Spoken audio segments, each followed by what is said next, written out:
When I walked into the studios of WGN today, someone said to me, "You're looking for Jack Brickhouse? What are you going to do today, Schaden? When Brickhouse was Brickhouse?" And I says, "Well, maybe we are. We have Jack Brickhouse with us today, and Jack, you have been described as both a pioneer in broadcasting and as the voice of WGN radio, and I think you are probably both." Well, of course, that's true. By the time you've been around as long as I have, Chuck, they're going to call you a lot of different things, some of which are not so flattering. But since I came up here in 1940 of April, I've been here ever since. So in that time, of course, there's no such thing as, in those days, coming up and specializing in any one thing. Mm-hmm. I was brought up as a staff announcer and also as an assistant to Bob Elson on baseball. But my primary job was staff announcer, and which is the way I would like it anyway. I've always been very proud of the fact that if I have anything to settle, it's versatility. I consider myself first and foremost a broadcaster. I consider myself an announcer, not a sports announcer or a news announcer or a dance band announcer. I'm an announcer. I consider it a prideful profession, and I wouldn't have it any other way. Is it true? You mentioned Bob Elson. Bob tells us that you were his protege. Yeah, absolutely. Bob got me my job in Chicago. He used to come to Peoria, and I was doing the same thing down there, essentially, that I did up here, which was to do sports, but also, you know, a total staff job. And I got to know Bob, and an opportunity came for a chance to join the staff at WGN and also be Elson's assistant on baseball. And Bob put the word in for me, and I came up here and auditioned and got the job. And without that, I never would have had it. What was your very first broadcasting job? Well, I broke in my hometown of Peoria. And I have to say that I was very fortunate that way, Chuck. As you know, Peoria has spawned a lot of good broadcasters. And some not so good like me, but the fellas who have and gals who come from the broadcasting business in Peoria did not arrive by accident. It's not a coincidence. It is a factual matter that Peoria, under people like Edgar Bill, one of the great pioneers in broadcasting, and Gomer Bath, names that maybe mean nothing to you right now, but when the final history of broadcasting is written, you will find what innovative and creative pioneers they were. Taught us the basics, and as a result, the Peoria radio station, WMBD, where most of us came from, who are from the Peoria contingent, were able to learn the basics and the fundamental guidelines and the simple rules of how to conduct yourself in the broadcasting business that have made Peoria such a great training ground. They were innovative down there. They were creative. They felt the responsibility of broadcasting. They recognized the importance of it. They knew immediately when they entered the halls at WMBD that you were in a place that if you were just smart enough to work hard and listen, you would learn some broadcasting, pal, that could do you a lot of good later on.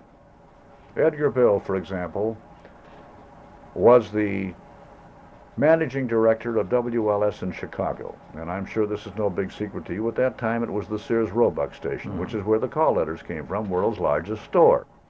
He was one of the creators of the WLS barn dance. It started out originally as an old fiddler's contest, a one-time shot. And because they had a lot of luck with it, they thought, well, let's keep it going. And, of course, the success of the WLS barn dance is legendary. Look at the names that come from it. Yes. So when Edgar Bill got his own station in Peoria, he naturally had to have his own barn dance. He finally got a station in Peoria, and matter of fact, I emceed so many barn dances for a while there, I wound up with a delivery that sounded like the G string on a guitar. I was once well known in Peoria for my imitations of Tizzy Lish. And anyway, Edgar Bill recognized one thing, that the absolute lifeblood of broadcasting, radio, as we knew it then, television was unheard of, the lifeblood would be creative programming, creativity, service to your community. And he used to say, we will give the people of Peoria something that those big 50,000 watt stations booming into here cannot give them. We will give them Peoria. And Peoria is of great interest to Peoria people. And with that, he also recognized that ideas were the answer.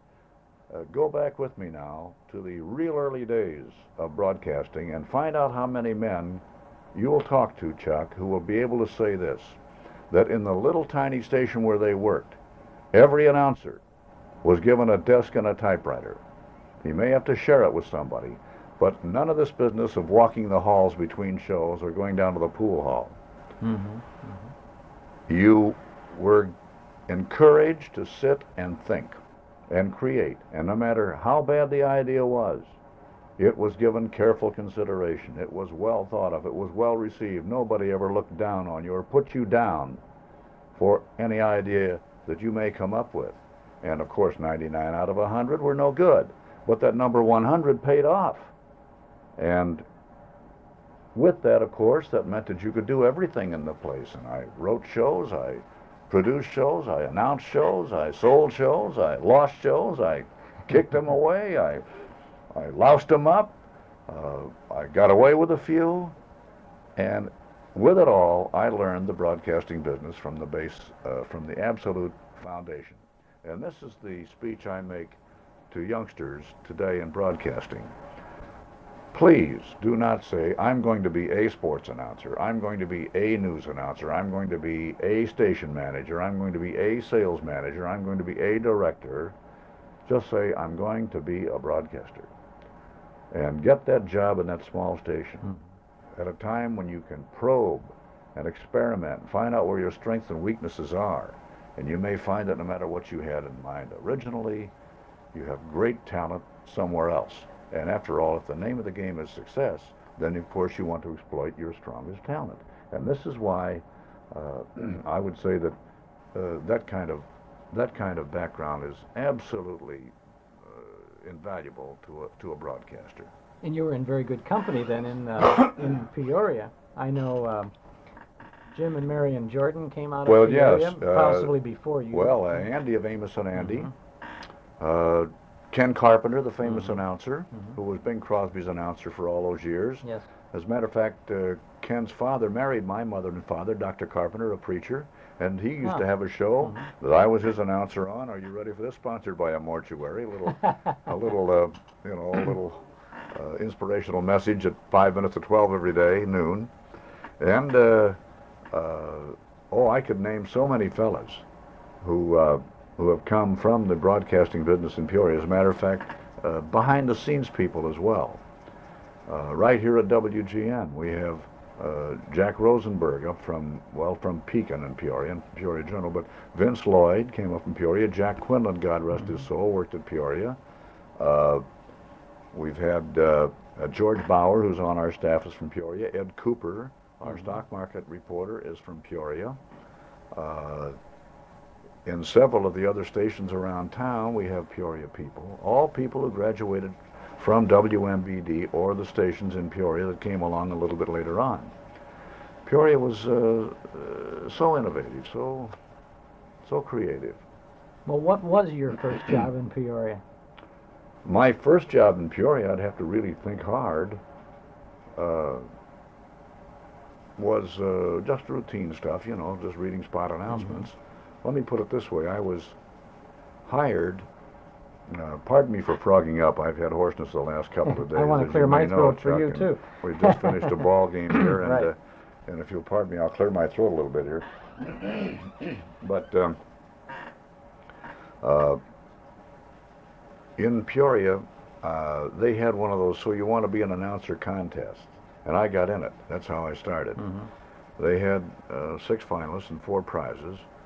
I was out of work, so I got in it. What have I got to lose? I ran out of money. I couldn't go to school. I wasn't that good a scholar or athlete, so I had to quit Bradley at the end of the year and try to get a job. Then I entered this contest, and there were 6 finalists. I was one of them, and 4 prizes. Now, I didn't win a prize. I'm going to give myself the best of it. I think I finished 5th. I think I did beat that 55-year-old man who was in it too. But, of course, the operators of the station did not judge the contest. They let outsiders do that. Whereupon, after it was all over, they then decided that they thought they heard something in my delivery which might have some potential. So they called me back after the dust had settled, asked me if I'd like to try out for a couple of weeks. And I did. They still couldn't make up their minds.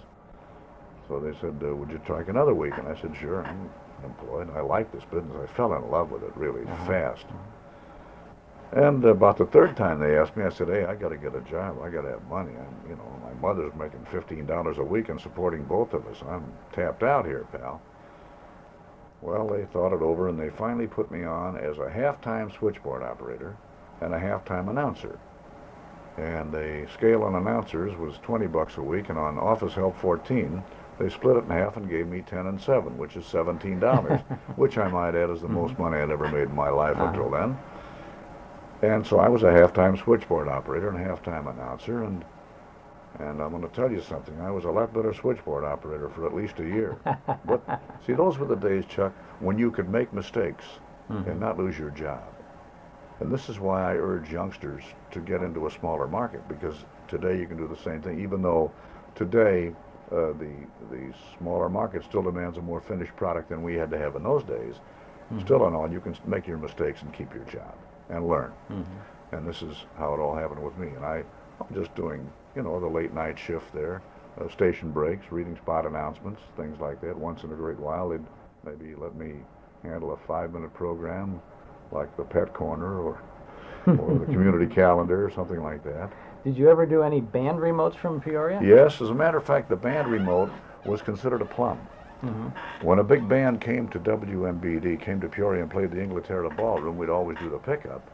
And if we got a name band, why, there was a little competition, a little jockeying among the announcers for the privilege of being the announcer on that dance band pickup. And this is how I got to work with fellas like Anson Weeks and Ted Weems and, let's see, Jan Garber came to town. A couple of other lesser light bands too that didn't, they weren't real big time, but they were regionally well known. And I did some dance band pickups. Did you actually go out to the ballroom for those? Yes.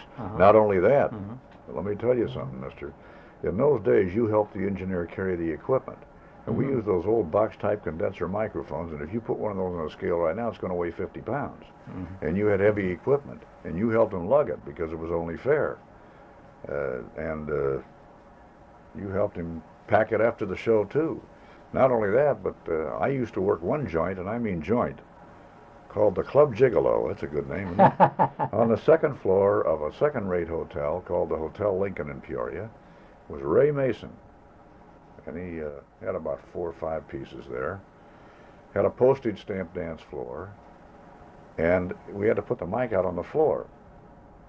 I'd stand there with my arms around this microphone to protect it while the band was playing and while the dancers were going on, because you simply had to protect it from drunks who wanted to yell "Hi Ma" or something even less acceptable than that. And you'd keep pushing them away. And as a matter of fact, one guy and I get into a pretty good pushing contest one night, and it wound up in a little thing, But those were the days of yes, I did some dance band pickups in Peoria. You did many in Chicago after you joined WGN. Yes. Well, you see, when you become a staff announcer, when you became a staff announcer at WGN, Chuck, after all, the low man on the totem pole, seniority-wise, has to take the not so desirable shift, and that means sign off the joint, Well, the dance band pickups meant no money. There were no commercials involved, and the commercials is where you make your money as a staff announcer. So, as the low man on the totem pole, I had to do the dance band pickups. However, I took to it well. I enjoyed it immensely.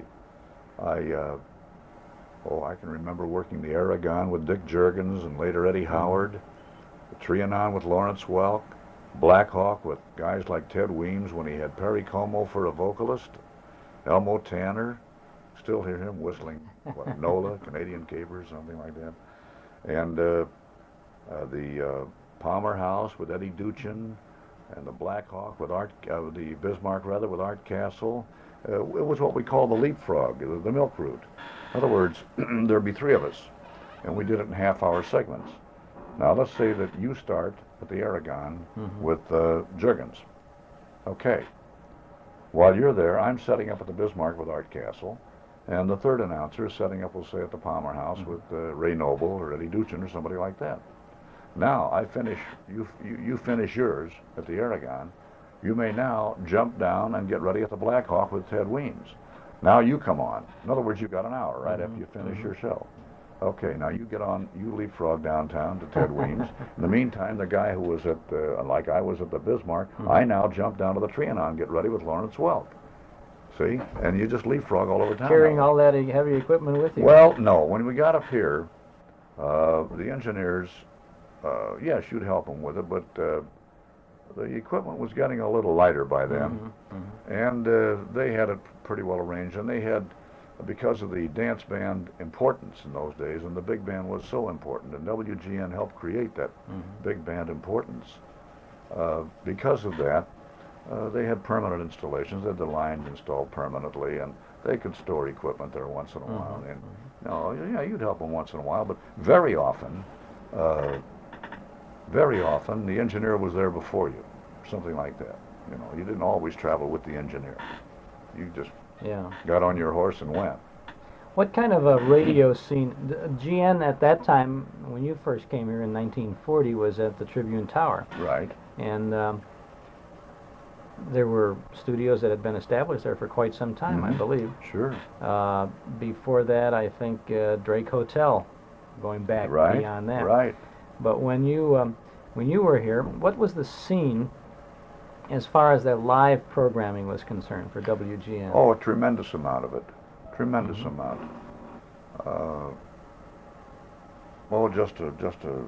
So many live shows. It was GN was, I know, the soap opera capital, and the Well, kids we weren't adventure necessarily the soap opera capital. We had our share, and we were good with those kid shows too. Yeah, a lot of kid shows. Other stations were doing their share of soap operas, like WMAQ with Ma Perkins, NBC, and CBS and ABC. They all had lots of soaps, but we had good kid shows, and we had good studio stuff. And, for example, The Man on the Street, I did a lot of those. And variety and studio audience shows. I did one to Mutual every day for an hour a day with a full studio audience on Michigan Avenue there with a crazy outfit called Tom, Dick, and Harry. We filled an hour a day with Bob Tremor in the band, Edie Odell, the singer, guest artists, whoever we could find. I was the announcer for the boys, and of course the Chicago Theater of the Air was a fabulously prestige show for Chicago, highly Mutual regarded. Network. Yes, and I worked a few of those, but not as a steady. And we would have at First Nighter with Brett Morrison and Barbara Luddy, Les Tremaine. That was a big show. Don Amici got his start, as a matter of fact, on the First Nighter. Indeed. Created a marvelous illusion, just a marvelous illusion. Were you on duty anywhere around Pearl Harbor? I was working here at Pearl Harbor, sure, December 7th, 1940, Must 41. have been an amazing, amazing point in the life of a broadcaster. I happened to be home listening to the radio at the time, and we all jumped out of our chairs on it after the numbness wore off, and it sank in. Yeah, that was something. You know, the wartime created some rather interesting rules where dance band pickups were concerned. Or were you aware of these? No. Oh yeah, they kind of overreacted, and this put us in trouble with dance band leaders, some of whom, as you probably can suspect, were a little bit on the temperamental side. Not exactly, the easiest guys in the world to live with, although I got along with most of them beautifully. I got to say that I just had a lot of fun with those guys. But you had, for example, regulations where only certain band leaders were permitted to announce their songs. All of a sudden, the regulation comes through, you cannot dedicate a number to anybody. You cannot talk about the weather. You can't say it's a nice night tonight. They were afraid that somebody might slip code in there, and you'd be giving aid and comfort to the enemy and talking about what a nice night it is in case they decided it might be a good time to bomb Chicago if it's a nice night. As you can see, overreaction. We had an all-star football game here that Bob Elson did in the fog. Could hardly see the ball at any time. At no time was he allowed to alibi it. Did a phenomenal job of getting through that broadcast, and at no time did the audience know that he couldn't even see the football from his perch half of the time. This is one of the great jobs I've run into in my time. Elson got a lot of credit for that. But now also, not too long after that, you also had the BMI ASCAP feud. Now, dance band leaders are obliged to submit their numbers 3 weeks ahead of time for clearance, and you can't change it. Well, now you go over to a guy like Art Castle, and he'd come up and say, hey, he says, knock out Sleepy Time Gal and put in Darktown Strutter's Ball. Can't do it, Art, because it hasn't been cleared on this list here. What do you mean, can't do it? I'm telling you can't do it. Well, tell that to the trumpet man who's supposed to take the second chorus solo. He's in bed sick. You know, you tell him. That kind of stuff. Well, you had to con these guys a little bit. You had to get along with them and almost put it on a personal basis. Look, you and I had a couple of drinks last night. We had a little fun together. I'm a working stiff, Art. As a favor to me, will you noodle around this thing some? All right, kid. You know, okay. Yeah, sure. Did you enjoy those days with as Immensely. the band? Immensely. In the remotes? Just absolutely thoroughly enjoyed them. Still regard them with the greatest fondness. I really do. I was glad to get off the dance band shift because I had to start making some money. And at $55 a week, you know, you're not exactly going to live in luxury even in those days, and that's what I'm good for as a staff announcer. But you know, in the commercial guys were getting $75 a week plus $6 every 15 minutes they worked after they worked 12 commercials. You know, so they're making themselves some money. It's good to reminisce with you, Jack Brickhouse, about some of the good days and the early days of your career. I appreciate the chance to take you back down memory lane a little bit. I wouldn't trade much of it, believe me. I'd like to, if I started all over again, Chuck, I think I'd probably do it exactly the same way, or at least 98% of it. Well, we're glad to have you do it that way, Let me compliment you on what you're doing here, because the old-time broadcast revival idea is so great with nostalgia that it just it really grabs you by the heart. I think it's marvelous. Thank you very much. Thank you, Jack. We're at Studio F in Hollywood, California's Paramount Studios, where we've just been viewing the recording of a Western adventure on the Sears Radio Theater.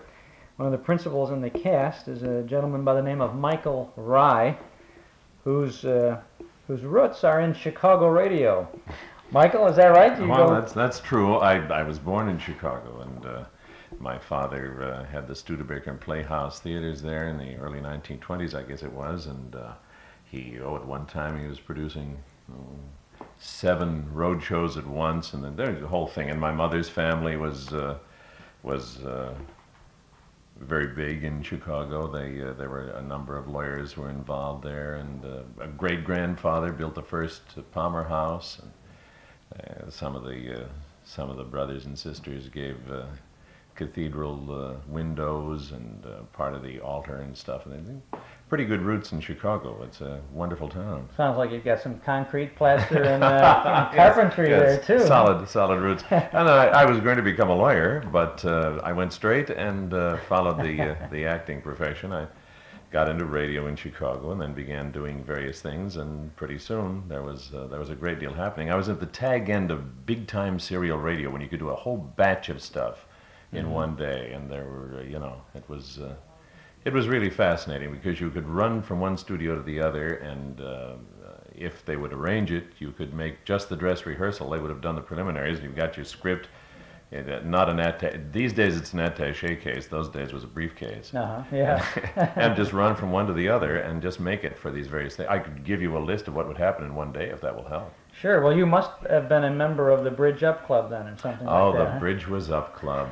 George Fogel and the whole gang was just wonderful. As everybody in Chicago knows, I'm sure, if you were late, you said, well, the bridge was up. Right. And But, well, let's see. Let me give you I'd start the day when it was really going well. Now this was when, about in the These are the mid to late 40s? Mid-1940s. Uh-huh. The war is winding down.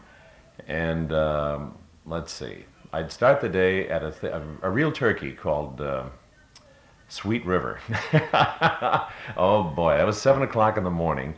Then I would go play a part on that. Then I would go into another studio at NBC where I was announcing Joyce Jordan, MD, which came from New York, but I was announcing 2/3 of the United States for, I think it was Oxidol. And then I'd just push the buttons when they said the title in New York, then I'd cut in.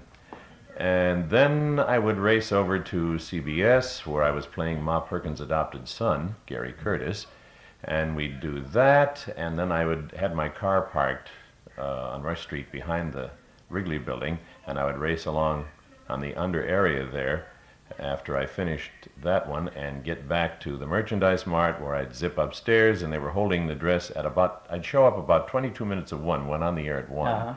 And at that time I was playing the lead on Guiding Light. And we'd just do that rehearsal, and Joe Ainley, a wonderful director, I can still see him backing out of the studio into the control room giving directions, and as he'd get in there, the second hand would come up and the announcer would say the General Mills hour, and we'd do Guiding Light. And then I had a big clear spot from 1:15 to 1:30, which I could, eat something. You could do anything. And then they did a repeat of all things. It was very unusual. They did a repeat on NBC of the Ma Perkins show that we had done that morning on CBS. Then I'd go into another studio where I played an evil producer on Backstage Wife, do that. Then I would go into the big audience studio B, this is all on the 19th floor of the Merchandise Mart, where I was Jack Armstrong, the All-American Boy, for 2 years. And we did that, 2 broadcasts with a gap in between, one for the East Coast, one for the West. Then I would race back to CBS, where I would do the announcer. I was the announcer on Vic and Sade, the last portion of Vic and Sade's life. And then at night, various things would occur. I think it was Friday night where I was Mr. First Nighter on the First Nighter show. Now you were Mr. First Nighter for quite a while on that Yes, show, for right? about 9 or 10 years. Olin Soule was the lead. This was after Les Tremaine had done it. Olin Soule was the lead, and Mr. First Nighter was the MC. You see, Yes, and everybody thinks that Mr. First Nighter was the lead, but no. Olin was the lead, and I was the MC. You were the person who took looked for the taxi at the to Yes, take you to the various little people. theater? At one time or another, Eddie Firestone would say, "Good evening, Mr. First Nighter. Let me show you." Then it was Gil Stratton, who's a sports announcer out here now.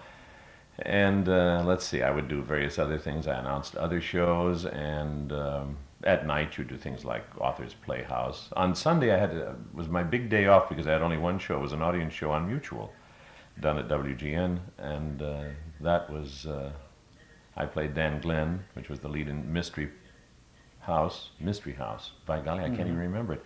And on Mystery House, what we did, the format was that we would be a publishing house and would have a script come in, and the secretary would read the leading lady, and I'd read the leading man, and we'd do various things like that, and everybody would have a wonderful time reading this novel that was presented to the publishing house. But, it was one way to get another story. Was that a Sunday, or was That was on a Sunday. Uh-huh.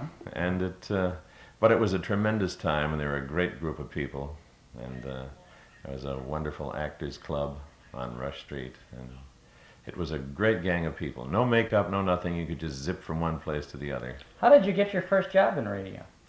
Boy, I don't know. I know that a group of us worked out. There was a little theater group, and then several other of us wanted to do radio work. And I remember Jane Webb and I and Dave Ellis and several others got up to NBC every night we could after the shows were over. And I discovered where they discarded the scripts. And we'd just take the day's shows and play all the parts, practicing. We'd steal a studio. We knew the fellows around there, and say, could we go into studio so and so?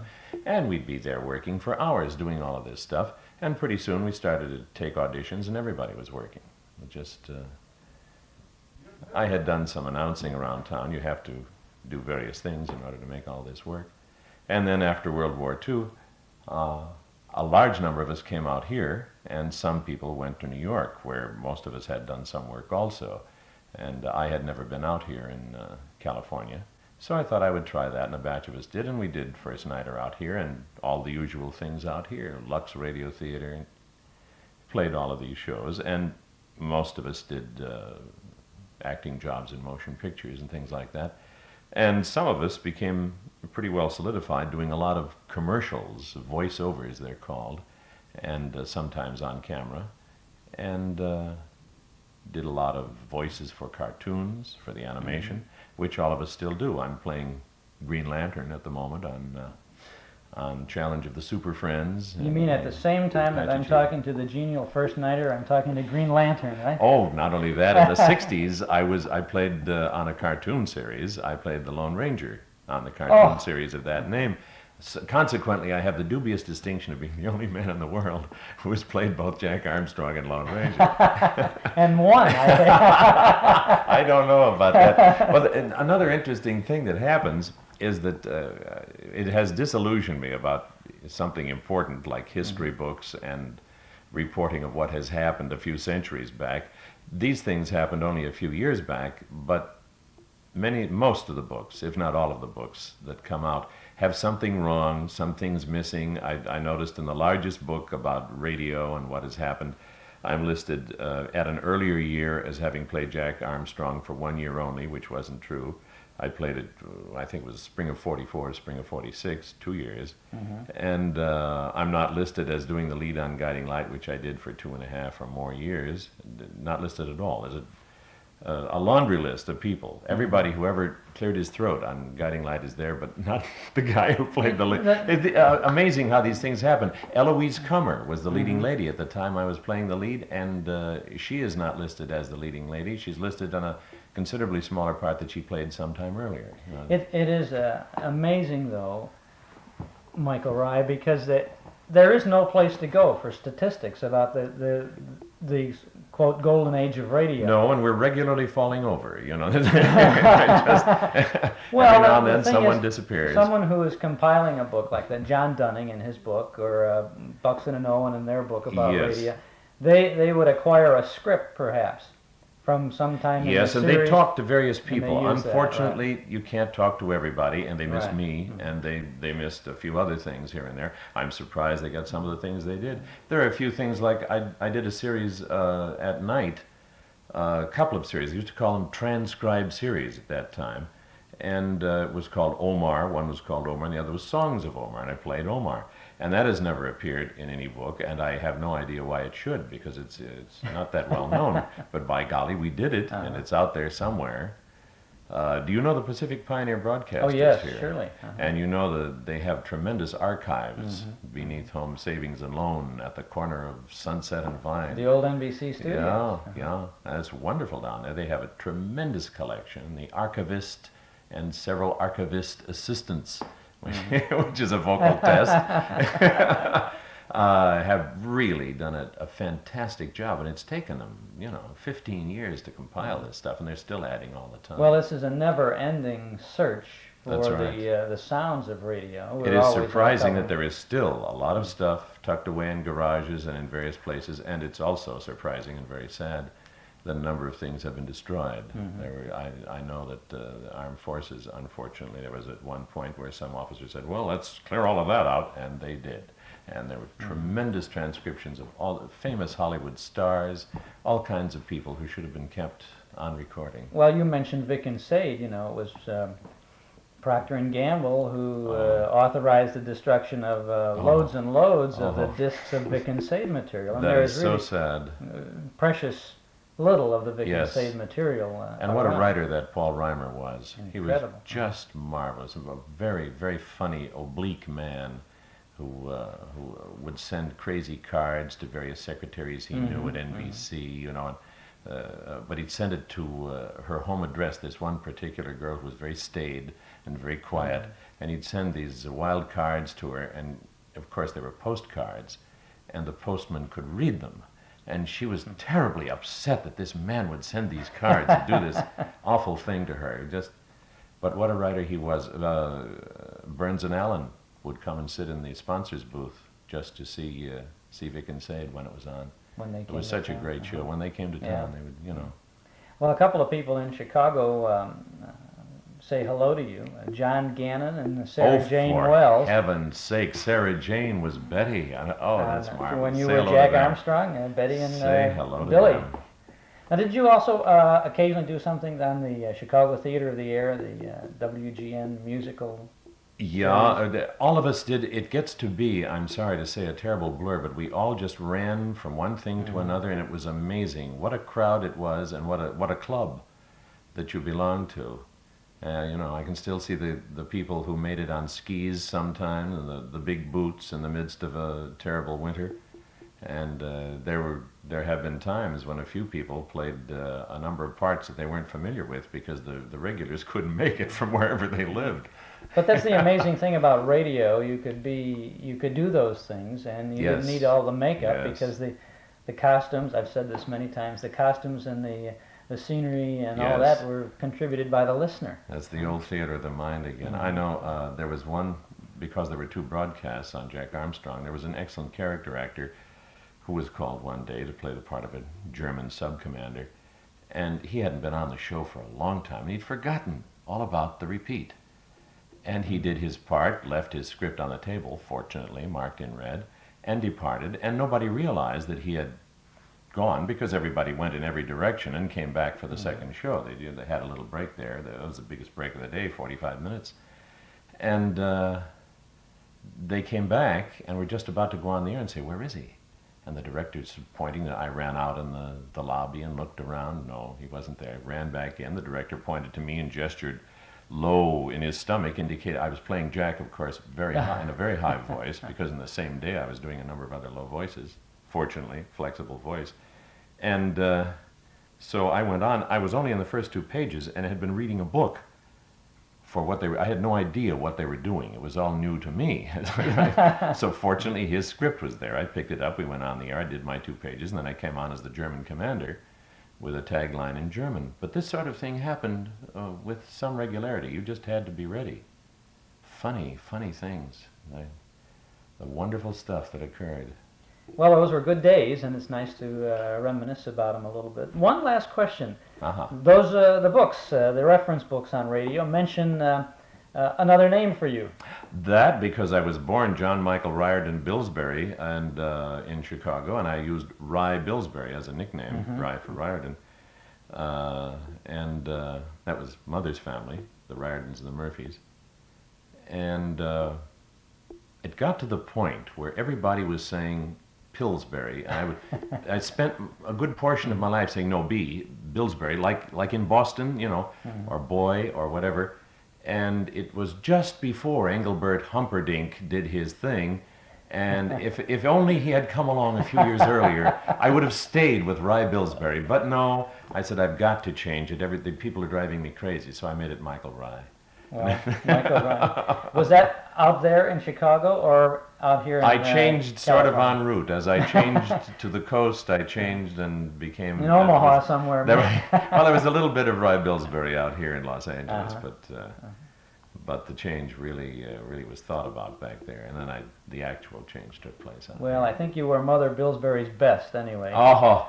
Sorry about that. Is none too good. No, don't say that. I appreciate the chance to chat with you, Michael Rye, and to get back into Chicago sometime. We'll have a reunion of the Bridges Up Club. Oh, that would be very nice. Great city, and I hope you're well dug out by this time. We're all clear. That's nice. Thank you very much. Thank you. Our guest this afternoon on Those Were the Days is the man who was voted the top TV and radio announcer in the United States for some 15 consecutive years by the public, by Radio Guide, which was the leading radio publication in the country, by Fame magazine, and by the national press. He's a man who was for 35 years the announcer on the Jack Benny program on radio and television. We're a little late, folks. Good night.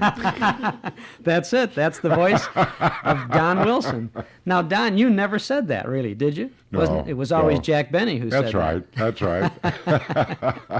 He's also a man, obviously, who blushes at a long introduction, right? Indeed. Now, you're in town because you're appearing with the big broadcast of 1944. Oh, it's a great show. It's the biggest show bargain in town. There's no question about it. It's been a very successful operation. and it's highly professional. People just love and adore the show. People come to me in the dressing room or outside the theater, said, it was so short, we'd stay another 2 hours, give us more. This is what they'd like to have. So it's been accepted with open hearts and arms. Well, it's a terrific show. It's at the Mill Run Theater through That's right. Sunday, the 15th of June, and you're the announcer, which is what is typecasting? Perhaps you might Perhaps call it that. typecasting. Yeah. They wanted to get an announcer for the big broadcast in 1944. Who else but Don Wilson? But Well, there's also, a great cast involved. Harry James and his great band backstop the whole show, as you probably know. Dennis Day, a former member of the Benny Troupe, is on the show and does a great job. Dennis has developed into a great showman, and he sings a great Irish song as well as others, and he has a wealth of Irish stories that regale you. He doesn't have time to tell them all at any one time, but he's a great little guy and does a superb job. Fran Warren, whom I think you met at the hotel Yes, just as you were coming in. Fran is a great singer of songs. She was with Claude Thornhill for a number of years and made hit records under his tutelage. And there's Warren Covington and the Pied Pipers, who are on early in the show, and they do spot vignettes during the show. And they get the show off to a great, great start. They're so capable and do such a magnificent job. I'm sure you've heard their records many times and have played them. the Pied Pipers, after Oh, all. yes, indeed. And then, of course, there's one person we're going to miss a great deal in one sense, who's been with us up until this stand here, is Gordon MacRae, who sings up Storm every time he comes on the air. He's very, very popular. Gordon's not with us now. However, I am told that Carmen Cavallero will be with us in this engagement here. And Carmen and I were friends back in the early radio days in New York, when I went back there in 1933.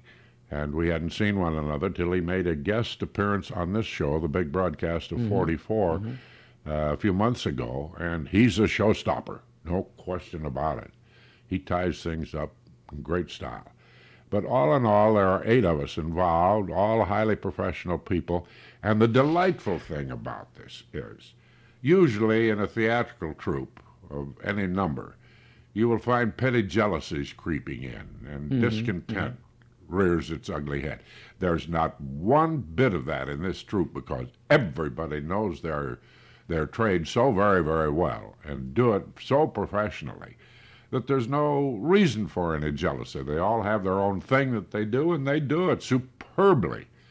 So it's nice to have that kind of an association with an operation of that kind. You didn't mention the Ink Spots or the incomparable Hildegard. Well, I hadn't They're gotten there. to there yet. Hildegard is an amazing gal. I'm going to have to pass on the Ink Spots, momentarily at least, because I understand they're not with us during this stand here at the Mill Run Theater. Oh, really? That's, I see. Oh, that's what I a understand. change of pace then. Okay. Well, changes are made overnight Yes, right, sometimes. So don't take that as a fact from me, because it may not be true. It's just rumor that I've heard. But getting back to Hildegard, Hildegard is one of the most amazing people I think I've ever known. She's 74 years old. She had a birthday here not too many weeks ago while we were on the road, and she looks the same. She still does her act in the same mode and manner that she did for so many, many years, and plays piano with her gloves on, and her trademark is so well established by that motif, and people just love her. But that's true with anybody that is in this particular cast of this show.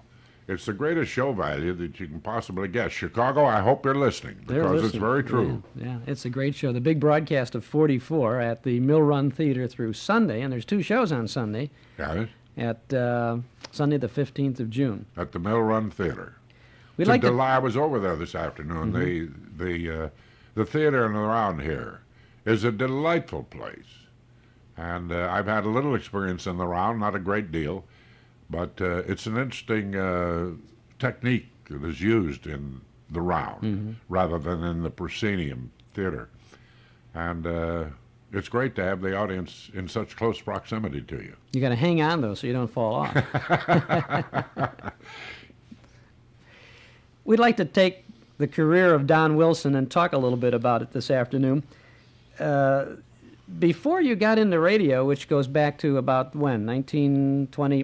We don't want to say? Well, I don't mind saying it, 23. 1923. Crystal set days. Crystal set. You wouldn't know anything about that, or would you, I think.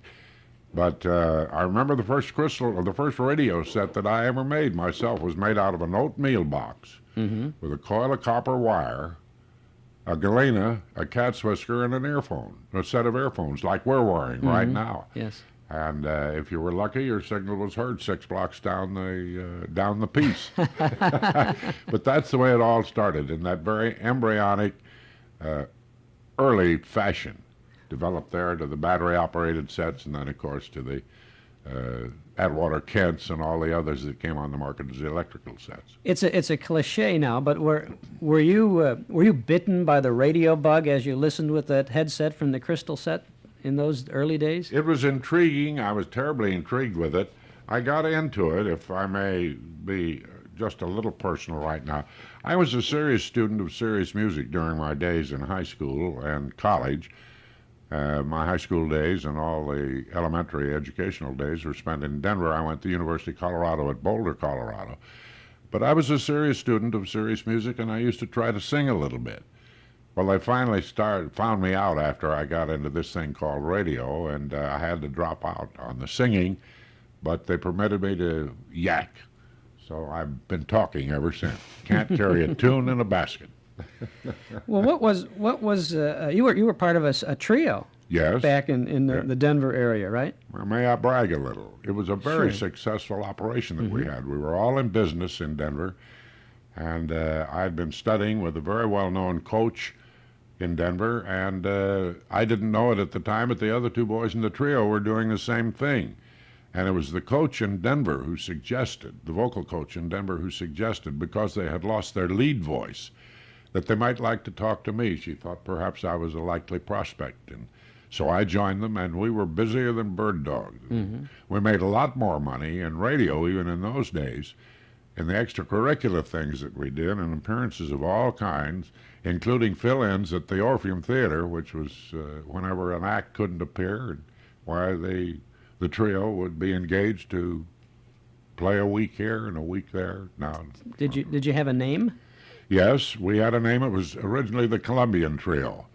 And then that was changed to the Civitan Trio when we all became members of the Civitan Club, a service club like Rotary and Kiwanis and the rest of them. And then one of the commercial accounts that we had about 1925 in Denver was for the Piggly Wiggly stores, and we became the Piggly Wiggly Trio. Then the trio decided they would migrate to the land of milk and honey, to California. So the vice president and manager of the Piggly Wiggly Denver unit was the owner of the San Francisco unit. So he put us under contract. We went into San Francisco, and the manager in the San Francisco unit sold us to Fanchon and Marco, which was the leading presentation house on the Pacific Coast at that time. And we'd open up, as we did, on Market Street at the big theater in San Francisco, and then we played the surrounding communities wherever Piggly Wiggly had an outlet. And were you doing a little bit of radio at the same time? Yes, then? and we were appearing on radio as the Piggly Wiggly Trio. It didn't cost the station, KFRC, the Don Lee outlet in San Francisco at that time, it didn't cost them anything for the talent because Piggly Wiggly was underwriting it, but Piggly Wiggly always got credit for we were on as a trio, a duo, or a single. And that was an exchange of services basis, you see. What was radio like? Take advantage of a man now who was in radio back in the middle 20s. What was it like? What were the radio stations like in really the first decade of radio broadcasting? Well, by the time I'm referring to now, during the Piggly Wiggly days, some of the transmitters had become quite sophisticated and were doing a great job. The big problem was programming. For instance, when General Electric came into Denver and built KOA, which became one of the really high-powered giants in the business, you could only use music that was in public domain. So Jeannie with the light brown hair got quartered and sawed in a million different pieces all the time by anybody that went on KOA's air. So it was interesting. You opened up in the morning and swept out, and you appeared on the air, and you wrote shows, you produced shows, and appeared all during the day in the whatever particular facet of the radio activity of that station was doing at that time. This was KHJ, I'm referring to now in Los Angeles. And anyway, it was a lot of fun growing up and trying to grow up in the radio business. It's such a great industry to be associated with, and to have the privilege of starting in the embryonic form as radio was, relatively speaking, in those days, and trying to grow up with it, and to make the transition from radio about 1949 or or 50 into television, and to try and grow up and become abreast of things in that monstrous media today has been a liberal education, and I so often feel that the longer I'm in it, the less I know about it. What was your very first job in radio after the singing thing ended, or didn't it just end and one end and the other begin? Well, as an announcer, I know you were a sportscaster. Yes, yes. Quite a I while. wound up on the Rose Bowl for several years. Mm-hmm. I don't know whether you're familiar with that or not. When McNamee no longer came out for the network, KFI being the flagship station in Los Angeles, originated games on the Pacific Coast for the NBC West Coast division. And I was involved in that, and that got me into the Rose Bowl. And I did the Rose Bowl for about 5 years. McNamee no longer came out, and I inherited the play-by-play. I'd had a little experience in football in high school and college, so... Well, was that the beginning of your radio work as an announcer or sportscaster? Yes, virtually. It really was. I'd done a little bit prior to that, but not anything of any great importance at that time, but it was a lucky niche that I fell into. And then NBC, as a result of the exposure on the Rose Bowl game for several years, NBC New York hired me as their sports announcer in the New York division, and I went east in 1933 to fulfill that commitment. Benny picked me up in the spring of 34. 34, yeah. Well, I know that you, between 1929 and 33, you and Ted Husing were the two top sports announcers. Ted from Husing coast was to the coast. greatest sportscaster in the business, bar none. I knew Ted. I got to know him very, very well. And he was invaluable help to me. I was told by the boys at NBC, look out for Husing. He's high and mighty and sits in a little white castle all his own, won't talk to you. Ted and I met at Soldiers Field in Chicago. I had been sent back from New York the second week I was on the staff at NBC to do a Northwestern Stanford game. And I was standing back of a revetment in the stadium there at Soldiers Field, trying to stay out of that cold wind off of Lake Michigan. Here I am in a West Coast overcoat, which wouldn't be a lightweight top coat back in this country when the wind from Lake Michigan hits you. And a car came in, drove around the track, and a head came out the right-hand front window and said, don't you want to come over and get out of the wind? So I hightailed it over and sat in the back seat, and I looked at the chap back of the wheel. And I said, aren't you Ted Husing? He said, yes, I am, and you're Don Wilson, aren't you? And we met at that particular time and under those circumstances. And Ted was instantly the exact antithesis of what he'd been described to me. He was the most generous man that you've ever known about in your life, and he was the most knowledgeable. He said, if I can help you in any way, Don, don't hesitate to call me. I'll be happy to. If we're on the same game, I'll come to your room and I'll go over the scouting charts with you. Well, that's exactly what Ted did, and he was a great, great help. He was the greatest sportscaster in the business, in my book, in anybody's league. Sounds like a little bit of admiration right there. Oh, I'll never forget it. When you were in New York doing sports, Jack Benny had been starting on radio. His first bit with radio was with Ed Sullivan, and a few months after that, he got his own show for Canada Dry, and then was That's on right. the air for Canada Dry Beverages he was on for. Yeah. That was his first year as the Jack Benny Show. Right. Then the second year he was signed by Chevrolet, and the contract was terminated at the end of 26 weeks.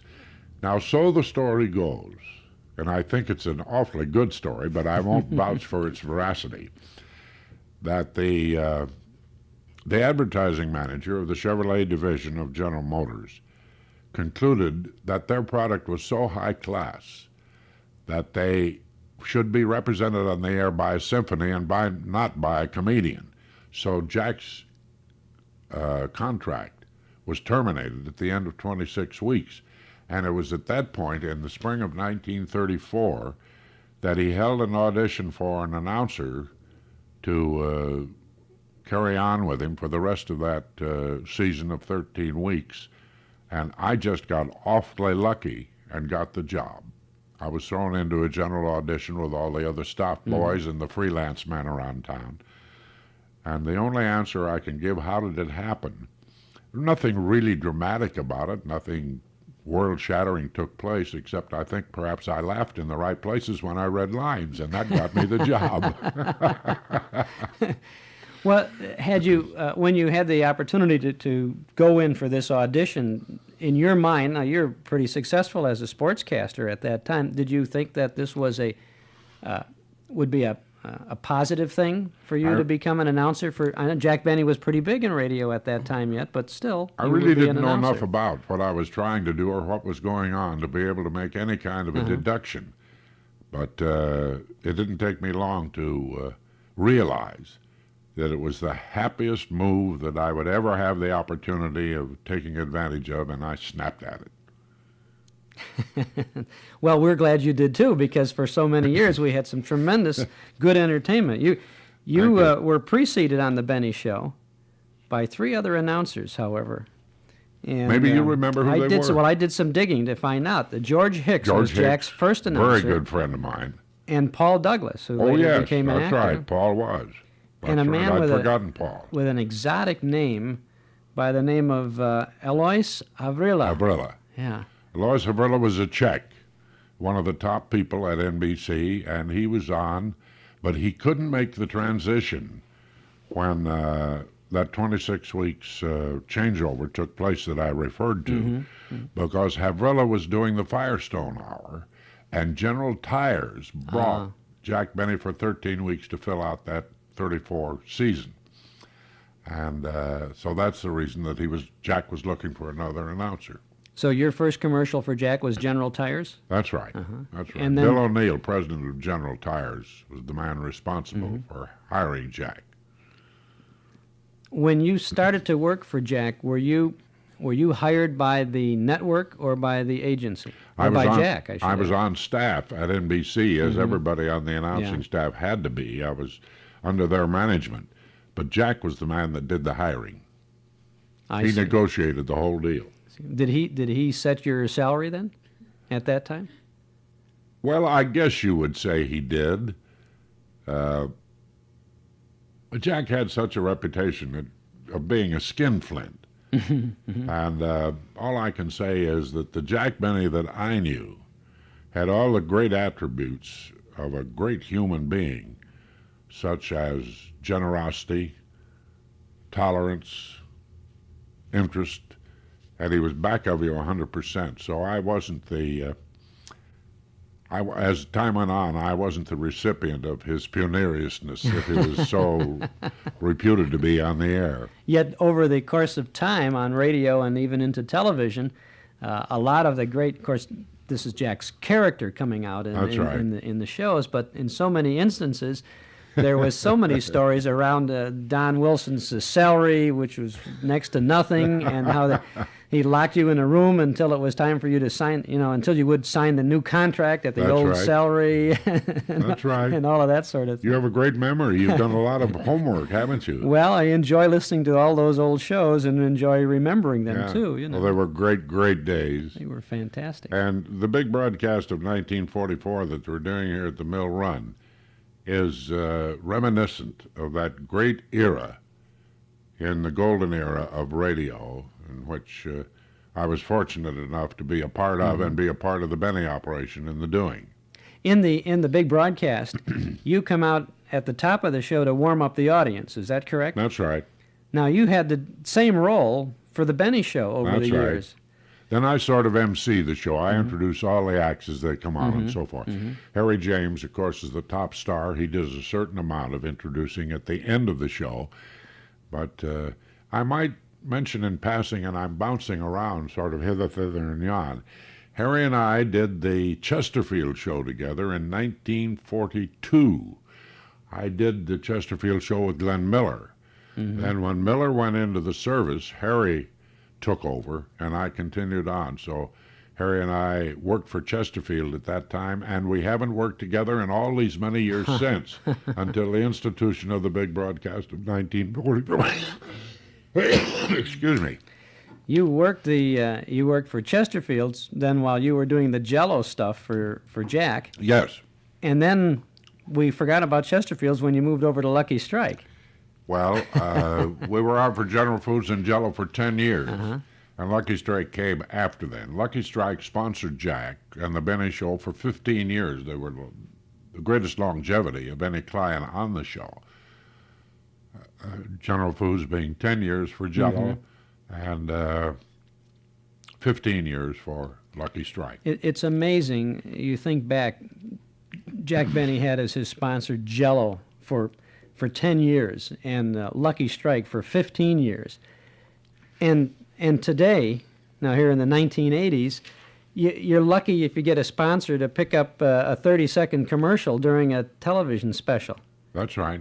No longevity at all. My, how times have changed. Yeah, really have. But you see, the sponsors took pride in the programming in those days. Now, there was always the hue and cry. I'll editorialize for a second here. Good. Always the hue and cry that once they got the network programming out of the hands of the sponsors, the audiences would have better programming. And eventually, through the 50s and the 60s, the programming moved away from the sponsors who really produced the shows through their advertising agency, or most of them, You got it. to the point where now the networks are producing the shows or paying for the shows to be produced, and the sponsors really don't have any interest in it other than the sheer numbers they're getting out right. there. Whereas in the old days, and you were there with the Jell-O and with the Lucky Strike things, I believe that the audience, in their response to the sponsor, fortified the sponsor and kept his interest in presenting that program. I think your analysis is very well taken, and I don't think anybody can dispute it. Did you have any experiences with the audience responding to a sponsor, either positively or negatively, about anything that was on the show? We never had any difficulty in all the shows that I did, particularly with the Benny operation. There was never that conflict between the show and the client. The sponsor, I think, was very well aware of the fact of Benny's integrity and his great showmanship and his devout attention that he gave to taste that he did on the show.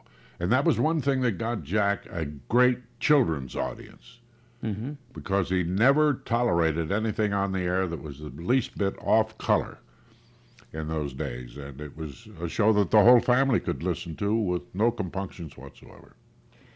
No fear. Everybody enjoyed Jack Benny because Jack Benny was so different. He was the star of the show, but he was really, he didn't have all that many gag lines. No, Jack has often said, I'm the biggest straight man in the business. And there was many a time when, well, Jack had a basic philosophy, if I may divert here for a moment, that, as I analyze it, and that is, Jack, it was obvious that this was his philosophy. The bigger he could make the supporting people that worked with him on the show, the bigger it made the Jack Benny show, and the bigger it made Jack Benny. Now, this is a leaf that I don't think any other comedian ever took out of Jack's book, and it was so sound and successful that I'm surprised somebody else didn't pick it up too. But that was Jack. That was the generosity and the thoughtfulness and the great showmanship that was reflected in Jack's operation in all the years he was on the air. You read about someone who has written something about the Jack Benny show, they always say he surrounded himself with all the stooges, and he would say Mary and Dennis and Phil and Don and the other ones. Don't forget Rochester. Rochester, of course. And yet, if you think about it, really, Jack was the stooge, and all of the others were they couldn't be stooges. You couldn't call him a stooge because a stooge is the guy who, in my mind, always gets the bad end of the joke or the bad end of the story. That's right. And that was always Jack. But you brought up a reflection there that sparks a memory in my brain right now. There was one radio show, many, many years ago that I can recall very vividly, that Jack did not speak one word on the show or on a microphone until the last 5 minutes of the show. This was the great generosity of this great man.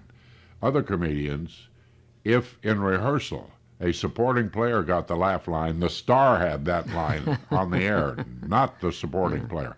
Jack was the reverse.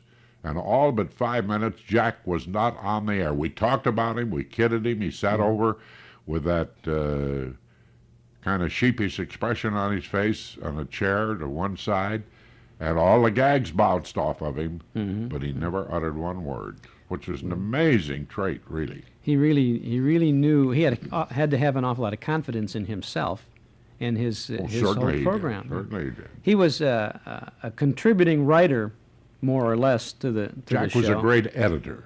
Jack was a creative mind. He created a lot of the basic ideas, just the thought, and turned it over to the writers for development. And of course, Jack always engaged the greatest writers in the business, in my opinion. And the show just took off from that basic, rather simple formula. Jack was a great blue pencil man. He could tell you from here to doomsday whether or not it was a gag that belonged on the show, that fit the character it was given to, or didn't fit the character. He knew what it was all about. We're talking to Don Wilson, announcer for 35 years with Jack Benny on radio and television, appearing in the big broadcast of 1944 at the Mill Run Theater in Niles through Sunday, the 15th of June, along with Harry James and the orchestra, Dennis Day, Fran Warren, Warren Covington and the Pied Pipers, Carmen Cavallero, and the incomparable Hildegard. It's the greatest show value in town. Don't miss it. Absolutely. You'll love yourself for having seen the show. I said the other day when someone called and asked about the prices for the shows, and I said that this dollar for dollar, you can't get a better, your money's worth better anyplace else. To see all of that talent is worth twice as much money. It's not a cheap show to produce. Believe me, it's not. And it's a great value, and sheer entertainment, no messages. Well, who was it? Eddie Cantor who said, "If you want a message, call Western Union." That's right. Did you ever work with Eddie Cantor? Yes, I did, for 6 weeks. At a time when Harry Von Zell, who's a very close friend of mine over the years, were contemporaries, Harry could not make an Eastern trip with Cantor, and so Eddie asked me if I'd fill in for those 6 weeks. Now, the Benny Show had terminated for the season, and I was at liberty to do that, so I worked straight for Eddie for those 6 weeks. You were mostly working for Jack Benny, but you were not exclusive to Jack That's right. At any time? Virtually so. I did not have a contract that per se tied me down exclusively, but in its application, it perhaps was an exclusive contract. And that was due in the later years to the fact that Jack's recording sessions or his on-camera TV appearances were not too predictable because he had other things going, particularly his concerts with his violin. And so the schedule for the radio shows and the schedule for the TV shows had to be governed ultimately by his availability. So the rest of us made our time available to him. So that excluded me particularly, as I recall, from doing a lot of other shows that were offered because I couldn't guarantee delivery of myself. In the 1950s, Jack turned to tape for most of his shows, but prior to that, basically, those were all done live. In the early days they were, and then finally for the repeat show, they went to the transcriptions, a 33 and a third, you know, We used to do 2 shows a Sunday, one for the East Coast and one for the West, virtually. And that was a bit of much. And finally, when transcriptions came along, and we were able to do the show once a day, and then the repeat show being played off those transcriptions, that was a great boon, really. Great boon. Then, of course, tapes came along later. When you did the show twice, if Jack had the 7 o'clock time spot, you were probably doing it at 4 o'clock. That's It's right. always in the West Coast, in Hollywood. Right. You did it at 4 for the Midwest and the East, and then again at 7 for... 7 was the New York time. Right. Well, wasn't That's it? right. Was it heard at 7 in the West Coast No, as well? no, not as a general rule. The repeat show was. The repeat, Sometime- yeah. But when the West Coast heard the Jack Benny show, they heard it at 7 o'clock Yes, Pacific Coast time. Pacific time, right? Yeah. But what they were hearing initially was a repeat broadcast, and later was the transcription. Then, Yes, you can say that. yeah. Yeah. When you had those 2 live shows, you've obviously had 3 hours worth of time between the shows, or 2.5 hours. But it was well-consumed time because there was rewrites that went on during that time. Things that Jack and the writers and the producers thought might pay off, did not pay off. So those are little changes that were made, so that when they did the repeat show, it wasn't identical to the show that we had done earlier. So maybe the West Coast, when they got the second shot at it, maybe they got a better show than we did here in the Chicago area. Well, that's altogether possible. I think you can't argue with that. I don't think there ever was a bad Jack Benny show. No, I think your point is well taken. Babe Ruth never hit a home run every time he got to bat either. And I don't think anybody on radio ever hit 100%. But Jack's batting average was extremely high. Believe me, it was high. And I don't say that because I had the privilege of being associated with that great man. It was a fact and well recognized and known in the industry. Now, you've recently, I don't know how recent it is, but you're a resident of Palm Springs. That's right. And how recent is it? When did you take up residency Oh, in Palm about Springs? 12, 13 years ago. Uh-huh. Uh-huh. So that's... We got out of the Los Angeles rat race, as we call it, and decided we'd make our home in Palm Springs. And so that's what we've been doing. Palm Springs was the real or fictional setting for a number of Jack Benny shows each year. That's right. In the old radio days, we used to go down 2 or 3 times a year, and we'd do a show from Palm Springs that related to Palm Springs or the trip to Palm Springs. But it all had something to do with Palm Springs. The most memorable ones for Jack Benny radio fans is a show he would do first or second week in December from Palm Springs, and it was the Christmas shopping show. Oh, yeah. And Jack would go into the department store, and he'd be trying to buy gifts for all the members of the cast, but the whole thing revolved around a gift for Don Wilson. Shoelaces. Shoelaces. The generous man. Or golf tees. It could be. Golf tees. Or cufflinks. Yes. Uh, Crazy whatever things it that was. happened. And he'd always go back and exchange because he didn't know whether you'd like cufflinks right. with D on it or W or DW or Don. Is your middle name Harlow? Yes. Donald Harlow, CDHW? We had a chap on the show, purportedly our son. Mrs. Wilson and I have no children. But they hired this chap out of the Pasadena Community Playhouse named Dale White. And he played our son on the show, as Mrs. Wilson played herself, my wife, on the show for 15 years. She actually did play herself. Oh, on yes, this. she did. Lois? Lois, that's right. She's the talent in our household, believe me. Well, Came from the theater originally. she did a lot of radio in the 40s, didn't she? Out of the Yes. West Coast? She had been very successful in the theater and looked upon this thing called radio rather down the nose, though, as theater people are prone to do. She said it will never last. It's a single-barrel medium. The theater, the live theater, is the lasting media. But when the theater stock business kind of went downhill, and there wasn't that activity in stock around the country, where she had done leads and character parts even as a young girl. And so she got involved through the persuasion of friends she'd been in the theater with, and she got involved in radio and whirled like a dervish ever since. Can you recall some of the things she did that we might recall ourselves? She was more or less a regular on the Lux Radio Theater, which was the hallmark of great dramatic shows. She played the principal supporting part to the leads that came in from the picture industry for several years. And she probably was on 3 weeks out of every 4 in a month. She was very popular there.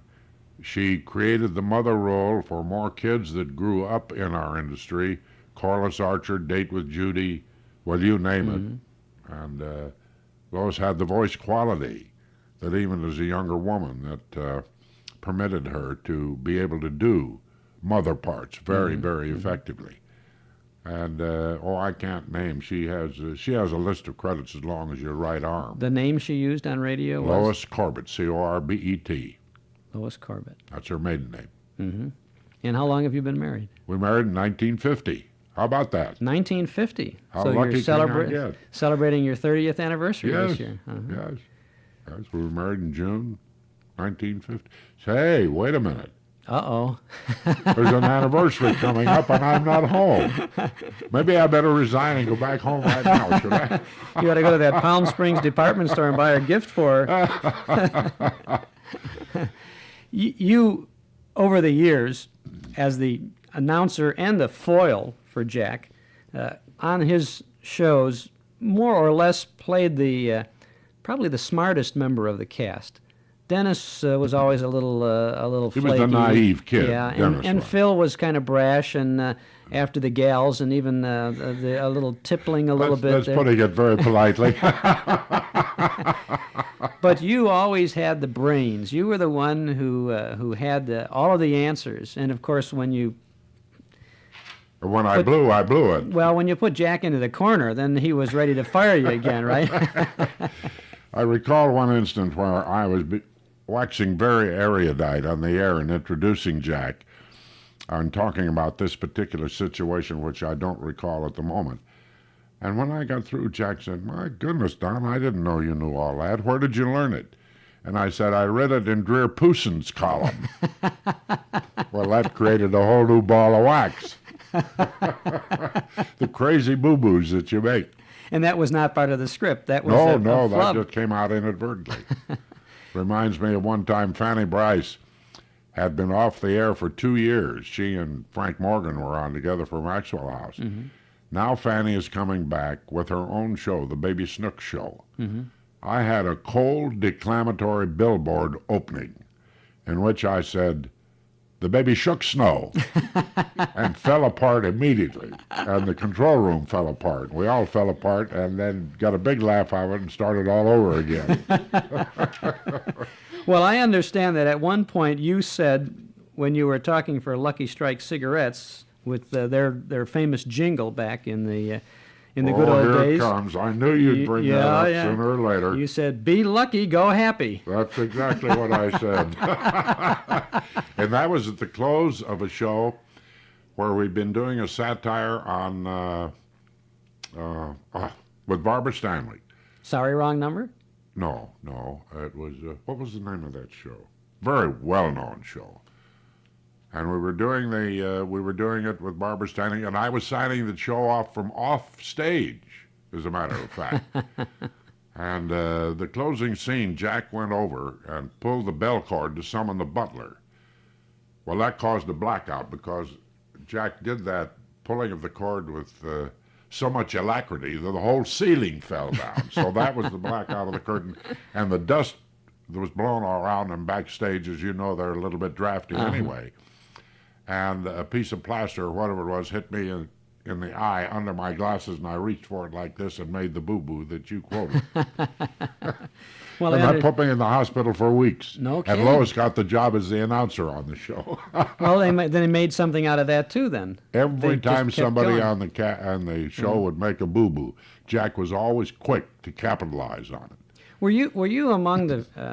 I know Jack was an innovator in integrating the commercials into the Yes, the Jack was comedy the of the integrator show. of that yeah. idea. Yeah, you were part of that with the Jell-O thing, as Yes, far for back as the many beginning. years. I didn't do the so-called hard sell announcing on the Benny Show, although that was the job I was hired to do originally. But Jack started having the writers write me into the script. So for a number of years, while I was always referred to as Jack Benny's announcer, even by Jack himself, the serious commercials at the opening and the close of the show were done by other people. I didn't have anything to do with them. But where I came into was the integrated commercial or the comedy commercial in the middle of the show that we did with the Sportsman's Quartet for so many, many years, so successfully. And that was the part of the commercial that I really participated in, as well as other characters throughout the show. Where did the Sportsmen come from? Were they a quartet before they were formed for, or were they formed for this, or were they singing before? No, they were going quartet before Jack hired them, and very successfully too, and made a great reputation for themselves. And it was all built out of a hum. Jack would ask them a question, and in harmony they would hum, and that was the thing that started their career on the Benny Show. And they'd start whatever song was popular, and they'd do the normal lyric, and then That's they'd right. come back with Special lyrics. Special lyrics for Lucky Strike cigarettes. That's right. It was absolutely fantastic. It was so terrific. And of course, you were always bringing in the Sportsman Yeah. to Right. to the show. Don would show up with the Sportsman. What a memory you have. Well, there was one time, I think, when the Sportsmen were missing or were gone, or I think the on-the-air explanation was that their wives all gave birth to children at the same time, and so they had Dick Hames and Bing Crosby, Dennis Day, and Andy Russell Oh, yeah. come in there Gee for whiz, doing I that sort forgot of all thing. about that. Glad you reminded me of it. Thank you. A little trip down memory lane. You have you toured with Jack in the United States during World War II to never went many of the overseas with camps. him. No, but you stayed stateside and went to many of the military camps. Oh, yes. We were very busy doing that, and we're thankful to be able to do it. What kind of a reception did you get from the military personnel? Just absolutely fantastic. They're the greatest audiences you ever want to play to. Great audiences, wherever it was, whether it was a military establishment of any kind, an Army base, a Navy base, or a hospital, or whatever it was. Those audiences, those kids were great, great audiences. Jack loved to do shows for Well, the you service. did a lot of work for the Armed Forces Radio Service with their command performance, I Yes, think. I started the command performance when that was instituted. Then when I went east, Ken Carpenter took over. And then when I returned, I started Mail Call. That's correct. Mail call was. You're bringing back memories I thought I'd forgotten. Well, these were Thank you. You're entirely welcome. I'm pleased to get the memory buds working here. These programs were never heard stateside. They were produced for these large 16-inch transcription discs That's to be right. sent to all over the world. All over the world. That's exactly right. They were great shows. Every top star in the business was on either Mail Call or command performance at one time or another, or several times. And they all worked for nothing, didn't they? That's right. Yeah. How about the writers? Did the The writers writers? contribute the material Oh, too for them? tremendously. Tremendously. Jack wouldn't do a show without his writers helping him put it together. Oh, they did a lot of work for They him. were marvelous. Well, you weren't on just with Jack Benny on the command performance or mail call shows. You were on as either the MC or the host or the That's right. announcer for a galaxy of stars That's with, right. with those That's things. right. Did most of those programs come from that theater on Sunset and Vine where the Lux Radio Theater was brought? Because there was a radio studio We there. did several there, but we did several of those shows from a number of different locations, at networks and so on and so forth around town, around Hollywood. The Armed Forces radio shows often had audiences. Were they mostly military audiences? At the time we were doing the performance, yes, mostly. There were a certain number of civilians in the Yeah. shows, of course, whether we were in one of the studios or whether we were on a military base of any kind. But by far, the majority of the audience was military. And the nice thing about it, Jack would come into an auditorium that we might be playing on at a naval base or any military base, and if he found the GIs down in front, he immediately arranged it in his own politic way, where they got the brass out of those front rows and the GIs down, because that's where your audience was. Yeah, yeah. That tells us more about Jack Benny, too, doesn't it? That's right. That's right. We're talking with Don Wilson, and I want to know a little bit more about you. Now, everyone associates you with the Jack Benny Show, but you did so many other programs too. You were involved in the in the 1930s in a program for Packard automobiles, weren't you? The Packard Show, didn't you announce the Packard program? Well, I with, started that in Hollywood, and there again, Carpenter, whom I put in the radio business, succeeded me, and he did more of the Packard shows than I did. I started them on the coast and then went east and had to drop off of those, and Carpenter picked up at that time. How did you start Ken Carpenter in the radio business?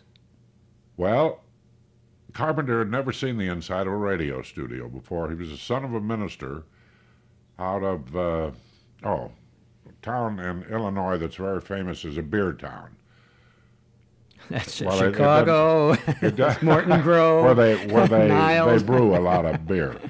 It doesn't come to me at the moment, but it's rather incidental.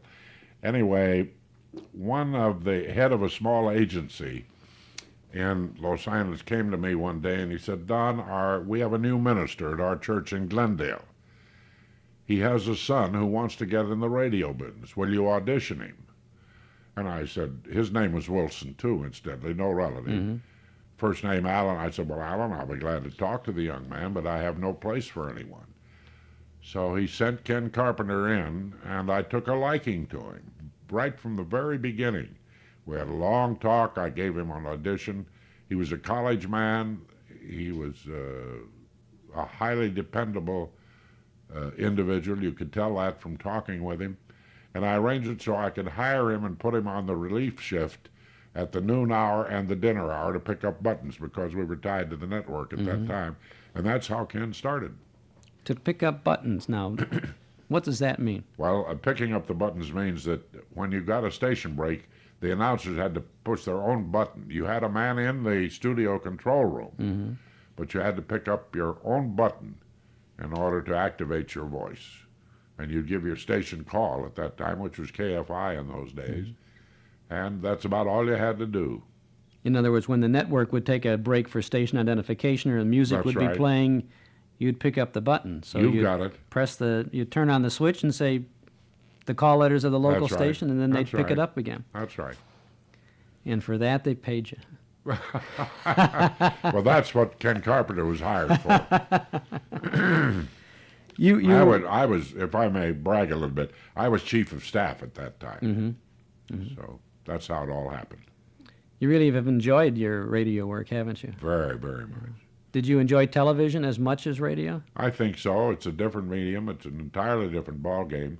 And it's gotten so that a lot of the charm that we used to enjoy in the old days has been dissipated. It's a numbers racket these days. Yes. You used to go into a radio studio or in the early days of television and you knew everybody. But I mean everybody. And you knew them intimately. And there was a great rapport. And but that's gotten so it doesn't exist any longer. It's like a factory job these days, you know. Maybe you'll see somebody, you've never seen them before or won't ever see them again, but there they are for that specific job. Radio really was kind of a family association with the people behind the microphones as well as the people Indeed in front it of the was. receivers. One of the great things about radio, and it will never be acquired by television because it's impossible, but in the radio days, through the listener's eye, his mind's eye, he lived the show with you. He recreated. As the words came over the loudspeaker, he knew exactly what that individual looked like, although he'd never seen a picture of anybody. But in his own mind's eye, he did. And he knew what the situation was that we were talking about. Again, the imagination played the part. And that's one thing that young people, kids today, do not have that advantage that those of us that knew radio in the old days, because their imagination is no longer stimulated as it was during the days of radio. Well, you helped us stimulate our imaginations with what you contributed to radio. And Well, for thank you. millions of people out there, I have to say thank you, Don Wilson. That's really something else. I have to say, too, I spent almost every Sunday at 6 o'clock here in Chicago, sprawled on the floor in front of that Zenith console radio, listening to you and Dennis and Phil and Rochester and Mary and Jack and the whole crew go through the fastest 30 minutes on radio. It went by like wind, really, went by so rapidly. And those programs created some 45 years ago, 40, 30 years ago, are just as funny, just as good today as they ever were. Just as good today as the day they were originally written. Absolutely. No question about it. That type of comedy we no longer have. And bless the listeners' hearts for making it possible for us to succeed in it, because without the devotion of the radio listeners and subsequently the TV viewers, without that devotion that the public afforded us, we wouldn't be here today. We are indebted to the public for all the invaluable things that they did for us. Well, the public is indebted to you and the radio people, too. But they are expressing their gratitude this week at the Mill Run Theater in Niles because they're seeing radio come to life on that revolving stage out there when the big broadcast of 1944 opens each night. Thank and you you're for there mentioning you're there with Dennis Day. And now you and Dennis do a little bit there about we the have a little Benny stuff. badinage that's reflective of the way Dennis used to work on the show. At one point, they'd given me a very presumptuous job in that occasion, and that's I'm reading the straight lines that only Benny could do. So I hope that anybody here won't think I'm trying to imitate, because I'm not an imitator. Well, there is no one who could imitate Don Wilson either. Well, there's nobody that can imitate Jack Benny, believe That's me, for and I'm sure. the first one to know it. Well, you're in good health. You look very fine and fit. And when we first met, I saw you lighting up a cigarette, and I noticed it was not a Lucky Strike cigarette, and I said, Don Wilson lighting up a cigarette that's not a Lucky Strike, and you told me why. When they quit sending them, I changed brands. When the freebies ended, right? It's been a joy talking with you. Thank you very much for having me as your guest. We've gone back over things that are very vague in my memory in some respects, but are pleasant to relate and chat with you about. And I must say you have almost an inexhaustible well of information about particularly the Benny Show, and thank you for revising revitalizing my... We've taken our Those Were the Days microphone to Van Nuys, California, where we were visiting with George Balzer, who wrote for Jack Benny for 25 years. What was it like to write for Jack Benny for 25 years, George? Well, it was, I've always regarded it as a privilege for having experienced the opportunity of writing for a man like Jack Benny. When did you start with Jack? 1943. You were one of, I think, 4 writers who came on board at that time, wasn't it? That is correct. At that time, there was myself and my partner, Sam Perrin, Milt Josephsberg, and John Tackaberry. And we followed a team of Bill Morrow and Ed Boulogne, who had been with Jack for 5, 6, 7 years previous to that. And then they went their own direction, other directions, and we moved in as Jack's writers. Bill Morrow went to, didn't he start working for Bing Crosby?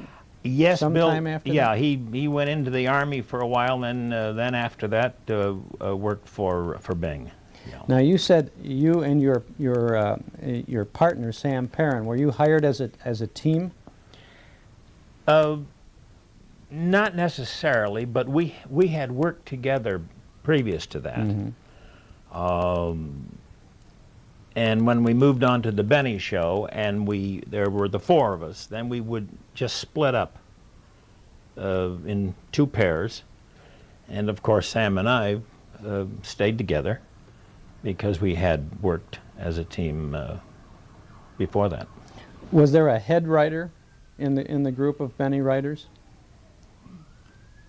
Yes and no. And the reason I say yes and no is because the head writer, the head writer was Jack himself.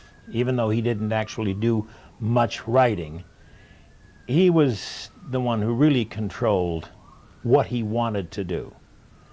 And I guess technically, as I say, we didn't really have a head writer, but I guess Sam, because of a long time previous acquaintance and association with Jack professionally, would at that time have been called the head writer. Mm-hmm. The leader of the group, more or less. Yeah, then as time went on, and I think this is true, any one of us could have written the show ourselves. There was enough capability amongst anyone after being together for a while with Jack that we could have done it. We worked together as a unit, as 4 people. Now, I know it's very difficult to write, for 4 people to write together, so you no doubt came together initially for a story conference or a storyline, and then you went your separate ways to work out the material? Well, all right, let me give you a little rundown of what maybe a typical week would be like. We'd finish our show on Sunday, and about 90% of the time, and maybe even more, we would not know what we were going to do the following Sunday. And Monday, we would just forget about the show entirely, or as much as we could. It's always in the back of your mind. And on Tuesday, we would get together, either physically get together or by phone, and discuss a few possible ideas and so forth, and then have a conversation or two with Jack. And when a basic idea, not necessarily in great detail, was laid out, then on, that would be Tuesday. Then on Wednesday and Thursday, the 2 teams would split up, and Sam and I would write one half of the show, and Milton Tack would write the other half. And during those 2 days, we would keep in touch by phone, merely to have a blend when we wanted to put the two spots together. Why, we would call them, or they would call us and say, "How did you finish your part?"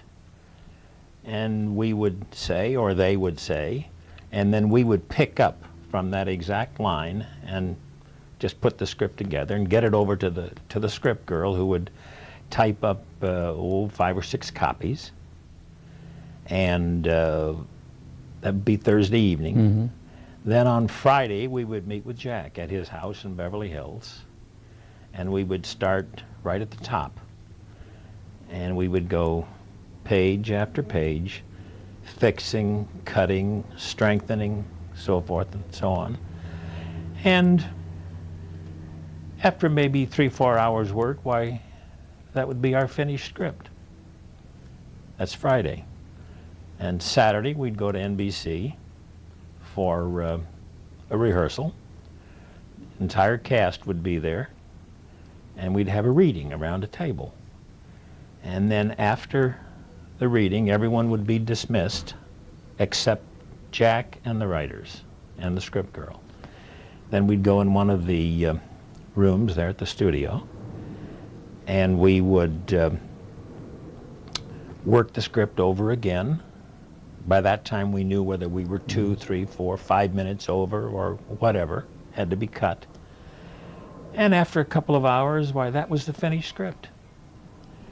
And we then would be ready for a Sunday morning rehearsal, and we would have a reading around the table again for any of the new material, and then we'd go on mic, rehearse, then we'd have a break, and come back and do a show. And then Sunday evening, we were right back where we were a week before, not knowing what we were going to do the next week. You make it sound so simple, so very easy, and yet it could not have been that easy, even for the professionals, the highly qualified professionals that you were, that you are, and that together as a group that you were. Yet the Jack Benny Show was in the top 5 or 10 all-time rated radio shows almost consistently from the beginning of his radio days till the very end. Well, you say that I made it sound easy. And maybe because of our youth at that time, 1943, and not having a great deal of fear, it was easy. It was easy not because with Jack's leadership, not because we as a unit knew how to write. Mm-hmm. A very important thing I think we had, and again I say because of Jack's leadership, we knew when to leave it alone, if I make my point. Mm-hmm. When we finished a script, if Jack and the 4 writers could honestly say to themselves, this is a good show, you could bet that it was going to be a good show. There was none of this, I'm worried about this and I'm worried about that, and they keep picking and picking and picking until usually what happens, if you take a good script and pick on it long enough, you only make it worse. You destroy it. Mm-hmm. And that's what happens to most scripts. In my opinion, let me qualify. Well, you did the right thing, because I think those Jack Benny scripts are absolutely fantastic. As you listen to the old Benny radio shows, it's impossible to, you don't think of the writing. And I think that may be a goal of any good writer. You don't want people to think that this has been written. You want it to think that it's natural. Well, this is probably because we never went into a writing assignment with a tight format. We never had it blocked out to where we knew every move we were going to make. We let the moves come out of the writing. And as you probably know, we were famous in the industry for what we would call the running gag. Absolutely, yes. Where something would happen on page 3, and there'd be a reference to it on page 7, and again on 13, and maybe 18, and then it would be the finish of the show.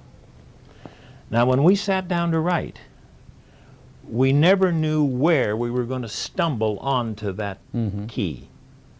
We never had any idea. And yet when we did, and then sometimes we wouldn't even recognize it then, we would go past it, and then all of a sudden on page, as I said, page 7 or 8, whatever, would come an opening, and you say, wait a minute, and we would just not repeat, but refer to what had happened on page 3. And from there on, it would just take off. Now, how did that work if you and your partner were doing the first half of the show and the other 2 guys were doing the second half of the show? Did this come out in your telephone conversations, or as you would meet usually over the weekend? Yes, usually. This brings to mind. Well, let me go back and clear up now. As I say, we never knew where it was. Now, what you want to know is how did we transfer that over to? Right. Well, usually the continuation. If Sam and I did the first part of the show, which I think we usually, well, it all depends. And we got something started, we probably wouldn't carry it any further than our half, because there was no way for us to know how to inject it in a half that we hadn't seen yet. But during the rewrite with Jack is where it would then be picked up and put in as a continuation. Now, normally that was it, or usually that was it. But sometimes we'd get a call from Milt, or we would call them, whichever way, doesn't matter, and we would say, would you have Phil Harris, I'm referring to now, Sure. or Dennis Day, or Mary, or whoever, would you have them at some point say, and we would give them a line. And they say, well, what's that for? I says, don't ask questions, just put it in. And they would, and of course, then in the reading, they would see why we wanted to say those. So we used, well, I almost said a phrase, which to me is terribly important. We used to have a lot of fun. That's what I almost said. Now I've said it. We always had fun. And that's why I think the shows were as good as they were. I can't think of any time that we didn't sit down to work and that we didn't have fun. And I don't think that's true today. You mean of writers today? Of anybody today? The whole business. There's not enough fun. Or at least I don't think there is. I've run into a few things where there's just generally panic. It's. But we had fun, I'll tell you. Well, so did the audience, because when you listen to a Jack Benny radio show from the 40s or the early 50s, and you hear the fun that the performers are having, and you listen to the audience, the studio audience, roaring, you know that that's spontaneous laughter, that's genuine humor, genuine laughter. Never, I guess, I don't know this for a fact, but I would guess that they never relied on any kind of a laugh track or added, maybe later in TV, but certainly not in radio. In radio, we never used a laugh track, nor did anyone else, really, because canned laughter didn't come into the picture really until television. Until the material wasn't funny much anymore. Well, I don't know whether I would say that. In television, it's difficult to do comedy because there's so much going on stage that's distracting. Cameras are rolling around and lights are being changed and props might be in the process of being moved or set up off camera. You know, it's one of those things. And it is distracting. However, I will say that where in those television years when we used the laugh track, we felt, and I think we're right, that the line deserved whatever we gave it mechanically. And I don't think that's true anymore. If that's the case, and I accept your explanation of it, that is probably because you and the other writers have been with Jack for so long by that time. And as you said before, you knew when you fixed the script and it was ready, you knew it was ready and you knew what the payoff was going to be. And I think that may be what is lacking today in some of the shows. No one knows what's funny or what isn't funny. They're just keeping their fingers crossed. Well, yes, that's one of the problems. You have to have faith. I tell you, you really have to come to the conclusion that we've written this, and especially if it's been done in a room in rehearsal, and if it has played and gotten a big laugh, that's your proof it's right. But today, even material that is rehearsed and gets good reaction is then picked on until it's ruined. And I don't know why. Well, who's picking on it today?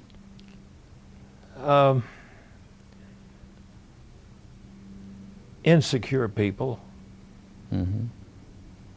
comedians generally are terribly, Yeah. they're frightened people. They're insecure. They walk out on that stage with wet palms, and it's just part of the business. Now, was Jack a very secure comedian? I think he was terribly secure. Now, a lot of people say, well, he wasn't. Well, I say any man who takes the top show and after a while, I'm talking about now, after we adjusted to the show and so forth, and would turn those scripts over to us, although he was there to approve, but by being there, I mean after we'd finished the script, he always approved what we did, but as far as the basic writing was concerned, he turned that over to us. We did that. And sometimes Jack would come in, and this is both for radio and television, and he would say, fellas, I was reading a book, or I listened to a show last night, or I watched a television show, and I think that we could do something with such and such an act. So we'd say, yeah. What else, Jack? He says, I don't know. That's your job. And then he'd walk out of the room, and a couple of these turned. He says, I wouldn't have your job for $1 million. And he was sincere. Jack was a man who would come in with a little tiny thing that he said, gee, I think we could have some fun with that. And we'd say, well, fun, what kind of fun? He says, figure it out. I don't know. And usually within an hour or so, we'd get in touch with him and say, Jack, how about this? He says, that's it, write it. And we'd write it. Now, if there would be a little storyline running through the show, and you were writing the first half, you and Sam were writing the first half, where would the decision be made that in the first half we've got Mary and Dennis and Rochester, and in the second half we've got Phil and Don and Mel Blanc, for example? Where would the decision be made? Usually that would be dictated by what we were going to do. Typical show or idea that might represent a storyline, which was really very thin. We, in 1945, I think, I had an idea. We were going to go to New York, which we did many, many times to do shows out of New York, Chicago, and so forth. And I had an idea that if we went down to the railroad station, we could have some fun. And everyone agreed.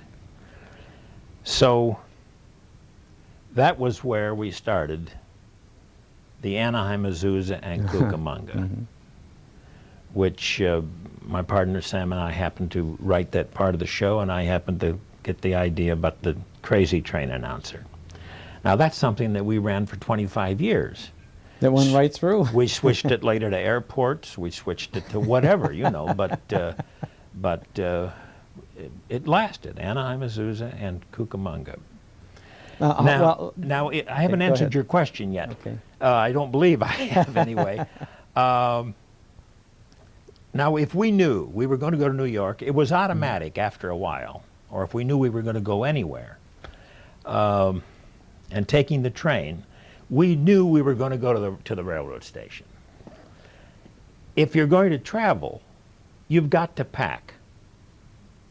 So the first half of the show was everybody at home getting ready for the trip, and the second half of the show was the problems of the station.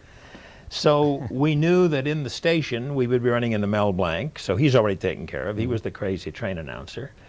It was already set. We knew Frank Nelson would be the man, the ticket agent. Benny Rubin would be there in the playing some odd parts, whatever, behind the information desk. And when Jack went up, well, you know, he asked a legitimate question. Benny say, I don't know. You know, you probably heard those routines. Yeah, something says, I don't know. I don't know. For heaven's sakes, if you don't know anything, why are you behind that information counter? Well, he had a crazy answer, like I had to get behind something, I tore my pants, or whatever the line was. So, and the tout, Jack would go to buy something, and the tout would say, hey, Bud, come here a minute. Now, strangely enough, in that first railroad station that we did, came the crazy train announcer. The tout was in that first station. These things are all that ran for 25 years. What else did we run into? A couple of other things. All got started in that same In that one time. show? Either in that one show or very close together. Couple of them, There was a year where we added all kinds of crazy things. Now you were going to ask a question before I. Well, I was going to ask, how did you decide on Anaheim, Azusa, and Cucamonga? I mean, why not? There's several other crazy named cities out here in California. The first one we had in the script. The first one Anaheim? that was written in the script was train leaving on track 5 for Anaheim, Azusa, and Pomona. Ah. And he says, oh, come on, does anybody want to go to Pomona? And we used Pomona. We went into rehearsal, and it didn't play right. It didn't ring.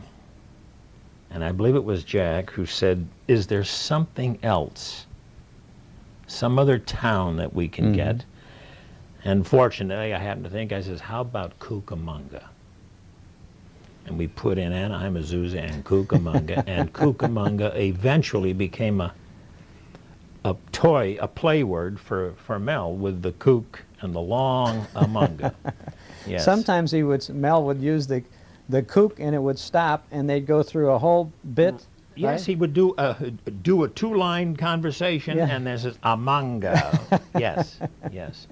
Now, I guess I answered the question. That kind of show just dictated. It just fell into place then. And we worked in what Jack himself used to call the velvet rut, where it went on week to week, and we did what the audience wanted, what they expected of us, and we had very few problems. And it just worked out beautifully. Now, as we're talking about the railroad station, and to show you how things were expected of us, I had an idea one night. We were working on a show, or one afternoon, whatever it was, and we knew we were going to go away the next weekend. We knew we were going to do the railroad station. That was all set. We did automatic. So I said, Jack, I've got an idea. Here's what we ought to do. When we go down to the railroad station, we'll hear all the traffic noises as you get out of the cab and so forth. And then you stop and say, Mary, I can't do it. She says, what do you mean? What do you mean you can't do what? She says, I can't go in that crazy station again. They drive me nuts. She says, but Jack, he says, no, she's Jack, you've got to go in. We have to go to New York. Now we've got to get on the train. He says, oh, I guess so, but these people drive me crazy. The doors opened, and the most beautiful train announcer with a very dignified voice said, train leaving on track 5 for so-and-so, so-and-so, and so-and-so. Will those passengers with the tickets for the so-and-so please board the train? Jack says, now wait a minute, wait a minute. He says, that was a nice fella. Now what we did, we took him quickly through the station, had his ticket validated, beautiful man behind the counter. Bought a magazine, lovely girl waited on. Everything was just wonderful. And we get on the train, and now we're headed for New York. He says, I can't get over it. He says, such a pleasure to go through that station. People all made sense, so forth and so on. Now we're riding along, And after a while, Mary says, well, let me go back just a minute. When this happened in the railroad station, you heard the studio audience went, oh. They were disappointed. Now, we're on the train, and we're talking back and forth, Phil, Dennis, Rochester, Don Wilson, so forth. And then Mary says, oh, darn it. Jack says, what's the matter? She says, I forgot to buy a magazine when we were in the station. Jack says, Mary, you don't have to worry about that. Says, I'll get you a magazine. We're going to stop in Pasadena in just a couple of minutes. I'll run in, get a magazine, get back on the train, and you got what you want. She said, Jack, don't bother. He says, no, it's no trouble. I'll do it. Now, we pull into Pasadena. Train stops. Jack gets off, says, I'll be right back. Runs up, opens the doors, and the trainer says, train leaving on track 5 for Anaheim, Azusa, and Cucamonga. And there, for the next 5 pages, we had Frank Nelson, we had the tout, we had everybody who just drove him crazy. Now, that was just a delay. And our fun was that we played with the audience a little bit, and that we made them think we weren't going to do it. But those were the liberties we had. Those were great days. They really were. I want to talk more about the material that you wrote for Jack and for all of the other characters, because each of the other characters certainly was a distinct personality, and no doubt because of the character that was created for each of them, they lent themselves to the various situations. Like Jack talking about going into the railroad station with all those people driving him crazy. There were a lot of crazies on the show. And we'd like to talk about that with our guest George Balzer, and we're going to do that in just a minute or two. We're talking with George Balzer, who was one of, I think, maybe 10 writers that Jack Benny had in his 40-year career on radio, which is in itself is a miracle that there were no more than 10. And basically, George, you and 3 others were the key writers for the Benny Show for 25 years. Is that a fact that there were not many more than 10 writers? That would about, see, let me go over basically, for all the years that I was with Jack, there were really 4 writers. Then, during the period when we were making the transition from radio to television, we were doing both, television and radio. So we took on 2 additional writers. Now that made 6. Then when we dropped radio and continued only with television, why then 2 writers were dropped or left the staff, and just 4 continued from there on. Then there were 2 other writers who over the years had done some work for Jack, and on a few occasions when we felt we needed some outside help because we were involved with some specials or additional work, why then they would join up for a week or 2. So it was, there weren't a large number of writers coming and going at any time. It was 25 years was pretty steady, I think. I would think so. And it was a key group, certainly really knowing all of the characters, Jack's total character. And speaking of Jack's total character, now he's a stingy person, miserly, he's got the vault, he's got the Maxwell. Had any of these things been developed prior to your joining the Benny team in 43? Yes. Jack had the Maxwell before we joined him. The feud with Fred Allen was underway before we joined him. Of course, his basic character was well established before we joined him.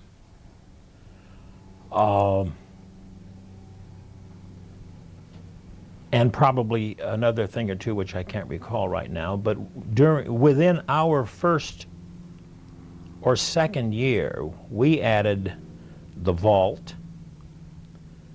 the telephone operators, the railroad station, a little character that, after once becoming established, ran again, as many of the other things, for 25 years or more, was Mel Blanc doing the Mexican, the C.C. Psy, Sue, yeah. you see, which, if you want to hear a little story behind that. Of course. All right. That's why we're here. Well, Sam and I were writing we were writing the sketch that week, which was the second half of the show. And we were doing a satirization of a picture, Treasure of the Sierra Madre, which had a Mexico location, and the picture, I believe, had just come out, and it was Humphrey Bogart and I think John Huston and I Tim don't remember. Holt, I think. So we're doing this, a satire on that. And at one point I said to Sam, I said, I got an idea, but I don't know yet what to do with it. But since we're going to be bumping into Mexican bandits, I think it would be funny if Jack would ask a question and the little Mexican would say, "Sí," and then we'll have Jack ask another question, "Sí," ask a third question, "Sí," then him say, "What's your name?" and he would say, "Psy." Jack would say, "Psy," "Sí." So I said, yeah, that could be kind of funny. So we put it in the script. And that just lasted forever. And what we did as time went on, then we added the variations, where we got into Sue and So and so forth. And I have all that stuff on tape. what I do, what I take to illustrate when I talk about these things, is I play the very first one we ever did. Then I play where it's been exaggerated a little bit, and then where it's been exaggerated a little more, and then where it became a whole big routine. So, well, that has to be a classic. it has become, yeah, it's been one of the classics. All you have to do is to mention C, Psy, Sue, So, and everybody knows what the origin is, the Jack Benny program. They know what you're, yes, they know what you're referring to. Yeah, now I've kind of forgotten what we were talking about. Oh, sorry, we were just talking about the Benny program in general, and the writing of the material for characters like Mel Blanc is something I did want to talk about. Jack was always surrounded by crazies, okay, and Dennis Day was always driving him nuts with these crazy lines and crazy things. And did these silly lines develop over a period of time, or did you try them and some succeeded, some didn't succeed? And after a while, you had a character for Dennis Day, for example, which I guess for Dennis was not. It was sillier, but not too much. Unlike was it Kenny Baker who preceded him? Oh, that's correct. The Kenny Baker character and Dennis's character were pretty much the same. But Dennis carried it to a greater extreme. Dennis, yeah, went a little further with it. As Jack used to say, in one of his, well, see, I remember I gave him a routine once that he used in many ways on a television show and then used it in personal appearances. But it was just basically where he talks about Dennis being his cast and so forth. And he says, I got to tell you what Dennis did to me the other night. He says, he came over to my house, see me about something. And after we'd taken care of that, as he was leaving, he turned and he says, goodbye, Mr. Benny, have a pleasant trip. And Jack says, and then I was upstairs and halfway through packing before I realized I wasn't going anyplace. Which is just a crazy. We did another show once where in our plot, Dennis was not going to be on the show because we had a guest singer. This was a television show. Then Jack, in our premise, left the studio and went home. And he came rushing into the house, and he says, "Rochester, quick, turn out the lights, pull down the shades." He says, "Boss, what's the matter?" He says, "Somebody's following me. They followed me all the way home. And they kept getting closer and closer and closer. I don't know who it is. And we'll call the police." Well, the point was that in our show, we called the police. The police came, and they apprehended this fella out front. Well, it was Dennis Day. He was mad because Jack didn't let him, supposedly didn't let him be on the show that week. So that was the show. Then in the tag, when Jack came out and had his last joke and all, and then he says, "And now, ladies, I'd like to bring out Dennis Day." Dennis came out and he says, "Dennis, I want to tell you that that thing you did to me tonight was really frightening." I said, "I mean, it really gave me an eerie feeling." And Dennis says, "Gee, Mr. Benny, that's where I was born." He says, "Oh, Erie, Pennsylvania?" He says, "No, Feeling, West Virginia." Now that joke is so bad that really it was at a rehearsal that it went through my mind, and I was ashamed to say it. And they says, "Come on, what?" I said, "All right." I told them the joke, and everyone says, why don't we do it?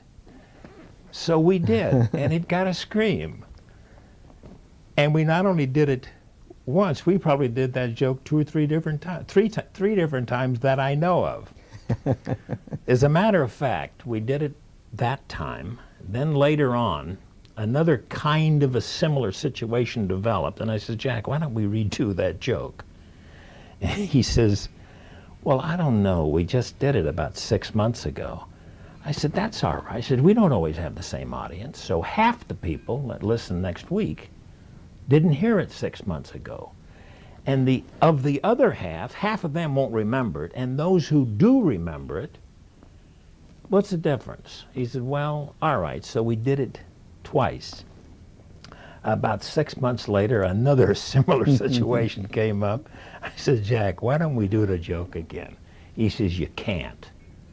You just can't do that 3 times. I said, "Yes, you can. I'll tell you how you can do it." He said, "How?" I said, "You do the joke. And then," I said, "you're going to get a big laugh with it. We know that because you got it twice already."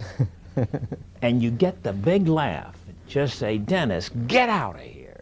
And then you turn and you say, 'Ladies and gentlemen, the reason I'm so mad at that kid is that's the 3rd time he's got me on that same joke.'" He says, "Yeah, that'll work." And we did it, and the extra line got another laugh. You see, so you can really do anything if you've got the right people and the right attitudes. Did you ever get much help from the cast members as far as the writing was concerned? Did they ever contribute an interpretation that you hadn't expected, or some pieces of dialogue maybe that would enhance the sketch? Very rarely. The help that we got from the cast and really appreciated was their own talent to act and their feel for comedy. That was the help we got from our cast. I feel we had the best people available, and we could get the best people. The reason we could get them was because it meant so much to them to be on the Benny Show. Because when you were once on the Benny Show, it just established a reputation in the industry where other shows would then want you to come and work for them as an actor.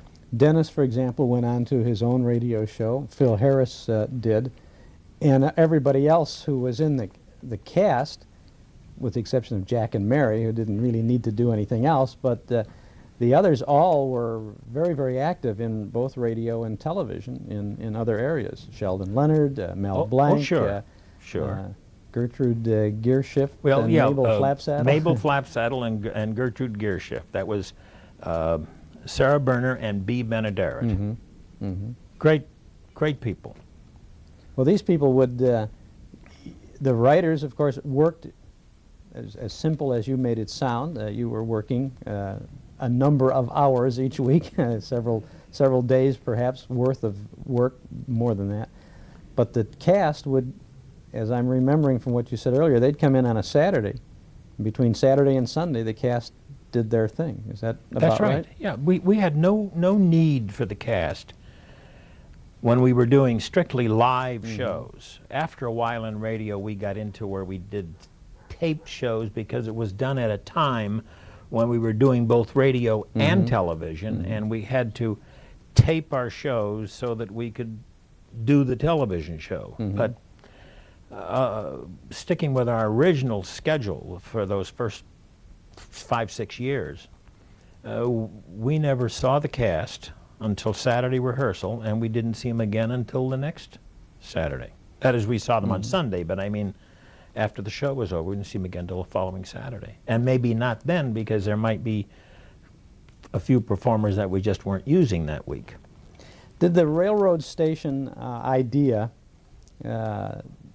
start the wheels turning for the classic Christmas shopping in Palm Springs programs that seem to have been done almost every year? Jack and Mary would go to Palm Springs and they'd meet the harried clerk, Mel Blanc. That actually, there's a story behind that now, which is kind of interesting, I think. We had an idea one week, and the first shopping was not in Palm Springs, but we did eventually get down to where we would be in Palm Springs, and we did the shopping. That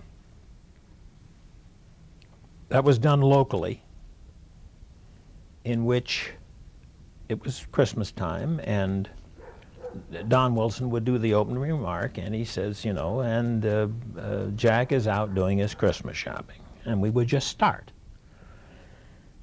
And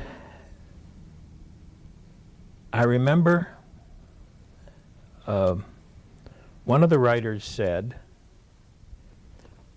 we'll do a Christmas shopping, but what'll we do in the first half of the show? And we said, well, nothing. We're just going to do Christmas shopping. He said, but you can't stay in a department store for a half hour. I said, well, I don't know why not. He said, well, I don't think it'll hold up. So he said, well, let's try it anyway. So we did it for the full half hour. And when the show was over, it was that same writer who said, I have an idea for next week. What is that? He said, we go back to the department store and it'll be the exchanging of the gift. And we did it. It was just terribly surprised. In those days, they were kind of, the pattern was kind of set that you only spent so much time for this and so much time for that. And then you did the last part of the show and so forth. We found out you can go anywhere you want to, could go anywhere you wanted to go and stay as long as you want to, as long as it's written properly and holds up. There's no time limit, really. So that's the way, that was the department as long as store. the laughs kept coming, and they surely did. Yes. Now, yeah, we would switch around with Jack and say, oh, hey, look, there's Rochester over there buying something. I wonder what he's getting. At the Zoll, and Roch would do a routine with the clerk, you know, and they'd go to Dennis. Phil would come along. When you had a guest star on the show, which was certainly not every week, I don't know, I would not know how frequently you had a guest star on radio days. Quite frequently. Quite frequently. Guest stars, yes. Would the guest star be totally at the hands of Jack Benny's writers, or would, for example, I realize that maybe if Ronald Coleman and his wife came in, maybe you fellas wrote all the material, but suppose if Bob Hope came in, would Hope's writers jump in a little bit on this? Being another comedian, when Bob came on our show, and I'm as I recall, I'm sure I'm correct in saying this, he never took our script to his boys to be worked over and then brought back for rehearsal. And when Jack would appear with Bob, we wouldn't work on that script. So, or at least not that I remember. Each group of writers knew the other comedian's personality Jack- and style so well that they would... Well enough, yes. Uh-huh. Whenever Bob came on our show, he came in and did the show, and that was it. And whenever Jack went over there, sometimes we would know what Jack was going to be doing over there, and we might say, Jack, well, maybe you can do this little line here and get that into the script if it fits. He says, yeah, that would work real good. I'll see if it works, or see if it'll fit. And he might get it in. But there was never this, my boys will punch it up for your show, or that their boys will punch it up for our show, you know. That was had a lot of confidence. Each comedian had a lot of confidence in the other. In each other. They had great respect for one another, yeah, even though they did different kinds of material. Now, as far as guest stars are concerned, we had a unique position.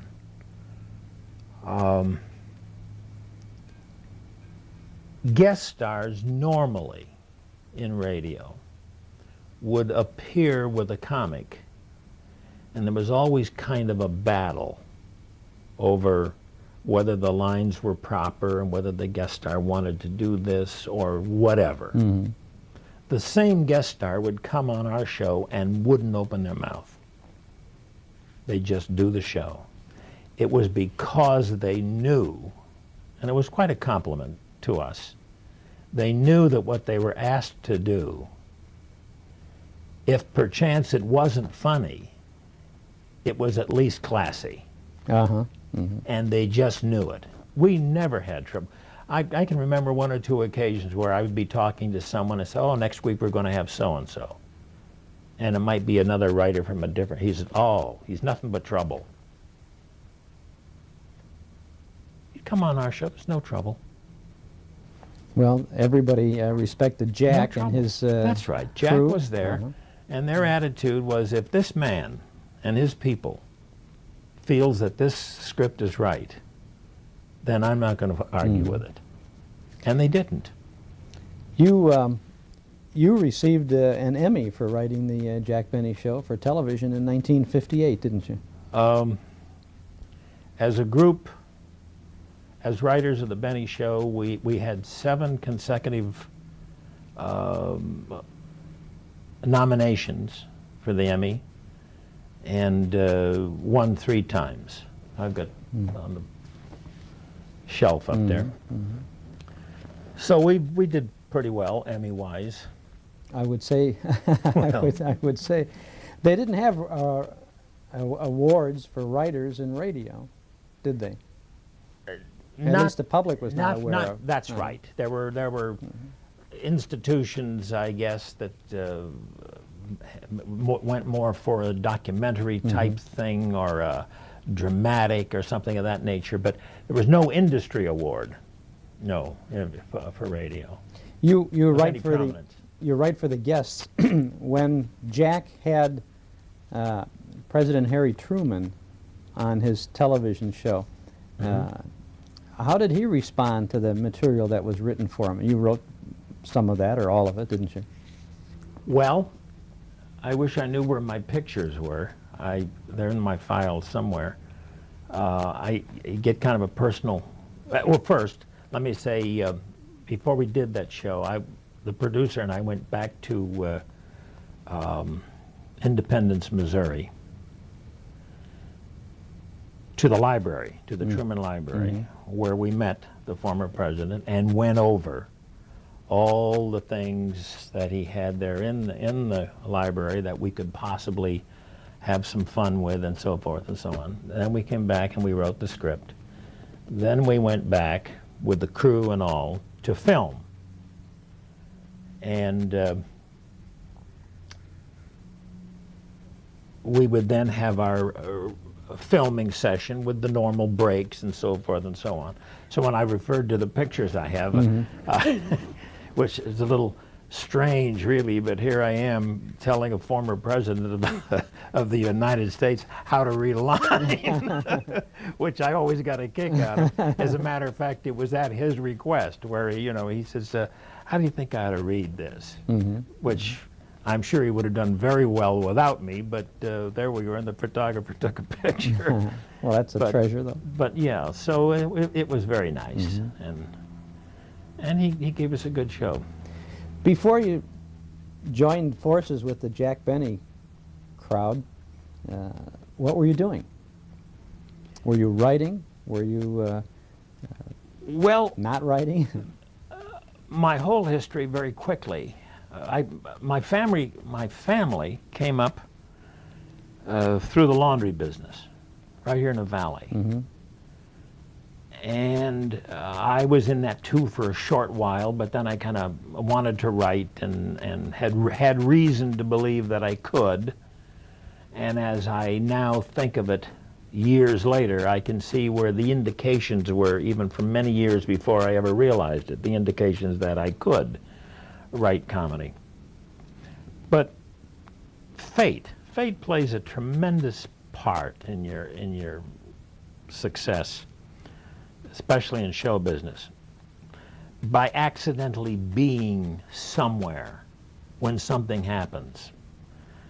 And I just happened to be in the right place at the right time, and very briefly, when I got interested in writing for radio, at that time being no television, I was a listener, a fan of the Benny Show, and I decided to do what I thought a script would be like for the Benny Show. So I wrote 5 scripts just on my own time, and when I finished them, I didn't know what to do with them. I had no context, no nothing. I was a great radio fan, really a great radio fan, but had never been ever inside a radio studio, even though we were this close to Hollywood. And fate. The house behind us got sold, and a man named Tom Devine moved in. Turned out to be the brother of Andy Devine. Andy Devine at that time was on the Jack Benny Show. So I made it a point to be over at Tom's house a time or two when Andy was visiting. I had a chance to ask Andy about it, and he indicated that they use up a lot of material, etc., and if I thought I could do it, to do it. And a few weeks later, I got a call from Andy, and he says, get in touch with Tom Harrington at Young and Rubicam in Hollywood. In the meantime, Andy had read the scripts that I had written. So he said, get in touch with Tom. I got in touch with Tom, and he said, come in, and I'll talk to you Tuesday, let's say. So on the Tuesday, I go in to Young and Rubicam, and we talk for a few moments, and he said, how would you like to come to a Benny broadcast?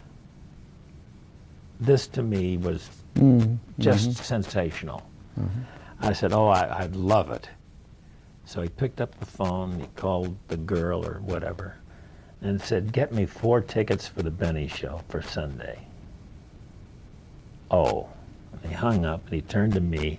He said, the tickets are all gone. My whole world fell apart.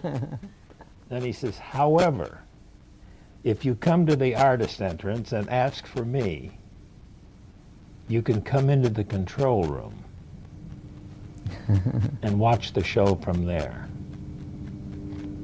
Now, if the tickets were available, I wouldn't have gotten into the control room. That's where I saw my first radio show ever, was in the control room of the Jack Benny Show. Now, after that, I'm way up there on the peak of that mountain. Nothing happens. Nothing happens. I had, in the meantime, left my scripts at Young and Rubicam, and I made other contacts around town, just people I knew, writers, that I knew were in the business, writers and advertising people and so forth. Nothing happened. And then one day, I went into Hollywood for something, and I walked around the corner, and there was a copy of Variety stuck up in the window of the Variety offices. And I'm leaning over reading this through the glass when a friend of mine came by, or someone that I had made friends with, said, "George, what are you doing?" I said, "I'm not doing anything." He says, "Get in touch with," and he gave me a name, a fellow named Duke Atterbury. He writes the Bob Burns spot for the Bing Crosby Craft Music Hall. So I did that, and I wound up in Mr. Atterbury's attic writing jokes for Bob Burns to be used on Bing Crosby's show.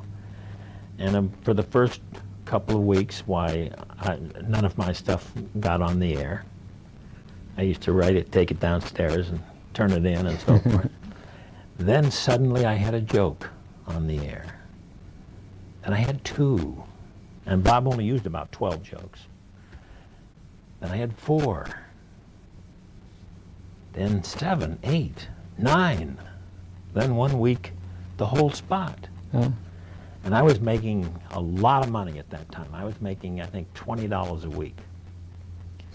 And because of a personal problem where I was using my brother's car, driving back and forth to work, and he was going to get married and needed his car, so now I have no car. So I went to the gentleman and I said, "I have to get $5 more a week so I can buy a car." In those days, you could buy a car. And he said, "No."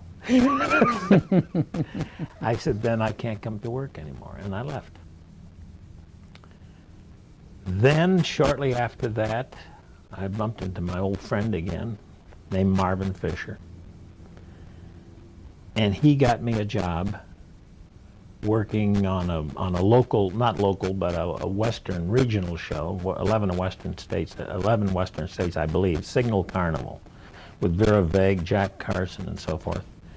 And I was there for a while, and while I was on that show, Young and Rubicam got in touch with me from the scripts that I had left almost 2 years before, and said, "We want to talk to you about Burns and Allen."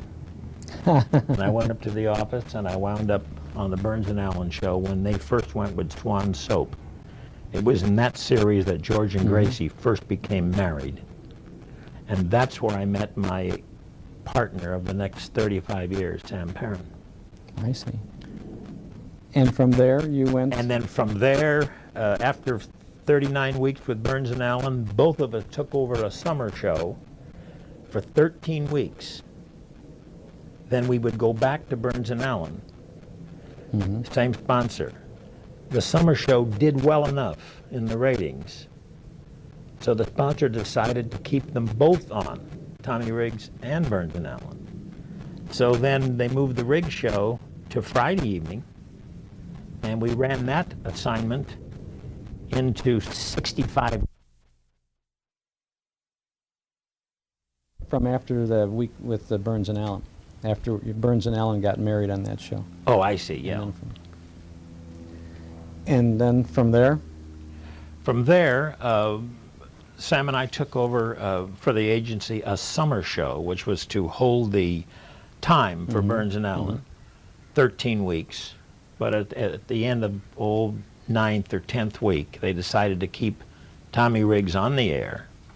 And then when Burns and Allen came back, why then we moved to Friday evening instead of Tuesday, which was the Burns and Allen spot. And we ran that original assignment of 13 weeks into 65. With Tommy Riggs and with Tommy Betty Lou, Riggs, huh? yes. On about the 62nd or 61st week is when the call came from Jack Benny. And at that time, Sam and I both moved on to the Benny staff. That was in 1943. And so it was a 2-year period of time that you may not have been ready, really, in somebody's eyes, to write for Jack Benny from the moment you gave those scripts to Andy Devine, but you really were able then to get a lot of experience. It was just that combination of the time, just not being. I don't think. Well, yeah, I was probably a little more experienced during that 2 years, but just the openings weren't there, and then they would begin to happen. They happened so fast. It's just amazing because I like to tell this story, this personal side of it, because really I lived here in the valley. This is my home. I lived out the West End with my family, and I mean my brothers and sisters and all and so forth. And I like to say I was just a barefoot country boy. I had never been on a train except for one time in 1920 when the family moved out from Erie, Pennsylvania, where I was born. That was the last time I'd ever been on a train. And out of the call from Jack Benny, before I knew it, I was on a train going to New York. The chief or super chief onto the 20th Century Limited and so forth. I'm seeing New York City. And this is kind of an interesting story. If I may just put this in. All right. On that on the following Sunday morning after being in New York, I go to St. Pat's Cathedral for Mass. And I'm sitting there minding my own business, just enthralled with this whole thing, when somebody comes along and puts a basket in my lap. And I don't know what to do with it, of course. And I glance around and I see that the others who had the same thing happen to them got up and took that basket, and it was helping with taking up the collection, which they would just guide it down one, take it and put it in the next. So I did that. And while I'm doing that, I look across the aisle, and opposite me doing the same thing is Jim Farley. Now here I am, and years later I referred to it as the period when I had the same job as Jim Farley. And everyone gets very curious, what was that? I say, well, here's the story. So what I'm trying to bring out really is that going to New York, that incident, a week or so later, Jack came back from North Africa where he'd been with the USO troop, and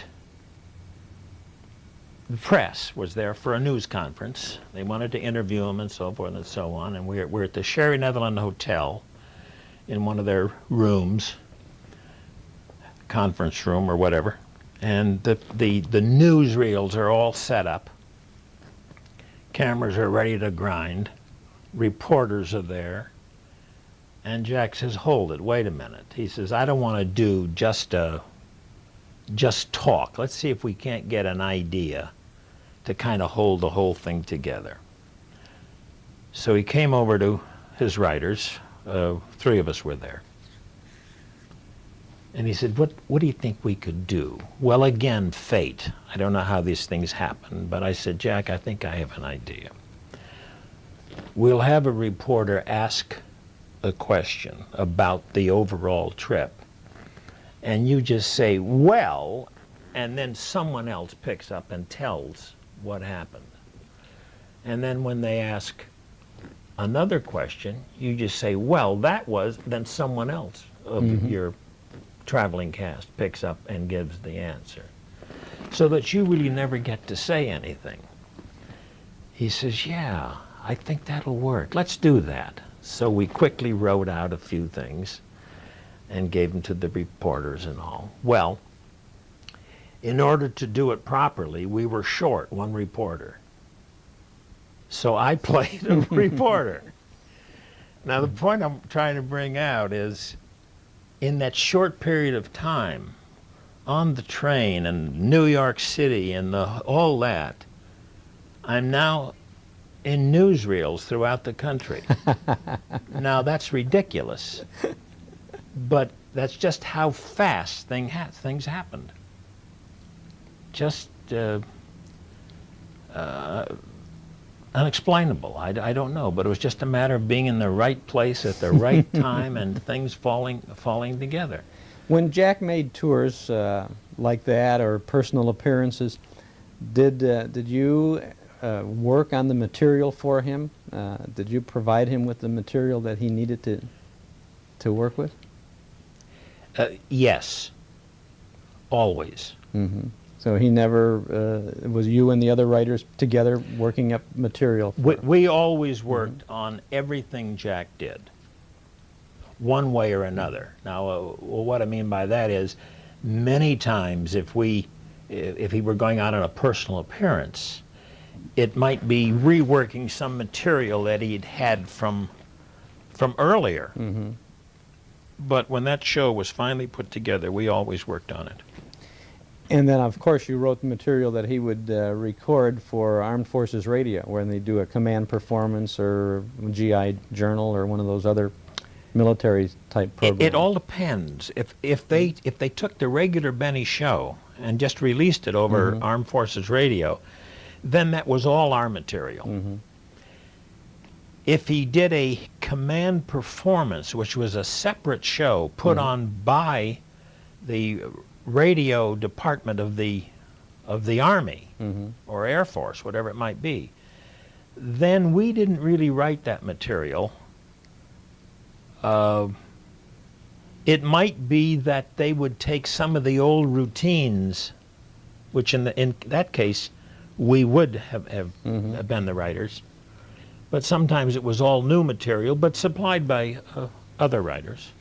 Who would just follow the style that was... Yeah, and then I guess, I kind of forget, it was so long ago, but maybe Jack would bring a script in and we'd spend a few hours on it. Mhm. But to do the original, sometimes we would, sometimes we wouldn't. But generally speaking, he did whatever Jack did, it usually went through our hands.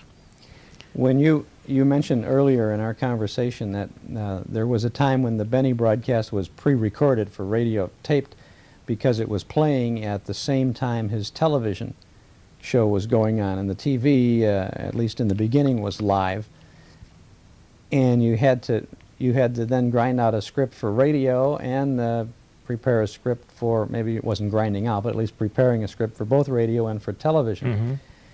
And then eventually the radio came to an end and it was only on television. And having had experience in both radio and television with this, which was more satisfying to you? Well, television in the beginning was certainly a more exciting thing, because by that time radio had become, I don't want to say dull, but sort of commonplace, but then to get into television was kind of exciting. But having been in television a long while, those radio days look awfully good. Mm-hmm. Mm-hmm. And the transition was not difficult to make. I have, as a fan of Jack Benny's over the years, I've always kind of felt that Jack really had a change in a slight subtle change in his character, even though Jack Benny is Jack Benny. In his very early broadcasts, he was almost a stand-up comedian, brash, thinking of himself as a man about town, a Don Juan, if you will, and then moving into the character where, I mean, always in control in that period of time. Then into the area where he was losing control, and everybody was, everyone not only getting the laughs, but always getting the best of Jack Benny. And then as he moved into television, there was a little bit of that, and finally, in the last decade of his television career, he was, in my mind, the total opposite of the way he was when he began. He was not brash. He was maybe because of his age, or maybe just because of the way his personality was. He was a little slower. He was Yes. did the slow take and all of that sort of thing. Yeah. I think what you said is basically true. I know when we first went on the show, Walter Winchell wrote a review and pointed up that Jack compared him with the shows that he'd been doing up to that time. Mm-hmm. pointed up the fact that the show was a little sharper, a little broader. The laughs were a little bigger. Mm-hmm. And that was true. Yeah, I can remember an occasion where we were at Jack's house, and we had finished working on a script. And I had quickly looked it over, just for my own benefit. And I said, Jack, do you know that I don't think you've got one laugh in this whole show? And I remember his response. He says, George, don't worry about it. He says, because on Monday morning, people are still going to say, if it's a good show, did you hear the Jack Benny show last night? And he was so right. It made no difference to him. A lot of comedians, especially radio comedians, would count laughs. And if they had a routine with the guest star, and the guest star got a laugh, the comedian better have a laugh to go with it. And maybe more laughs. Or if there was a good joke written for the guest star, the comedian would take that joke, and it didn't fit him at all. Mm-hmm. But it was a funny joke, and he was going to do it or else. He wanted the laugh. He wanted the laugh, yes. Jack never operated that. He says, I don't care who gets the laughs. It's my show. Well, that, I think, was part of the great success of the Jack Benny program. Right. No question about it.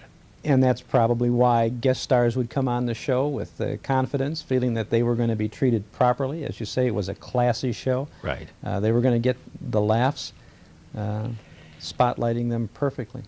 Jack had a philosophy which was proven over the years to be so right. So right.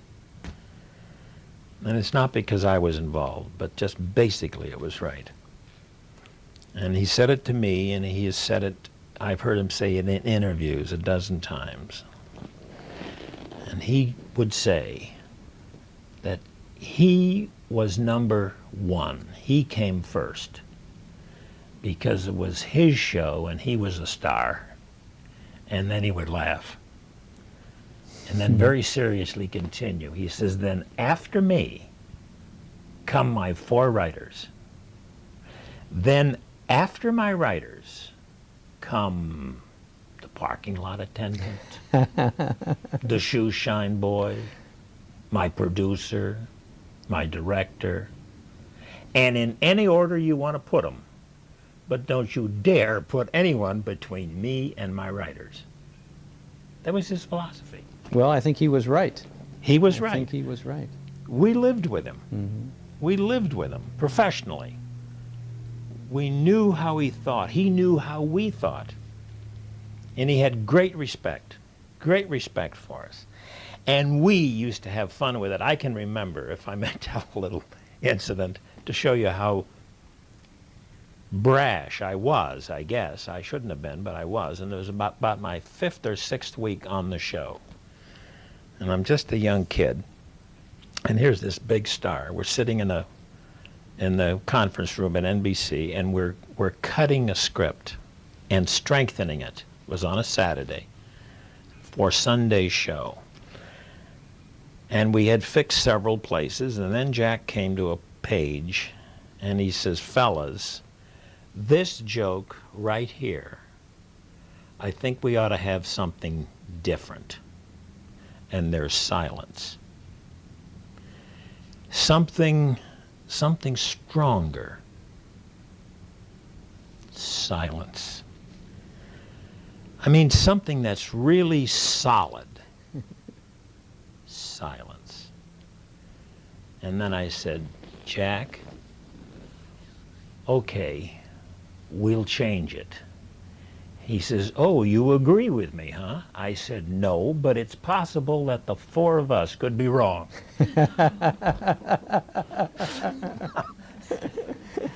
Now, I want to tell you, you never saw a man laugh so hard in all your life. He just roared.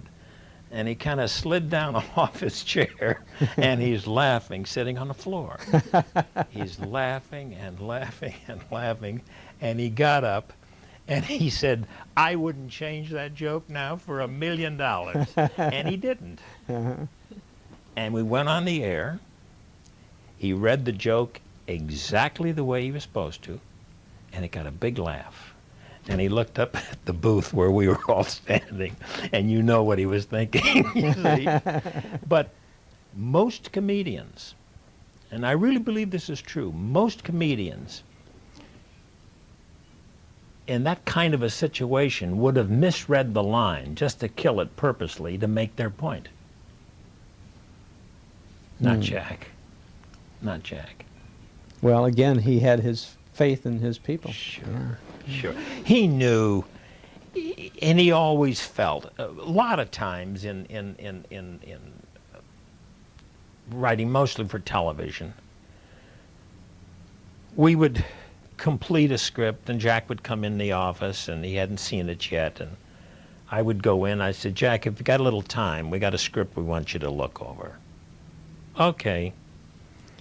So bring him a copy of the script, and then we'd go on about our business in our room, writing whatever we were doing. And he'd come out, he said, "Gee, I don't know, fellas. I read it over, and I don't know."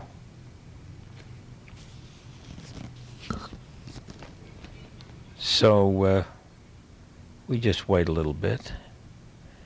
He says, "What do you fellas think?" I said, "Well, Jack, we thought it was good enough, or so good, that we felt it should be put on paper. We think it's good." "Okay, let's do it." And we'd do it. Or there would be another time like that when he would come out with same attitude, and we'd say, "Well, Jack, why don't we just start to clean it up and see what happens?" And now he would start to read with us. And he would read, and then he'd start to laugh. I said, "Jack, what are you laughing at?"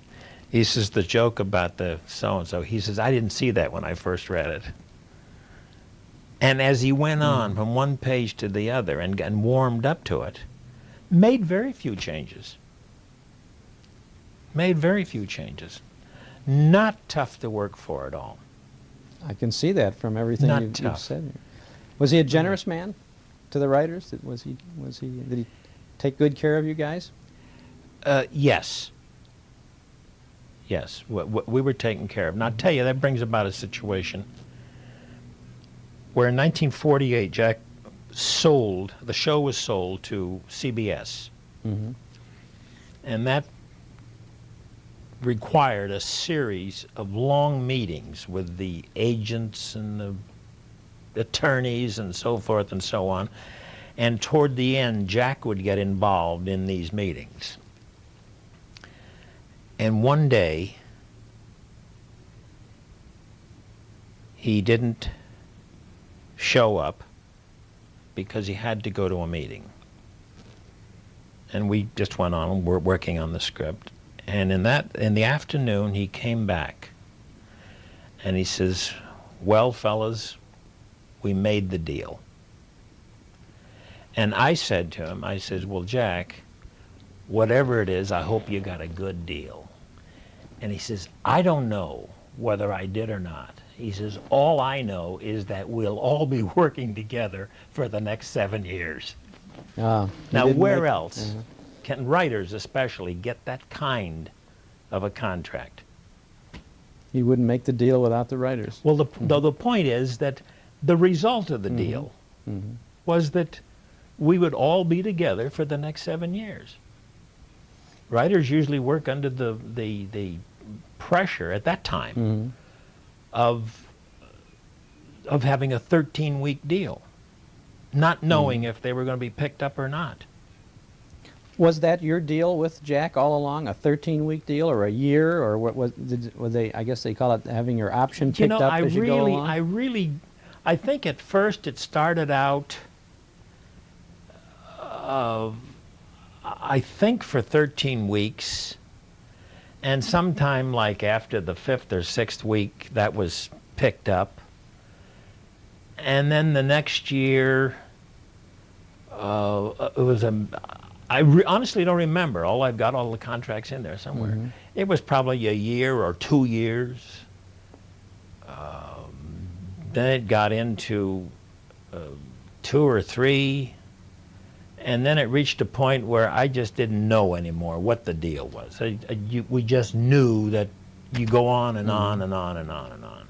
And every so often the lawyer would bring some papers over and you'd sign them, and that was it. Did you get paid during the summer when he was off the air? At one time toward the end we did, because what they did was they made a whole I see. year out of it. It was so much a year and they broke it up. One reason for that was because we worked more. We worked longer hours, not longer hours, but we worked more weeks. In television, what we had to do was we would finish a season. Then we would immediately start on shows for the next season. Mm-hmm. By the time we got ready to go into production, we were probably 10, 11, 12 shows ahead. Mm. Then as we produced and wrote new shows, produced the old shows, wrote new shows, we would gradually lose. We'd gradually have to go into the reserve. And by the time the season ended, we might finish with only one show unproduced, and then as soon as that was done, we would start again. When he signed that radio contract with CBS in 1948, that was for 7 years, and that in 55 or 6, I guess, was really the end of the radio era. About 55, I think, yeah. And during the transition period, most of the radio shows were repeat radio shows. When I say repeat, they were old radio shows that were taken and reworked. You mean redone by the writers? They were new show. They were live or recreated, but they were not replays. Yeah, and Sam and I did not get too involved in that radio work during those periods. In that we basically were doing television. From the time television started, Sam and I did basically all the television. The radio people would come to all our rehearsals and contribute whatever they could. And we would also go to radio rehearsals and contribute what we could. But starting in the raw, why we would always do the television, they would do the radio. Did you write some of the songs for the Sportsman? I'm trying to think which half of the show that would be in. Well, it seemed like it was in the that would middle. usually be about in the middle of the show. And that was kind of a separate. We had a musical director named Malin Merrick, who was with Jack for 30 years or more, I guess. And he did the commercials. We would come up with the framework. And now you're talking about the Sportsman Quartet. Yes, right. Yeah, Malin did most of those. Then he wrote the lyric for the Lucky Strike business. Yes. Yeah. Do you know if did the sponsor or the agency say this is what we want you to cover in that spot this week, or did they just say do something about Lucky Strike this time? In the integrated commercial? Yeah. Ask me that question again, so I'll get right to the meat of it. If the Sportsmen were going to come in and say they're going to rehearse the song that they're singing for, that's always what they did. They rehearsed the song they're going to sing on the show for Sunday, and the song would have been Stormy Weather. Well, they do one chorus is Stormy Weather, and then the next chorus is all about Lucky Strike cigarettes. Yes. And it might I don't know what specific attributes of Lucky would be discussed in this, or which would be covered in the song, but would the sponsor or the agency say, this week talk about the fact that it's lighter and smoother and longer, or it's round and firm and fully packed, or what? Well, we always talked about the important things on the. We talked about in a cigarette, it's the tobacco that counts, as Jack used to say. What else counts in a cigarette? The paper. We talked about it's round, it's firm and fully packed, free and easy on the draw.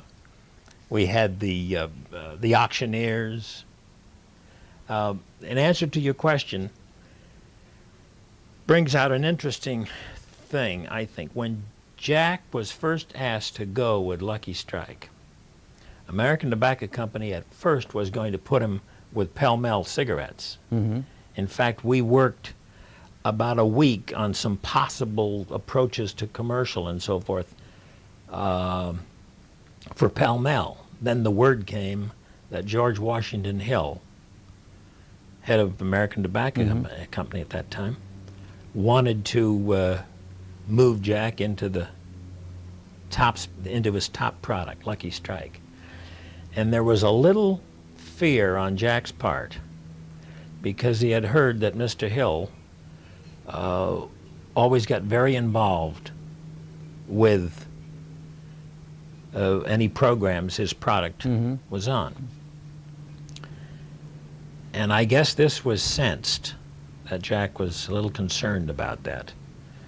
And word came down from Mr. Hill himself that he would make a deal with Jack. If Jack would stay out of the opening and closing commercial, he would stay out of the program. Oh. And that's the way they went along for well, we were 15 years with Lucky Strike. That's the best deal you could get. So when we did that middle commercial, nobody bothered that. That answered the question. Yeah, but we knew what the sponsor wanted. Or maybe once in a while an agency man would say, it might be better if we didn't say this about, or whatever. And we make the change. It didn't make a difference to us. But the point is, nobody put a finger on our comedy part of the show. Nobody could touch the comedy that was written for Jack Benny by you and the other writers.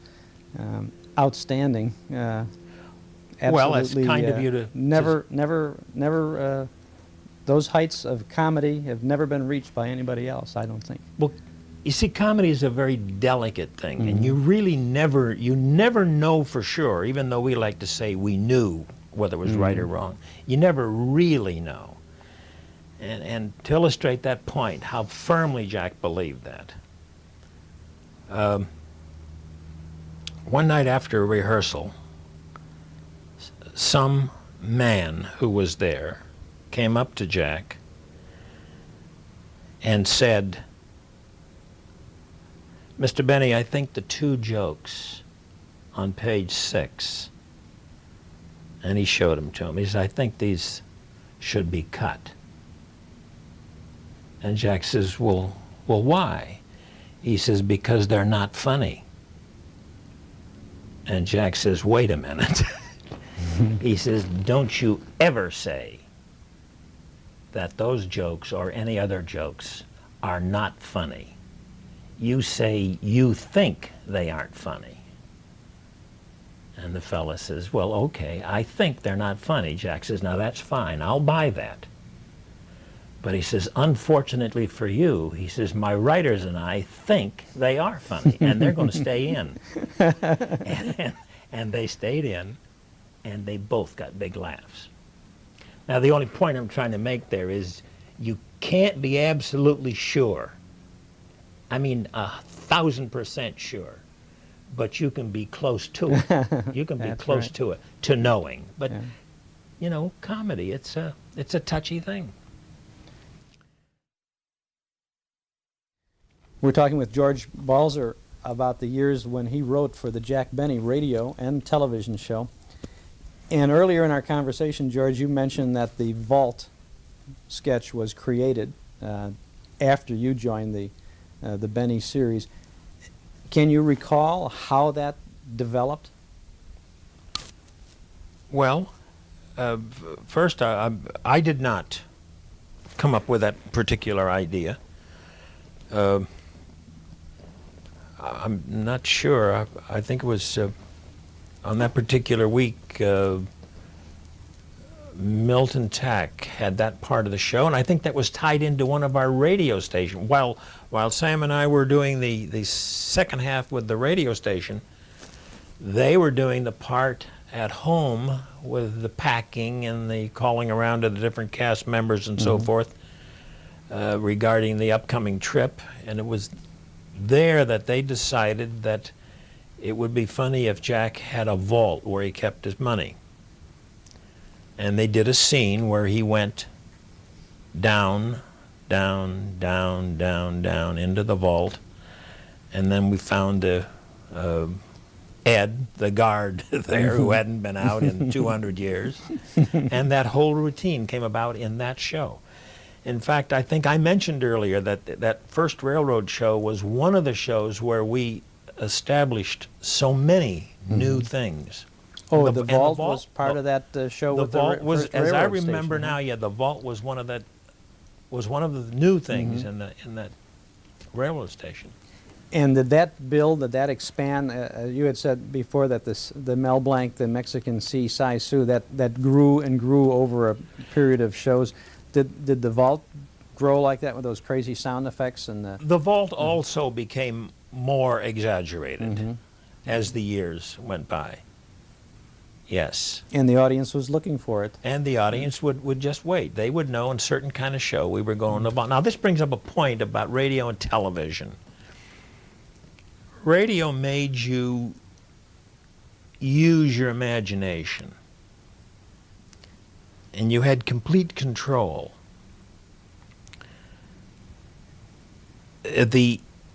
When we went to television, we thought, hey, wouldn't it be great, because the vault has become such a part of our radio show, if we did the vault on television? So we did. We built the deepest underground place. We had the cobwebs. We had everything that we could think of down there. And the chains and the metal gate and we had everything. And we did it on television. And the next day we had people come up to us and say, "That's not the vault." We said, "What are you talking about? That's not the vault." He says, "Oh, it was much deeper than that." He says, "Had many more, their mind, in their own minds, they had built the vault. And there was no way we could build it on television to suit everybody." And we'd bump into someone else, said, "That's not the vault." I said, what did you imagine?" He said, "Well, it's got this," and it'd be entirely different what the other person had imagined. But that's what radio was. Radio was listening to the words and then building your own sets, which was the great thing about there's no way you can match that in television. In radio, if you went to a beautiful mansion, it was just the greatest in the listener's mind. But in television, they may look and say, "Oh, that's not such a great house." So it's... Well, Jack's house itself. You listen to radio, and Rochester's there doing something, and you have an idea of what that house looks like. And when you see it on TV, it was a little different, and it True. was not the house. Now, if we've got time on this Sure, tape, I have sure. a story. One story leads to another, unfortunately. or I said before, fortunately. that's why we're here. All right. The four of us were in Jack's house working in his library. I don't know where Jack was at the time.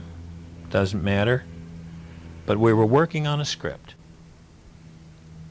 And somebody said, "Wouldn't it be funny if on the way down to the drugstore, Jack stopped and took the lid off the Coleman's garbage can, and we did a routine about what he saw in the garbage can?" Now, this is a true story. 4 writers. And I think I was the one who said, But I don't think he would do that because he doesn't pass the Coleman's house when he goes down to the drugstore. They said, what do you mean he doesn't pass the Coleman's house when he goes to the... I said, because the Coleman's house is over here and the drugstore is down on Sunset. And they looked at me, and the other one, he says, wait a minute. What do you mean the Coleman's house? I said, the Coleman's house is over here. He says, no, it's not. It's on this side. And someone else says, and the drugstore's not on Sunset either. It's down on Melrose. That's where we always go. We, as writers of a radio show, had different pictures of where things were located. Mm-hmm. And we weren't trying to be funny. We were very sincere. Would he or would he not pass? And then we started to laugh. We said, how do you like that? It's all imagination. We can have him go any place we want. But that's true. We actually got into a discussion as to the placement of things. With radio, there was no limit to what you could do. Only your idea translated to dialogue and sound effects and a little musical bridge here and there. That was that opened the imagination for everyone. On television, sure, you did have limitations because what could be built on a set, where you could go, the production of the program would dictate sometimes the way the script would have to go. Is that correct? Sure. Mm-hmm. Absolutely. Budget. Mm-hmm. Budget dictates everything nowadays. You may have an idea for a tremendous show, but it takes 4 large sets. They said, we're not going to do it. You want to spend $500,000 to do a show, mm-hmm, so we're going to do one for $125,000 or whatever it is. We're going to have 2 medium-sized sets and a back door. That's where we're going to do the story because it's dictated by dollars. Well, the Benny Show on radio, week in and week out, you probably worked almost under almost a fixed budget. You might have a guest star or some extra characters coming in, but it was probably a fixed budget. Yeah. And you could do anything within that sure, that fixed budget. And if we had to go over it, we went. I mean by that having an extra guest star, mm-hmm, whatever we did it. There were not too many doubling. No. On those shows. Huh? No, not too many. But Jack always surrounded himself with really great people. And Mary was with him from his vaudeville days.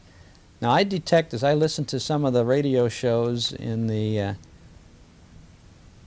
middle 50s, maybe near the end of his time period on radio, you hear Mary's voice, but it appears to me to be a dubbed-in voice. We did a couple of those. Mm-hmm. Yeah, not many, but a couple of those. Now how did that work? Well, Mary got a little nervous or something toward the end, and we wanted to use her in a few shows. And I think on a couple of shows, they actually went out to the house and taped Mary's lines, and then they laid them into the show. But that didn't happen very often. There was a time during, I don't know what credits are carried on the radio shows you might be playing.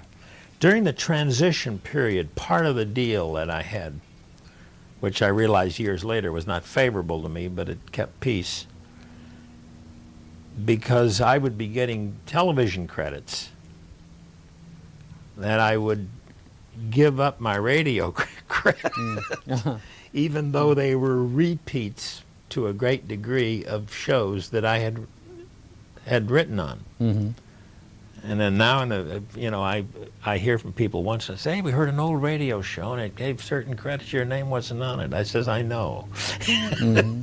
But that's what happened there. But then I was getting into television. When did you leave Jack Benny? When did your association with him as a writer end? Close to the end of the 60s, I guess. Now, what was he doing after? Just doing a few specials. Yeah, and then who was doing the material for him at that time? Well, he had Hal Goldman and Al Gordon, who were the two the two writers that joined us when we made the transition from radio to TV. television. And then at the end of that period, why Milton Tack were no longer with us, and then Hal and Al stayed on. So there was Sam and myself and Hal and Al. And then at the end of the 60s, you retired? Well, I kind of retired. In 1970. Well, I did other things. I freelanced for a little bit, did Lucy's and so forth. My son went to university, back to Notre Dame. And I just kind of wanted to take it easy for a while. And also, in the fall of the year, I used to go back there and catch 5 or 6 football games. And things like that. And I kind of semi-retired and traveled a little bit, not too much, but got around. And now in the last several months, I'd kind of like to get back in it again. Just do a little bit, you know. It's tough, though. You don't move right back in. It's a whole new bunch out there. Maybe you ought to send a few scripts over to Andy Devine's relatives or something. Well, it would help, wouldn't it? Yeah, gee, you know what? I was fortunate. Just before Andy died, I hadn't really seen him in years. But just before he passed away, a couple of months, the Pacific Pioneer Broadcasters paid tribute to him. And I was able at that time to see Andy again, and actually I appeared on the program. I spoke that day, and it gave us a chance to kind of renew the past and so forth. Yeah, that's nice. Which was kind of fortunate. I think I'd called him 4 or 5 months before that just to talk to him a little bit, and then this came up, and then he asked that I appear on the program, so I did. And then shortly after that is when he died. You must feel that the work you've done in the writing area has been tremendously rewarding, satisfying to have been able to entertain so many people for so many years with humor, making people laugh and forget their cares and their worries and just enjoy that. Doesn't it make you feel that you've really made a contribution to this life? Well, I really haven't given too much thought to it.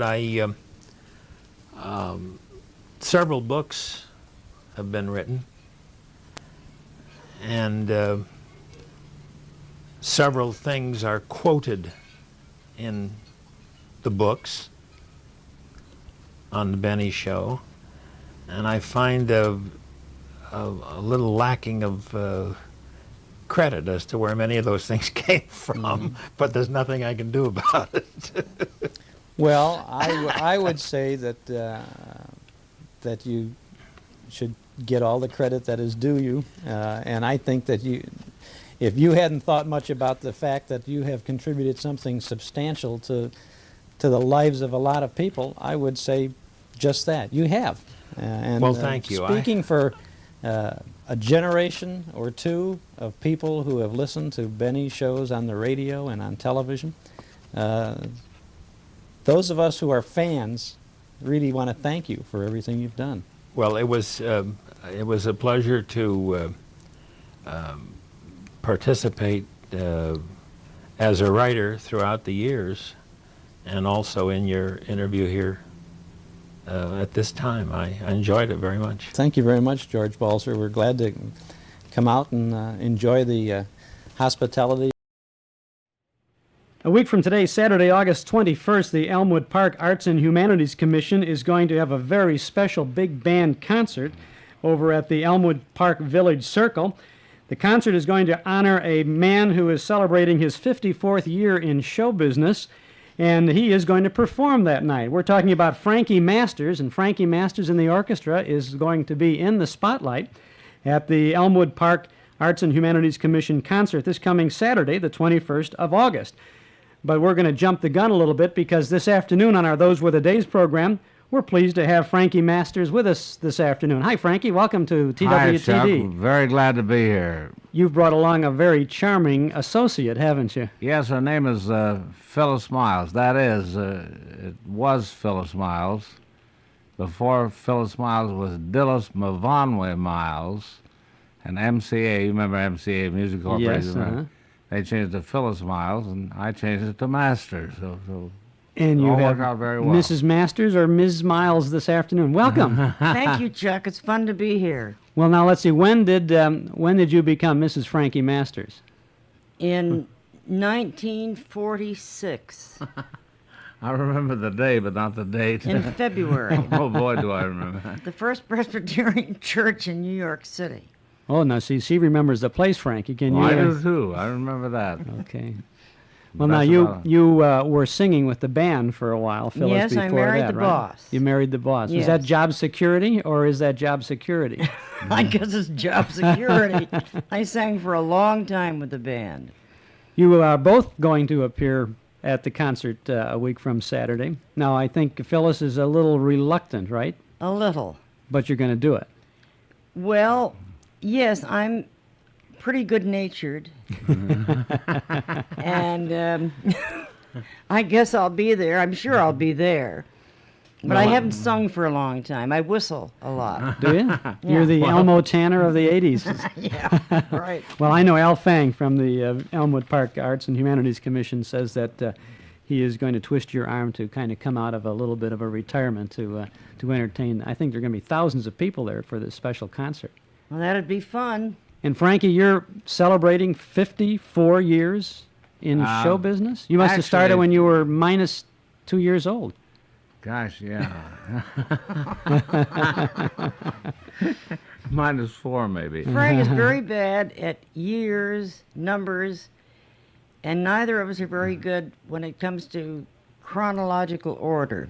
I'm sure of that. I don't think about the time or anything like that, you know. I remember things all very well and all, but when you say 54, I said it can't be. Impossible. Well, I think that's a lot of good entertainment for a lot of people over the years. Yeah. Where did it start for Frankie Masters? What was your first touch with show business? Well, the first touch, really, well, this could be a long story, Chuck. I'll try to make it short. I went to school at Indiana University, and we had a little band there, and which was a lot of fun, one thing and another. Mm-hmm. And we found out, I'll try to make this short because I think it's kind of interesting. I was Well, if in, it's interesting, don't make it short. We love good Well, showbiz stories. Well, anyhow, I was a DU, that's the Delta Upsilon fraternity. And our baseball team, now this is some time ago, as you can well imagine, our baseball team, the Indiana University, went to Japan to play baseball. Now, I never knew Japan played baseball way back then. I thought it was something rather new, and I think most people do, you know, Sure. catching on with the American thing. But no, the exchange dates and one thing and another. And they crossed the Pacific on the President lines. Well, the captain of the baseball team, Wickersham, a good friend of mine, came back and said, "Hey, Frank, they're hiring college bands on the steamboat, on the boats, you know, to go to the Orient, you know." At that time, it was even then it would have cost like a 3-month tour would have cost $3,500 or something like that. So I had enough nerve. I don't have that much nerve anymore. I went to the president of the college, who was a great guy, and I said, "Can you help us on this?" And he got us a job with the college band on the President Madison, which sailed from Seattle. And we went to Yokohama, Tokyo, Kobe, Shanghai. I've been in China. Wow. And the Philippines, and it was just a great, great trip. That's one of the first things. So it was the And- yen to travel that got Well, you. it was just great, and we had first-class staterooms, Wow. first-class dining room, the whole bit. Cabin boys to take care of everything, and made $12 and a half a week. And I came home with money. Well, everything was taken care of. Everything you couldn't. The kids weren't drinking or anything like that then. On the boat that I remember of. But that was. But my first real good break in show business was with the Bell and Cats theaters. Mm-hmm. I don't know whether you're old enough to remember when sure. they had We used stage to go bands. see the stage show at the Chicago. Or the Yeah, State well, we Lake, played yeah. there many times. I mean, a lot of times. And they gave me the policy was so successful that, God, they were jumping up all over town and actually needed leaders. And I think I was only one of the band that could talk. You know what I mean? I mean, or introduce somebody or something like that. And they gave me the job. I had a 25-piece orchestra, French horns, string sections, the whole bit. You came rising out of the pit, And or from the back on the well, rollers? Huh? Sometimes out of the pit, but mainly this was what we call a stage band. Right on the stage. Huh? Yeah, on the stage. And Vincent Minnelli was with me, the great Vincent Minnelli. He was making the costumes for the orchestra and the scenery and all. Victor Young was playing violin. Oh, boy. And we had it was just great. And they paid for everything. Now this is the way to start. Not bad. Put up any capital at all. They paid for arrangements and the whole thing, and that went on for I think 6 or 7 years until Talking Pictures came in. But that was really my good break in show business, and I did the best I could to, take advantage of it and do a good job, and we had a great time then. They were great days. Did you move from one theater in the chain to another? Did you go from, I guess, the Harding or the Marlboro or the Uptown? Many of the theaters had, Mark Fisher and different ones. Paul Ash, of course, was the Oriental. And my theater was the Tivoli Theater out south, which has long since been torn down.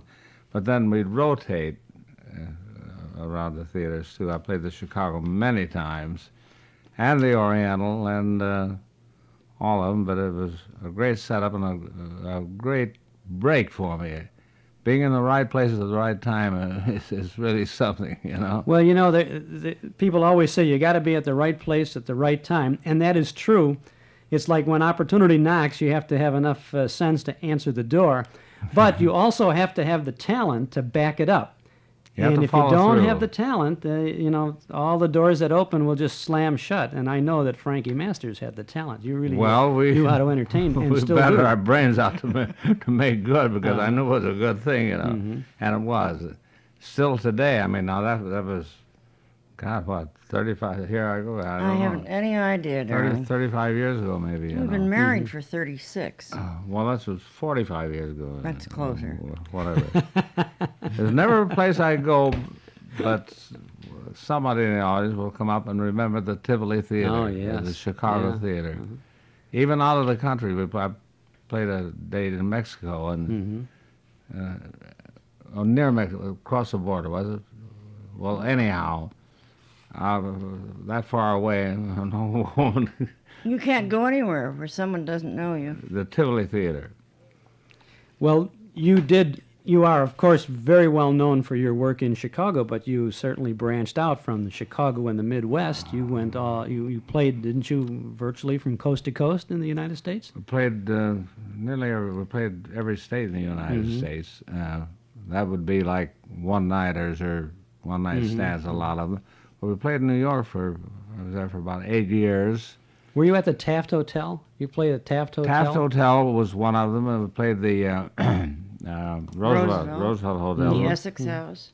Roosevelt Grill, where Lombardo played. Yes, When Lombardo would leave, we'd move in. But there was so much going on then, and we'd double even from the jobs to the theaters, like the Paramount Theater, the Strand Theater. Lots of recording was going on. A lot of transcription work. That was before they had disc jockeys. Yes, Really? that's right. That's right. They cut records for the stations to play. Yeah. Yeah. It was recorded specifically for that. They weren't necessarily That's playing right. the We had records that were released to the Two public. contracts. We Yeah. record 3 or 4 times a week with a big band, which was exciting, and I was young and healthy. then. You're doing all right. I would say. You have speaking of records, you have recorded for a number of labels way back, I think, or maybe not that far back, maybe in the early '40s for the OK label. You were on the OK label. That's Columbia, as you know, and that's a cheaper label of the Columbia. Just like Glenn Miller didn't record for Victory, he recorded Bluebird. Yes, and they were 78 cents, as I remember. And you sold twice as many records, Yeah. and you made more money.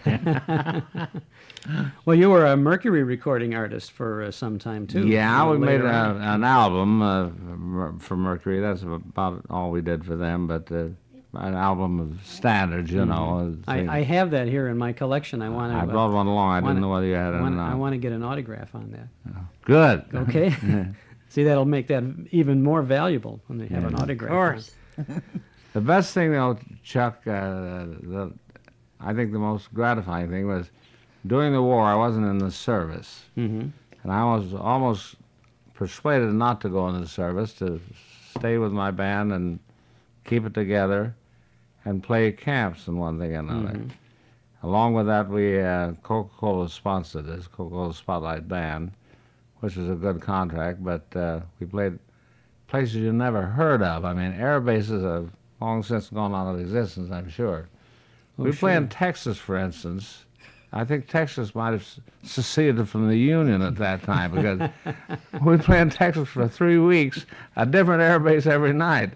I think. And you'd read the newspapers in Texas, and they were single-statedly winning the war. No Well, other they- participants whatsoever. If they had so many different air bases in there, they had a lot of land anyway. They A sure place did. for all those planes to land. Yeah, but the audiences were, of course, the best I've ever Oh, played to. I sure. mean, these guys were. I mean, you could play a chord in C, a bad chord in C, and get a standing ovation. You know. You also played war plants too, didn't you? Didn't the War the, plants, you know, yes, a number of morale them. boosting performances? There were a lot of war plants in airplane plants in Texas. Boeing or what? I forget. I don't know. And I remember we played They were big enormous thing in places. Flint, Michigan, for Buick. At that time, they were making tanks, and all those things were just thousands of people, you know, and such a good audience. I mean, I'd like to have taken them all with me all the time. Well, you know, you did take them with you because the people you played for in person would listen then when you moved out of town because almost all of those appearances, or a great many of them anyway, were broadcast on radio. With Coca-Cola and this Victory Parade, Spotlight bands, and so you were while you were entertaining people on the Air Force bases or in the war plants or wherever, you were also entertaining millions of people across the country on the air. True. And building and building. I would imagine by the time the war was over, you really had a very, very high name recognition and were very well received all over. Well, we've done all right on out of town. The Taft Hotel, you mentioned that. That was the best hotel on account of they had the best airtime. We had one full hour every day, 5 days a week. One full hour. A whole hour. Coast to coast. What was that, at about 10 o'clock at night? No, this the funny thing about it was at noon. They had a noon? luncheon thing at the Taft Hotel, which was not a... Was that the thing that Lopez... Lopez followed me in there. Yeah, because he called it Luncheon with Lopez. Oh. It was a meal with masters, maybe, that you call Right. Matzahs was the matter. But the airtime there was absolutely fabulous, and when I first heard about it, I thought, who's going to be listening at noon, you know? I mean, everybody... But workmen are off work, kids are out of school, you know, for lunch and one thing and another. I got more mail than you'd ever believe, which really shocked me. I had to get 2 secretaries, and we keep track of all the stations that carried this program, and then take off a month or two and do one-nighters where this station, our music had been carried, you know what I mean, and did very well on them, which doesn't happen anymore. I mean, the business has changed so much, you know. Mm-hmm. Well, I think it's a sad thing too that you can't flick on your radio at noontime and listen to a live broadcast of a big band. I mean, that would be from one of the major hotels in the country. Yeah, I think really people like that. super. I mean, yeah. Oh, sure. But radio has changed so much today. Right. And but I think there is a big interest in the big bands and the sounds of the big bands and the excitement generated by a big band playing, a live orchestra, one that is not encumbered by all of the artificial gimmicks. A lot of the music of today is gimmicked with a lot of electronic stuff and crazy costuming and the lights and all of the other gimmicks, and it tends. Now I know a lot of people like that, but as far as I'm concerned, it tends to obliterate the real music that's supposed to come out of it. You're absolutely right. And you and I worked together a few years ago. I think back about 1979. That's right. When you had appeared at Elmwood Park. That was the first one. And that was a delight for me. And I was doing some of the introductions and all of that stuff. But to be up there with you on that big bandstand with the spotlights shining on there and the excitement, you could just feel the electricity in the audience. And I think that, everybody on the bandstand, all the musicians, all of your people, they just kind of, they preened and they really rose to the occasion and they made a sound that was excellent. Yeah. And it was, now I don't know, I'm sure that you're going to do something similar at the Elmwood Park program next Saturday. But I know that you had an exciting combination of the great standards and some of the contemporary things, but played in the great Frankie Masters style, and that is Thank you very that's much. super. That's super. Now we're going to hear that again this week, right? Oh Next week? yeah. We've got, of course, a few new things, and all, but the standards are great. I mean, and mainly all of Sinatra and all they all sing standards. Mm-hmm. Jack Jones and you name it, Tony Bennett, and most of them sing standard songs and with great arrangements. And the audience loves them. Yeah, It's yeah. good stuff. They last. They really last. We're talking with Frankie Masters and his wife Phyllis Miles Masters. Boy, that's the way to Yes. mix masters, Watch isn't it, right. Phyllis, when did you start your show business career?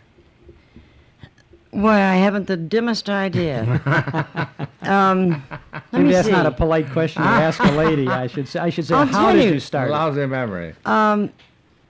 I worked with a band. Perhaps, I don't know, I can't remember if this was my first job, but the band leader's name was Nat Brandwin. Yes. He later worked in Las Vegas for many, many years. Caesar's Palace, right? I guess so. I don't really know. Right. And then I had some good friends. Well, George Simon, who wrote that book about the big bands. Well, he mentions you a Yes. number of times in that Yes. book, both of you, yes. And George and I went around kind of in the same group of kids in New York, and they got me to audition for Frank. I was always scared out of my wits. And I think the main thing that got me the job was singing lead with the group. Mm-hmm. And the boys in the group liked the way I sang lead, and so I was hired.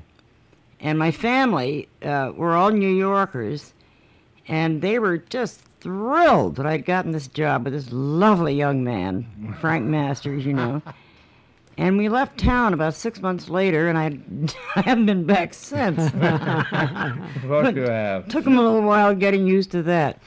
But that was the beginning, I would say, of my working. It was work, my job, You sang regularly with the band from that point on, Yes, right? Yeah. yes. Now, you take any time out for family or anything like that? No, I would have liked to, Uh-huh. but that didn't happen. No, it So did once in a while. no, he means having babies. Oh. We didn't have babies. No, But, baby. We tried, though. We mushed on through, muddled through, shall we say. Well, now, how long has it been since you've been singing regularly with the band?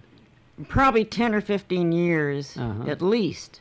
But I should bone up on these things. I actually don't know, but that's a good figure. It feels about like that. I talk, 5, 10, 15, 20, things like that. You both really have a lot of friends in the Chicago area, and then whenever you perform here, of course, you live not too far from Chicago, right? You're in the suburban community. Yeah, yeah, Absolutely, yes.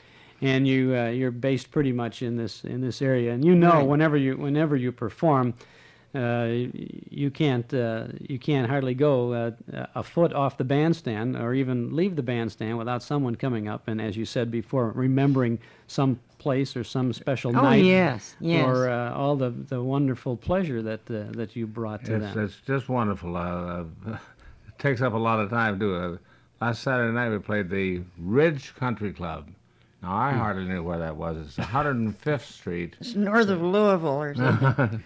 Northern Indiana. I mean, it's 105th far. Street in California. It's way out there. Been an old country, a fine old country club, but they don't have very many attractions for their entertainment there. They've had some small groups, and so we took the big band. I think we had 13 that night, Al, and the reaction was really, really fun. Everybody came up and, how you been? Hey, you look great, and all that stuff, I know how I look. Not great. And You look great. They just were the best audience and had the best time. They said, "Oh my goodness!" They said, "This is more like it." They've been used to 3 pieces or something, and here a big ensemble and the arrangements. We try to keep that up. We try to every job, Chuck, that I do is my first job. Mm-hmm. You know what I mean? I understand. Yes. And I've tried to take a little credit for that, but it's really selfish. I don't want to look bad. Well, you can't. You know what? Well, you don't want to you look bad. you Of course could- not. No. What you want to do, you have a kind of a good, solid work ethic. You say, hey, they're paying us to do this. The audience comes here to hear That's this. right. I'm going to give them my best, a show, right? A good show. That's about right. I'll try to remember that. Yeah. And really, what you do give is a show. It's a performance. It's not just a band up there playing some music to dance to. Although I know there's going to be some dancing on the green out there at the I hope Village so. Circle I in wish I would Elmwood dance Park. a little. But there's going to be a lot of folks in chairs and bringing their own lawn chairs and folding chairs. You're going to sit around and just enjoy that. And there is nothing better than that. Man, that great music coming over, it's super. And I know you'll do a great job with it. I'm hoping to get out there myself to I to wish you would. enjoy I you missed one you more time. last time we played there. It was a great, It's the first great shot. time a couple of times ago. But this is going to be good. This is Saturday, August 21st at the Elmwood Park Village Circle. And it's the big band concert with Frankie Masters and Phyllis Miles and the orchestra. How big is the orchestra? What kind of a 15 men. 15-man orchestra, right? Yeah. And you sing. Oh, and yeah. You're going to give it your all. And a terrific voice, Frankie. Right. Phyllis, she gives you a run for the money with that, too. You bet he does.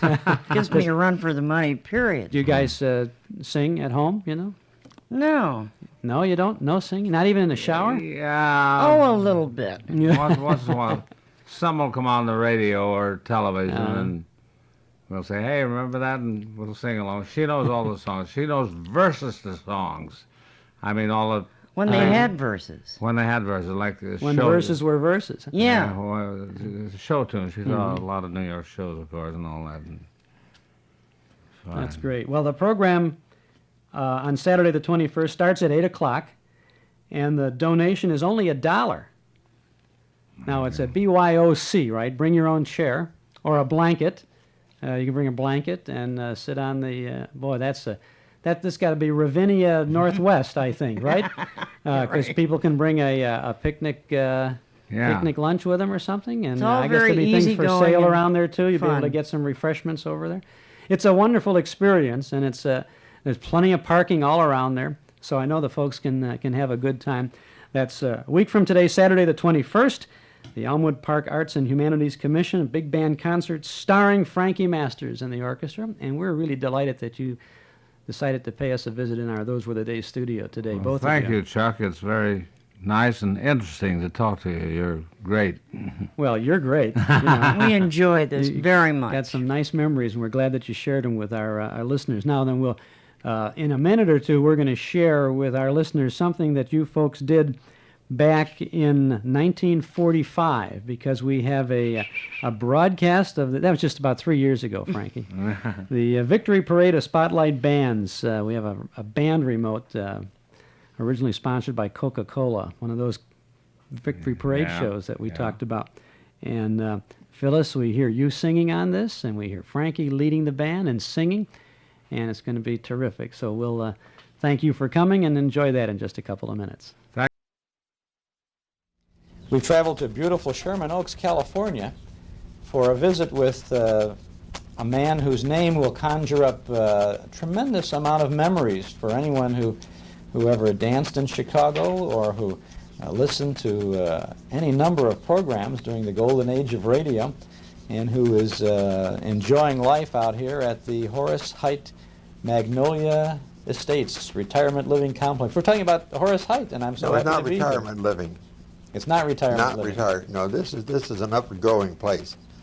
We had our St. Patrick's Day party last night, and if you'd been here, it's not retirement.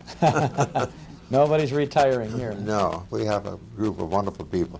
This is a very beautiful complex here, and how long have you had this I've had development? this for 25 years, and we've never had a vacancy, and everybody's very happy.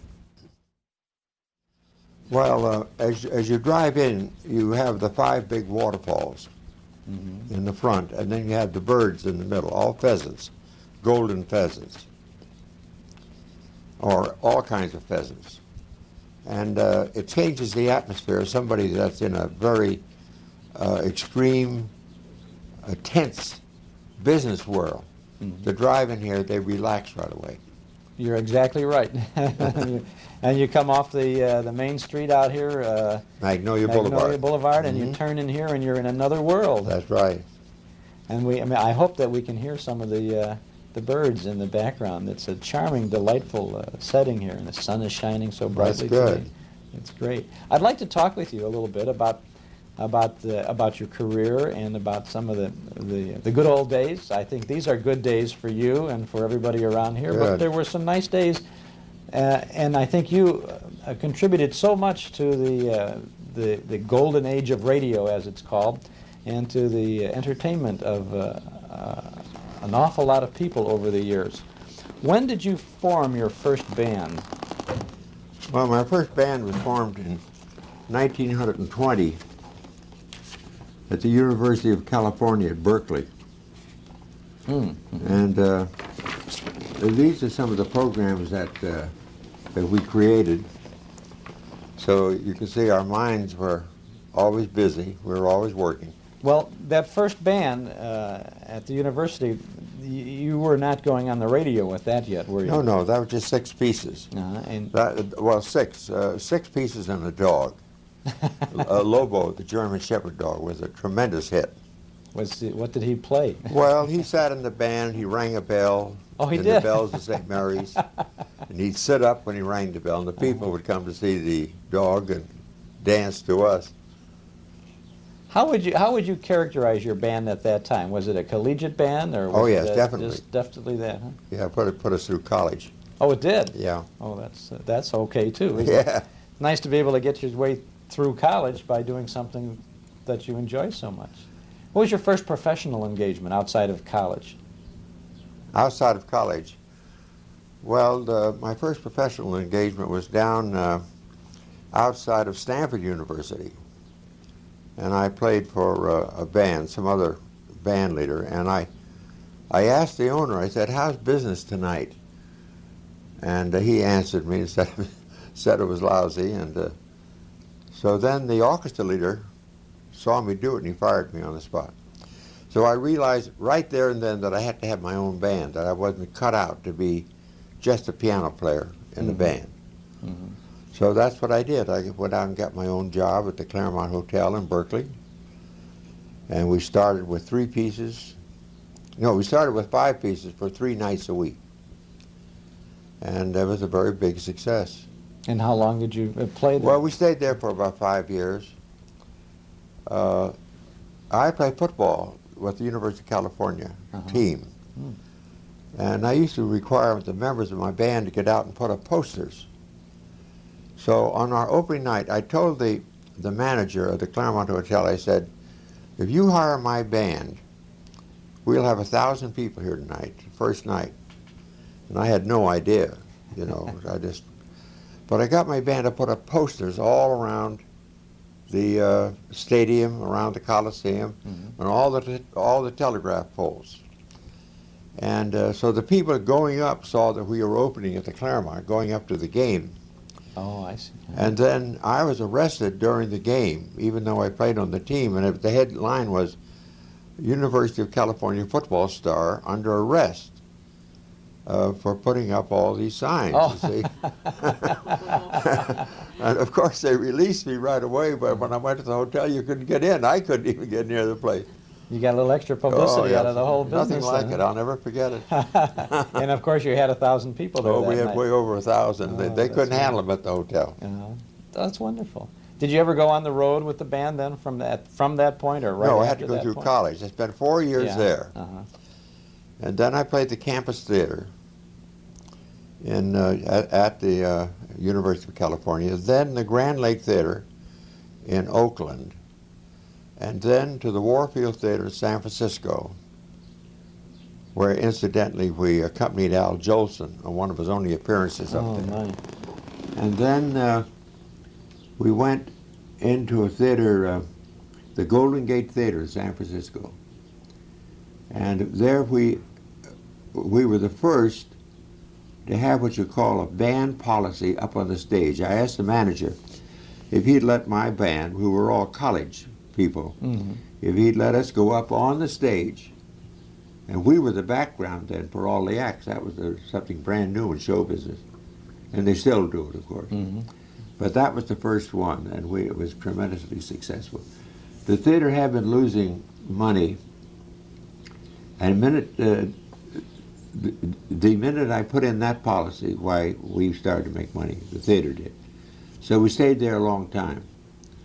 And then we jumped from there, after this period of time, to the Drake Hotel in Chicago. It was a big gamble, because we only had a contract for 4 weeks at the Drake Hotel, and I pulled that whole crew back there, 30 people.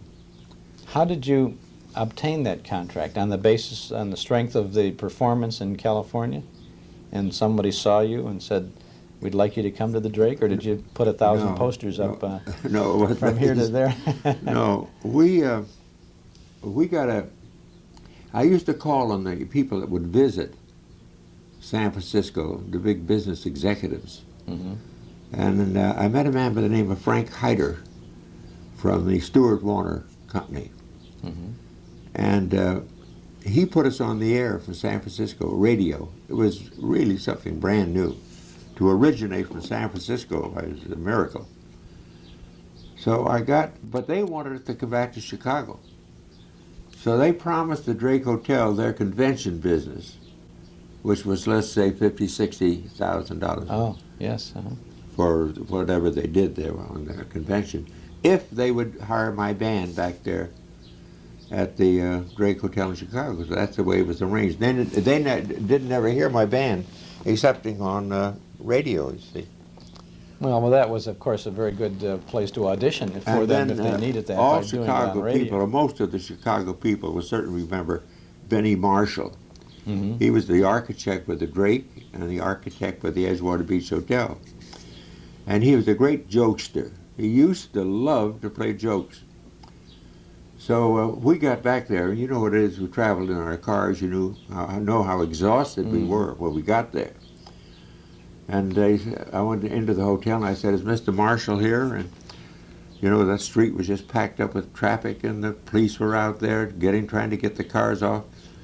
And he said, I met Mr. Marshall and I said, I'm a Horace Heidt, you're a new orchestra leader. He said, I didn't think I engaged you. He said, let me look at the contract. He said, I don't think I engaged Horace Heidt. And he went into his office and he said, by golly, he said, you are the one that I engaged. He said, I thought it was a colored leader. You know, there was a black leader. There was a Les Heidt black bands, you see.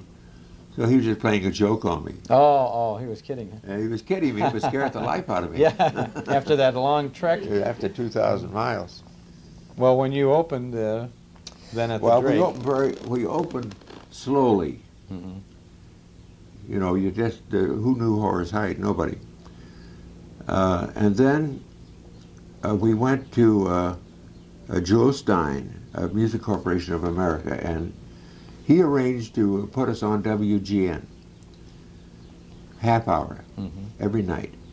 And the minute that people saw the King Sisters and Alvino Ray and all the troupe, all fine young people, why, it just clicked. And in 4 weeks, we were doing capacity business. Saturday nights were like New Year's Eve parties. Oh, my. And then we originated from there. We originated the program Answers by the Dancers. You have to excuse my voice, but we've had an epidemic of the flu out here. Oh, you mean the flu dares to come to sunny California, too? Yeah, it does. Now, Answers by the Dancers was really the first of a whole string of audience participation programs That's that you right. were That involved was the with first. in radio. Answers by the Dancers was the first impromptu ad-libbing program. And the way it happened was the microphone, they were very strict in those days about ad-libbing on the air. You had to put everything down on a piece of paper, then cleared. And you had to read off, so now the next number is going to be so-and-so and so-and-so. But a microphone dropped over on the ground, on the floor. And I jumped down to pick it up, and to cover, I started to talk to some people. And I asked them, I said, why are you here? And they said, it's our wedding anniversary. Very interesting. And I said, what song would you like to have us play? And they named a song, and the boys got it out of the book, and we played their song, and that was Answers by the Dancers. And from that program, Kay Kaiser picked up College of Musical Knowledge. This is going way back. I doubt whether... He was over at the Black Hawk then, wasn't he? Yeah, he was the Black Hawk. But Music Corporation increased on this idea of Answers by the Dancers, because incidentally, we kept for years, and into New York, when we were at the Biltmore Hotel, we had Answers by the Dancers. And we were on the air all the time at that particular period. There wasn't any television. No television at that point yet. No, it was tremendous. And you had the remote broadcasts where they mostly We had 3-4 times a week? Yeah, from the hotel. We had remote broadcasts. And then an hour on Saturday night, Answers by the Dancers. And then later on, it was, you know, more things came along, like the Pot of Gold and the Treasure Chest. I want to talk with you about the Pot of Gold, but I also want to ask about when did you start first calling your organization Horace Heidt and his Musical Nights? Did that go way back to college days? It was first the Alamite Brigadiers. See, we were on for Stuart Warner, and that was Alamite. Oh, I see. The Horace Heidt and his Alamite Brigadier. Everything rhymed in my career. You know, as we went on, it was Horace for Philip Morris. It was Horace Heidt for Lucky Strike. It was everything rhymed up. Family night with Horace Heidt. It had to rhyme. Anniversary night with Horace Heidt and all that. Yeah, that's right. So that was, but then the musical nights, where about did that come in? That came in after Alamite canceled. Alamite went off the air. See, we advertised not the Alamite system that's on most automobiles at that time, but we advertised Alamite oil, and they had no outlets for it. Oh, so I you see, then they had to give it up. They just couldn't keep it. They couldn't distribute it. Once you had the demand, they couldn't find a place to distribute it. They couldn't find the places to buy the oil. Stuart Warner is a long-established Chicago area business. I should say so. Maybe we can get them to sponsor this section again. Let's go right back to 1932. The Pot of Gold was an extremely popular radio program. So much so that I think at one point Fred Allen in his Town Hall Tonight broadcast was doing a takeoff called The Tub of Silver on yours. But how did the Pot of Gold program come about for you? Well, this is a story that might be hard to believe, but I was playing at the Gibson Hotel in in Cincinnati, and business was very bad. And we opened day and date with another hotel, I think the Netherlands Plaza, and we were at the Gibson, so business was terrible. And as I was going out the door, we had been canceled. A little newsboy whom I had given $1 to every night said, "Mr. Heidt," he said, I know, I have an idea that'd just be wonderful on radio. And I said, "Well, what is it?" And he said, "Just give money away." And I laughed. I said, "Well, this is a fast way to go broke." And then I started to think about it, and I had 2 fraternity brothers in Cincinnati that picked it up and started to work on it.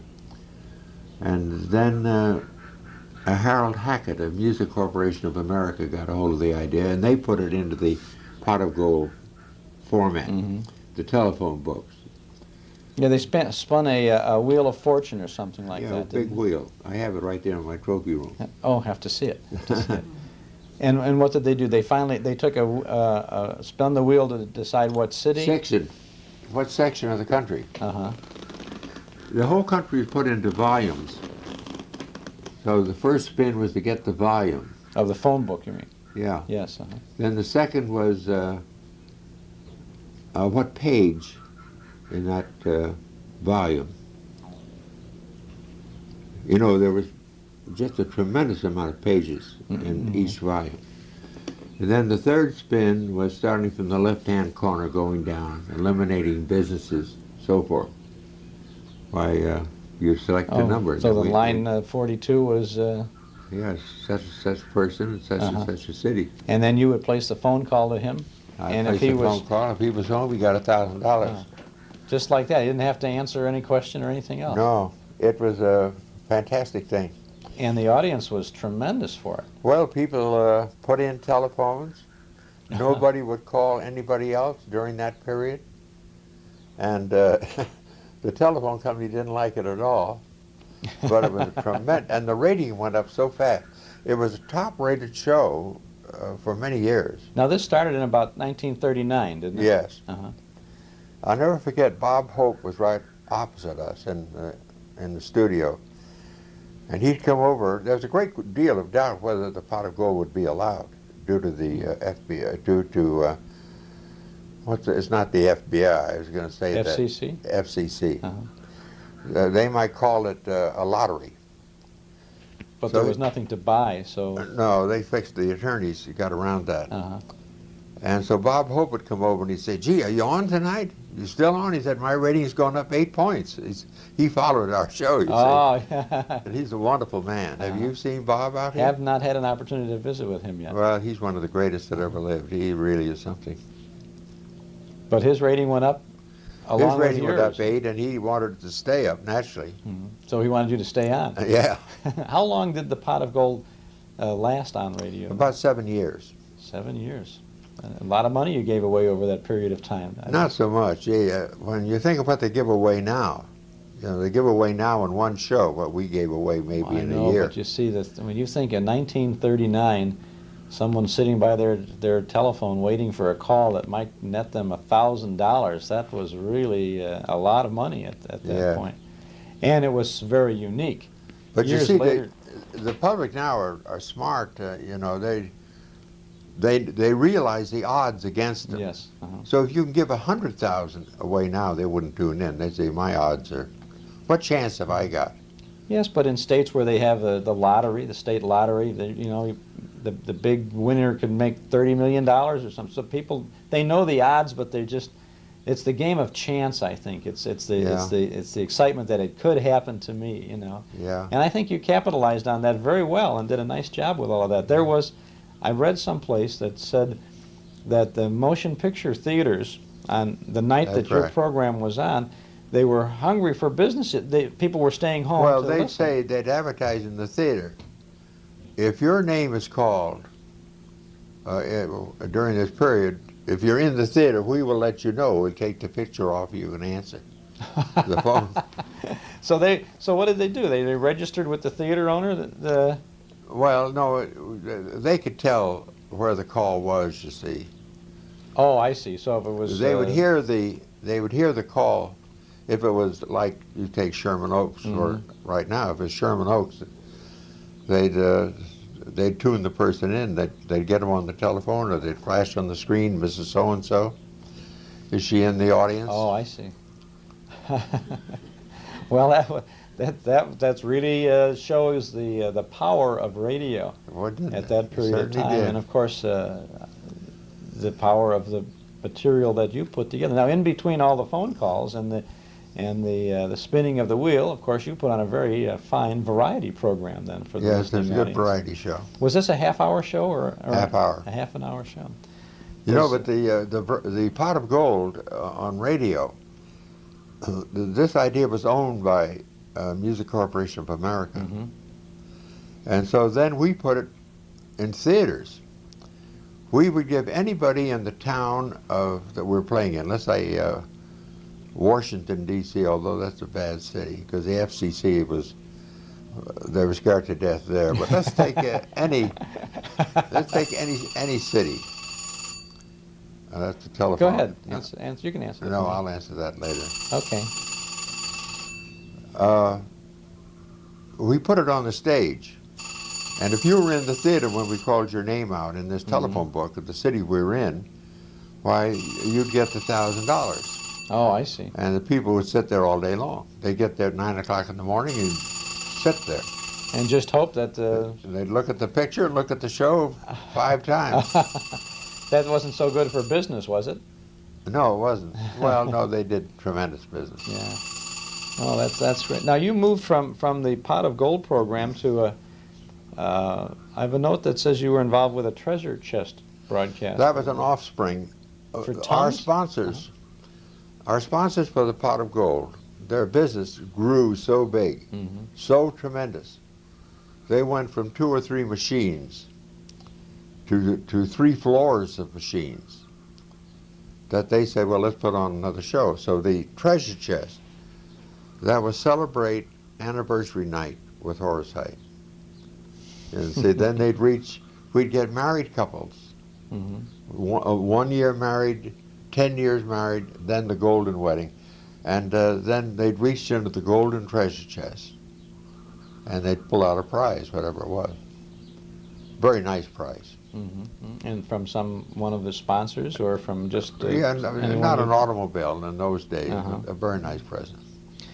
You, I think, were involved with a program during the latter part of the war years, World War II, where you brought returning veterans onto the air to talk about their welcome skills. Home. No, we tried to get them jobs. Remember, all these boys came back; they're out of work. So we made a connection with the Western Union, and we'd put on, let's say, a carpenter. And all over America, they'd say, we'd say, who would like to have a carpenter? And then they would say there's 4 or 5 demands came in, but it didn't work out. The program didn't work. From both standpoints, oftentimes the contestant who was getting the job, the carpenter, wasn't a very good carpenter. Oh, I see. So we'd send him all to some state someplace, and he wouldn't produce. Oh. And then the jobs maybe he went to, weren't very good maybe. So they took it off after about a year. But it was, I think, a decent attempt to try to put a returning veteran in touch with a job someplace. Well, I've often thought back on my career, and the main theme of what I tried to do on radio and television was to help somebody, because then you can't go wrong. If you give $1,000 away, that's like Santa Claus, isn't it? Then later on, as that phased out, I got into my youth program, and that was helping people. I'd like to talk with you about the Youth Opportunity Program and some of the people that you discovered, not only on that show, but throughout your career, after we take a short break. We're talking with Horace Heidt. We're talking with Horace Heidt, who has had an outstanding career in the field of entertainment, radio and television, and the big band era. I think you were a major part of the big band era. We were talking about the Youth Opportunity Program, which came along in the middle to late 1940s, wasn't it? Yes. Mm-hmm. How did that become a radio show? Where did that start? What was the seed of Well, it beginnings just on started by me giving opportunity to people in San Francisco. I just knew it was a good idea. Mm-hmm. So then we put it into a form of putting on 5 contestants. And the secret of that success of that program was it traveled.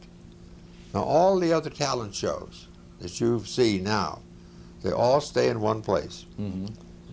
But there's just thousands of people out there in the country that live in small cities that can't get to New York or Chicago Mm-hmm. or Los Angeles. And even if they did, where would they go, you know, to be Mm-hmm. heard?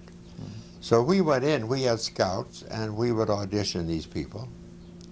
And then we put them on the air. We have a winner, and from that came many, many people. And you'd bring them out here and put them on, and then there was a vote. No. We traveled to their city Uh-huh. to first discover 'em. Right. Like Art Carney, we went up to New Rochelle, New York, to a fair.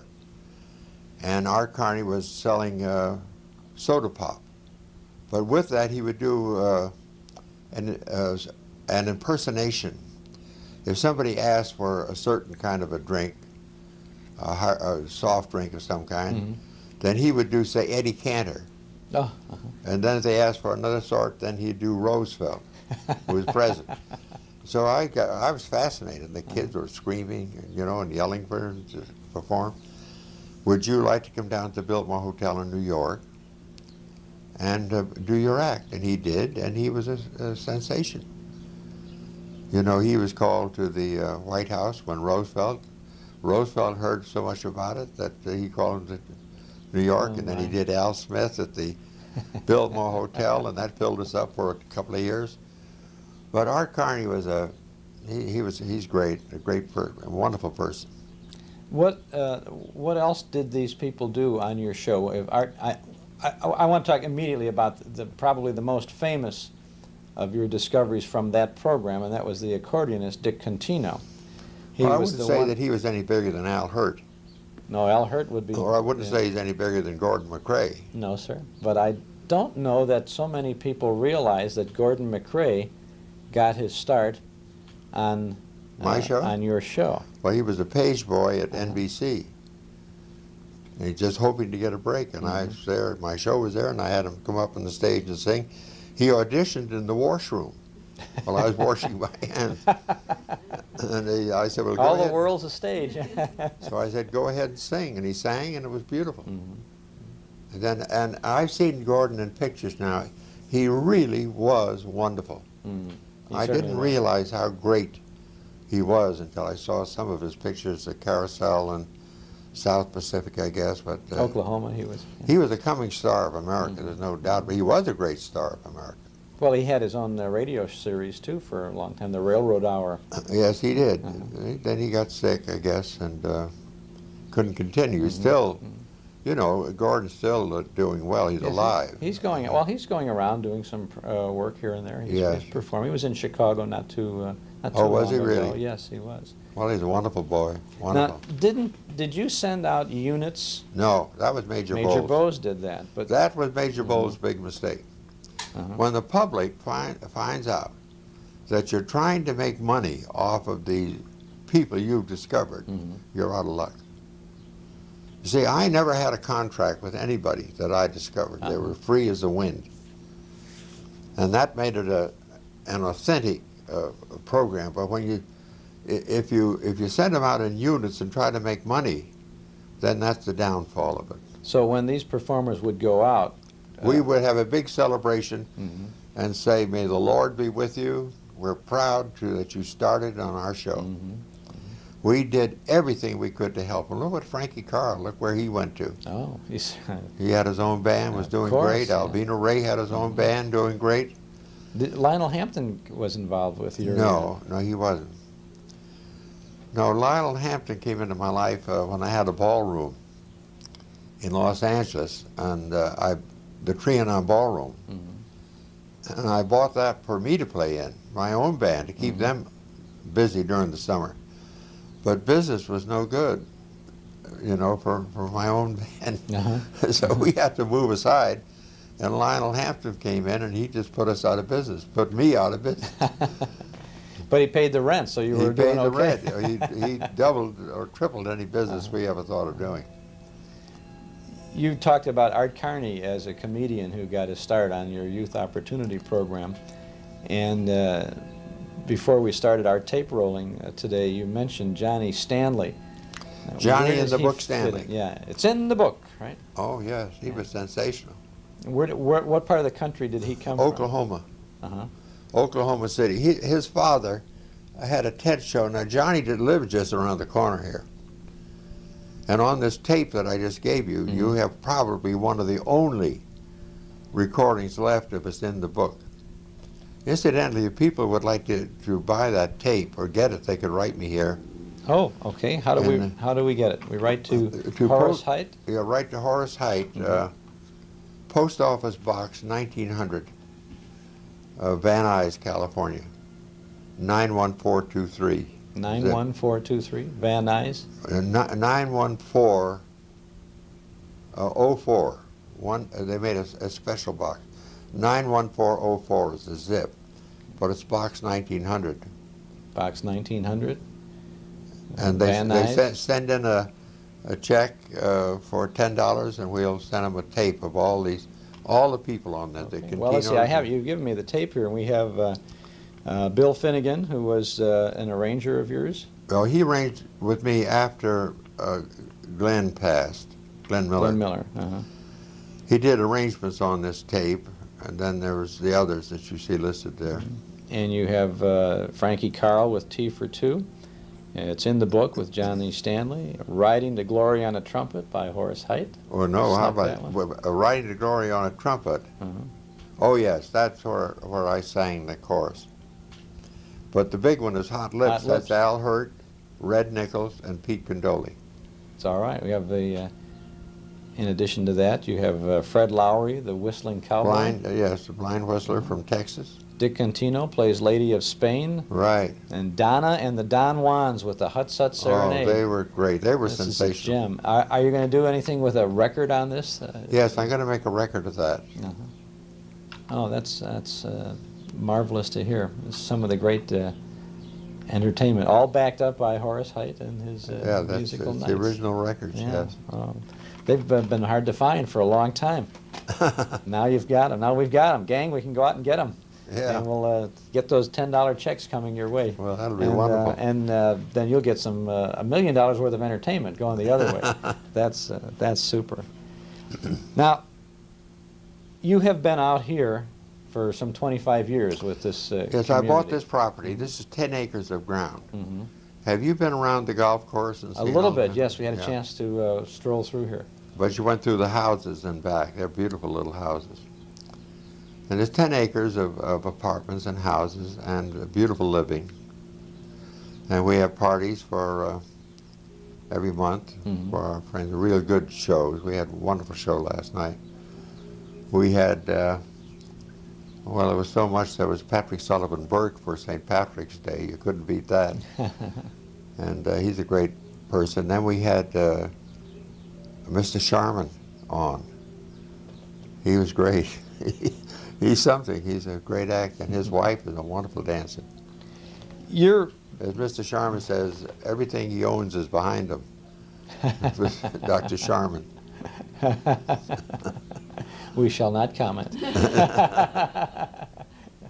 Your band is still going. Your band is going strong these days. But yes, it's Horace Heidt Jr. who's taking it on the road, right? And he just completed a tour throughout America.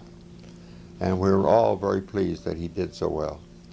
Now, he went with, I met him before we stopped by here, and he said that he was with the Modernaires, Paula Kelly and the Modernaires, and Helen Forrest was with the group. Yes. And Johnny Desmond. Yes. And he said he's out reaching thousands of people every time they do a performance, people who are clamoring not only for the musical memories that he's stirring with the Horace Heidt Orchestra, but also for this big band sound, the sound of natural music coming without the with all the electronics and without all the gimmickry, I think. That, well, you know, music always changes. One fad after another. I understand isn't there some computer out now that sounds like an orchestra? I hope not. I think there is. I think there's a computer that you put in certain chords and certain notes and it plays beautiful music for you. Did you moved into television? Yes. In the early 1950s. Yeah, with television was with the Pot of Gold. Yes, with the Pot of Gold, and then the Treasure Chest, then Family Night with Horace Heidt, and then the American Way. The American Way was in the 1950s again. Then. Yeah, that was later on. Yeah. Did Horace Heidt and his musical nights ever find their way onto any of the Hollywood sound stages to appear in any movies? Oh yeah, we were in the Pot of Gold movie. The film Pot of Gold. And I had a big chance then. I was given a very good part in this picture, but I lost it. I mean, on the very first scene, Jimmy Stewart was to run down these stairs, and I was supposed to say, "Why, hello, Jimmy. How are you? It's nice to see you." So he ran down the stairs, and I got tongue-tied and couldn't say it. So they came up to me, and George Marshall was the producer, and he said, "What's the matter?" And I said, "Well, it just won't come out." And I was pretty discouraged, so I told him at one time that I stammered very badly. But that was more or less, that's the truth, I did. I couldn't talk. But I really didn't want to play the part in the picture at that particular time. I didn't think I could do very well in it. So I just talked myself out of a chance to be in the picture. You could have gone on to Lord knows what, you know. But of course you did play. You see, after Jim ran down 9 times, he said, "I'm all in. I can't do it anymore. I can't do it anymore, so you can't talk, Heidt." He said, "We have to change the scene." What was, over a long career, and a career that spans more than 50 years for you, what would you consider to be the highlight of that? Was there one incident or well, a there series wasn't one. of incidents? I'd say the highlight was discovering all these people that are carrying on now and doing well. You see, that was a great credit. Well, it is a great credit to the program that we had, that it was on the up and up and a show, and we really wanted to help people get ahead. It was a very sincere effort. So I'd say that was the biggest thing, to see all these people doing well now. And everyone is very grateful and very nice to me. There's not one that doesn't, you know, that's ever said I did. You know, I don't know how to say it exactly, but they always write to me and thank me and things of that kind.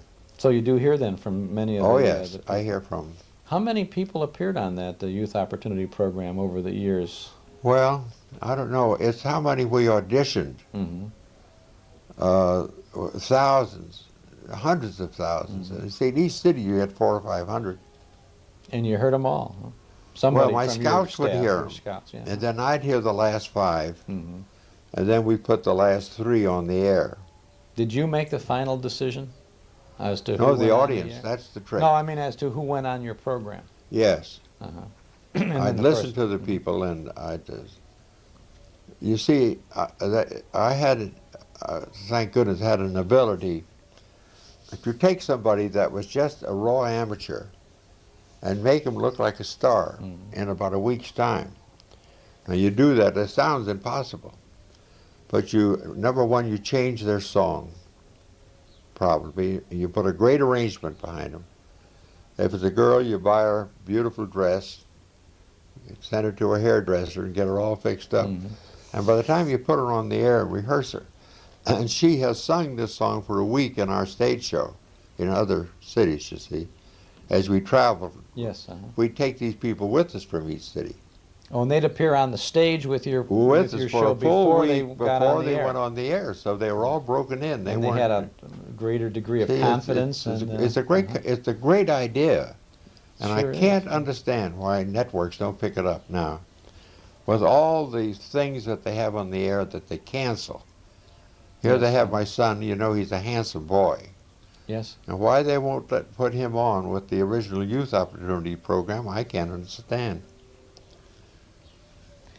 Yeah, but you know, the programmers, the executives today, they say it won't work without giving it a try. That's right. That's the easiest words to roll off the tongue. It won't work. Yes, Nobody's going to watch. No one's going to listen. Yes. I mean, anybody in the business has heard that a lot, and it's too bad because the public likes to see young people or old people just going for it, giving it a shot at it, getting a chance to do it. Right. Some win, some lose, but they're all, you say, but he's got courage to get up there and do that. Right. And it's nice that this person gives him the opportunity. That's the American people. They want to give the underdog the break, always.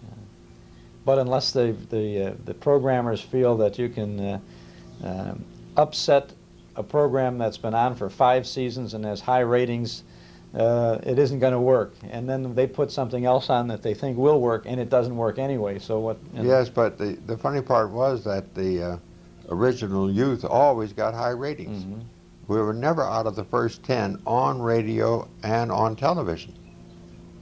But they just won't listen to it now. The whole trend is to come to Hollywood and have a sitcom, you know, just have a lot of people up there talking. And Well, you keep plugging with it, you and your son, and maybe both of you will come back to Chicago. I know you stick around in this lovely surroundings a lot these days, but it would be nice if you and your son and the band would get back to the Drake Hotel for a couple of weeks or well, you know, someplace he in was Chicago. back there. Horace was back there for 2 years. Back in the at Drake Hotel in Chicago. was it the early 70s or the late 60s? No, just 2 or 3 years ago.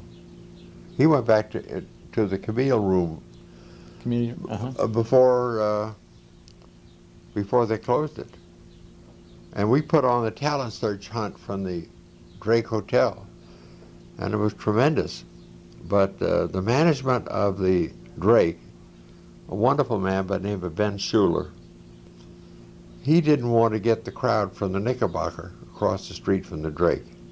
Mm-hmm. And he was afraid if we put on this talent program that we'd get those people over into the Camille Room of the Drake Hotel.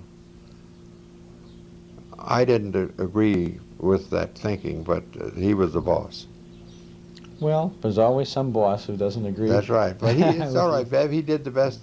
He kept the Drake Hotel, kept it a beautiful hotel for many years. Well, if you can't get back to Chicago, I bring greetings from all of your fans out there to you, and I want to thank you very much for sharing some memories with us today. Okay. Thank you, Horace Heidt. It's a beautiful spring day in Southern California. Summer. No, it's still spring.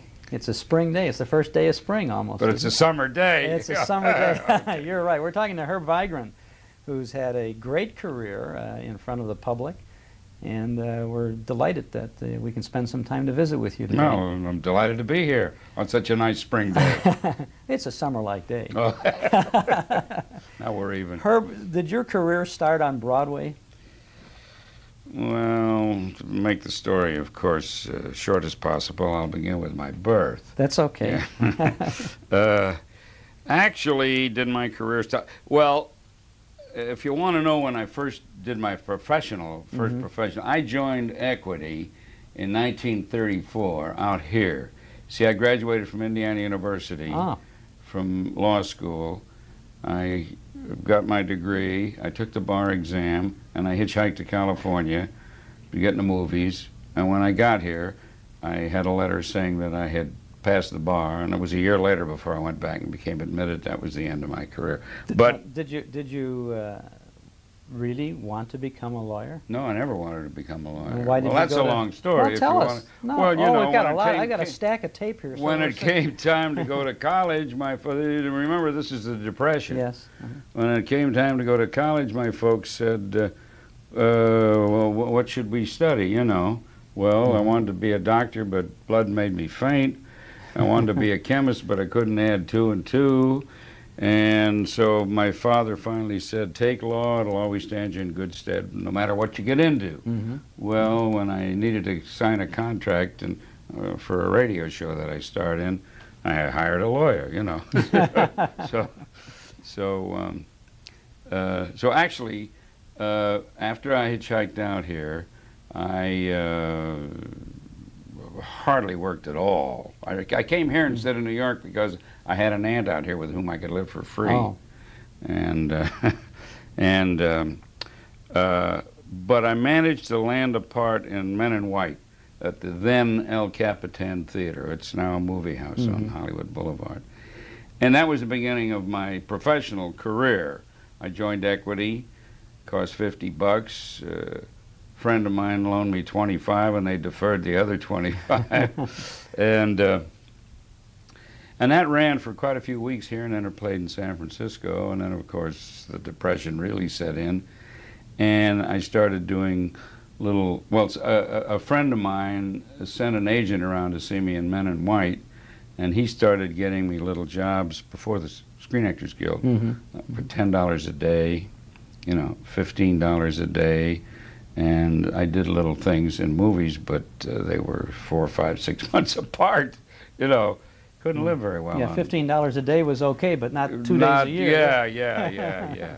So anyhow, I decided I better go back to New York. By this time, I had a friend from Fort Wayne, which was my home, Indiana, who had an apartment now, and he was a cartoonist and doing very well. So he said I could come out and live with him.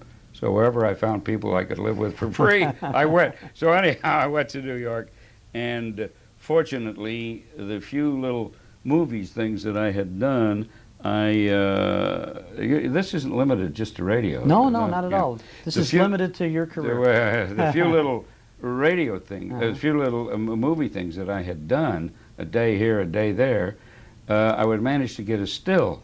Like, for example, if I had a couple of lines with Roz Russell in a Columbia picture, somebody would shoot a picture of me and Roz Russell where I'm saying, what have you got to say for the press, you know, with the pencil and the paper. And I had a whole bunch of stills. So when I went back to New York, I took that pile of stills, and they looked very impressive, and I parlayed those into a Broadway career. Also, I did Vitaphone shorts. You remember those? Sure, I know them. You don't remember, but you may have heard about them. Sure, yeah. So I did, and I started things looking up then. I was getting 35 a day. And so I stayed in New York and did quite a few shows and wound up doing, as I mentioned before we turned on the machine, having a wonderful time because you mentioned that you had met with Sheldon Leonard. Yes. And you also mentioned you're going to do Backus, who was married to Henrietta Henny Backus, who was also, wasn't Backus then, she was also having a wonderful time on Broadway, ran for a whole year. That must have been a great starting point for a lot of people, or a stepping off point at any rate. Well, you mean that particular show? Yes. Oh, Cornell Wilde was in that show, Sheldon, Julie Garfield, several others I can't think of at the moment. Jim Backus. No, Backus wasn't. Henny Backus. Henny was and in her it. Vigran. And her, yeah, who's that? Who's that? Yeah. So you stayed on Broadway for a while then? Actually, that was near the end. Well, we opened in 37 and ran through 38, and then in February of 39, I had a long. Well, I'd done shows in between, like I went on the road for George Abbott in Boy Meets Girl, and I'd worked for Walter Hampton in his. I went on a tour with his final farewell tour of Cyrano, and Walter Hampton's the name most people won't know. Do you know the name? I know Walter the name. Hampton? Yeah. Well, you're a I'm an scholar, old guy. Yeah. a student of theater. Yeah. So, but then the waits in between were just murder, and if you hadn't saved up much, which I did, when I made $40 a week and having a wonderful time, I put away 20. Fortunately, I did, because that's what I lived on later. And then it finally got to be so bad, I said, well, I'm going to take another crack at California. And if I don't make it, I'll go home and spend a miserable life as a lawyer in Indiana. And I came out here, And Did I you did find someone else, another relative to live with when you came back No, the by second time? now I was getting $9 a week unemployment Oh. from New York, and I was practically living on Uh-huh. that and the few bucks that I had left from those savings. And I managed to pick up some radio shows, Lux and things like that. And one day I'm walking along Hollywood Boulevard, and a guy that I'd been working on Lux with, just another radio actor, you know, who was as down and out as I was, said, "Hey, I just signed with a wonderful agent." He says, "Come on out there, Mal, I'll introduce you to her. Maybe she'll sign you up." And this was Alan Ladd. And he took me out to meet Sue Carroll, Uh-huh. and she signed me up. Uh-huh. And she got me some pretty good jobs. But the real break that I got was, do you remember the late Gerald Moore? Yes. Jerry Moore. Mhm. He later on starred in one of the early television shows, a spy thing. I don't remember the name of it. But anyhow, I'd done some radio things with Jer, and he kind of took a liking to me and thought I had some kind of promise. And so one day we were doing something. He says, "I set up an appointment for you at Young and Rubicam with Glenn Hall Taylor's assistant." Now, Glenn Hall Taylor was there were two prestige shows on Sunday. One was Gulf Screen Guild, and the other was Silver Theater. Do they ring any bells with you? Sure. Oh, yes. Yeah, you're familiar with Gulf them. Screen Guild was the program where the actors would perform. The and stars. Their fee, the stars Yeah. would perform, and then fee would go to the motion picture home. Yeah, yeah. And the other one was called Silver Theater. It was sponsored by International Silver. And this Glenn Hall Taylor was, I'm afraid to put my cord, no, that's better. It was sponsored, it was produced and directed by Glenn Hall Taylor, and written, this particular one was written by True Boardman. So Jerry Moore said, "I set up an appointment with you with Ken Hansen, who was the assistant to Glenn Hall Taylor." He said, "Over at Young and Rubicam at 10 o'clock, such and such a day in the morning." He says, "You go over there," and I told him about you. So I went over there at 10 o'clock, and I waited, and at 10:30 he hadn't shown up, and I waited, and at 11 o'clock he hadn't shown up. 11:30. Finally, it comes 12 o'clock, and I said, "I don't care how broke I am or how much I need to get a job, the hell with it. I'm not going to wait any longer." So I pressed the button on the elevator, and on that elevator that came up, Ken Hansen got off, apologizing profusely. His wife had to be taken to the hospital in the middle of the night. He was unable to get to a telephone. He couldn't call me. He felt awful. He says, "Come on in." And now it's after 12 o'clock, and I tell him a little about myself, and Jerry had told him, and he says, "Glenn Hall's having an audition." He says, "They've called everybody, but come on over. I'll sneak you in the audition." So I went over there, and they handed me a script, and the part they assigned to me said Western. And Jerry Moore was also auditioning for another part, and when he came out, after he had done his thing, he said, "Listen," he says, "I don't care what it says in the script." He says, "You go in there and play Herb Vigran." He says, "Don't pay any attention to what it says, just play Herb." So I went in there, and I opened my mouth. They fell on the floor. And that was the first time I knew that my voice was funny. I was trying to be an actor, before, with the Shakespeare. So, but I never made it that way. But anyhow, so I got when there were three leading parts. One of them that I did, one Jerry Moore did, and one Elliot Lewis did. I know you know who Elliot Lewis is.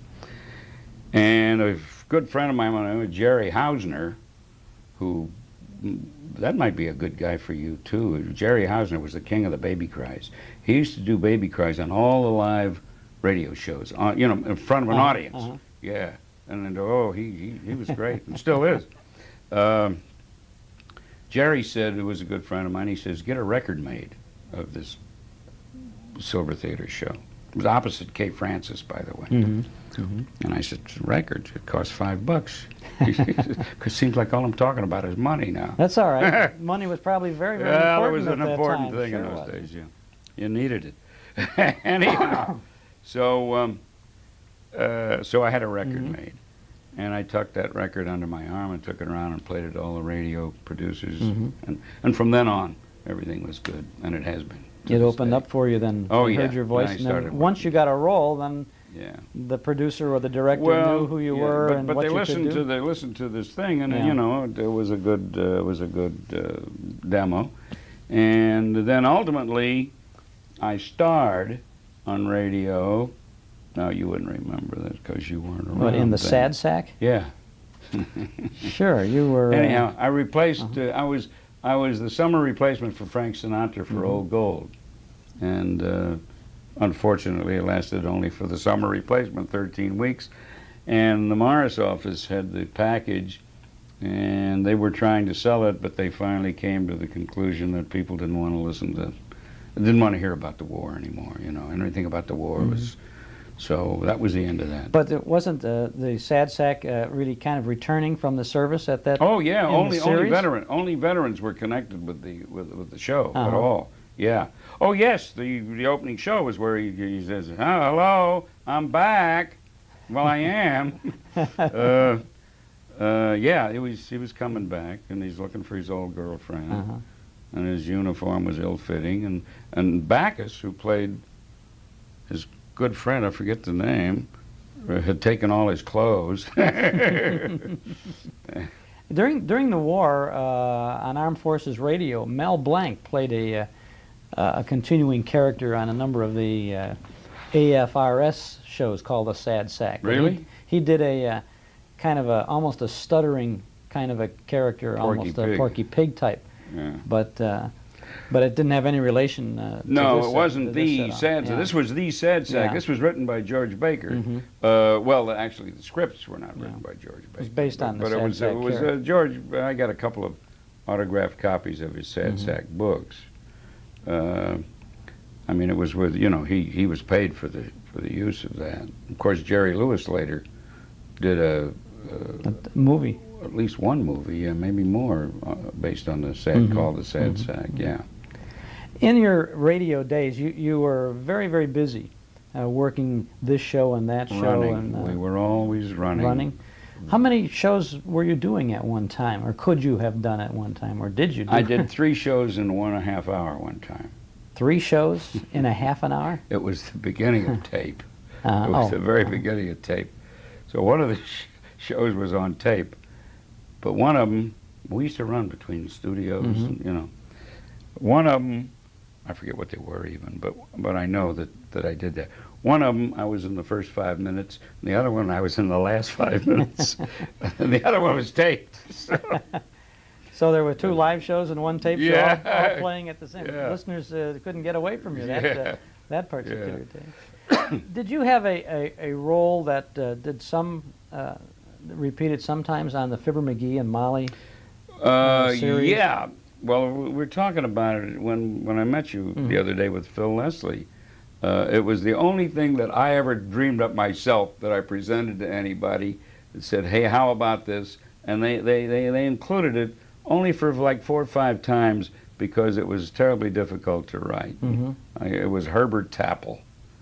Herbert Tapple? No, not Tapple. Apple. Herbert Tapple. It was he stuck the last syllable of the preceding word onto the vowel of the next word. And there were some funny jokes that they had, but they said finally said it was too difficult. But I did a lot of the Fibber shows, as I did a lot of Benny's, and I was kind of more or less a fixture, not under a contract or anything, on Durante Moore. As I said, Fibber and Benny and Hope and Eddie Cantor. Yes, you did a lot of work with Eddie Cantor. Yeah, didn't you? yeah.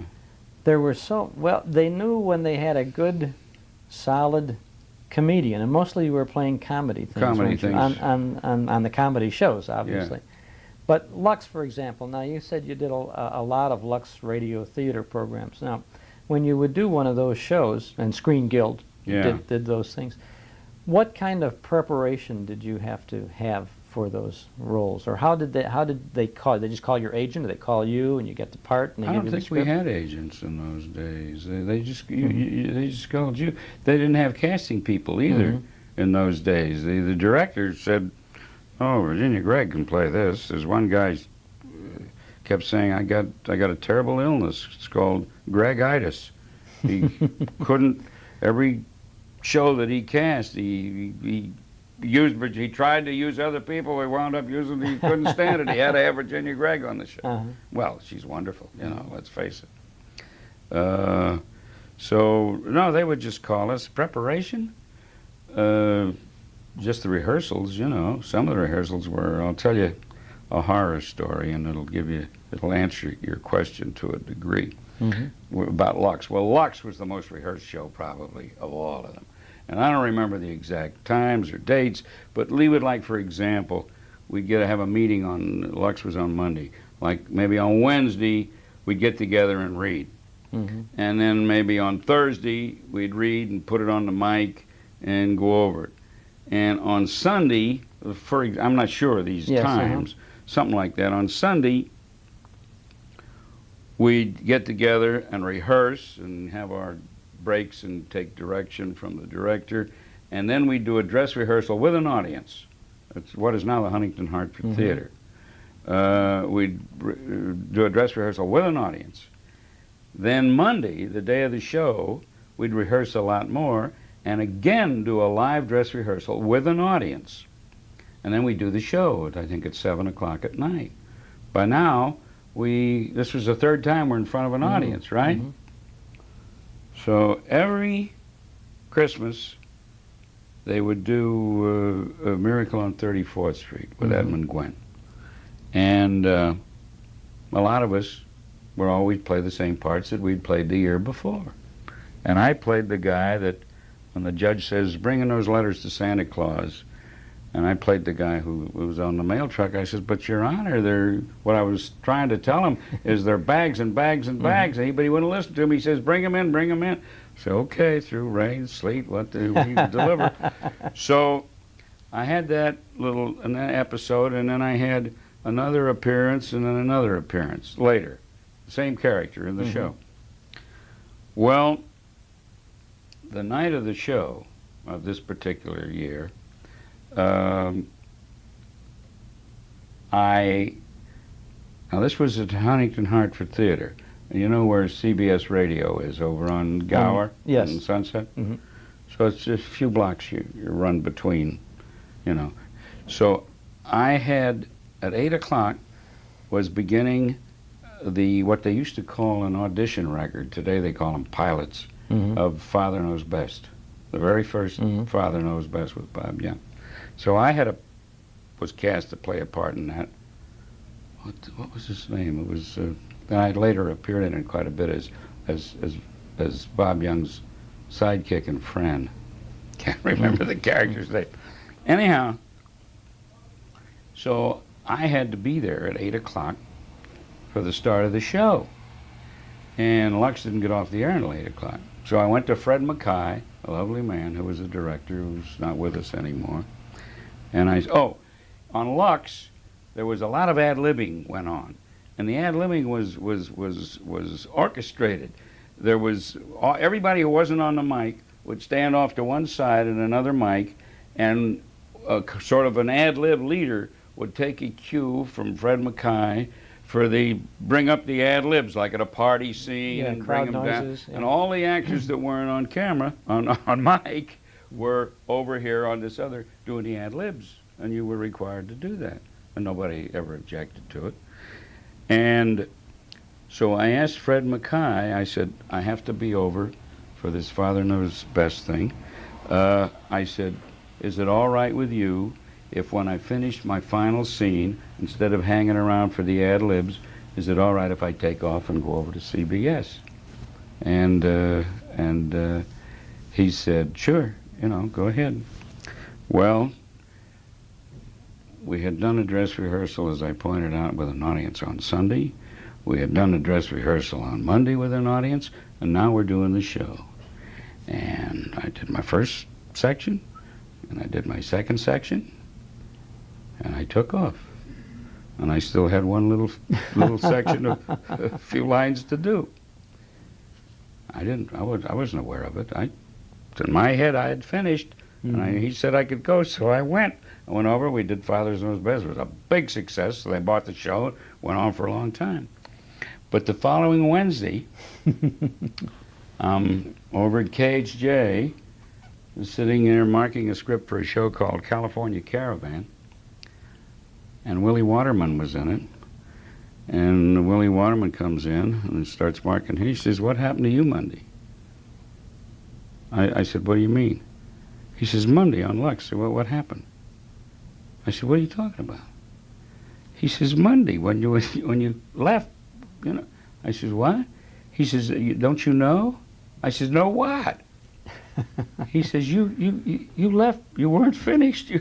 Oh, boy, did I get sick. I couldn't believe it. I was literally sick, you know. And I said, well, this is the end of me. I'll never work again in my whole life. So as soon as I finished California Caravan, I quick ran over to the Lux office. Fred Mackay wasn't there, and I said to the secretary, I said, "Is it true?" She said, "Yeah." I said, "Oh, my God." So I finally got a hold of Fred Mackay, and he was very sweet, and he says, "Don't worry about it." He said, "Gil Stratton," when everybody looked around and there was this big pause, Gil Stratton looked around, he didn't see me, walked up to the mic, read my lines, and Fred Mackay said, "Nobody in New York ever knew." They never knew. But boy, I didn't sleep for several nights. And Fred Mackay called me to do the show the following week. Oh, that's nice. Yeah. Yeah, that would really get you scared. So that answers your show. What kind of your question? What kind of preparation do you do? Too much. And it's also one of my worst horror stories. Oh boy, we're talking with Herb Vigran, who has some great memories, and we're going to continue with them in just a moment. We're talking with Herb Vigran, who has some memories of the Lux Radio Theater and his role in as Sad Sack, a starring role. What other things did you do in radio? Let me give you, before I say it, let me give you one little footnote to the story I just told you. On Lux. On Lux, yeah. When they realized what had happened after the show was over, Eddie Marr said, "My God, I bet you he's laying out in the street somewhere with a heart attack." Fortunately, I never knew it until the following Wednesday. Well, did anybody know why, the other cast members, did they know why you were Oh, I don't think it mattered whether they knew or not. Oh, we were all doing, all of us did those sort of things, you know. So if you ducked out, it wouldn't make any difference? Oh, no, they knew I was going off to another show somewhere because they all did the same thing. Well, Gil Stratton was the guy who saved the day. Yeah, Gil saved the day, yeah. And did you buy him an Irish whiskey or something after that? It's time I did. You bet. We've talked about it many times. Yeah. Now, what other shows you say? Well, did you have any other? We've talked a lot about different radio things that you've done. What running parts? Not really. In Gunsmoke, the TV Gunsmoke, I played a character called Judge Brooker that was recurring.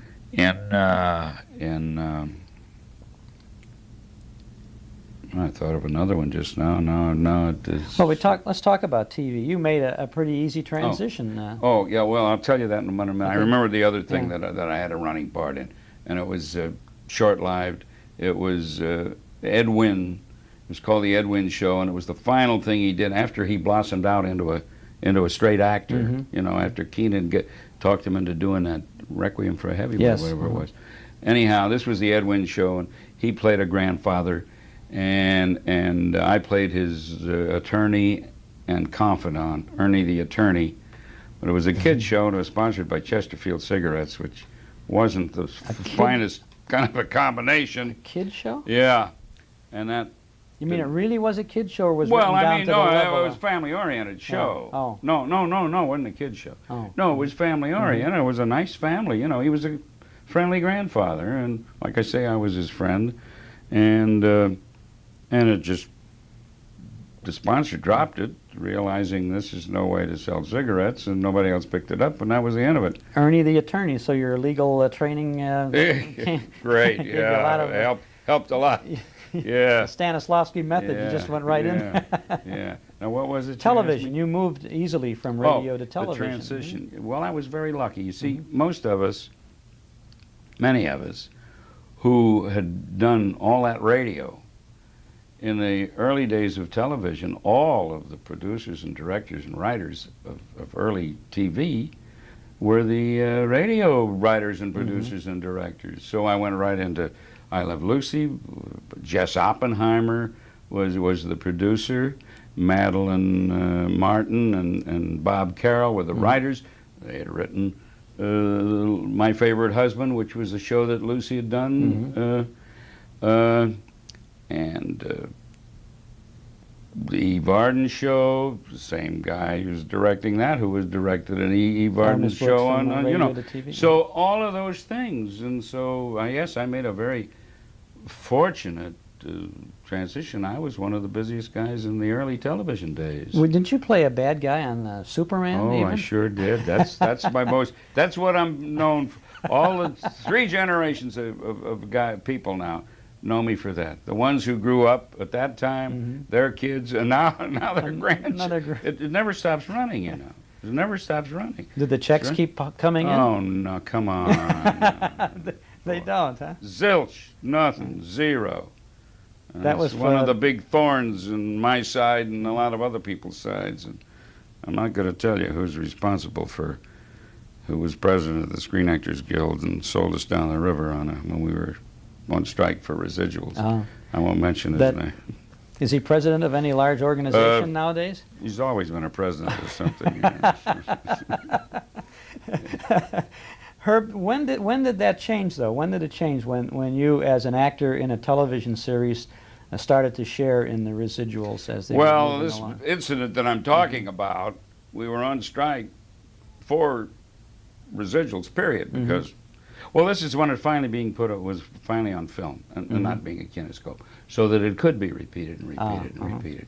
The Kines were lousy. I don't know if you remember. Sure. You must have seen. Yeah. Anyhow, and we wound up with a contract. I'm really not going to go into it because I could. It makes me terribly unhappy. I don't want you to be unhappy. And influences my voting in this coming election. We got residuals for the first 5 reruns. After that, they owned it in perpetuity. We got nothing. So those early shows, Superman, I suppose I got paid for the first 5. I don't even remember. But big amounts, like when it got down towards the last few payments, like $8.29 or $3.60, you know, $3.60. And I still get a residual once in a while for $4.13. And this went on with all those early shows. I got so many of those early ones that they're just running like crazy. I Love Lucy. You know, oh, yeah. But ultimately, and I can't tell you when, and just within relatively the last decade, I would say, you see, every time there was a negotiation with the Screen Actors Guild and the other side, everything was based on that initial contract. So traditionally, if labor got a raise in those days, what did labor get? 3%, 4% raise, right? So when we go, well, I'll give you an example. The first radio commercial I did, I got $17 for, here we are talking money again. I got $17 for 13 weeks, unlimited use. 17 bucks. Now, when AFTRA goes in, wants to negotiate a new deal, and they wanted to double it, they wanted to get 35, which is nothing for 13 weeks unlimited. Yes, They said, "You want a 100% raise? You're crazy. You know, nobody gets." So unfortunately, all the subsequent negotiations were based on the initial, see? In other words, the basis was so horrible that no matter how big a thing you negotiated, it was amounted to nothing until, as I say somewhere, I believe just in the last decade, I don't hold me to numbers or times, but ultimately it got to the point where the first rerun in television, you would get 100% of, those initial residuals were based on scale. No matter how much you got, no matter what your actual salary was, they were based on scale. So that's why they were so minuscule. But now, ultimately, as I said, ultimately the residuals were based on your actual salary. So if you made a fairly decent four-figure amount for doing a television show, the first rerun at least, you got the same thing over again. Well, now that wasn't bad. But by this time I was an old face and wasn't working that much. Well, I'm not complaining. But if you so if you were to appear in a TV show this week, then when they reran it over the summer, you get the same salary for first run. It's a very involved, complex kind of a formula. If it's rerun in prime time, you get your full salary. I don't know. I'm really not that thoroughly versed with it, or versed in it. You'd have to talk to SAG or somebody. Well, that just yeah. But at least it's fairly substantial, even after it gets down to the fourth or fifth or sixth run. Today I get, sometimes a ninth run on Charlie's Angels or something like that, and it's at least 100 or 2 or 3. It's not 29 cents. So they run. So no matter how many runs now, you might get some pay. Oh, for it. and now it's in perpetuity. They don't ever cut you off now. Well, yeah. But see, I would think. I know everybody, and we're really not here to discuss the union arrangements and all of that. But I would imagine in the beginning, nobody dreamed that there would be a market for the reruns after a couple of times. That's one of the things. That's one of the arguments that this fella used. He said, how many times are you going to run this thing? People aren't going to keep watching it. But now, with all the cable channels and all of this sort of thing coming over. But who dreamed that Superman would become a cult? That I Love Lucy will never stop running, because there was some chemistry there that hardly ever happens. I don't know that it's ever happened again. Well, what it is it becomes a program like that. I think becomes a part of your life. Your life. You see? Yes, but aside from that, I mean, the the I Love viewer's Lucy life, shows were comedy classics. Yeah. And it was something to do with the writing and Lucy and Desi. Yeah, sure. And they're fabulous to look at today. Where you look at some old I Love Beaver or Leave It to Beavers, which are great and they're still running and they're fine. But I mean, they don't have the real. Because people are nuts today about I Love Lucy. And the Superman, my God, they go crazy. They go around the campuses with them. And they stop me all the time, well, that's it now. See, that's California living for you. You made these things in the early 50s, and you're walking down the street now. Yeah. They stop you and they recognize you. Yeah, you haven't gotten. even though I've changed a little bit. No. Herb, did you ever work for Jack Webb? Oh yes, I did a lot. An awful lot, didn't you? Yeah, an awful lot. Yeah. Many of the Dragnet things. Well, you see, a lot of and most of his people were radio people. Now he was Virginia Gregg all the time. Yes. And I can't think of his name. Anyhow, but Olin was in it. Art Gilmore was in it. Was he an easy guy to work for? Well, a lot of people didn't think so. I loved him. I had never had a problem with Jack. I got along just great with Jack. But he was a very positive guy and a very impatient guy. And then he put up with no nonsense. But boy, he knew what he wanted, and he got what he wanted. And like I say, I never had a problem with him. Like some directors would pick a whipping boy, but Jack never did that to my knowledge. He was an awful nice guy, really. We miss him. You've worked an awful lot over the years in radio and television, and occasionally on the stage. Have you done more work on the stage in relatively recent years? Have you done anything like that? Do you want to do anything after like I came back out, after radio started getting real good,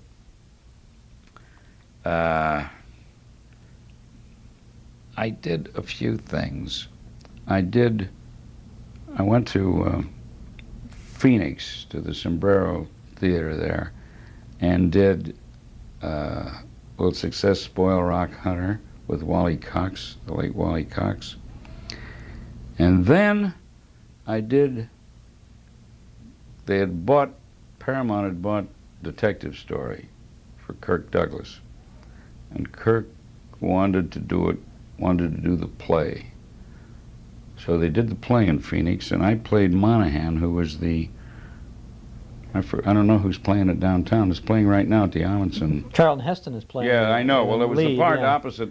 It was the part opposite. It was the second male character in the show that I played, his boss. And I played that part, and but it didn't get me in the picture. got Kirk Douglas in the picture. After those bits, speaking of the pictures, after the bits that you did, where you had the stills and you brought them to the East, you came back. Then you did some other work in movies as well. Then it was a little different. Yeah, then I did like White Christmas, which runs all the time, and quite a few movies. The most recent movie I did was the First Lady Supreme Court Justice, First Monday in October, with Matthau and Jill Clayburgh. So you are an active working actor today. Not as nearly as active as I used to be, because my age, there aren't those kind of parts, and there's great competition for parts my age. You know, I go on a lot of commercial auditions, and when I go on to commercial auditions, there's a whole room full of me's sitting there, you know, whole room full. And they audition and call you back and put you on camera and send it to New York. And all you got to do is sit in the middle of that room and close your eyes and point a finger, and anybody in the whole room can do it. But they don't like the trip out here. Oh, yeah. you know about that? I know about the trip. Well, it's all work for us. We just come out here. Yeah. Have you been on any commercials that we might? I just did one that should be coming out shortly. You've seen those Charlie Chaplin things for IBM? Yeah, well, I just did one of those. Oh, good. Yeah, they're all silent, and they're all sped up. I play a guy who presents him with an award because his branch of the factory was the most productive, and so I present him with this award. It's nothing much, but I hope it runs a lot. Yeah, sure. Hasn't started yet, to my knowledge. If you had your choice right now of any role or any job within this industry or outside of it, I suppose, what would you like to do most? Right now, at this time, this stage of your career? I don't know, just keep a little busy doing this thing and that thing. I have no big yen at my age now I don't even know if I'd want to do a series if it finally came along. Because series could be a lot of work, couldn't it? Hard work, and bad hours, you know. So with my lifestyle now, which is kind of pleasant. Well, that's the nice. Kids are grown and gone, you know. So you can keep your hand in it. You can do a I commercial do or a one little occasionally. You know, I do a show here and I do a show there. But like I say, it's not nearly like it used to be. But I guess I don't know. I have no great desire. It's nice to keep busy. It's nice to get on the set. It's nice to exercise a little bit. But I got no big, you know. I wouldn't want to become like Marie Dressler did. Become a star in her dotage, my dotage. I know what you'd like to do, though. If there was another Sears Radio Theater or another CBS Mystery Playhouse or something where we'd get another hour or two of creative radio those were every fun. week. You know about the Sears thing. Oh, sure. You worked for Elliot on that, didn't you? Elliot Lewis. And there you can pop into a sound stage for a morning and do a run through and lay it down on tape. And there's no money in it, but it was it's old home week, you know. It's fun, you know. You do that for nothing. The late wonderful Hans Conried used to get down on his knees and say, "Just give me a radio show. I'll do it for nothing." Yeah. Those were great days. The camaraderie that we had when we'd sit around the table for the first reading. Just wonderful, you know, half an hour before anybody reads a line of the script, just kibitzing. You go on and walk on a motion picture set, that doesn't happen anymore. And it was great. And we had a great bunch of people, and those were wonderful years. Well, you contributed a lot to those wonderful years for the the people on the other side of the radio, listening out there in front it of always seems strange for me to contemplate that, but because to me it was something to do every day, you know. Yeah, but it was a job perhaps that brought you recognition, much more perhaps than if you were on a bench, you know, pounding the gavel as a judge or that would be horrible. pleading a case in a courtroom someplace. Yeah. We're glad you decided to go into show business. We thank you for all the work you did on radio and in the TV and the movies. You did a wonderful job entertaining all of us. And speaking for all of us, I thank you, Herb Vigran. Well, thank you. We've come to sunny California to visit with a lady who contributed so much to the Chicago School of Television and Radio, Fran Allison. We're glad you're here. Oh, I'm happy to be here today. Fran, now, we can't start off talking about your career without talking about Kukla, Fran, and Ollie. Well, I had a most joyous reunion with them and with Burr just in the past few weeks. I was so proud of Burr. He came out and did a series of lectures and seminars at UCLA, and for about 3 weeks, really. And on the final day, I joined him there, and we showed an old kinescope at 3 o'clock in the afternoon, and it was just so perfect. It was such fun. And CBS came out and covered it for their news, and so did NBC, and That's Entertainment. And it was just a glorious finish to what had been a wonderful 3 weeks. And just before that, well, not just before, but in the last of October, I went to New York to join Burr because the Museum of Broadcasting had wanted to have some of our things to put in their archives. And we did the same sort of thing for a week. We just had about from 12:30 until 2 o'clock each afternoon. And people came and even brought some memorabilia that Burr and I had forgotten about. So if I don't see them personally, Burr calls, and I very often talk with Kukla or Ollie or Fletcher Rabbit or Beulah Witch or whoever is handy at the time. Well, they're always handy. Did you ever think back in 1947 when Junior Jamboree started on WBKB that 35 years later there would still be a real special interest? No, in I Kukla, Fran, and certainly Ollie? never did. But I'm just grateful for all the time we spent together and for the many friends we made through the Kuklapolitans. How did you become an important third of that trio? Well, Burr felt that it would be, because as you remember or know, it was an hour a day to begin with, and that's quite a stint to do, although there were many little issues that we did use in there, which we did away with. We found that we didn't need them.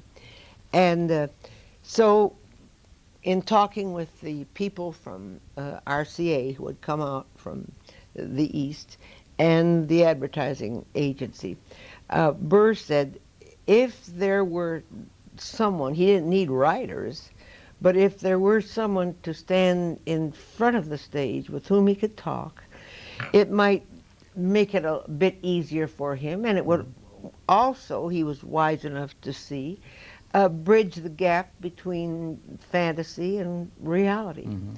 And I had met many of the people at the only television station there was at that time. And those of us in Chicago who were in radio at that time, and people from the theater who came through Chicago, were asked from time to time to go over, because the television station was under the command of the Navy at that time. It was a radar school, really. And all we did was to go over and have our picture taken, really. And I met so many of the people there and liked them so much. and I stood where I was supposed to stand and spoke when I was supposed to speak, and so they remembered me with a rather kindly air, and when Burr said it would be great to have someone to work with, they suggested me. And he and I were talking about something totally different at that time. But he said, yes, that would be fine. So Captain Eddie, who was the head of the station at that time, called me and asked me if I could come down the next day and talk to them. And I said, of course, I'd be glad to. And went down and we talked and decided that it would be worth a try. It might be fun. And that was Friday afternoon. We each went our separate ways. And on Monday, I went down to the studio, and Burr and I went down and had coffee in the drugstore downstairs at 2 o'clock, went on the air at 4, and worked for 10 years. No rehearsal, nothing, No, just no. boom, you walked right in? Yes. And you were literally writing the show on the spot as you went along. That's true. So it was a... As it grew, as I told you, there were so many little things. We had a film from, I think, National Geographic, something like that. And then we talked about the public library. We used to have a story lady come over, and she brought a host of little children with her, and they sat on the floor while she read, and not a kid heard a word because they were looking all around, you know, so we knew that wasn't going to work. So we just shouldered the entire thing ourselves. And as we grew, of course we planned things, and finally we were allowed to have music, which was great. And our greatest good fortune was being able to have the offices of Jack Fascinato, such a fine musician, wonderful idea man, and fitted so beautifully in the context of the show. And then we would talk about what we might do, you know, and so many of the things really grew out of actual experiences. Either I had had, Burr had had, maybe one of the girls in the office, and we just translated them into Kuklapolitanese, if there is such a thing, and that's the way it worked. Now, were they called the Kuklapolitan? Yes, Kuklapolitan players. And you were the one in the middle. I was the one in the middle. Did you ever really, did you mostly feel that these were real people? They were as real to me as any good friends I ever had. It never seemed strange for me to be speaking with them. They all made such good sense, and I looked forward to each day, you know. And we had not been together for it was almost a year. Miss Zachary, who was our producer, was killed in an airplane crash, and she was such an important part of our group. Burr felt he just didn't want to do anything for a while, nor did he. And finally we were asked to come into New York and substitute for a program at NBC during a vacation period there. And we were to start the Monday after Easter. Well, I had Easter luncheon with Burr. We had to have some pictures made, but I didn't look at Kukla or Ollie when we had the pictures made because I didn't want to. I knew they weren't going to speak to me, and I didn't want to see them that way. And the next morning when I arrived, I went into makeup, and when I came out, Burr was already in the studio, and Ollie was up on stage, and as I came in the door, he said, "Oh, Francis!" And I knew that everything was all right, and it had not been almost 2 years that we'd been apart. It was just like last week. Yeah, well, now Kukla, Fran, and Ollie continued for many years, and you said it was... we worked consecutively on a regular basis for 10 years. Yeah. Then we were off for, well, a little less than 2 years. Then we did guest appearances, and then I think the next thing we did was a little series that we did for Miles Laboratories. And then we did, started to do the CBS Children's Film Festival. And we were hosts on that for 9 years. And then we did a series for public broadcasting. And then there was a series that ran on the NBC owned and operated stations. That was within the last couple of years now. Yes, not too long ago. I know you did a Christmas then we special. did a Christmas special, and we did an Easter special and a Halloween special. Yeah, how can you can't go wrong with Christmas and with Easter with the Fletcher Rabbit and the Halloween with Beulah Witch. Well, it was great. And I thought the title of the Christmas show, "'Tis the Season to be Ollie," was a stroke of genius. Well, that has, now see, by doing some of those specials like that, you almost guarantee, you know, perpetuity here, because all the networks always want to run the special programs at a holiday time and all that. So, and that's great for us. But is there anything new in the works for KFO? I couldn't say about that. Burr's going to be quite busy right from now on. He has written a charming children's book, although the manner in which it is written would be equally entrancing to any adult, I believe. It's called The Dragon Who Lived Downstairs. And so he's going to make some appearances relative to that, because it has just come out this month. And there have been some other things that Burr's thinking about, and we'll just see what happens. Oh, good. Well, we talked now about the beginning of your TV career, which really was with Kukla, Fran, and Ollie. But what about your radio career? Well, I began in radio out in Iowa at a station there as a vocalist, and I went to Chicago to NBC as a vocalist as well. And then I worked also in Chicago at CBS. But my first assignment was at NBC was with the Breakfast Club. At that time, there were two divisions of the network. And Breakfast Club was the one.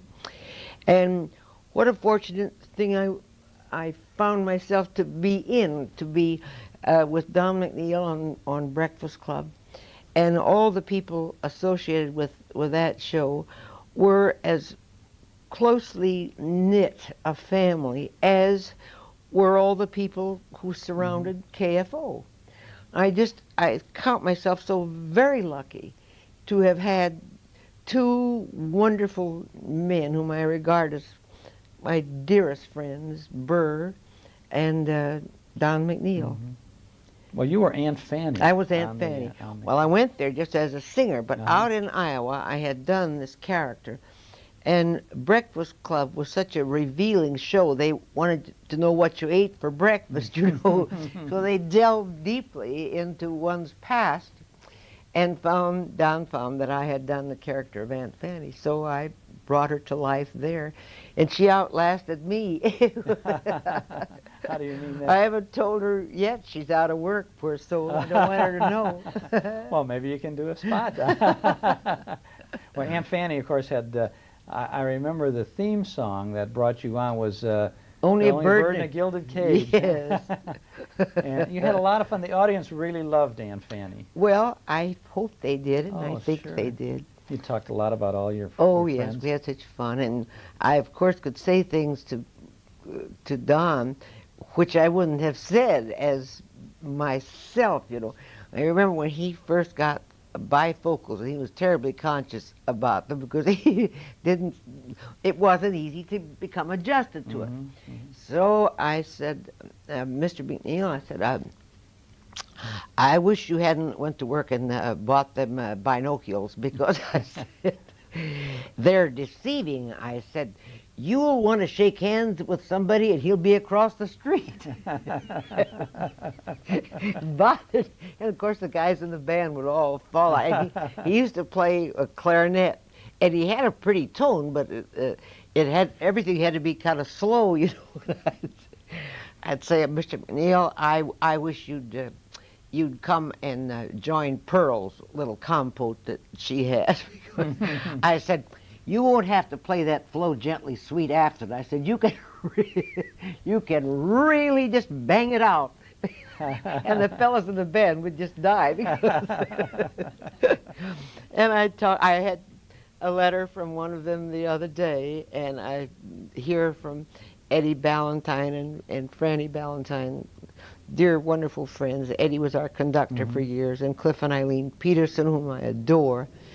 And it's so wonderful to have such lasting friendships, you know, and really have them so deeply rooted and have them be as precious as they are. I've been a very fortunate lady. Well, that's so much of the closeness of radio, and especially in the Chicago days, I think there was a real camaraderie amongst the there performers. Certainly was in that show. Did you work with, were you on the Breakfast Club at the time Jim and Marion Jordan were on there? No, they were preceded before me. you. Jim Jordan is one of my dearest friends now. He's married to one of my closest friends, Gretchen. She was Gretchen Stewart. And they were to have been over here last night, and Gretchen has a miserable cold and couldn't come. Yeah. But Jim is wonderful. He sometimes finds it a little difficult to get around, but he always looks as though he just jumped out of a bandbox. Yeah, he just got a star in yes, on that Hollywood real long and Vine, Sunset and Vine. I have a note that says that you worked with Ransom Sherman for a while. Oh, Ransom called me just last night. Oh, really? Yes. Pardon. He's living right outside of Las Vegas. Looks wonderful. Just great.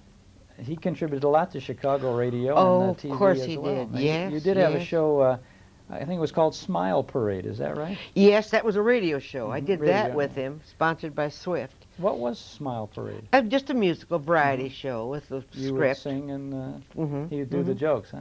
Well, worked with him. It was always such fun to work with him. Pat Barrett was known as Uncle Ezra. I adored him. And you did some things with him too, didn't you? Uncle Ezra. Pat and Nora Barrett, his wife. Wonderful people. Just wonderful. I think for Swift and Company as well, and this was probably even as you were beginning the Kukla, Fran, and Ollie thing, you were on a Saturday morning situation comedy called Meet the Meeks. No, that was at CBS. CBS? That was before. That was in the... Just before just still KFO. doing radio. Yeah, I did that. That was fun.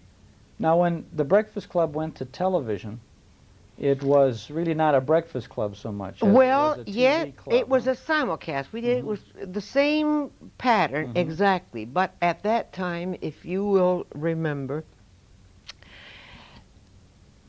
we were like an island. At that time, ABC did not have as many stations as did either NBC or CBS. And in some areas, the station would open up for us and then go black for an hour. Now, if you don't have something to precede you and something to follow, you are really on an island, and it's just not going to work. And it didn't. And when it finally came down to the point where it no longer made financial sense to spend that amount of money and yet not have the coverage that other stations were having for what would have been the same amount of money. And the mail came in bags, you know, because people didn't want to see the show go. Well, it did, and that's that. But I think many times today that it really was such a healthy show. I think there is a place for it. I don't think Don would want to do it again. I'm sure he wouldn't. But there is a place for such a show, I think. Well, I think so too. Everything is so heavily formatted and all that stuff, heavily scripted and departmentalized so much in the morning But I think it would be refreshing to have a Well, I think it kind of would. an informal audience participation show. Maybe it wouldn't get all the precise demographics that they look for today, but I think that that's the kind of a natural Well. type of a show that should be on, and I think Aunt Fanny should be on it. Kukla and Ollie ought to Well, sneak in once in a while. Pardon, I'm doing something right now which I just enjoy more than I can almost tell you. It was just a year ago before last Christmas. A lady called me from KHJ and said, we'd like very much to have you come over and talk to us about doing a pilot. So I said, well, Miss Welling, what kind of a show is it? And she said, well, it's beamed towards senior citizens. And I said, well, heaven knows I qualify, but you could not have contacted anyone who knows less about the subject than I do. And she said, well, please come and talk to us anyway. So I did. And I met the gentleman that day with whom I do the show. His name is Tony Lamb, and he is a retired electrical engineer. He has a string of patents that would reach from here to Beverly Hills. And he's 80 years old. He's about 6'2", and is as straight as an arrow, and has a shock of silvery hair and a full silver beard. And he, since coming out here 13 years ago, has devoted every ounce of his time, every bit of his energy to helping senior citizens.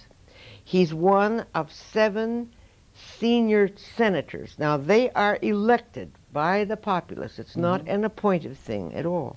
Although he is on boards appointed by the governor, he's been on boards having to do with the presidential authority. And this group of men go up to Sacramento twice a year to the legislature there and present to them any grievances they have, anything they want changed, and suggestions for things they would like to have enacted. There isn't a minute of his day that isn't involved in helping out someone who has a problem, because you know how many problems there are. Well, I have learned so much and have enjoyed the work so greatly, and I've met so many young people who are involved in one way or another with a program that either has to do with problems that beset senior citizens, or they are working in some way to get them involved in doing something. It's really just been a wonderfully uplifting thing for me to have done. How often is the show on? Well, it's on 3 times a week. It's shown at an unholy hour, I thought. Thursday at 6 o'clock in the morning, Friday at 6:30, Sunday at 6:30, I think it is. And that's when many senior citizens watch. They get up early. But not only they, I run into people say, Fran, I watched the show and I'm interested in it. We've had letters from doctors who feel that they can offer suggestions and help us in some way, and they've been on the show. Now, there are 3 different shows? They're the same show. Same It's show just runs 3 times? 3 times. That's still a good schedule for you, isn't it? Well, once a week you've got a... we tape every other week, and then we do 2 shows back to back. And I just love it. And it deals all locally with local problems? Local Well, situations. yes, because it is just a local show. But there are so many shows. It's called Prime Time. Now, Arlene Francis in New York, and I worked on that show with her, it's called The Prime of Your Life, but they deal more particularly with people from the arts who are still actively involved in something or other, whereas ours is a more informative show, because it takes the problems that senior citizens have, or makes them aware of something which is available to them that they might not know about, otherwise. Well, gee, it's nice then to be in front of the cameras yet. Yes, Burr did a show with me while he was out here. Good. We came over. That must have been a lot of fun. It was. It was. Well, I want to thank you very much for having us here in your home in Van Nuys, Oh, California. I'm to so chat a glad little you bit. came over. I bring with us regards and hello from all of your fans in the Chicago Oh, area. be sure to give my dearest love to Ted Weber. I sure will.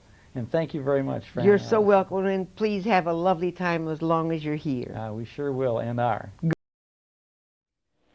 Our guest is Clayton Moore, and he's the Lone Ranger. And man, you've had a pretty busy day today, haven't you? Chuck, we had a lot of fun. It was a great day, and I tell you, the audience, the people out there, the fans, your fans and my fans, they're fantastic. That's why they're called fans, because we they're had fantastic. a lot of people, didn't we? Man, it was wall-to-wall people at the Civic Center. I like your introduction. Thank you. Very kind. You did a beautiful job, Chuck. A privilege. Thank you very much. A pleasure to be able to do that. Now, you're a Chicago man, right? Yep. I was born here in 1914. 1914. That means you're 39. Thanks a lot, pal. And you went to Sen High School, didn't you?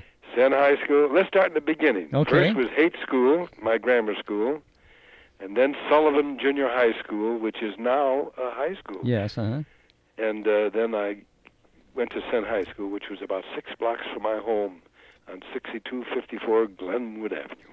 Glenwood Avenue. Have you been back to the old home site Well, recently? when I got off the plane yesterday afternoon, Mm-hmm. we drove to my old home, and I walked around the back, and the people next door came over, said hello, said, "You used to live here?" I said, "Yeah." It was a great neighborhood, right just about a block from St. Ignatius Church. Oh, there's a lot of memories then in the Windy City for you. Yeah, it was just great. It really brought me back to my boyhood, and I walked around the back and saw my bedroom where I slept with my brother, and it was very exciting. You know, that's a good many years ago. A few years back. You know, How many were in your family? You say your brother? Well, mother and father. Mm-hmm. I had an older brother that was 4 years older than I was. My brother Howard, so we had 5 in the family. Oh, good. Everybody fought for the dinner table, right? The good seat next to the food. Yeah, you know it, Chuck. You were a very athletic young man, weren't you? An acrobat, as a matter of fact. Yeah, I spent a good many years doing a trapeze act.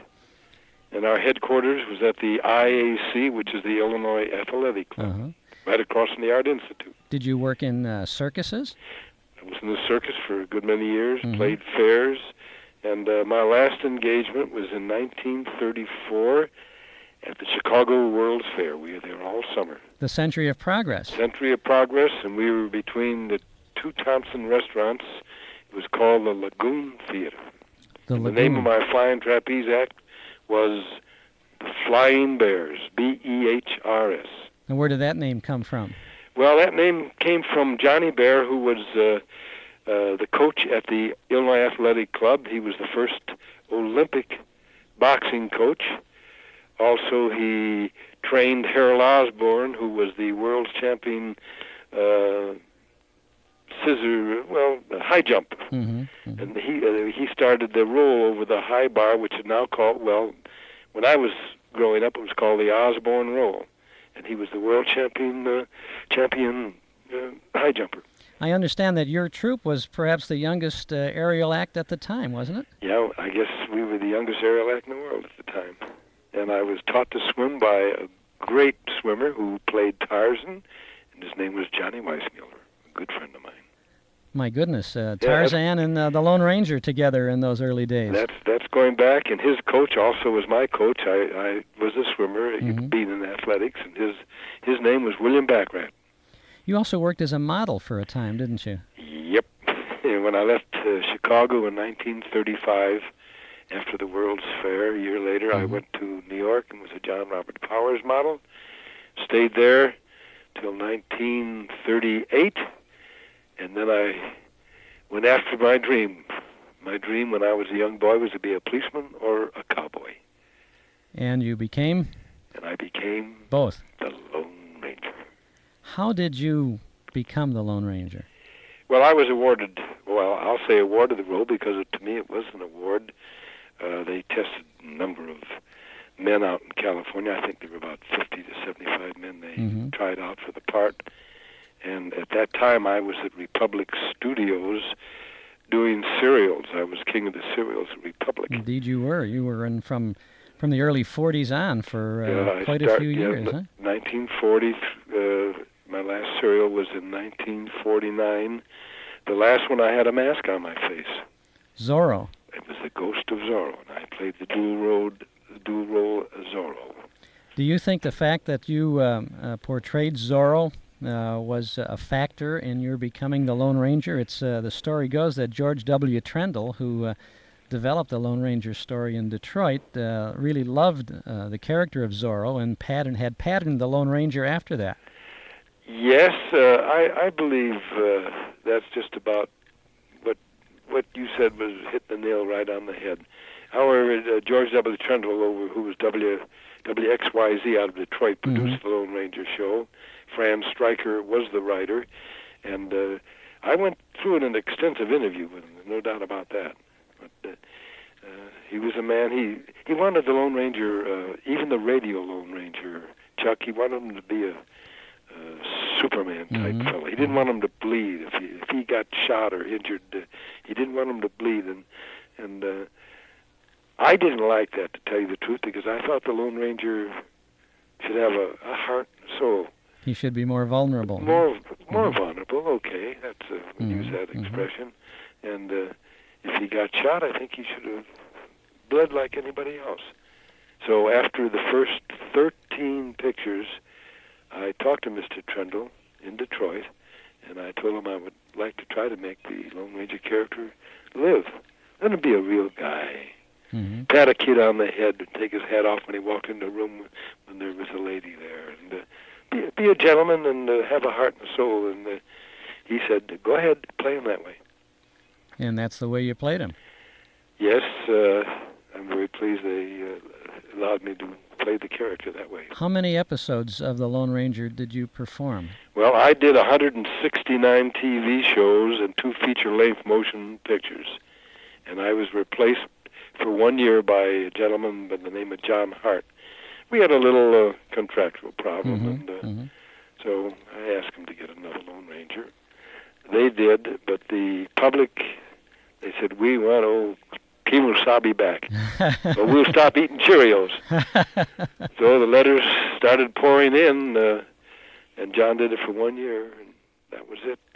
They asked me to come back as the Lone Ranger, and I was very, very happy, very pleased. Before you served in the Lone Ranger role, you served in the United States Air Force, didn't you? I was in the Air Force for, 3 years, I believe, 3.5 years. During World War II? Yes. And what did you do? I was a plane dispatcher. Uh-huh. And I was in special services, too, entertainment end, and the motion picture part, of course,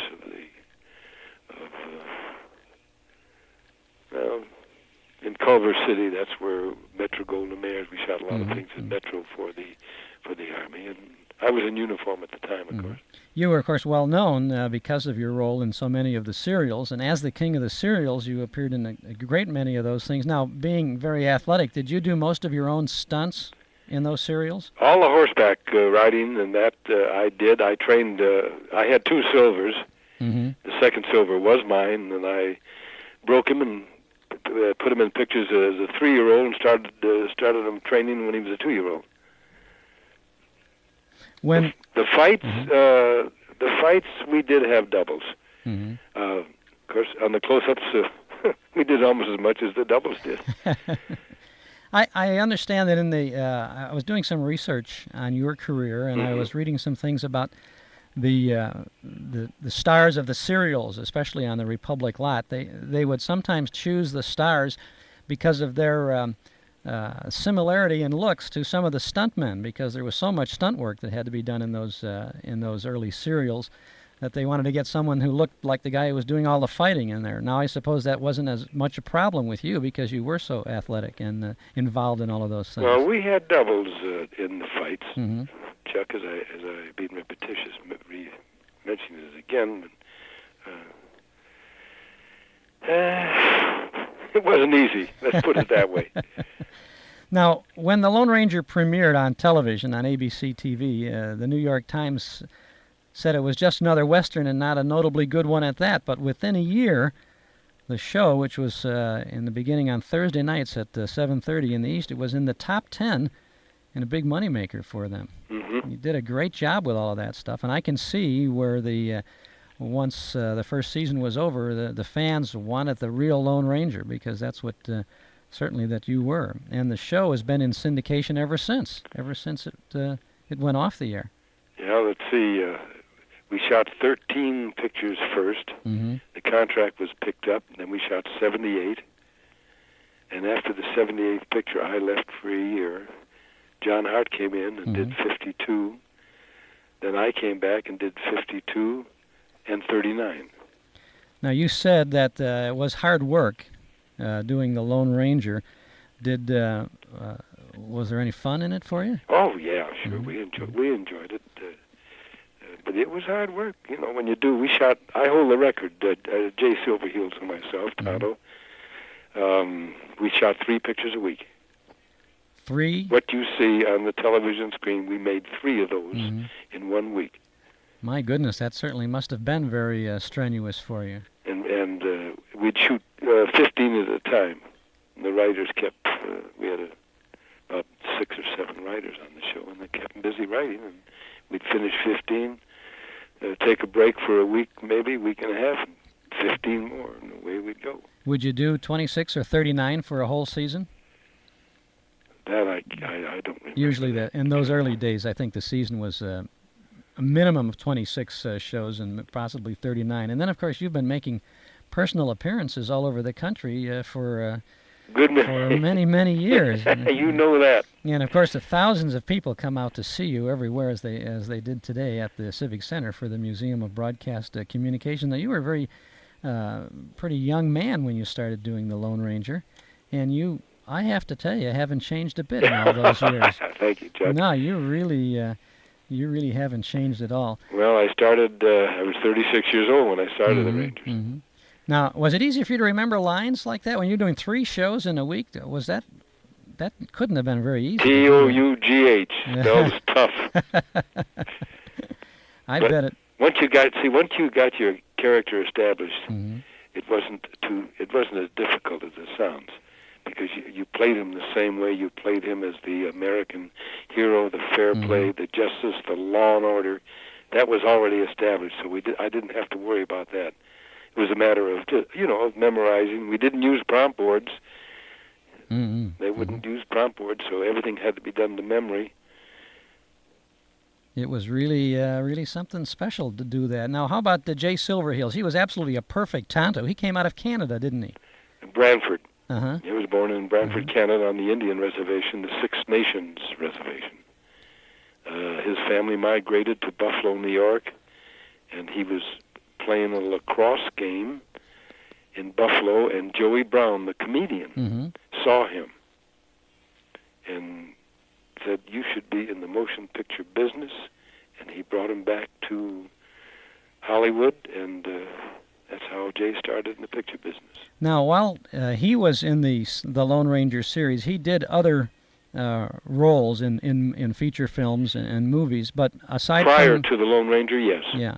But now, as far as yourself is concerned, aside from that one period of time when you weren't the TV Lone Ranger, have you had any other role in films or on television besides the Lone Ranger? You mean when I laid off there for a year? Right. Oh, yes, I think that year I did 45 pictures. 45 in 1 year? You mean serial chapters? No, other pictures. I worked with Gene Autry and Roy Rogers and the Durango Kid, Charlie Sterrett, the Cisco Kid, Duncan Ronaldo, Hopalong Cassidy. I wore the black hat then. Uh-oh. I played the heavy, the bad guy with the beard and the scar. But my favorite role is the white hat. Of course. You know, when I go up into the big ranch in the sky, I'll have it on. Well, I hope that's going to be a long time before you go to that big ranch. Who knows? I'm very happy, very thankful that I've stayed real healthy. I'm 71 years of age now. September I'll be 72.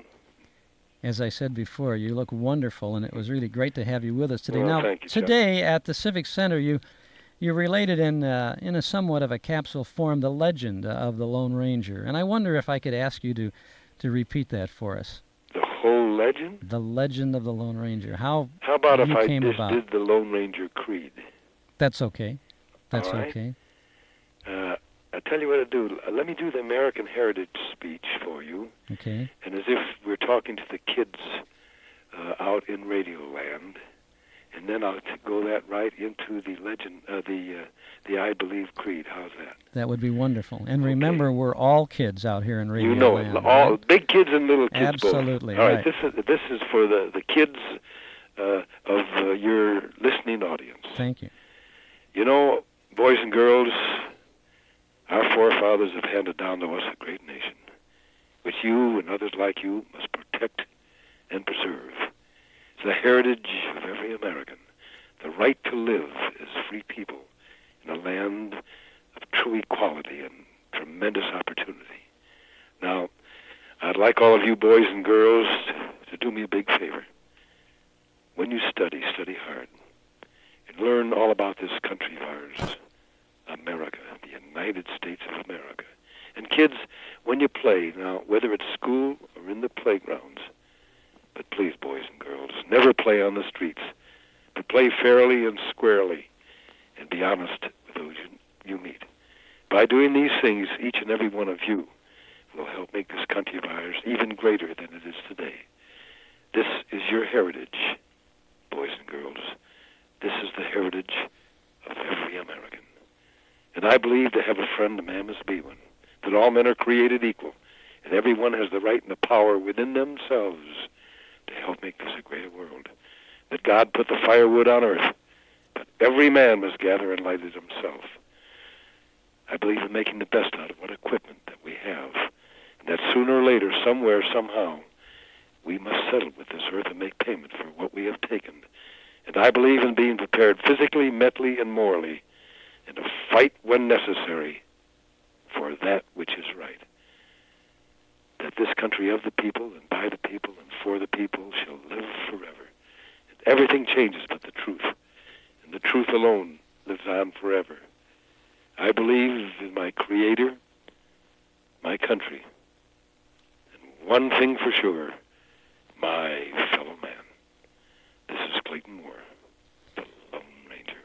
Well, I want to thank you very much for being the Lone Ranger and a symbol of all that's good in this country. Thank you very much. Very good, Chuck, and thank you for a nice MC job. You are a pro. Thank you very much. Thank you very much. Clayton Moore, the Lone Ranger. Adios. Thanks very much. Adios, Kimosabe. Our guest is Alice Faye, who is the ambassador of good health for Pfizer Pharmaceuticals. I'm so happy to spend some time with you today. Thank you so much. My pleasure. It's nice to see you. You look as beautiful as you ever have.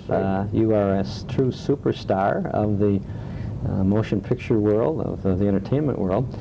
And now you're traveling on behalf of Pfizer. Pfizer Pharmaceuticals. And exactly what's your role now? Well, I'm going on my 4th year, and I travel all over the country visiting young elders. I don't call them senior citizens. We don't like that word. So young elders is it.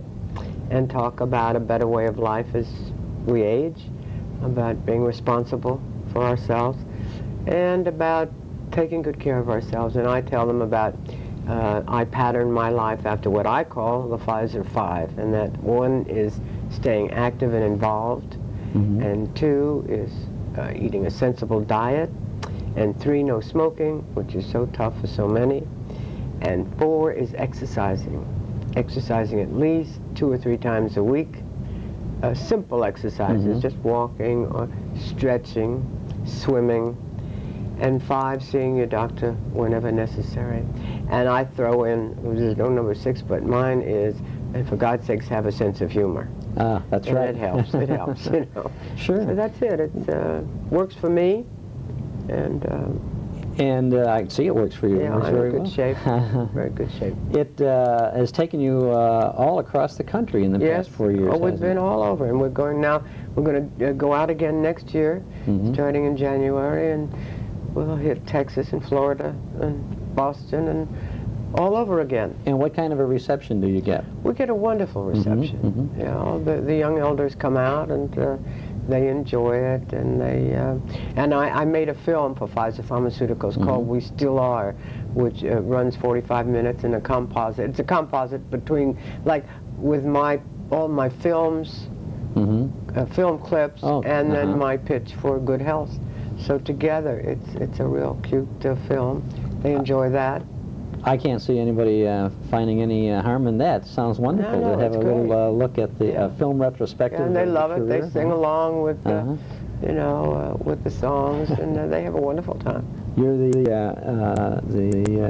gig who promote Wake Up and Exercise. Wake Up and Exercise. From the movie Wake Up and Live. Wake Up and Live. That's where it came from. Yeah, that's the first thing you mentioned. I think is really very important for anybody, especially someone who has retired. Be active. Stay active and involved. It's very, very important, because it helps you. I mean, if you're moving all the time and you're walking. I mean, walking is one of the greatest things you can do. Swimming is terrific, but sometimes you don't live in a place where you can't swim, unless you go to the Y or something like that. But walking, staying active and involved. And I took up painting. I had more fun painting. I mean, there's so many things to do, and there's so many things that young elders wanted to do, but they couldn't when they were raising families. I was making films, and I couldn't do a lot of things that I can do now. That's nice. It's great to have that kind of freedom, isn't it? And you have that in mind and say, well, I should be having fun now, not sitting around griping about everything, you know? I think another thing that's important is to plan a little bit. To think about, what am I going to do tomorrow, or what can I do today? I try to find one thing every day to do that I want to do. You know, go to the library, go listen. Visiting the hospital is pretty good too. You come out of there feeling very good, knowing you're not in there. That's right. You know, right. There's so many things to do, but people tend to sit down and think about it. You know, mañana. Yeah. Now you have. I got a little advance information from Pfizer. And people can get an Alice Faye poster. You're a poster girl. You've got your own poster out now. Finally got a poster. It's a color poster, full color poster. Yeah. Wake Up and Exercise with Alice Faye. Yes. And it tells you the exercises, how to breathe. Shows me bicycling and swimming, and it tells the folks what to do. And then they write back and they join the Alice Faye Young Elders, and then they send them another little pamphlet that gives them more exercises. So it's for free. It's free. I have an address here, which I'll mention, and then I'll mention it later on too. I appreciate that. Send to Alice Faye's Exercises, care of Pfizer Pharmaceuticals. Now, if you can spell Pfizer Pharmaceuticals, you've got it made anyway, right? That keeps you awake and alert anyway. PFISER. Pfizer Pharmaceuticals, Box 2852, AFP, Grand Central Station, New York 10163. Great. And you'll get the poster and a worksheet and schedule and everything. And wonderful. It's people who are over 50, right? So you have to admit to be over 50. Yeah. Wouldn't work for Jack Benny. No. 39, right? No, he's 39. He couldn't get one. I have to hold off for him. I'd like to talk for a while about your career, Alice Faye. Right. Before you got into show business, you were the daughter of a policeman. Is that correct? That's right. In New York City? Lived in New York City on the west side, what they called Hell's Kitchen. There wasn't anything hellish about it. It was really a pretty nice place. And I had a wonderful life. I had my very own fire escape that I could sit out there and dream on. And I wanted to be, you know, a movie star. And I hoped I would be. And I graduated grammar school, and then I went and got a job with Chester Hale at the Capitol Theater. And that's where I really started. And what was that job? In the chorus. In the chorus at the Capitol Theater? A hoofer. A hoofer, they called it then. Yeah. A hoofer. And I worked there, then I worked for NTG, and then he had a place called the Hollywood Restaurant. Nils T. Granlund. Right. And then I went into George White's Scandals in the chorus, naturally. Ethel Merman was the star. Rudy Valley was starring in it. Ray Balzer You were was in it. singing now at this time. In No, the no, chorus? no, Just I was in the dancing? chorus. Still dancing in the chorus. And Rudy decided he wanted a girl singer with his band, which was then unheard of. Outside of Mildred Bailey, she was the only one that I knew that was a girl singer. She sang with Whiteman, right? Paul Whiteman. So he decided he wanted a girl singer, and what he was going to do was have a little contest. So he chose whatever girls were interested in it. We got together, and he made little records of our voices. I sang Mimi. I'll never forget that. And fortunately, he chose me. Had you done any singing before this? No, nothing. You just saw a chance for work. Well, I'd try for that. And he liked the quality of my voice. And he took me with his band, and then when the show closed, he was he was also doing the Fleischman Hour. Yes. And then he went to California to do George White Scandal's film. And of course I went along with the band. And when we got to California, there was some mix-up as to who his leading lady was going to be. She was a German actress. It didn't work out. Well, someone from the studio had seen me on the Fleischman Hour with Rudy, and they decided to test me, and they did, and I was there at the right time, in the right place, and I got the part, and that was the beginning of my picture career. Which was very long and very wonderful for So you. Rudy was wonderful. He left me there and said, well, good luck. And now, once you started with the movies, then you left the band? You left Rudy in the band? Yes. You had done quite a few of those Fleischman programs, though. Yes, I did. It was a major radio show Yes, the period of Fleischman time. Hour. Fleischman Geest. Fleischman Geest. Rudy was known at that time, too, for introducing new talent to the public. So many people got their yes, he did. Their start. I think Edgar Bergen and Charlie McCarthy. Yes, he was a wonderful. I liked Rudy so much. He certainly fostered a lot of He was careers. a good boss, and he taught you a lot of good things, like being on time. If you weren't on time, he docked you. Oh, he did? Oh, yes, if you forgot lyrics, or he docked you. So, I mean, he'd get you pretty much on your toes. Got you in the pocketbook. Yeah, always. He went on then with his career, and you went over to was the movie Scandals was at Fox, 20th Century Fox. And he was in it. He was in it. Yes, I understand. Yeah. Then you were signed by Fox before this or after the Scandals film? After the Scandals. Now, how did they sign you up? On the basis of your performance? Yeah, I suppose they liked what they saw, and they sign you. You start at $7.50 a week, and you work yourself up to $7.50. Then you go to $12.50. Then you go to $17.50. Then you go to $2,000, and that's the way they paid you then. You had a 7-year. No, it was normally a 7-year contract. But they had more or less in between. You know, we'd torn that up and made out a. After things started. Made several films. Now, Fox really owned you then at that point, as far as your career was concerned, right? And they, it was the legendary studio system that they had, where that you would take classes and all that business. No, we're doing I that didn't like do Metro. That. No, I didn't do that. I didn't. As a matter of fact, that's when I lied about the age. When my mother said, "Someday you're going to be sorry," and I said, "Mom, when I'm 60, who's going to care?" I mean, I'll never make 60. You know, I mean, who's going to give a damn?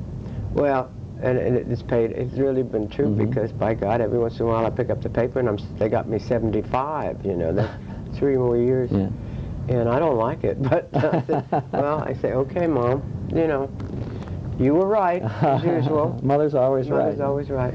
Well, but I think everybody did that. Ann Miller did it. Oh, yeah. Sure. We all lied about our ages because we didn't want to go to school on the lot. Oh, I see. Yeah. That was all. That's it. Yeah, I see. Yeah. So you had a succession of wonderful films then, in which you almost immediately started starring in these pictures, didn't you? After I worked with. I did a lot of B pictures for Saul Wurtzel, and that was with Lou Ayres and. Then of course, when I went to the big studio, then I worked with John Payne and Don Amici and Jack Haley. And Tyrone Power. Tyrone Power. And just kept going on and on from there. We talked about your wake up and exercise idea. The film in 1937 was Wake Up and Live, and That's you right. appeared Well, I with sing a little bit on this film too of Wake Up and Live. That's a wonderful song. Isn't it That's great? Wake Up and Live, I don't mind the rainy patter. Yeah, I loved all those lyrics. Yeah, great philosophy for it. Walter Winchell and Ben Burney, carrying along their radio newspaper feud. Jack Haley. Yeah, Jack Haley was in that too. Now, Haley was he was the fellow who was frightened of the microphones. Yeah, that's right. In that, that's right. and I think that he didn't really sing himself. Buddy Clark. Buddy Clark. I found Buddy Clark. Did you? I used to listen to him every morning when I was getting made up, and I never heard a voice that beautiful. So I told Matt Gordon about it. He listened. He said, "God, he's great," and he was on the Lucky Strike Hour. So he called him, had him come out to the coast, and he dubbed. Jack Haley dubbed. Buddy's voice was for Jack, yeah. Had a great voice. It was a fun picture, a nice it movie, fun. and you were the Wake Up and Live girl. Yeah, sure. It was nice and clean. Did you? Oh yeah. Listen, every one of those pictures in that period of time. And they had their own message, you know. Yeah. Well, and you see, you went to the show for entertainment. And that's what you got. And to be happy. That's right. That's right. A little tear here, a little tear there. Tyrone Power and Don Amici were your co-stars in a movie about Chicago. I love it. It's one of my favorites. Is it? Yeah. That was the next year. And then you brought new life, as they would say, into the music of Irving Berlin in Alexander's Ragtime Band. Love that. That was, again, co-star with Tyrone Power and Don Amici. How long would it typically take to make one of those movies? Those were pretty big budget films for Fox. I think maybe 3 months or 3.5 months, something like that. And it was always on the lot. They never did location stuff. No, we never much did. At that time. Never went off the lot. Because we had our own back lot that was terrific. For Century City is now. That's where they had the Chicago Fire. You know, we're all floating around in rowboats, and it was quite. Was it hard to make those films? Oh no, I didn't think so. I loved it. Not get up pretty early for makeup sessions. Yeah, but you don't know anything else. That's your job. You know, what a wonderful job. That's a very good philosophy. Oh, that's I right. loved it. That's what you do. Loved it. That's what I wanted, and I was doing what I loved. And you, with the increasing popularity of every film that came out, your increasing popularity. And then, of course, you know, you live with those people, because I used to kid around and call Fox Penitentiary Fox. You know, you live there. You get up at 5:30, 6 in the morning, you go right to the studio, then you're made up, you have your breakfast there, and then you're on the set ready to shoot at 8:30. And then you're there day in and day out and day in, and you sit with the same wardrobe woman, the same makeup man, the cameraman, the lights. You knew everybody. It's a family. It was then. It was the family. So it was home. They'd take me out of there. I was lost until I walked out. You know, when I walked out on my own, that was something else. A few years later. But it was my home, and those people were my family. I read a note someplace that said that Daryl Zanuck, who was #1 there at Fox, was not really in favor of your working on the radio while you were under contract at Fox. Is that a fact? No, he didn't care much about radio. He wouldn't let us make records or anything. Oh, records. He didn't want you to do records. No records. Gee, you know, it's too bad. It's funny when you think about that, because the sale of records would help the box office for the films. Yeah, I don't know why they. I think, of course, the musicians' union, you see, and they had to pay musicians. If you see, well, I know, but look at Bing Crosby. He was making movies and making records. But I know, but he had a different idea about it, Zanuck. He was really running the studio with an iron fist, wasn't he? Yeah, he was. Was he as tough to the movie makers as Rudy Vallée was to the people in his band? Well, I think you learned something from Rudy. You didn't learn much from Zanuck. He was bossy, and he was smart. He was not a stupid man. He was a smart man, but we never agreed. I didn't get along with him, and so it was one of those. Were you a rascal on the lot? Did you No, because I you was very disagreed quiet. with him? I did, you know, I did what I was told, but when I was, you know, got married, and then I'm still doing the same picture that I did 3 years ago, I thought maybe, you know, after doing, you know, Chicago and Alexander's Ragtime Band, you'd start doing something more matured. And then the next thing you wanted me to do was Dolly Sisters. Well, I'm going right back to where I was 5 years ago, and I said, no, I don't want to do that. I want to do something like Laura. I want to do something great. And he just didn't hold still for it. So he did give me a wonderful script, Fallen Angel. And I was really probably one of the best things I ever did in my life, but when I saw it, I couldn't find myself. I was on the cutting room floor, and he was building up then Linda Darnell, which I didn't blame him for. She's a beautiful lady, very fine actress, but still in all, I didn't see anything happening to me. I was kaput. He didn't have the confidence in you that you had. He had the confidence in me, but he didn't want to lose that Alice Faye image that he had, that with the singing and all of that. He wanted me to just keep doing those musicals, because the more musicals, the more money for the studio. Then they can lose money on all those dramas, you know. Yeah, the musicals were big box office. They made the money. Yeah, right. So I just decided to get out.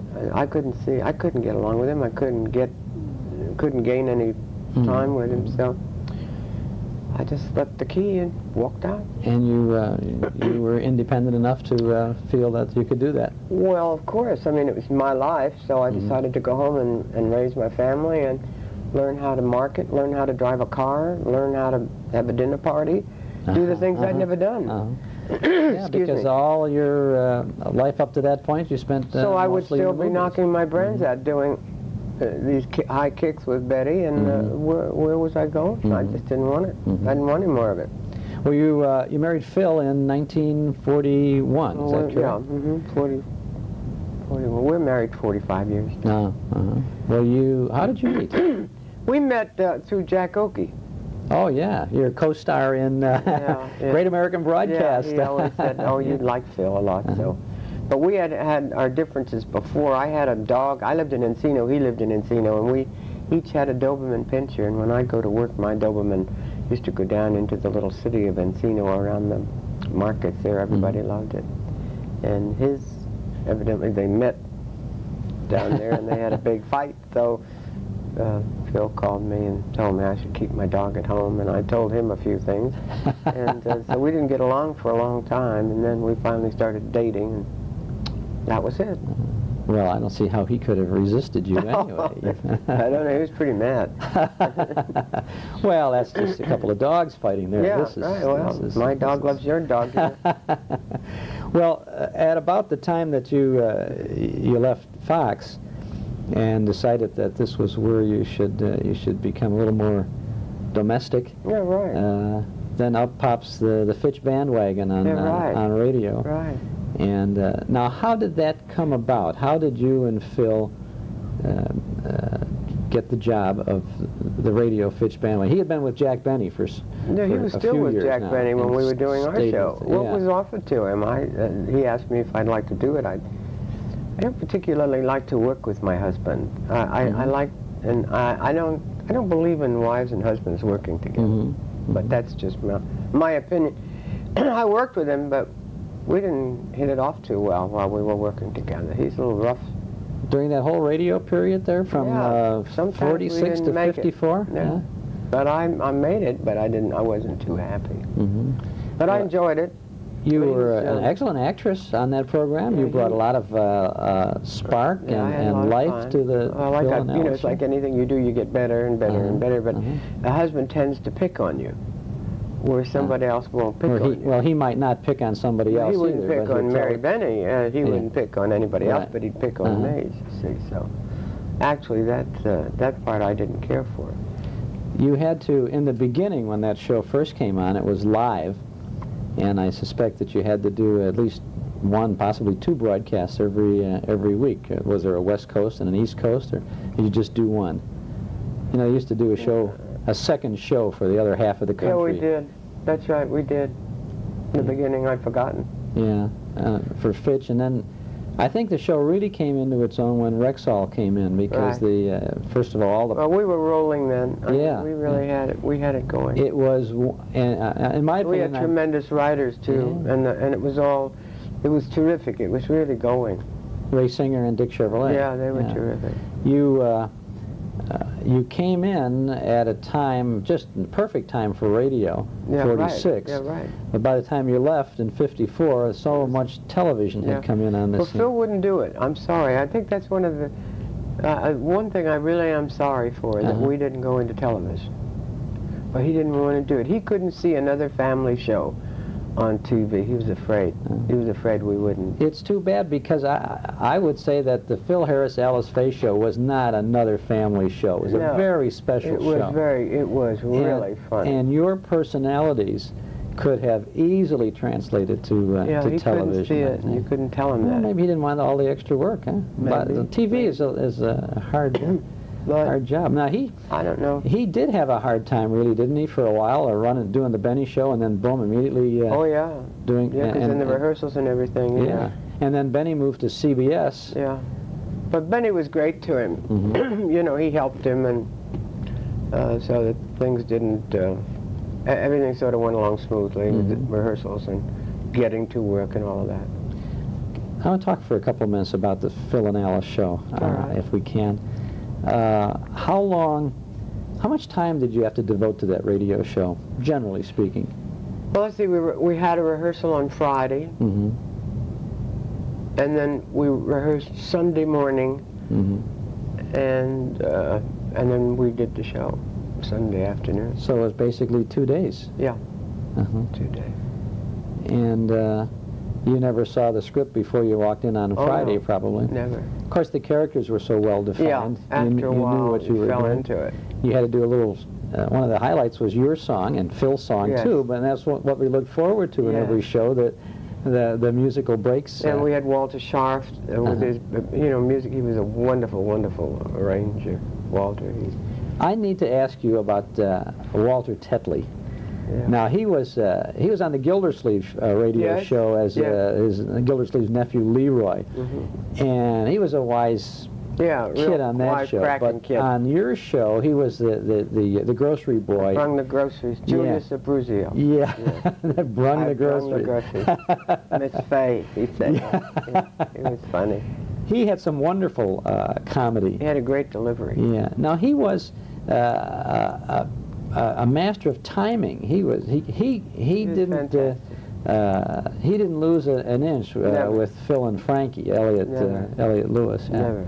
He was a small person or a little person or something like that, wasn't he? You know who he always reminded me of? The boy that used to do Philip Morris. Oh, Johnny and Philip Morris. Yeah, he was short. He was kind of a different looking person. But he was so funny, and some of the characterizations that they got into with, Elliot Lewis, and we had the privilege of talking to Elliot one time. He was telling us so much about this show, and he said that it was really first rate, and it really was. Yeah. Well, Phil, tried to go first class and have the best, the best he could get. Now that show was produced by the agency for Rexall, I guess, wasn't it? And they wove into the show the commercials even more so than for example, in the Jack Benny show, the sportsmen came in and they did a little business there. And on Fibber McGee and Molly, you may remember that Harlow Wilcox for Johnson's Wax. But in your show, half the show was dealing with Mr. Scott, who was the sponsor of, who represented Rexall, the sponsor, and they never even broke for a commercial in the middle. They just had all the stuff going through whether Phil was going to have his contract renewed, or, and Gail Gordon came in on the show. Yeah, it was wonderful too. Did you enjoy doing all the radio stuff? Oh, I loved it. It was at the same time you're raising your family. Yeah. And the show, you and Phil, husband and wife, and two daughters on the show. Of course, those were actresses. Yeah, we tried to get the girls to do it, but they wouldn't. They wouldn't. No way. They were too shy. Didn't want to do it. They were too shy now because they're sorry, you know, that they didn't go ahead and try it. But we had two lovely girls there. Now, what are they doing now? Very cute. Your daughters? My daughters. Well, let's see. They're both married, and Alice lives in New Orleans, and Phyllis lives out there in California. You get to see Alice Oh yeah, we get regularly? to see her quite a bit. We're going down to see her Thanksgiving, and then she comes up home Christmas. So we see a lot in between. I have to ask, how's Phil? Oh, he's wonderful. How's he doing? He's doing golfing? Right in there, and he's going up to do a benefit Friday and rather Thursday in San Francisco. Then he's going to a golf tournament in Phoenix. So he keeps moving. That's good. Well, that's what you Stay active and involved. Yeah. Stay active and involved. Yeah, right. Yeah, after the radio show went off the air, you popped in a few years later in another movie, back to Fox again, right? State Fair. Went back to do State Fair. That was a remake of. Yeah, it was awful. I thought. Didn't care for it. I didn't like it. I say the only thing that came out of it that was any good was Anne Margaret. That's right. She was I in thought the picture on it was. They've made it so many times. It was awful. It was like Hello, Dolly. Yeah, the remakes. Everybody had a chance at it. Yeah. And it just wasn't good. In the early part of the 70s, you teamed up with one of your former Fox co-stars, John Payne. That's right. And, we went out on Good News. Good News. Oh, I love that. And I think you played Chicago. Oh yes, we had a long run here. No, we saw you here. Oh, yeah, I loved it was a wonderful show. That was so wonderful to me here. Yeah. How many times over the years have you played in Chicago? Oh my God, with Rudy, with Scandals, with Good News, and the Chicago Theater, and you know, on personal appearances, and the other theaters. I've been here many, many, many times. You sang in, go back to 1937 for a minute, with Hal Kemp in the orchestra in a radio broadcast from Hollywood. Yes. For Chesterfield cigarettes. That's right. Yeah. No smoking now, though, right? No smoking. No. Did you sing with any other bands on a regular basis besides Rudy and Kemp? Just Rudy and Kemp was basically for that radio show, right? Yeah. Right. Yeah. You've had a fantastic career. I really have. I think you've enjoyed it, haven't you? I've loved it. Yeah. I loved just going from one thing, and then when this door opened up, this was something else. You know, it was Pfizer Pharmaceutical. You know, what is this? You know, and here I was. You know, just couldn't believe it. And there I was ready because I've been taking care of myself. I've been exercising and swimming. I went to a spa when I was 40, and at Arden's, Elizabeth Arden's.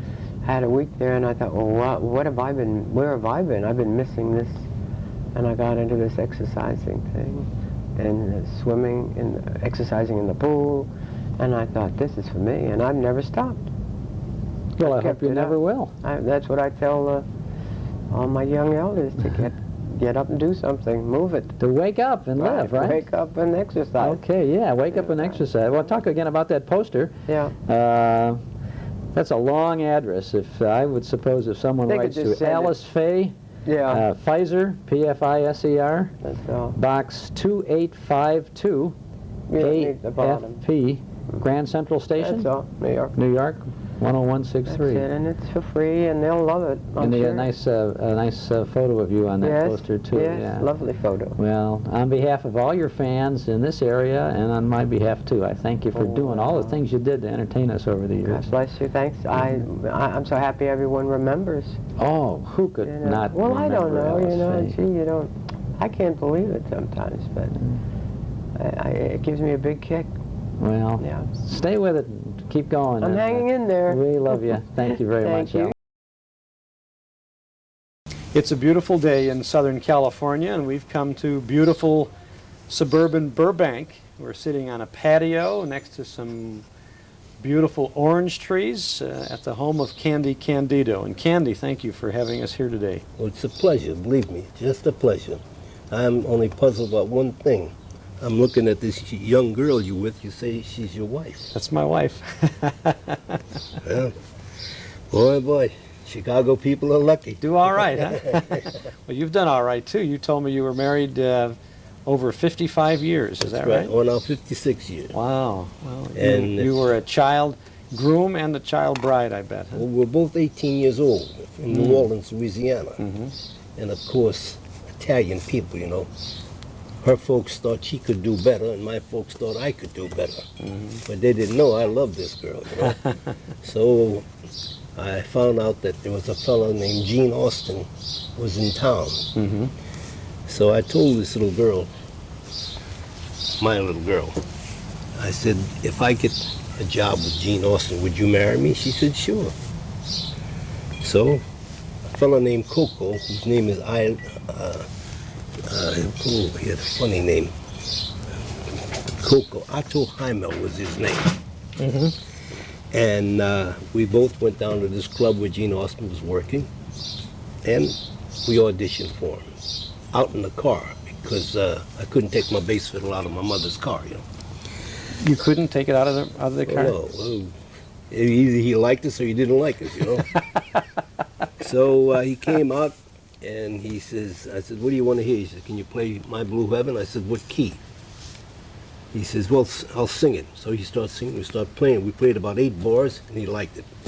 So he made us come inside. We went inside and he signed us to a contract. $20 a week for 5 years. I says, wait a minute. Make it 25 and we'll take it. Big business. And I said, but there's one more other problem I've got. I can't join you because I don't want to leave this little girl. You help us get married and we'll join you. He says, okay. So I tell my little wife about it. We make the plans and we go to a little town called Kenner. And we got married. Right from Kenner, we had to go to WWL, which is a radio station in New Orleans. And I told Gene, be sure don't say that I got married because my daddy will kill you and everybody else around here. My daddy was 6'2", built like a gorilla. I'm short like my mother was. But he didn't listen to me right on the program. He says, ladies and gentlemen, I've got a surprise for you. And my little bass player, who will put a solo next, just got married to one of the most beautiful girls in New Orleans, Anita Bivona. Meantime, my daddy is at home explaining to my uncle Toto from New York. He says, when you hear the boom a boom, and that's my boy, he plays the bass a while. So my daddy hears that, he picks up the radio, he says, I catch you, I broke your leg, and he throws the radio against the wall. Oh my mother passes out. I grab my little wife and my bass fiddle, run out, go right to Western Union and send my dad a letter on our way to Biloxi, which is 125 miles from New Orleans. But we didn't go there. We went right to Gene Austin's house. Okay, 9 months to the date. Now we played all over, one night stands. Now Gene Austin didn't know I could sing. And we were in some town in North Carolina. I think it was Raleigh, North Carolina. North Carolina. And he gets laryngitis, and he can't sing. So I told him, I said, let me go out and do something. And he laughed, you know. So, but he let me go out, and I went out there, and I killed a half hour for him, singing the song. So he kept that in the show. What did you sing? What songs were you singing? Well, I'll tell you what I'm going to do. I'm going to give you some of the tapes of the songs I have, and which one you like, you can play for your audience. Absolutely perfect. Okay, Wonderful. good. And now, my wife now is 8.5 months pregnant. I can say that on your program. Yeah, we can say that. Yeah. Okay. Couldn't have said that 30 years ago on radio, but today you can say it. So we wind up, we're in Washington, D.C., and Gene's already in New York. We're going to open up at the Roxy Theater. Now I can't leave my little wife. And December the 11th at 9 o'clock in the morning, she had this little baby boy. And it was Washington, D.C. Now he's 55 and he's a lawyer. You like that? So I leave. I get a maid for my little wife, and I go to New York. I do the week there with in the show. Then I came back, and my wife and I and a little baby, we drove down to New Orleans, and we get there, and my daddy's still mad at me. So I kissed him on the cheek, and I says, everything all right with you, Dad? He's all right with me. He says, you make your bed, and I'll butt it. All backwards, like an Italian, you know. Well, the family became very close. Then we came out here to Los Angeles. And first picture we made was a thing called Merry Ferry Go Round. It was Betty Grable's first picture. Well, wait, stop a second. How did you get into movies from all this? With Gene Austen? Oh, yeah. Okay. With Gene Austen, Candy, and Coco. We were the world's most popular trio. Of course, it was Gene Austen. It wasn't Candy and Coco, you know, because he was the Bing Crosby of that day. Absolutely. When I watched him in shows when he used to sing, "You came to me from out of nowhere," and I see the women fainting in the audience, I couldn't believe it, you know. I'd look at my little wife. If she'd have fainted, I'd have punched her in the nose. So I stayed with Gene about, maybe 8 or 9 months, and I quit because he wasn't giving me enough money. I had this little baby, and we could hardly live. So he told me, he says, you think you can do better, kid? He says, go ahead. So I put a skate at the bottom of my bass fiddle, and I went down to a hotel down here called the Cecil Hotel on Main Street, where everybody looked like that, you know. And I used to play for tips and sing songs for tips. And it was raining one night. 2 guys came in because they couldn't ride in the rain. They parked the car right in front of the hotel. And I saw they were nice dressed, so I walked over to them. I said, can I play you a song for a tip? He said, sure. So I started to play a little thing. He said, wait a minute, can you play with a bow? I said, that costs you $1. So he gives me the $1. I grabbed the bow out of my back pocket. I had a French bow. And I played Elegy. Ba, ba, ba, ba, ba, ba, ba, ba, you know. And he says, here's my card. Come up and see me tomorrow. I told my little wife about it. I didn't know who the guy was. The next day I went out to see him, and I signed a contract for $150 a week for a year. He wanted 7 years, but I wouldn't take it. I said $150 a week, and that's it. 1 year. So I opened up 2 days later with Ted Fiorita and his orchestra at the Paramount Theater here. And he didn't know I could sing either. Now that was Ted Fiorita who gave you the $1 tip, right? That's right. I hope you're following my story. I'm following, but you didn't mention his name. No, I don't. On purpose. Because the moment I said Ted Fiorita, he would start thinking of Muzzy, Marcelino, Leif Erikson, and everybody else. Because he started a lot of stars, you know that. Absolutely, yeah. And he was a Lawrence Welker that day. Well, I traveled all around the country with this little boy we've got. And, I think I was with Ted for about 5 or 6 years, and I left him because my wife didn't want to travel anymore. And I stayed out here, and I'm doing pictures, and I'm working at a club called Charlie Foy's, 7 Little Foys. Charlie Foy had a beautiful club out here.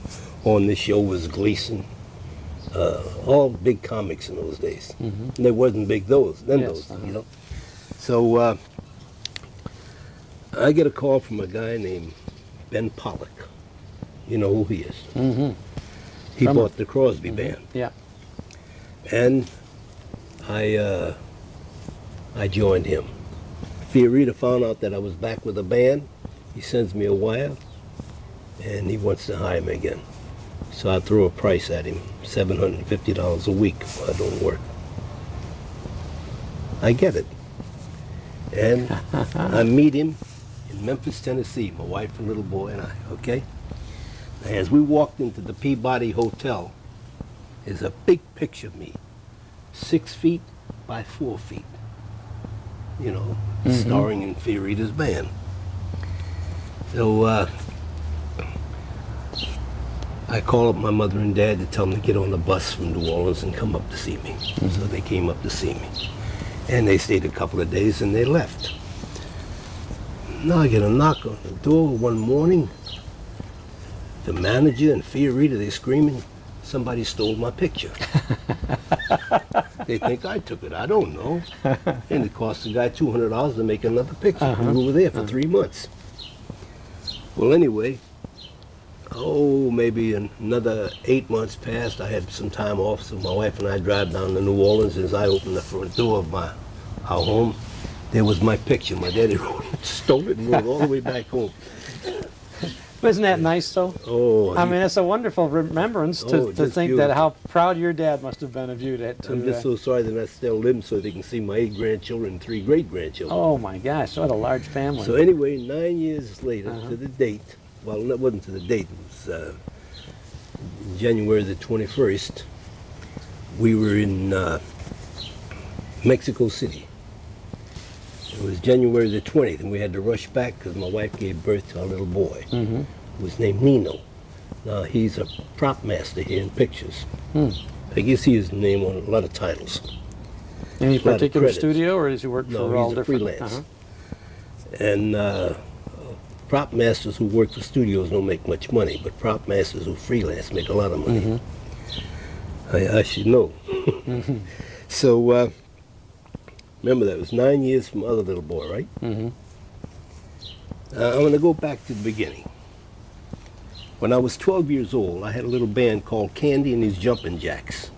And in the band was a guy named Ayers Lamar, who become a very big name in the band business. Louis Primer. He became Wingy Manone. Oh, my. All kids, all right? And we got a job for a matinee at the Sanger Theater. Now, this was a Dixieland band. And the manager of the Sanger Theater decided he'd like to have a little girl on the show. So he gets a little girl with a yellow dress with a violin. Who ever heard of a violin in a Dixieland band? I didn't like it. It was my band. Okay? So, she's playing the poor kid the whole half hour we working and nothing's coming out. I soaped her bow. Okay? I went back. Now I'm going back to after our second boy was born, right?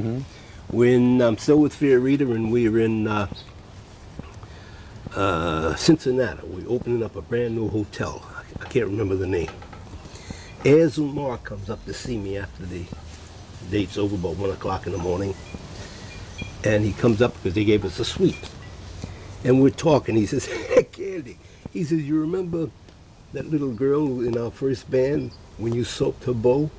You know? My wife comes running out of the room. And he says, oh, God, don't tell me that's who you married. I said, that's right. She didn't talk to me for 3 months. Imagine it took her 9 years to move. All those years, huh? She didn't realize. No. And you're still married, though. Still married. Of course, she reminds me of that practically every day. Okay, now, 9 years later, of course, I've been doing pictures and everything else. 9 years later. Now, what are you doing in the pictures? You're playing in bands. You're acting, playing, singing, everything. What kind of pictures are we talking about? What were some of the pictures in that period of time? Oh, it's Sadie McKee, Only Angels Have Wings with Cary Grant. Sadie McKee had Joan Crawford. Roberta, Fred Astaire. In fact, I'll give you a list of them and you could read them out. Okay, all right. I'm Italian, my brain's only that big. Got a nice memory here. I'm trying to think of this story. Okay, go ahead.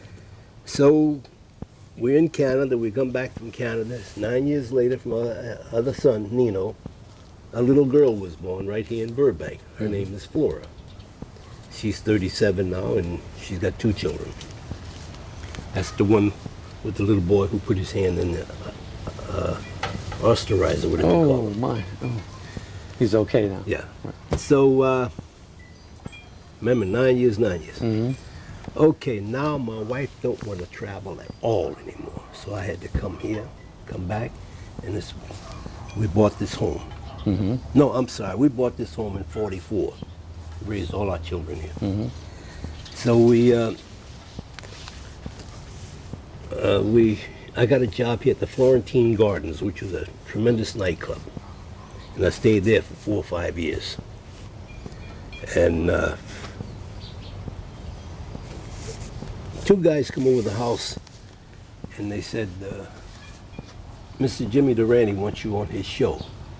Now, I don't know who Jimmy Durante is because I never listened to radio in those days. I was either playing bass or doing club acts and everything else.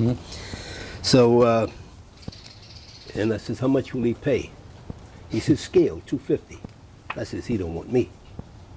He says, what do you mean? Jimmy Durante is the biggest show on the air. I says, I don't care. It's the only thing I've got to sell is my voice.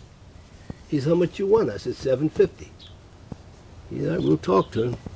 He come back 2 days later. He says, he wants you. I says, what do they want me to do? He says, well, there's a little poem. In fact, we'll read it to you. In fact, I'll tell you what it is now. Jimmy Durante is saying, he says, how do you like that? There's all these gals with these long dresses. You don't see legs in the morning unless you eat chicken. I says, I can tell you about a little poem. He says, you can? He says, tell me.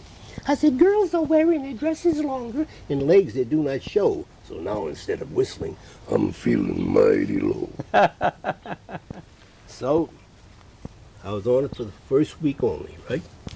He got 50,000 letters, wanted to know how Jimmy was doing those voices. They thought Jimmy was doing it. So they hired me back, and I stayed with Jimmy. I did 127 radio shows with him.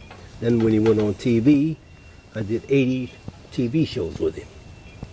And in fact, we became good friends until he passed away. Well, we went to, no, I'm getting ahead of my story. 2 years after my first little girl was born, we went to Rome, Italy. In fact, Jimmy Durante, the whole show went over to play the Palladium. And while we were there, Jimmy comes up to me because I was the only Catholic in the group. Everybody was either Shapiro, Ginsburg, you know, Burnett, and Eddie Jackson, and the only Catholic. So Jimmy says, hey kid, I want you to come with me. I said, where we going? He said, the Pope wants to see me. I says, all right. Now the Pope didn't even know his name. All he knew him by was Snazzola. So we went up there now, like we're sitting here. Ellen is the Pope, we'll say. Okay. You were Jimmy Durante. I'm me. And he had an interpreter over there who never talked. Because the Pope spoke pretty good broken English. It was Pope Pius the 12th. Pius what a memory I've got, huh? So while we're talking, the Pope says to Jimmy, he says, who's him? Talking about me. And Jimmy says, Your Honor, instead of Your Holiness, you know. He says, Your Honor, this is a funny kid. He's got a verse like you've never heard. He says, Candy, sing him a song. So without no music or anything, I sang him a song about two little pussycats, a big one and a little, you know. Only 16 bars, and I stopped. The Pope looked at me. He reached in a little basket and he brought a ring out and he gave me a ring. He reached in the basket and gave Jimmy a ring, and he blessed my throat, and that's the ring he gave me. I've never taken it off my hand. Oh, wonderful. Isn't It's a it crucifix marvelous? with a diamond. Isn't that beautiful? It certainly is. I'm afraid to show it to Ellen. She'll have a one. No, that's marvelous. That's a marvelous ring. And what a Until great Durante story. died, he says he meant that one for me. You know? Now, this beautiful, we went over on the Queen Mary and came back on the Queen Elizabeth. Of course, it was very romantic. And about 6 months later, our second daughter was born. 9 years, 9 years, 9 years, 2 years. It's a good thing I've never taken my wife to the Thousand Islands.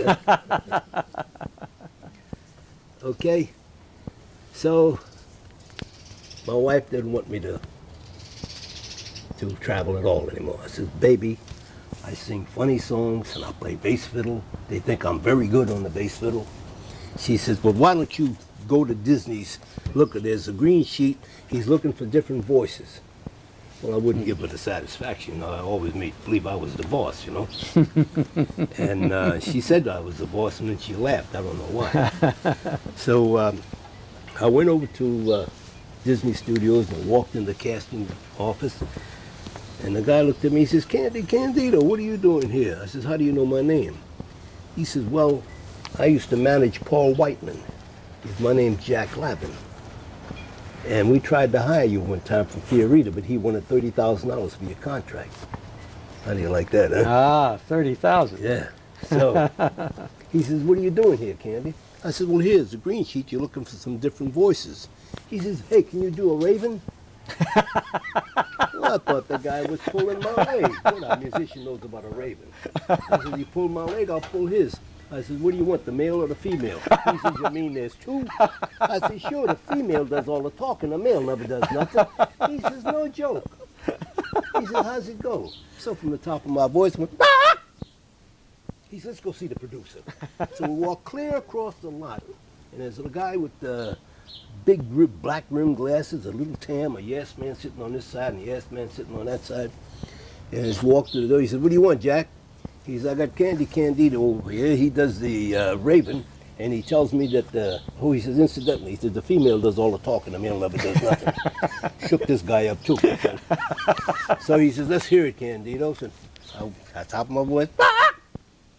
He says, I'll buy that. I've been with the studio ever since, 33 years. Holy smoke. Of course, I'm not with them now because that was 33 years. That's about 3 years ago that I left here. Mm-hmm. Well, you did an awful lot of voices for Disney over the years. Bunch of them.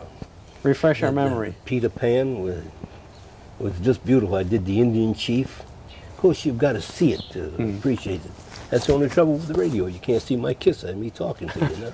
And that's the radio listener's loss. But you see, the radio listener has the opportunity to use his imagination, and he gets the picture that you create. Great in those days. Yeah. You know? But still, my face is something to look at, you know. I'd like you to play this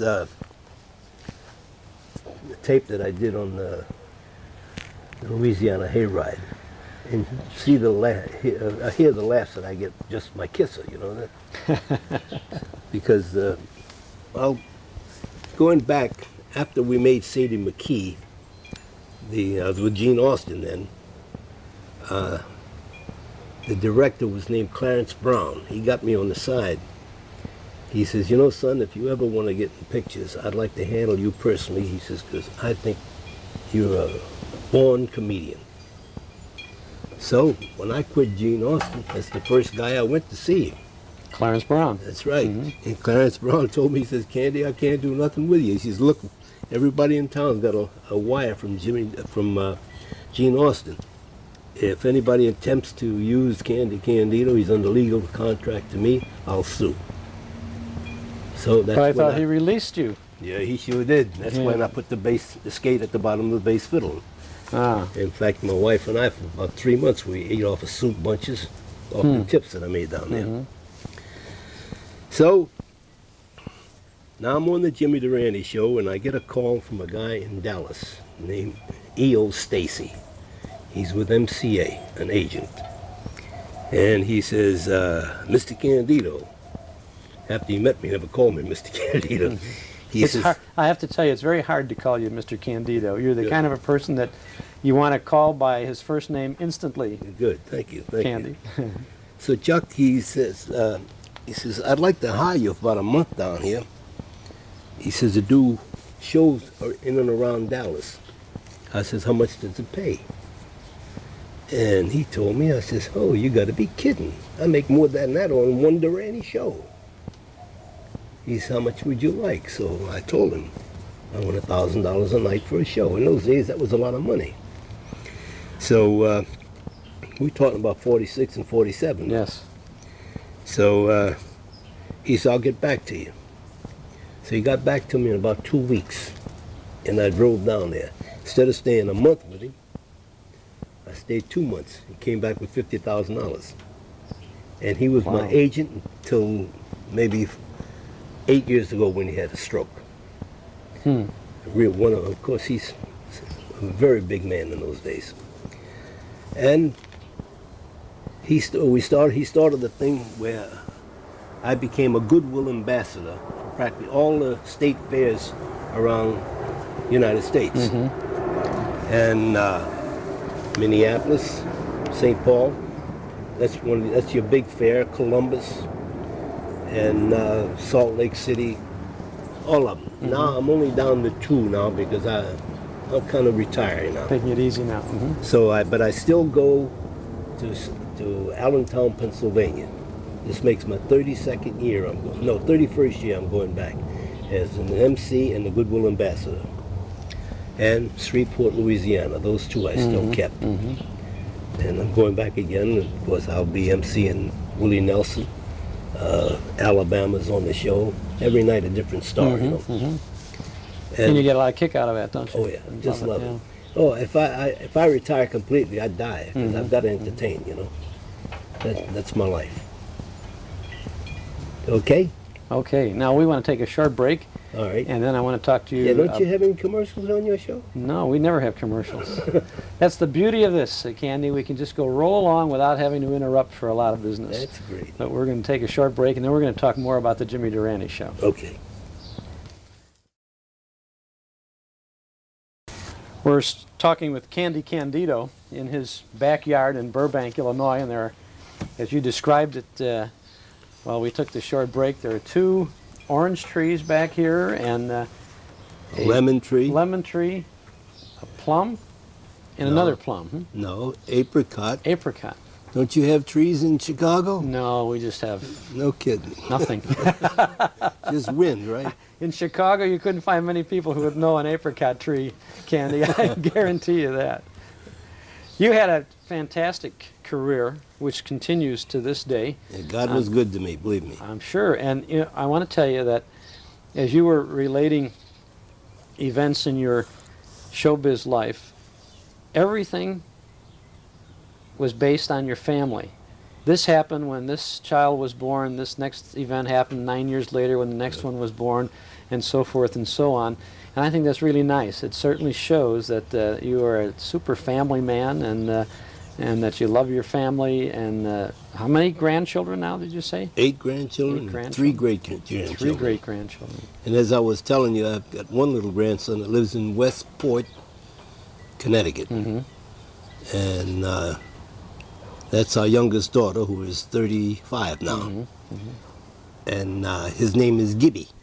Gibby? Yeah, he's named after his other grandfather. See? Oh, And he calls me his magnificent grandfather. Well, he knows talent and class when he sees it, I think. And I teach him little routines, you know. Like I taught him a little thing. I says, tell me, how's your mother? And he says, oh, she's not feeling well, grandfather. She sees spots in front of her eyes. I said, she see a doctor? She says, no, only spots.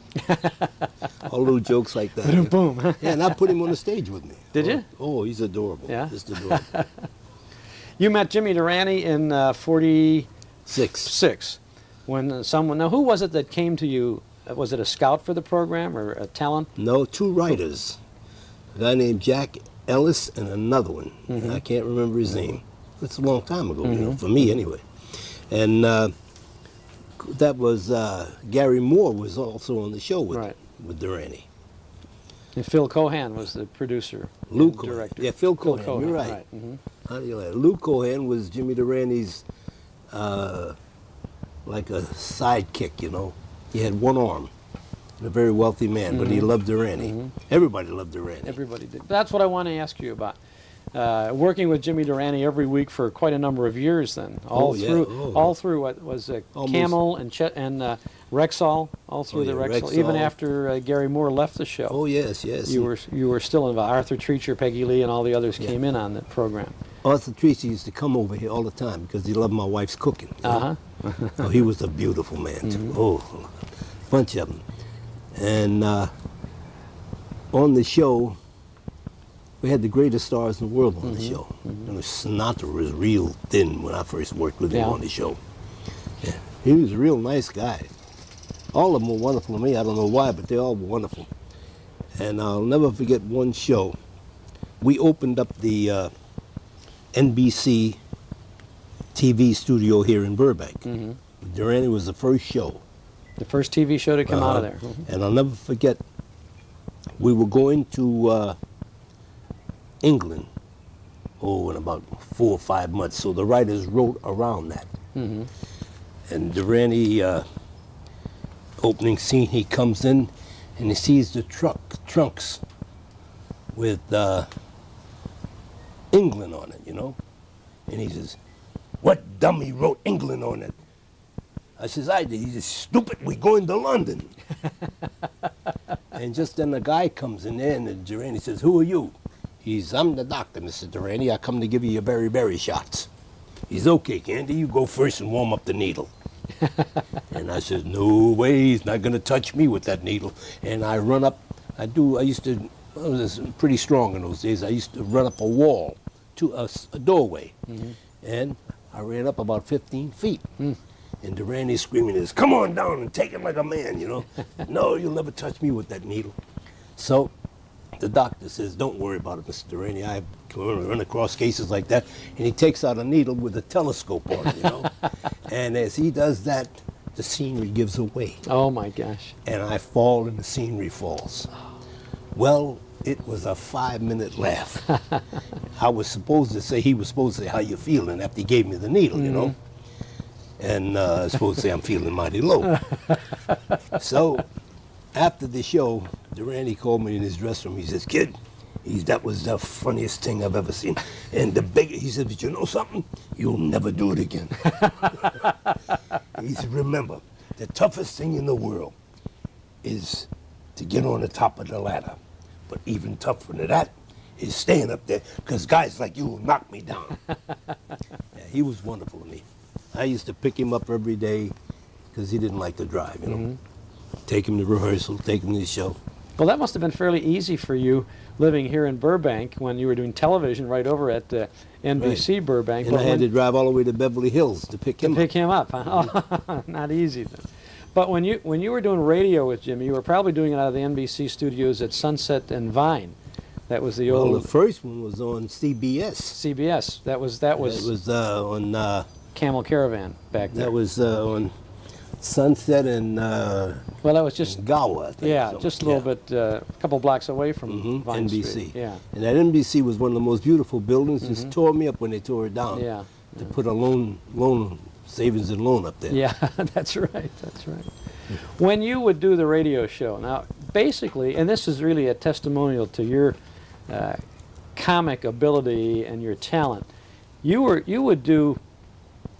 I've heard many of these Rexall shows, for example.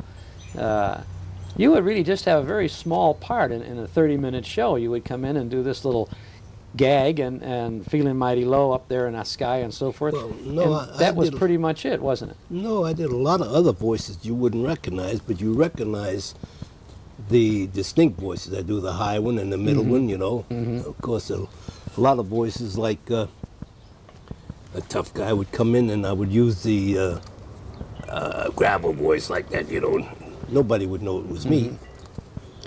So you were throughout the show, but we were unaware that it was you. I did one of his girlfriends one week because one of the gals was sick. Mrs. Matarazza. You remember that? I think I do. Yeah, he had a girlfriend named Mrs. Matarazza, and I had to do her because the gal who did it once was sick. Do you know what Matarazza means? Wet mattress in Italian. See, Chuck, I'm also giving you an education. I thought it was a topping on a pizza, but that's something else, isn't it? I'll never forget one show. Sinatra was on this show. It's a TV show. And the writers came over to me and they says, "Candy, in this one scene, you're a barber. And Durante and Sinatra come through the door at the same time, and they both say, 'I'm next,' you know. And you tell them, said, 'Don't worry.' And you turn the chairs around and put both heads together this way and cut both of their hairs at the same time. He says, 'Now we need a joke. Can you come up with a joke?' So I thought about it in a couple of hours and I called them. And I told them the joke and they liked it. Now, you know, there's a script reading before you do a show. You know that. And all the performers sit around. So, comes to the line, that the joke that I gave them. And I look at Durante. I said, don't worry, Mr. Durante. I says, I'll never touch your eyebrows. It's the only dependable. Little breeze came by, knocked something down. Beautiful breeze back there, isn't it? It's nice though. And it's most probably 98 degrees with 89 humidity back in Chicago. It is, right? it is. I says, don't worry, Mr. Durante, I'll never cut your eyebrows. It's the only dependable hair you've got. Now we do a rehearsal, and you got to revive script. So I'm looking at the script while we're reading, and I don't see my joke there no more. And Durante grabs my hand, he says, don't you ever touch my eyebrows. It's the only dependable hair I've got. He's got the joke. Oh, he gets the gag. So I look at the writers, you know, and they did this. He's the boss, you know. And they sent me a box of $20 cigars. Yeah. But we had some beautiful shows. I'll never forget one show, Lily Pons was on the show. And my mother was here with me, and she was dying of cancer. So I went up to Lily Pons, and I explained that my mother thought she was the greatest thing in the world. Would you come over and visit her? So during lunch hour, she came over here to visit. Now, my wife claims that nothing ever shakes her up. So Lily came over, and she's talking to my mother and talking to my wife, you know. So my wife comes in, she's going to make a salad for Lily, you know. And she's sprinkling the cheese all over the salad, you know, the Italian cheese. And you know what it was? It wasn't Italian cheese. It was Comet. Oh, Comet cleanser. And if Lily Pons had had that salad, we'd never heard from her again, I suppose. Well, what a wonderful lady she was. Oh.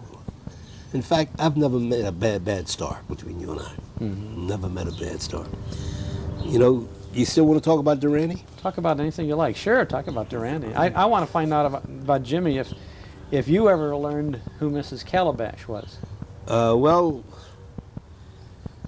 that's something he begged us all not to say, you know? And I've never broken my promise to him. Well, then I won't ask you to do that. I'll tell you how it happened, Mrs. Calabash. We were in a depot, coming back. You see, Jimmy would never fly. He took the train all the time. And the stopover was in Chicago, where you switch trains. And Jimmy would, we'd all go to the newsstand, buy cigars, magazines, and this gal taps him on the shoulder, and he says, hello. And she says, you don't remember me, do you? She says, my name is such and such, you know. She says, but this is my husband. I'm Mrs. Calabash now. Now that's all I can tell you. And we all met her. Oh, no kidding. In Chicago? So don't let anybody tell you it wasn't a Mrs. Calabash. A lot of people say that it was his ex-wife. Her name was Jean. Yeah. And if everybody asks about who was Mrs. Calabash. Sure, I'm sure, yeah. And the funny part about that, you know, it came out on the show. You know how the director behind the glass in radio days would give you the stretch mark, stretch it, or either put their finger on the nose, right on the nose, or rush it up. Speed it up. Well, on this one show after we came back from New York, Durante was at the end, and the directors stretch it, you know. So Durante's looking at the script. There's no more words on it. He says, well, good night, Mrs. Calabash, wherever you are. I hope your cold is better. And the director's right on the nose. Because it comes off. The director says to him, he says, who the devil is Mrs. Calabash? He says, I come up with all these gems. He got nothing but mail from who is Mrs. Calabash. And he got about 200 letters from Mrs. Calabash's themselves with their pictures. This is a true story. That's the truth. And that's where it started. He couldn't leave it off the air. Yeah. That's really interesting. And you know how the lights came down in on the the TV TV when show? he's walking off, yeah. That was an accident. It was? Yeah. The spotlight went off And a couple of the guys at the top, you know, with the lights on the rafts, they start shining on him like this wherever he was, you know. And the director liked it. And he kept it on. Some of the best effects, the best gimmicks, the best things that accidents, accidentally happen like that. Did you ever have any radio accidents? Did you ever do any flubs or bloopers in your role on that show or others? No, I can't remember anything that ever happened that... no, I can't really. Nothing that ever happened that I can remember. Can't think of one. Well, that's good. It was picture perfect then most of the time. Did you do any other radio, Candy? Well, Gene Autry had his radio show then, remember? Sure, the Melody Ranch. Uh-huh. And I was on it for 12 weeks because Pat Buttram was shot out of a cannon in one of their pictures and broke his back. Oh my gosh. So I was a little boy next door whose voices would change. Every time I talked, my voice would... And I'd drive Gene Autry crazy with it. And it was on for 12 weeks, then Pat Buttram came back. You remember what period of time that was? About, you know, what year that might have been? No. See, that's what I say. I know, it's if a you're blur. smart, Well, I understand. You know, we're talking about 40 years ago, too. I was also on Eve Arden's first show. Were you? Yeah, not Mrs. Brooks. Or Miss Brooks, no. No, she was involved with... she had another show. Yeah, I think it was the Village Store, Seal Test Village Store, or something like that. And I'll never... Reese, the opera star, what's her name? Risa Stevens? Risa Stevens. She was a guest star. And she says to Eve Arden, she says, Eve Arden says, I hope you'll honor us with a little song, you know. And she's, it's better than that. She said, I brought my protege with me, little Candido, and I'd like him to sing a song for you. So right away, I did a thing like,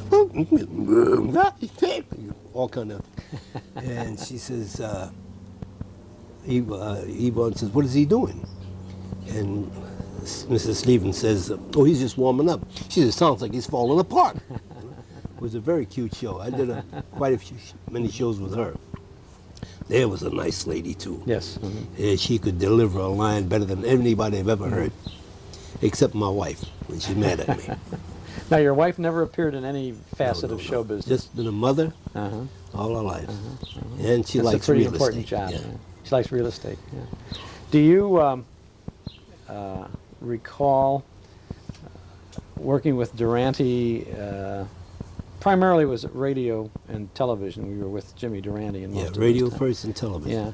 Do you recall any trips that you made? Did you travel with him to anything? Did you do anything outside of radio or television with Jimmy? Well, like the Palladium in London, and I worked the Copacabana with him in New York. You ever worked the Chez Paris? In Chicago? Oh, yes, indeed. Sure, did I work the Chez Paris. And that was a great place. We used to live at the Drake Hotel all the time. And, I used to love Chicago. I worked in Chicago before you were born, right? Did you? Well, almost. It'll be 75 Christmas Day. And the first time I was in Chicago was with Ted Fiorita in 1934. And we worked at Edgewater Beach. Oh, yes. And you couldn't buy an aspirin. This man was so popular. It was, that boardwalk was just beautiful. Oh, the Edgewater Beach, the boardwalk. Oh, why did they break that up? Why they do a lot of things, you know. Can't understand it. Yeah. That was a monument there. Yeah. It was just great. We used to love Chicago. I'll never forget, I'll tell you a little story about Chicago. You want to keep talking, right? Sure. How long was your show? We do 4 hours. Oh, well, okay. Now we're in Chicago, and I'm with Fiorita. We're at the Edgewater Beach. Now, this is another year. We're at the State and Lake. Oh, yes. And Balvin and Katz. And we're living at a little apartment, my wife and I and little boy, who's now the lawyer. So I need a haircut. So I walk into this little shop on Clark Street. And this bald-headed guy, he's got somebody in the chair, and he looks at me, and he looks at me funny. Oh, and he tells the guy, he says, okay, you finish, you get out. So he comes up to me, he says, hey, boy, your name, your daddy's name is Tete. I said, that's right. I says, how do you know? He says, I'm going to school in Italy with your dad. He says, he doesn't know how to write his name. I'm going to write his name on his passport when he comes to the United States. Mm-hmm. I said, no joke. So he wouldn't give me a haircut. He took me in the back room. We broke up some bread with a piece of salami, and we ate, and we talked. Mm-hmm. And he told me the whole story. Okay? Of how your dad got to this country? Yeah. Well, that doesn't mean anything. The next part of the story would mean something. Now, this is years later, and I'm at Charlie Foy's. Fiorita had a band boy by the name of Seymour Heller, Mm-hmm. and who later became Liberace's manager. Mm-hmm. Okay? He's still his manager until he died. Now, Seymour Heller came in with this bald-headed guy, and he says, Candy, I want you to meet the next star. He says, Frankie Lane. I says, no kidding, how are you, Frankie? And he says, you're not the Candido my daddy met. You came into his barber shop in Chicago, got a haircut. I says, yeah, but his name wasn't Lane. His name was LaVecchia. Mm-hmm. Mm-hmm. So that's how I met Frankie Lane. For heaven's sakes. Now we become very great friends, Frankie and I. So Frankie calls me and tells me that his dad is coming out here. I says, good. We just moved my dad out here. So my dad, we went over to Frankie's house. He was living in here, in Burbank then. Mm-hmm. Mm-hmm. And his dad was back in Chicago. Okay, July the 5th, my dad dies. Oh. Never got to meet his old boyfriend again. Dear. How you like that? Oh. That was one meeting I would like to see. Oh, that would have been wonderful Now for them before to see each other. talking about, I was on a picture with Durant. He called The Great Rupert. Mm-hmm. It's a real cute picture. You want to see it? And I had brought my dad out from New Orleans, and I said, Dad, I'm on a picture with Jimmy Durante. You want to come with me? He said, sure, got nothing to do here. So we walk into the studio. I can hear Durante talking up to the makeup person, you know. And I said, Jimmy, when you finish, I'd like you to meet my dad. He said, be a pleasure. Jimmy comes out and he puts his hand out. My daddy don't put his hand out. My daddy puts his finger on his nose, on Durante's nose. He said, hey, why don't you give him my son more work on your radio show? He says, he's got more talent in the dirt in his fingernail and you got your whole nose. Oh, right then and there, Durante fell in love with my dad because his dad was the same way in Italy. Yeah. You know? Man, you could have scraped me off the floor. Oh, I bet. I said, man, I'm through in show business. You know? See, my dad didn't know I was doing other voices, you know. See, so neither did I. So now we're even. It's really been a pleasure to chat with you. Candy, is Candy your given That's first it. name? Candy Baptist Candido. And say that Baptist soft because I'm a Catholic. Okay. It's so nice of you to have invited us over to talk about your really great career. And I think it's a real pleasure for me to, and my wife too, to have been You able sure to that's visit your with wife, you. That's Chuck? my wife. Not your daughter? Not my daughter. Thanks a lot, pal. I want to also thank you on behalf of all the folks who listened to you on the Durante show and saw you on the TV and in so many other things for bringing a lot of Before pleasure you to sign all of off, us. you know you met only one gasman? Yes, right, from Spurdvac. Right. You didn't I meet talked the- to both of them. Yeah. Oh, you talked to John and John Larry? and Larry, right. They are beautiful people. Wonderful aren't they? guys, yeah. These folks, the radio audience, know that they're totally blind and identical twins. That's right, yeah. And I'll always tease them, I says, who's the good-looking one, you know? And they'll both raise their hands. You know? They are beautiful guys. Good guys, yeah, really nice It's guys, beautiful guys. It's great business we're in. No kidding. Absolutely. So thanks very much for having us. Well, out anyway, today. before we go, I'd like to you sign off with a little poem. I hope your radio audience enjoys this show. If they didn't, this is Candido saying, I'm feeling mighty low. We've come to the desert in California to visit with Mary Lee Robb, who is originally from Chicago. Right. And so it comes full. I send hello to you from your friends in Chicago. Oh, thank you. And from your friends who listened to you when you were so much a part of the Gildersleeve broadcast. Those were wonderful days. They were just absolutely wonderful days. You played Marjorie Forrester, and you were the only member of the Gildersleeve household who grew during the course of the show. I mean, your character, right. You got older, a little bit older, you got married, you had a family, right. All of this on the show, where the others, you know, Gildy never did get remarried, no. or married, I guess. Right. And Leroy was always incorrigible Leroy.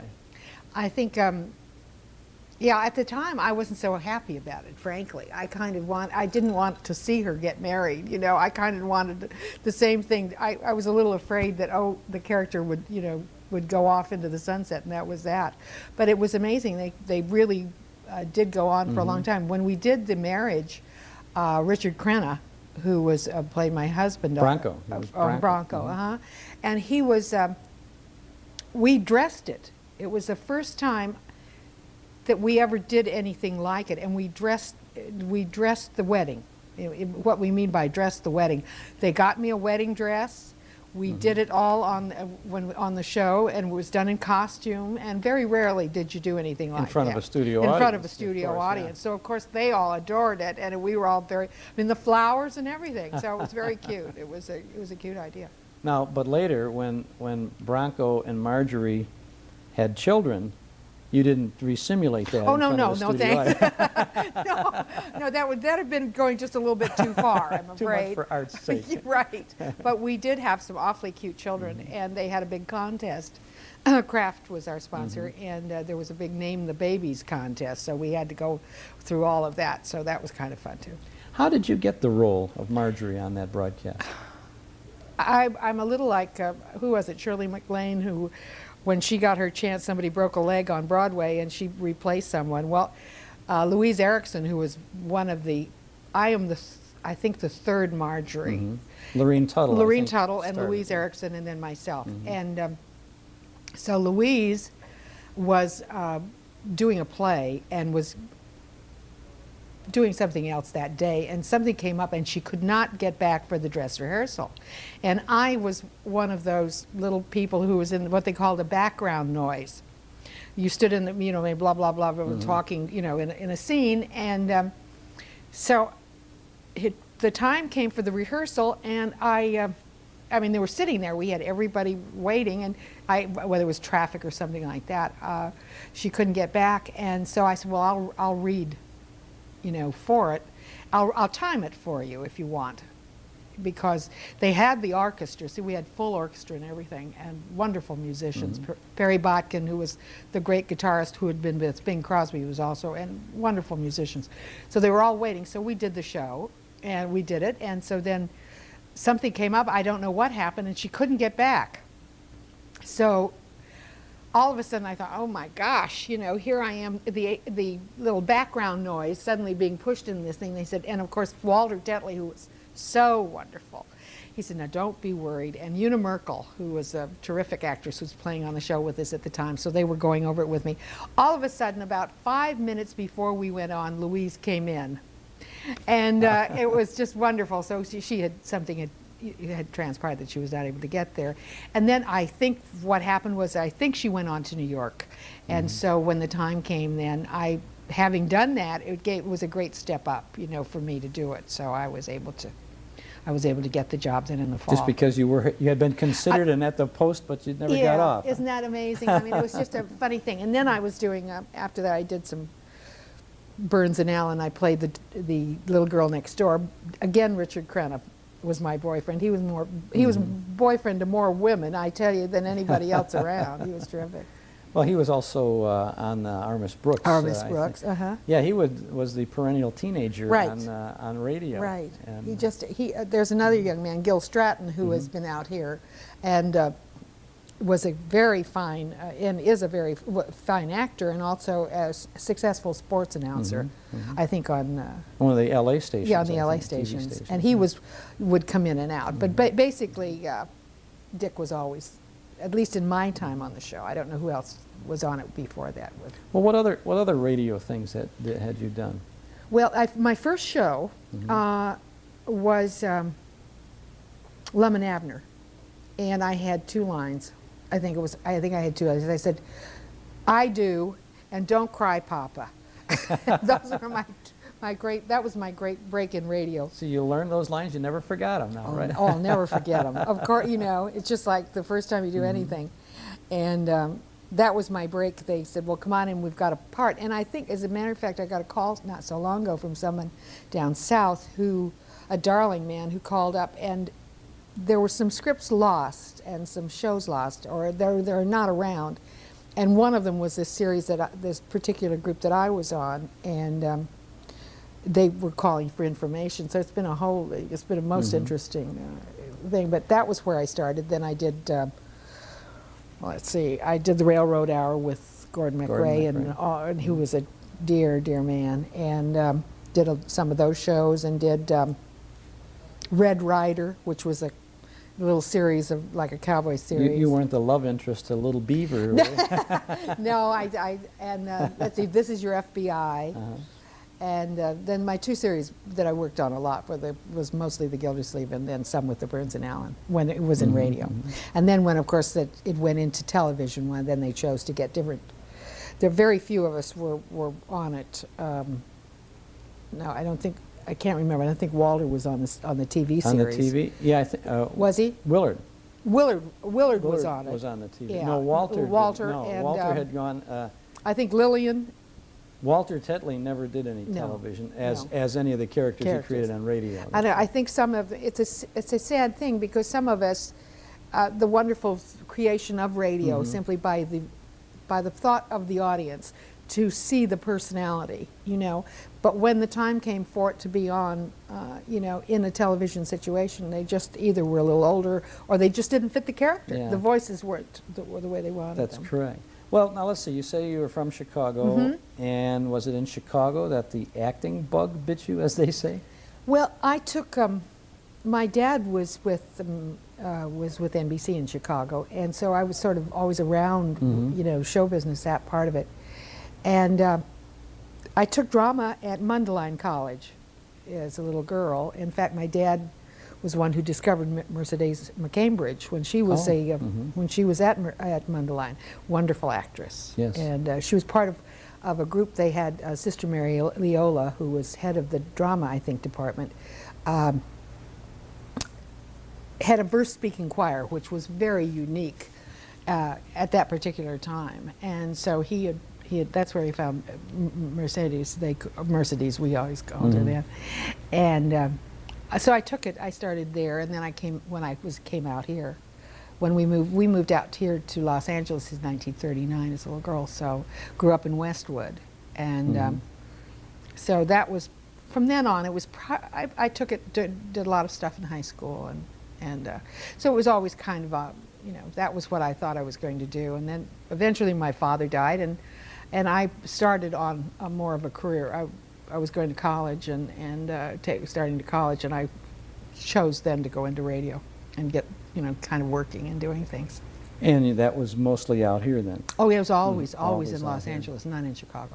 Did you have to pound the pavement between You bet. CBS and NBC You bet. and the others? Oh, I'll tell you, we really did. That's why I said I think that it was a wonderful man who gave me my first break, as a matter of fact, on Gildersleeve, simply because I was back and forth, and but it was all at that time, everything was very centralized. I mean, it was, there on Vine Street, so you went from CBS to Mutual to NBC.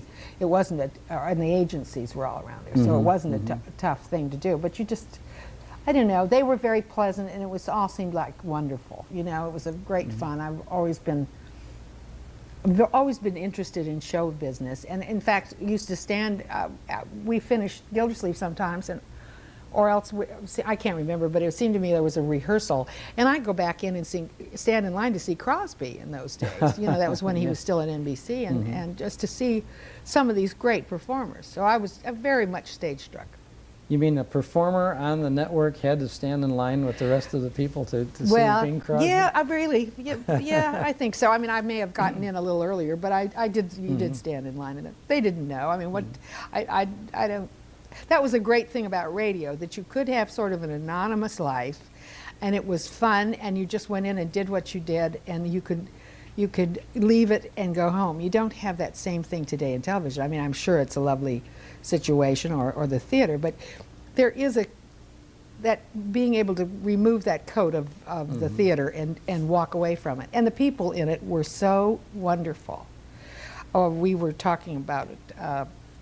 We did a little thing for a group called Spurback, and they did recreated a Gildersleeve, and Shirley was on it. Shirley Mitchell, who you've said you've interviewed, and it was as though time had stood still. I mean, I had not worked with them, I hadn't seen them, and we had some situations come up that were just so much fun, and it was just like yesterday. I mean, it was like we came in that door, and it was like you and we were all sitting here again, and it was all those years ago.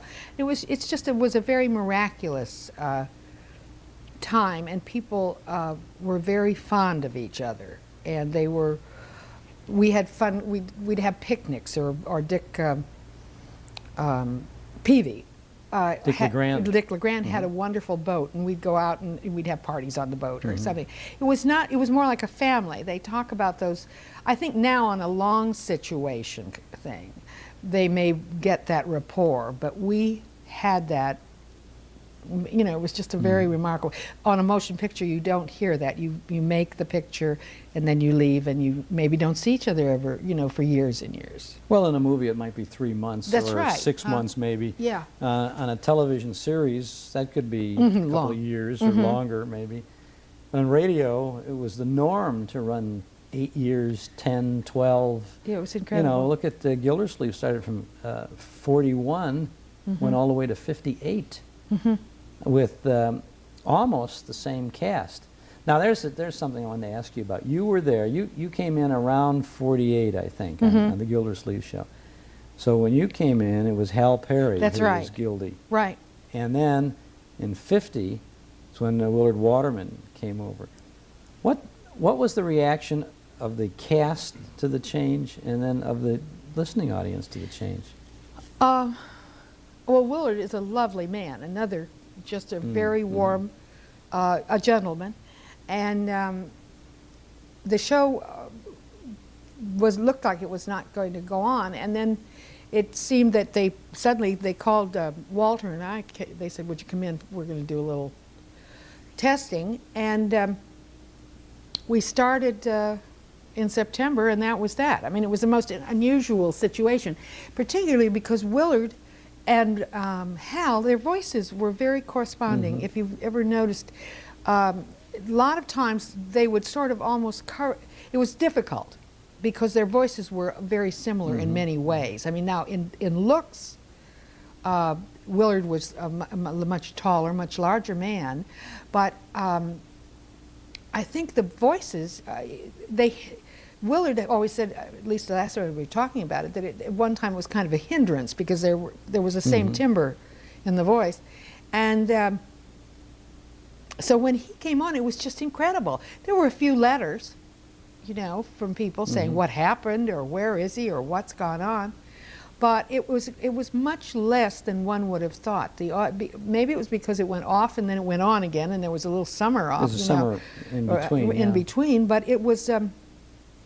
And he was very pleasant and a good actor. He was a very good actor, had good timing, and had lots of experience. So this was almost like just putting on another coat that was really quite familiar. Yet if you listen to the two shows, if you were to listen to the last Hal Perry Gildersleeve show and the first Waterman Gildersleeve show, there's some subtle differences between the two voices. The laugh was a little different.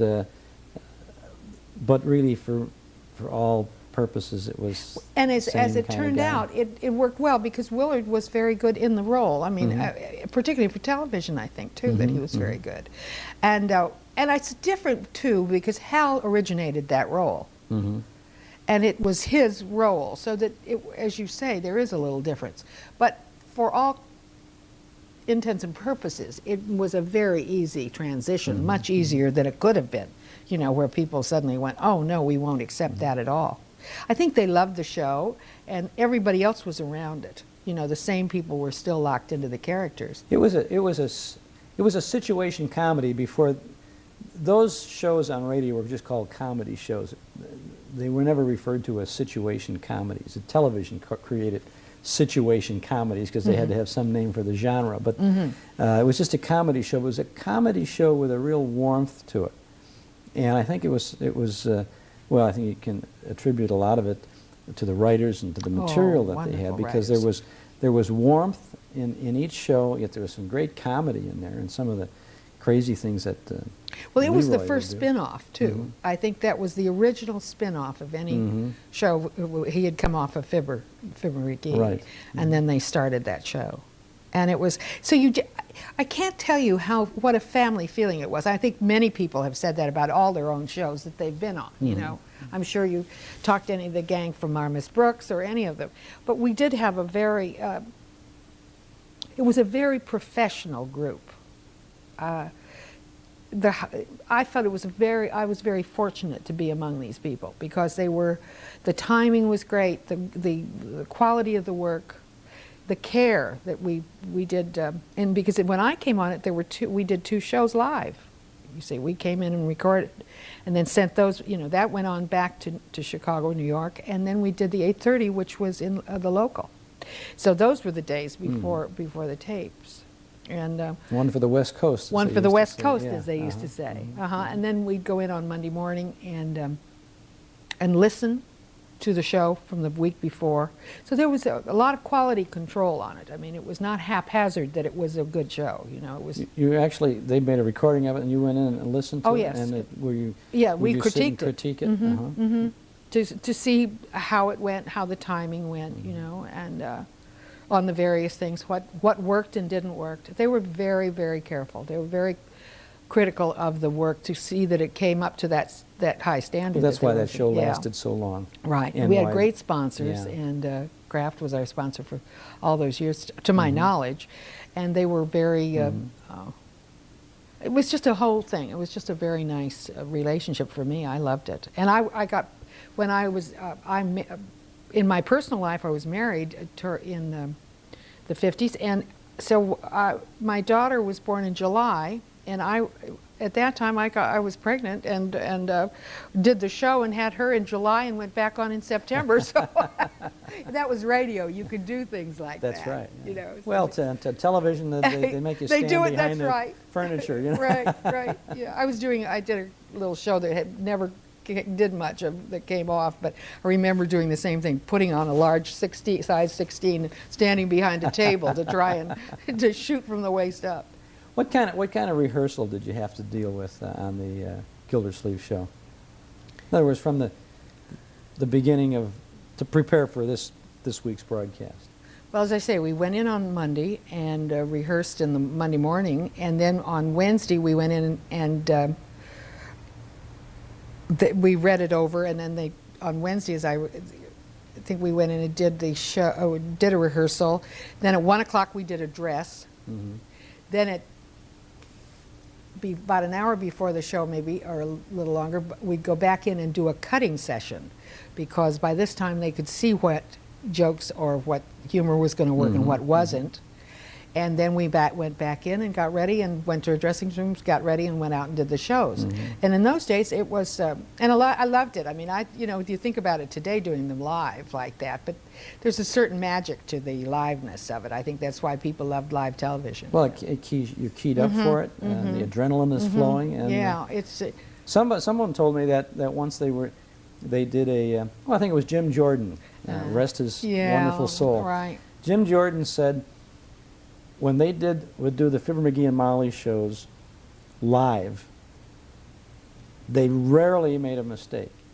once they started to record them, to tape them, and they knew that they could cut and edit and do all of that stuff, they made mistakes all the time. And it was just it wasn't the same kind of tension involved with this whole thing. Yeah, I could believe that. There weren't many. You're right. I hadn't thought about that, but there were not a lot of mistakes made. But again, these people were the great. You know, some of these, that was their talent.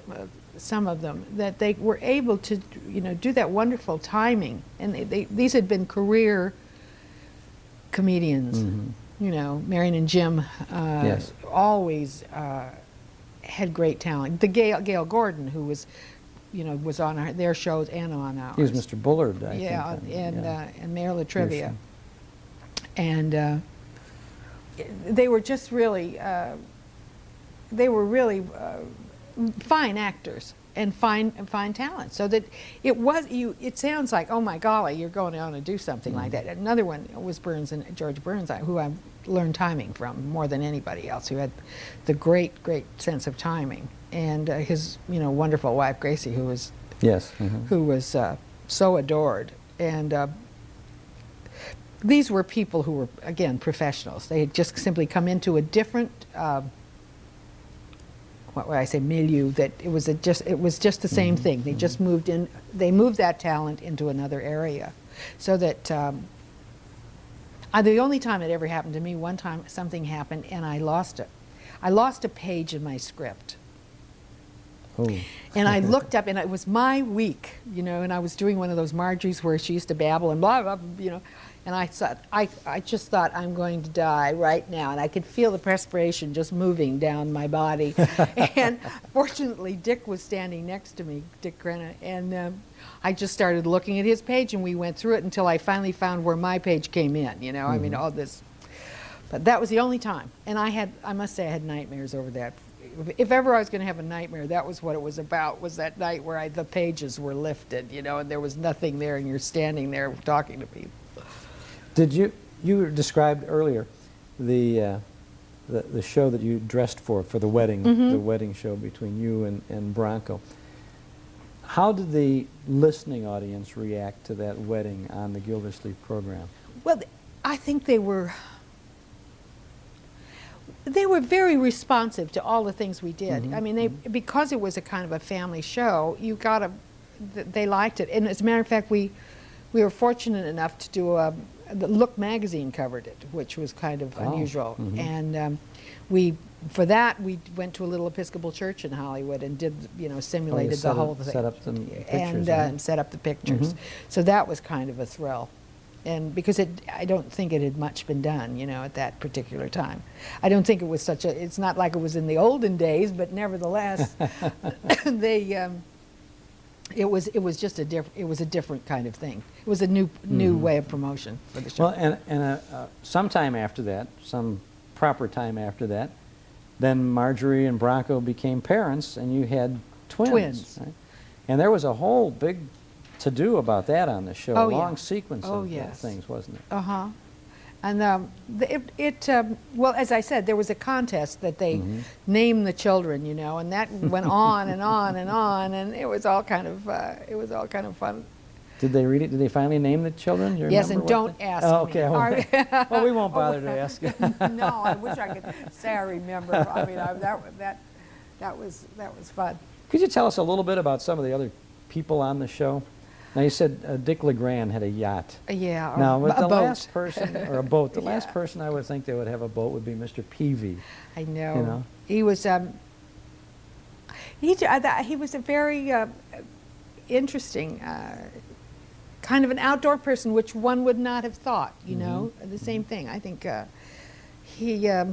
Lillian, of course, Lillian Randolph, who I absolutely adored, was Birdie with us, and we used to have the best time. We'd all, we'd sit around and we'd all go in her dressing room and talk. And we'd always we went to her dressing room and we'd sit there and have the best time and chat and met some very interesting people. But she was the kindest woman, and just so much fun, and would tell us stories about her early days. And that was a lot of that going on. And we had some great talent on the show. K-Star was one of the, the singer was one of Gildersleeve's romances, and Martha Scott, lovely lady, was on for a while, and Una, as I said, and then of course Shirley Mitchell, yes. and I was trying to think. Let me think about some of the others. I think I was closer to the gals. You know, I think it was a gentle show. Yes, it was. And it was every laugh didn't have to be a boffo knee slapper. No, that's right. It was just a gentle, and it had some very nice, some real warmth on that program from time to time. Once in a while, especially Hal Perry, I think he would sing. Right. He would sing. I don't think Willard I sang at all. I don't remember that. Birdie sang. Yes, Birdie had a wonderful voice. Absolutely. I know she did on the Easter program. She would sing a hymn or something. I remember one time she did the eyes on his eyes on the sparrow. Yes. Oh, which I adored that song. I remember crying on that. I can still remember that. Did you also do a short stint on a Penny Singleton series? Oh gosh, yes, that's right, I did.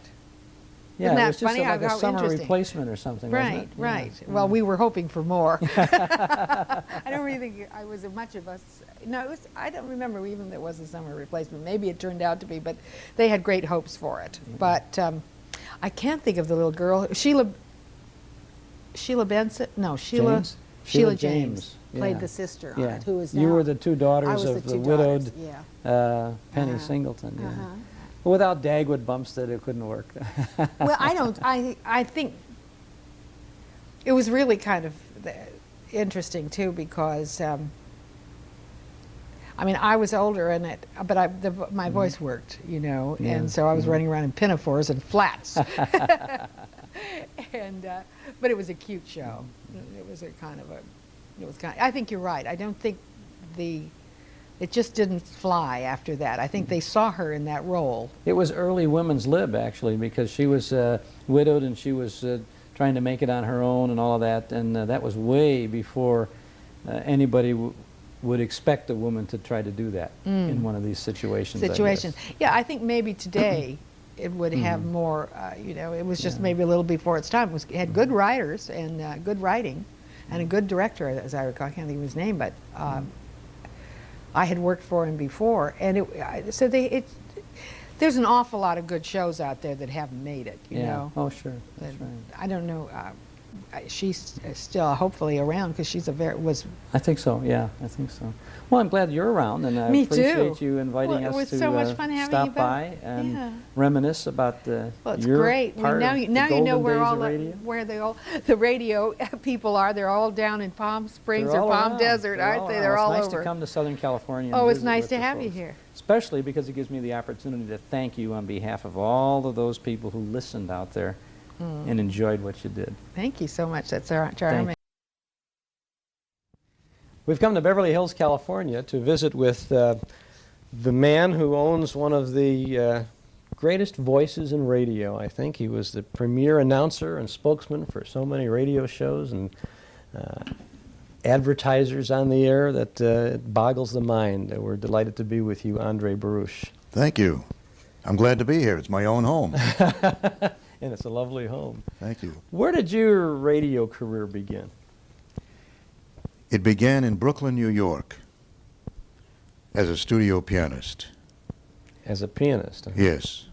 Inadvertently, in applying for a job at CBS for a studio pianist job, I got on the wrong line. They were auditioning pianists on one line and announcers on another line. And I got on the shorter of the two lines because I didn't have time to wait. And when it came my turn, they handed me a piece of paper on which was written many foreign compositions, foreign composers, conductors. And since I had been born in Europe, I knew several languages, and I figured this must be an intelligence test. So I read it, and when I was finished, they said, we'll call you if we want you. The following week, they called me, and they said, you've got the job. I said, wonderful. Do I bring my own music, or do you have a library here? What? This kind of stunned the production chief, and he said, look, we have a lot of competent musicians here. You are hired as an announcer. just lay off the musicians. And that was when I first found out I was an announcer.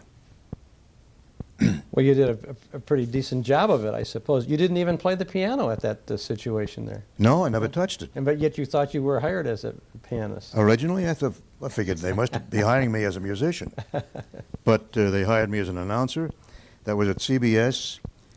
And the staff consisted of some of the greatest in the business. Harry Von Zell, Norman Brokenshire, Ted Husing, eventually Ken Roberts, Ralph Edwards, Mel Allen, Frank Gallup, ad infinitum, the best in the business. Absolutely. 21 top announcers. And what was your first on-the-air assignment then gee, it boggles the mind to think, a staff announcer at CBS. I imagine it must have been pretty impressive to you as well. I don't think I knew enough about the business to be impressed. I was happy to have a job because in those days, the salary of $45 a week was really magnificent. $45 a week. Today, people won't clear their throats for that, including me. Well, what? I should clear my throat. I have a bad throat. So what was your first week then? How did you, I mean, They put for me that in- $45, what were you expecting They put me to in a do? little room, about 10 feet square, and all I was to do was to punch a button after the announcer on the show said, "This is the Columbia Broadcasting System." I would say, "Wait 15 seconds," and say, "WABC, New York." In those days, WCBS was known as ABC because originally CBS was the Atlantic Broadcasting Company. And about 2 weeks on the job, here I was sitting in this small room, bored, when a young fellow walked in who was showing people on tour what CBS was all about. And he said, "What are you doing?" I said, "I make station breaks." And I explained it. He said, "Wouldn't you like to be on the regular staff?" And I said, "Yes, very much so." He said, "What's your name?" I told him, Andre Baruch. I said, "Can you do anything? You know anybody on the 20th floor, which was the executive floor?" He said, "Well, we'll see."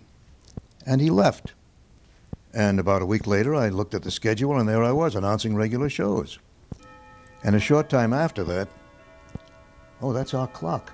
That's the old clock on the wall, right? The old clock on the wall. Beautiful. About a week after that, as I say, I was in the elevator with Harry Von Zell, an announcer named David Ross, wonderful announcer. And in walked this young man. And I grabbed him and said, "Hey, bud, thanks a lot. I'm on the regular staff." He said, "That's great. I'm happy for you." And he got off at the 20th floor. And when we went up to the next floor, Von Zell turned to me and said, "Do you know him?" I said, "Yeah, he's an old buddy of mine." He said, "Bill Paley's an old buddy of yours?" I said, "Who he?" He said, "He owns the place." I said, "Oh, my God." So I ran downstairs to the 20th floor, got in past his secretaries, and apologized. I said, "Mr. Paley, I just didn't know. Please excuse me." Because he was then 28 years old, you know. And he said, "Oh, that's all right." I said, "I didn't mean to call you Bud." He said, "You can call me Bud anytime." So I'm the only person in America who calls William S. Paley Bud. That's a wonderful story. Well, he must have seen something in your talents that that told him to move you forward. I don't know. I never asked him. We've remained friends. As a matter of fact, when my son graduated, our son graduated from the University of Pennsylvania, he was the commencement speaker. And we talked over old times again, and I've always been a great admirer of Bill Paley. Well, I can imagine. First for starting me off in the business, or in the announcing business. So you were doing station break. You mentioned something about you'd wait for the network announcer, I guess, to say the Columbia Broadcasting System, and you waited 15 seconds before you did the WABC ID. Right. Why did you wait 15 seconds? Chuck, I wish you hadn't asked me that question. I don't remember. Was there a musical runoff there after Yes. they played that? Yes, there was always 30 seconds of music. And then you waited 15 seconds, I guess, for the rest of the stations to clear. Other stations maybe were, Other stations on the were network. pulling out. to Yeah, give them pulling the, out. So you waited 15 seconds for them to clear, and then you came in with your own local. And then you, in effect, probably talked it up to the top of the hour again, or No, wherever the break was. that was all I said. That's all. And then there was more music behind you, probably? Yeah. Till the next show I started. paid no attention to what was happening. Sometimes I fell asleep in there. Well, if you were in that little room with Yeah. nothing to do but that. I remember once when H.V. Kaltenborn, I don't know if that main name means anything to Certainly, you, but distinguished a great commentator and a very clipped way of speaking. Good evening, everybody. This is H.V. Kaltenborn. You know, very. And I had fallen asleep, and obviously I was going to be late with my little break, and somebody from Master Control came running in and tapped me on the shoulder and said, break, break, WABC, New York. And I promptly got drowsy again when the next show came on. About, I guess 5 minutes before the end of the next show, the Master Control engineer, figuring I might have fallen asleep again, and he was right, I had fallen asleep, came in and tapped me on the shoulder to wake me up. And without waiting for anything, I punched the button and said, just as H.V. Kaltenborn is saying, the trouble with the USSR is, I punched the button and said, WABC, New York. He never knew about that, probably. I don't know. We never discussed it. Well, then, once you got out of the booth, what kind of assignments did you have?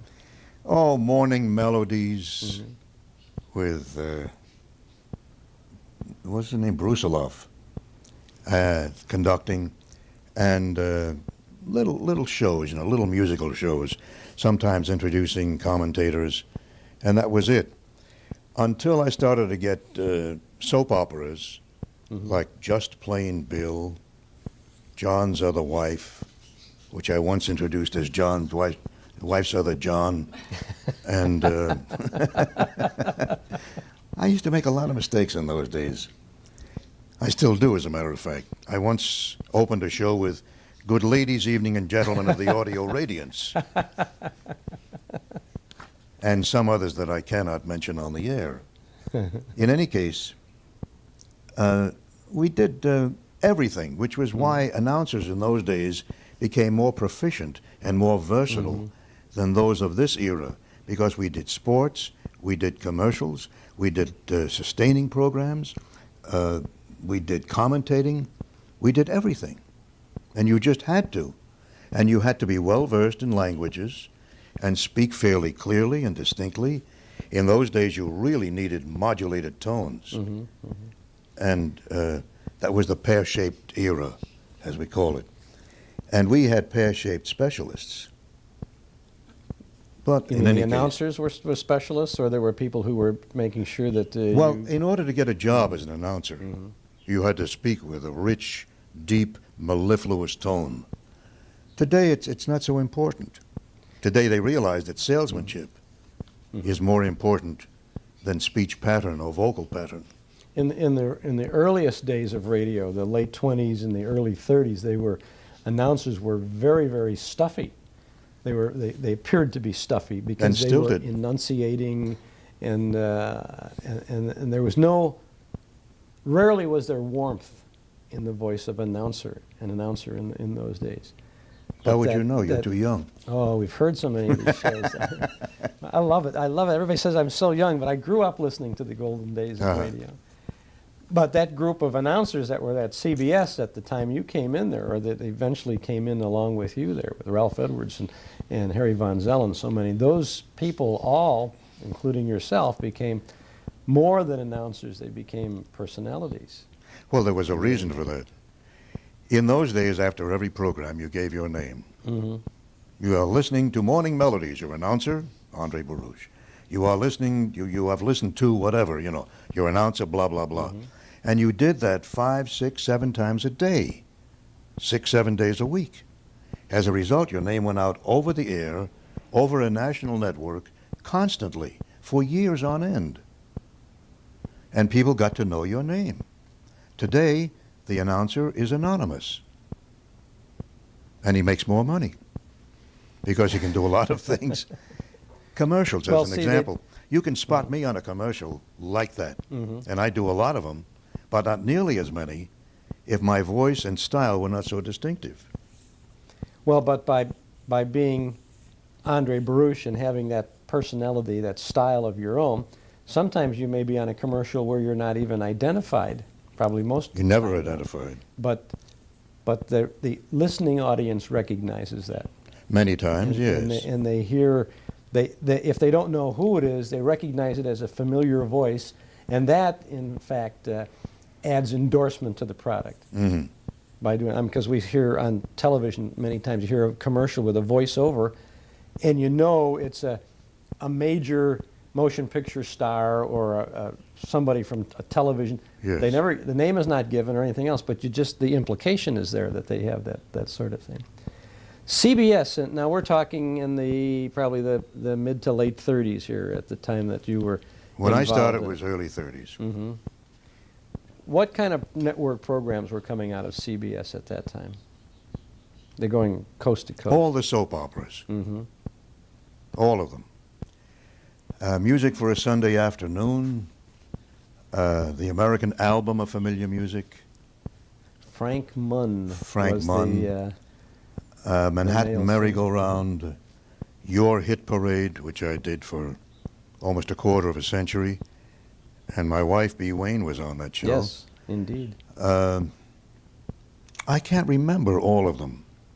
Well, let's talk about the Hit Parade, Your Hit Parade, that series, which was, I think, for the entire radio run, was sponsored by Lucky Strike cigarettes. Yes. And then once it got into television, I think it alternated with, it might have been Tony or Richard Hudnut or something like that. Well, at the very end, possibly, but yeah. Most of it was American Tobacco Company. Mm-hmm. And there again, it was a matter of just good fortune. Because when they were auditioning announcers, and I was one of them, there were 75 announcers being auditioned for a particular program because it paid well. Mm-hmm. And I came in 73rd. However, came Saturday afternoon when they were doing the dress rehearsal and piping the show into the tycoon of the American Tobacco Company, Mr. George Washington Hill. Mm-hmm. He listened in his office at 111 Fifth Avenue.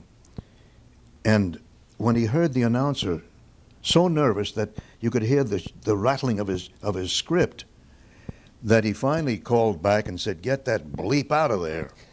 Now it's a Saturday afternoon, and where are the announcers? They called down to the announcer's room, and I was the only man there. And they said, "Who's this?" I said, "Baruch." He said, "Come on up to Studio One." I said, "What for?" "I'm on my lunch hour." They said, "If you want a permanent lunch hour, don't come up." So, of course, I ran upstairs, and here was this gigantic orchestra, 32 men. And, you know, for a studio orchestra, that was large. And the people from CBS and the agency people from Lord Thomas and Logan, which later became Foot, Cone, and Belting, all descended upon me, urging me to give this a lot of punch, do it good and loud and strong and scream it out, you know. So I did. And I got the job, and that night I went on the air. And I yelled so loud you could have heard me at WBBM from New York without a mic. And I kept that job until the war, when I served in the Army and won it, as you know, World War II single-handed. Absolutely. Something that's acknowledged. And then when I came back, in all the books. when I came back, I started again. So I stayed with it, with the exception of the war years, what would be tantamount to almost a quarter of a century.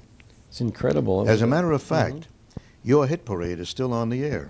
You're doing it. Yes. You and B. B and I have reproduced, or recreated, I should say, Your Hit Parade by playing the original records that helped make these songs famous, but using the original sequence and of the Your Hit Parade as far as the surveys were concerned. In other words, if you heard a show of April 5th, 1951, it would be the same program you heard in 1951, except using those records, as I say, which helped make the songs famous. And the show is played all over the country. It plays in Chicago, but not on your station. That's correct. It is in our Chicago area. Yes. I'd name the station, but I don't want to hurt BBM because they need the money. Well, that's true. Tell me about the original Hit Parade. When you were on, How was that program built each week? You know, where did they start? They Well, it talked started about with a survey. The survey, right? And whatever songs were the top 10, or sometimes were the top 15, sometimes the top 7, depending on what year you were in. But mostly it was the top 10 songs of the week, with numbers 1, 2, and 3 the most important. 3, 2, 1 were at the end of the show. The others were, depending on the programming, and depending on the type of song, usually a bright song would start. In between, there were Lucky Strike extras. We use them now just as hit parade extras. But the show was built on that basis. And I don't think that the performers really knew what position those songs were in. It was a deep, dark secret. I was the only one who knew outside of the producers, because I had a script. The performers didn't know until just as the show went on the air? When the show went on the air, and when they had the dress rehearsal, actually, that was the first time they knew what position the songs were in, whether they were 6th or 7th or 8th or whatever. Now, I can't imagine that the performers, with exception of maybe a mild interest, really cared what position they were on, but I was sure the producers did not want that information to get out to the public before this was broadcast, because that was part of the excitement of the show, trying to determine which was number one. That, and the fact that at one time the sponsor gave out his product to those people who could name the top 10 or the top 3 songs. He gave away a tin of cigarettes, and I wish I'd kept some of those because they're collector's items. The tins are collectible. Yeah. But it was very exciting to do that program. The performers were all wonderful. The singers were great. The orchestra was magnificent. Well, you must have worked in with if you were there for that whole almost a 25-year span, you worked with all of them. Frank Sinatra. Is that where you met B. Wain on the hit parade? No, I met B. when she was singing in a chorus on the Kate Smith show and the Fred Waring show. B was a chorus singer, and a very good one. And when she was on the Fred Waring show, I saw her. She was with a group called the V8, and a wonderful swing octet, probably the first real swing octet. You know Manhattan Transfer? Well, this was the predecessor. And if you played both the V8 and you played Manhattan Transfer, you realize they're very similar as far as type of presentation is concerned. Well ahead of its time. In any case, referring to the position of songs, they kept it a secret because it lent a mysterioso to the presentation. People wondered what was happening on Saturday night, what's number 1, what's number 3, whatever the case may be. And the performers, Buddy Clark, Frank Sinatra, Barry Woods, B. Wain, Dinah wasn't on the show. Dinah Shore for a very short time, time, yes. On there. And so was Georgia Gibbs, I think, before she started using the name Georgia Gibbs, right? Sure. Would you say Freda Gibson? Freda Gibson, Freda Gibson, yeah. And then later Joan Edwards. Joan Edwards. Fantastic amount of talented people on that hit parade. And yet with all the biggest names that were on there, and most of them were on there at a period of time when they had big names. It wasn't, Frank Sinatra before he was known. He was big star Sinatra. He was on it as he was building up. He was at the Well, I think B could tell you more yeah. about that, since that's her milieu. Okay. Well, we're going to talk with her in a little bit too. But she was more familiar with the singers, although I never got familiar with singers because I was then married to her. But I didn't meet her there. I met her, as I say, on the chorus, in the chorus of the Fred Waring show, where I really didn't speak to her until we got to the Kate Smith show. And then I decided she was rather attractive and I should invite her out. And I did, but she wouldn't go out with me because the Kate Smith show, as did all shows in those days, had 2 presentations. One, say, at 8 o'clock for the East Coast, and one at 11 o'clock for the West Coast. So by the time we got off the air, it was midnight. And she was too young. Her father would not let her go out with me at that time of the night. But one night, there was a big celebration for the opening of Benny Goodman at the Pennsylvania Hotel. And again, I asked if she would go out with me, and she prevailed upon her father to let her go because it was a special occasion. And we got to the Pennsylvania Hotel, and Bea and I sat in the audience, and Henny Youngman was the MC. And he was introducing all the celebrities. He finally got to me, and he said, and here he is, the man who does the hit parade and the United States Steel Hour and blah, blah, blah, blah, blah, and went through the whole resume, and finally said, here he is, Andre Baruch and his lovely wife, Bea Wain. This was our first date. I could have killed him. Little did he know, or did I know, And that her eventually father was we would be listening married. So now, even after 50 years of marriage, he still says, see what I did for you, Andre? And he was right. And you didn't say, take my wife, please. No, to I Henny kept Youngman. her for 50 years, and I won't let her go.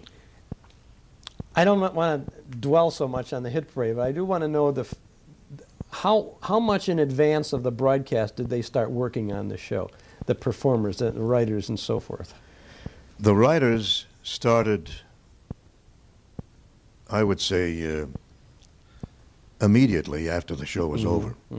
Show went on Saturday. Monday they would be at work, but they couldn't write until they knew what the survey was doing. The singers, I believe, and Bea may correct me on this, the singers, I believe, started on Wednesday. And by that time, they knew which songs. They knew which gonna songs be they were used, assigned. Not necessarily the Right. order. Then there was a rehearsal for announcers on either Thursday or Friday, and that was piped into Mr. Hill. And he'd heard the commercials. You know, LS, MFT, Yes. Let's Stand, My Fanny's Tired, and things like that. We had all kinds of little cliches for those 4 letters. Well, they have that's right, you bet. Wasn't that a Lucky Strike Yeah, a thing? there were a lot of And then slogans. Lucky Strike you know. Green goes to war, and well, all that. But those things, people really heard that. I mean, that sunk in. It was really part Sure. of it. Now, you were doing commercials as well as introducing the. I did them. As a matter of songs. fact, at one point I did play-by-play for the Brooklyn Dodgers because Red Barber, who was doing the play-by-play for the Dodgers, moved over to the Yankees. And they were looking for an announcer to do for a sportscaster, and somebody recommended me. And Walter O'Malley, who was the president of the Dodgers, the head of the Dodgers, called me in. He said, you know anything about baseball? I said, sure. He said, well, what do you know about the Dodgers? And I started naming ball players from 30 years back that he had forgotten. And he said, oh, you really know them? I said, yeah. He said, how would you like to do play-by-play? I said, I'd love it. This was my dream. I loved sports. And the fact that I would be with the team that the team I had first seen, the first time I ever saw a baseball game, when I came to this country from France, the first team were the Brooklyn Dodgers in Ebbets Field, and rooting for them through everything, thick and thin and ups and downs, and now I was going to be with them, and this was a great thrill. Were you still on staff at CBS at No, this time? I left the staff after 7 years, 7.5 years. Went freelance. You were off staff by the time you joined Hit Parade then? No, I was on staff in Oh, that's right, they 1935. called you up from downstairs, that's correct. I was on staff in 35, and I stayed until about 37.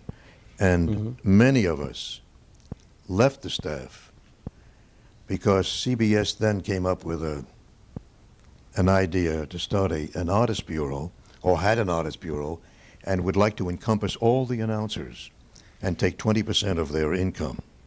And we deemed that inappropriate. And so most of the top announcers went freelance. And then the announcers that replaced the staff announcers had to join this artist bureau then? Not necessarily. They realized they had made a mistake. Oh. I think NBC had this similar kind of I believe so. a thing, yeah. Yeah. It was they wanted, it was like Louis B. Mayer making the movies and owning the theaters back in those days. It's a fascinating career. I'd like to talk some more about it, and then ask your wife, Bea Wain, to join us. We'll take just a short break. I'm Chuck Schaden. We're visiting with one of the premier radio announcers of our time, Andre Baruch.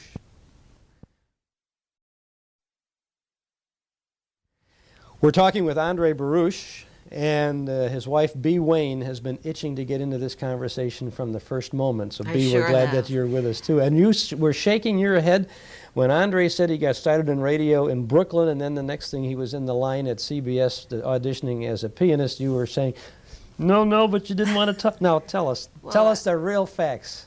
Well, he knows the real facts. It's The just facts are very simple. I started in Brooklyn as a studio pianist in local radio stations. And I was still going to school at that time.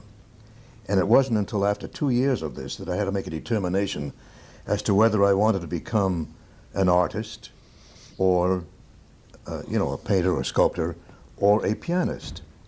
And that's when I applied to CBS for a job first as a studio pianist.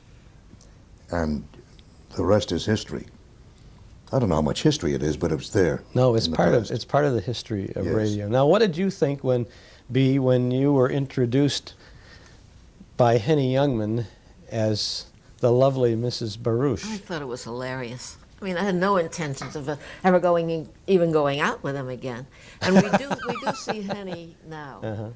And he is so proud of us, See, I married you, and Andre keeps kidding him.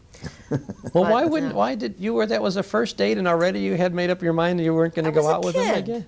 I was a very young girl, and I had a big career ahead of me in my own mind, and I wasn't going to let anything get in my way, including Andre. Well, let's talk about your career for a little bit. You were singing in the chorus with Fred Waring and on the Kate Smith Show? Well, I sang in trios, quartets. I was what they call now a group singer, backup singer. And it's a marvelous background. The experience is sensational. And there were a few of us that did all the shows. And we had this octet that Andre told you about that I'm terribly proud of. We were 7 boys and 1 girl. I was the girl. And I hope very so. If good. you're one of the boys, I'd be in trouble. And the original V8 consisted of 4 boys who were the original Modernaires, and 3 other boys who were Al Rinker, who was with the Rhythm Boys with Whiteman, a boy by the name of Ken Lane, who played piano for Dean Martin now, and another gentleman by the name of Johnny Smedberg, who has since passed away. But these were men that I really learned so much from, and I was the girl. And somebody said, Fred Waring ought to hear you. And we auditioned for him, and he liked the group right away. And he called us the VH because at that time it was the Fort program. And we that's where it came from. That's where it came I thought it was the tomato juice, No. That probably came a lot later. And Andre was announcing the Fort program. And at that point, I also sang with Kay Thompson. Andre didn't mention that, with Andre Castellanos. And we were 13 girls and 3 boys. And Kay Thompson is a tremendous talent. I mean, she came out to Hollywood here. Of course, this was all in New York. Excuse me. And she did a lot of motion picture arranging and producing and so forth. But anyway, I mean, she taught, she taught Judy Garland. And to this day, she works with Liza Minnelli. Because Liza, no, I'm all right. Excuse me. I'm getting emotional. And anyway, I sang with Kay Thompson and her chorus, with Castellanos, which was also marvelous background, and with Fred Waring, and then I was asked to sing with the Kate Smith chorus. And this was all simultaneous. I mean, I was doing 3, 4, 5 shows a week, this rotten little kid. All on the air. And learning on the air. And Andre announced the Fred Waring show, and he announced the Kate Smith show. And during the Fred Waring show, as he told you, we were on that show for a little short of a year, and we never talked to each other. I mean, he was a big shot announcer.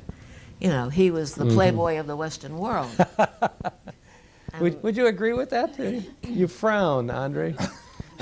I don't know if the appellation is correct, but Well, that's playboy true. of the Western Yeah, world? but he was a busy, big star, sophisticated announcer, and I was a little kid. I keep saying that, but it's true. And one night on the Kate Smith show, Ted Strader was the leader of that chorus. And standing next to me, incidentally, singing high, I was singing low, was Dorothy Kirsten. I mean, some pretty good singers came out of these groups. She's, from the Met. Absolutely. Great singer. And I had a 4-bar, 8-bar solo one night, which was unusual because Kate was the star, and she had a female voice, and you know she wasn't going to let anything interfere. Well, we're going to have 12 bells now. That's great. And I sang this little solo, and at the end of the show, I had a phone call from a man by the name of Larry Clinton, whom I'd never heard of or didn't know. And he said, I heard your solo, and I heard about you. A lot of people in the music business, everybody knew me. Not well known to the world, but in the music business. He said, and I'm starting an orchestra, and I would like to have you sing with my band. I said, that's very nice. He said, I'm recording, this was like on a Friday night. He said, I'm recording next Tuesday at RCA Victor, and I'd like you to do a side. He never saw me. He never heard me, really. Except and here for those, he was booking me for a very important date. I mean, the band was young, and it was going to start out. And here he was hiring me to do a side. I thought he had a lot of courage and wasn't too smart. Anyway, I said, what was the song? And he told me it was a song called True Confession. That was my first record with him. And he said, I'll send you the copy, the sheet, the lead sheet, and you call me and tell me what key you'd sing it in, and I'll see you Tuesday at RCA. I said, okay. So I got the sheet music, and I got the key, and I met him at the studio, and we recorded the song. And it was very nice. The band was lovely, and he was kind. And he later said, look, we're going to start a band. Actually, what happened was RCA Victor backed him in a band. They had Tommy Dorsey, they had a lot of big bands, but they wanted to own a band of their own. And they brought this man who was a great arranger. He arranged for a lot of the big bands and composed some songs. And they wanted him to be the conductor. And he wasn't too anxious about it. Larry was an introverted man who wrote wonderful stuff, but he didn't like the idea of standing in front of the band. And it was hard for him, always. So I had to present the personality, such as it was, sitting in front of the band, writing letters to Andre. Actually, what happened after that, he was booked for several shows on RCA, here we go again, owned NBC. So we had a lot of sustaining shows on NBC. But the first one was the same night as the Kate Smith show I was doing on CBS.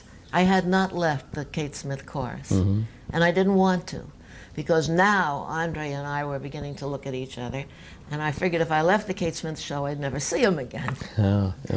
So I told Larry, Larry said, we're going to start our show next week, blah, blah, blah, and I didn't know what to do. I really didn't.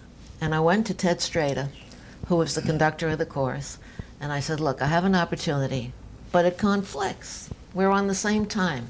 He said, look, I'll tell you what to do. He said, take the job, go with the band, and I'll put in a substitute.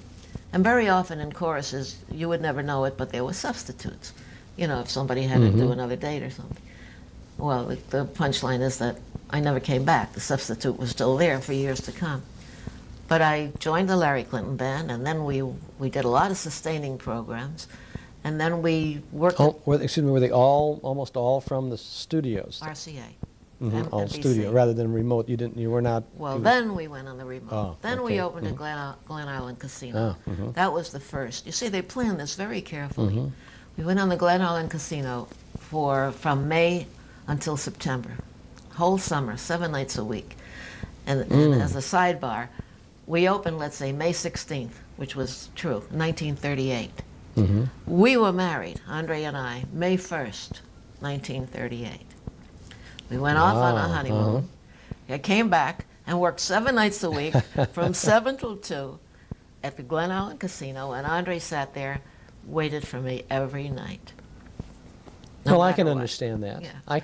I can see why you would wait for her every night. She's a lovely lady. Well, you know, on the subject of remotes that of which B is speaking, in the days that we were on staff, we had to do remotes. And the bands we were introducing, the leaders of which were originally sidemen in the house band at CBS. The Dorseys, Artie Shaw, Benny Goodman. they all played in the Buddy Berrigan? Yeah, they were all in a band at CBS. So when they became band leaders, we didn't think too much about it. Figured, well, all right, so he's a band leader. Little did we realize that these men would become the big names of the big bands. And today, revered by everyone, you know, they're now the history of music. Yeah, you know, everybody says, how does it feel? People to me say, how does it feel to have been part of history? And I said, if I knew it was history, we'd have paid more attention. Well, but you see, that's not what makes history, that you pay attention, as you say. I know what you're saying. But what makes history is that you do the job you're supposed to do, and you do it with care and concern. You do it to the best, and love, yes, and you do it to the best of your ability. And that's what makes the history. Because if you didn't care, there's hundreds of bands that started up in that period of time that we never ever heard of again. You know, they'd do this and do that. Well, when we were at and Glen be Island gone. Casino, that's when we started doing remotes. And we were on every night, all over the country. Larry Clinton, B. Wain doing the vocals. And what happened was, then we went on the road. After this September, after we closed at the casino, the band was famous all throughout the country because of the remotes. Yes. And then we were booked in college dates. Then we went, and these were funny. We went in a bus most of the time. We went from Yale to the University of Kentucky, back to Baltimore. I mean, they really ran us ragged. This was another experience, these one-nighters doing the colleges. And everybody expect us to come out being rested and gorgeous and chic, you know. And we're dragging. And we did the colleges, and then we did theaters. We started to do a lot of theaters. And my name, fortunately for me, I had a couple of hit records for which I got very little money. I don't know if you ever heard this, but the singers with bands in those days got a salary, no matter what you did. They got paid by the band leader or the owner of the band? By the band leader or whoever was behind them, but we weren't always sure of that. But we got paid. Let's say when we were at Glen Island Casino, I got $50 a week. And every musician got $50 a week. But when we did recordings, like My Reverie and Deep Purple and Martha and all those, they paid me an extra $30 a session. 4 sides was a session. And so when I did Deep Purple, which sold millions and everybody made a fortune on, all I got was that $30 with 3 other sides. Excuse me for interrupting, but I think that Chuck should know, and the audience at BBM should know that you are an important part of a new organization called the Society of Singers.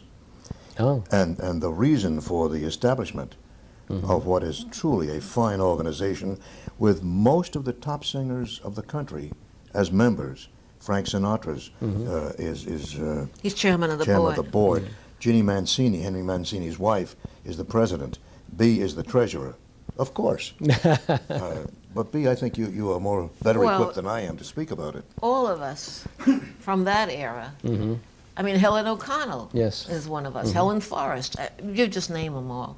And we made absolutely no money. And what we're hoping for with the Society of Singers, because so many of us have fallen between the cracks. I mean, I didn't. I married well. But that's what they'd like you to believe. It was no secret that Bob Eberly and Ray Eberly both died indigent.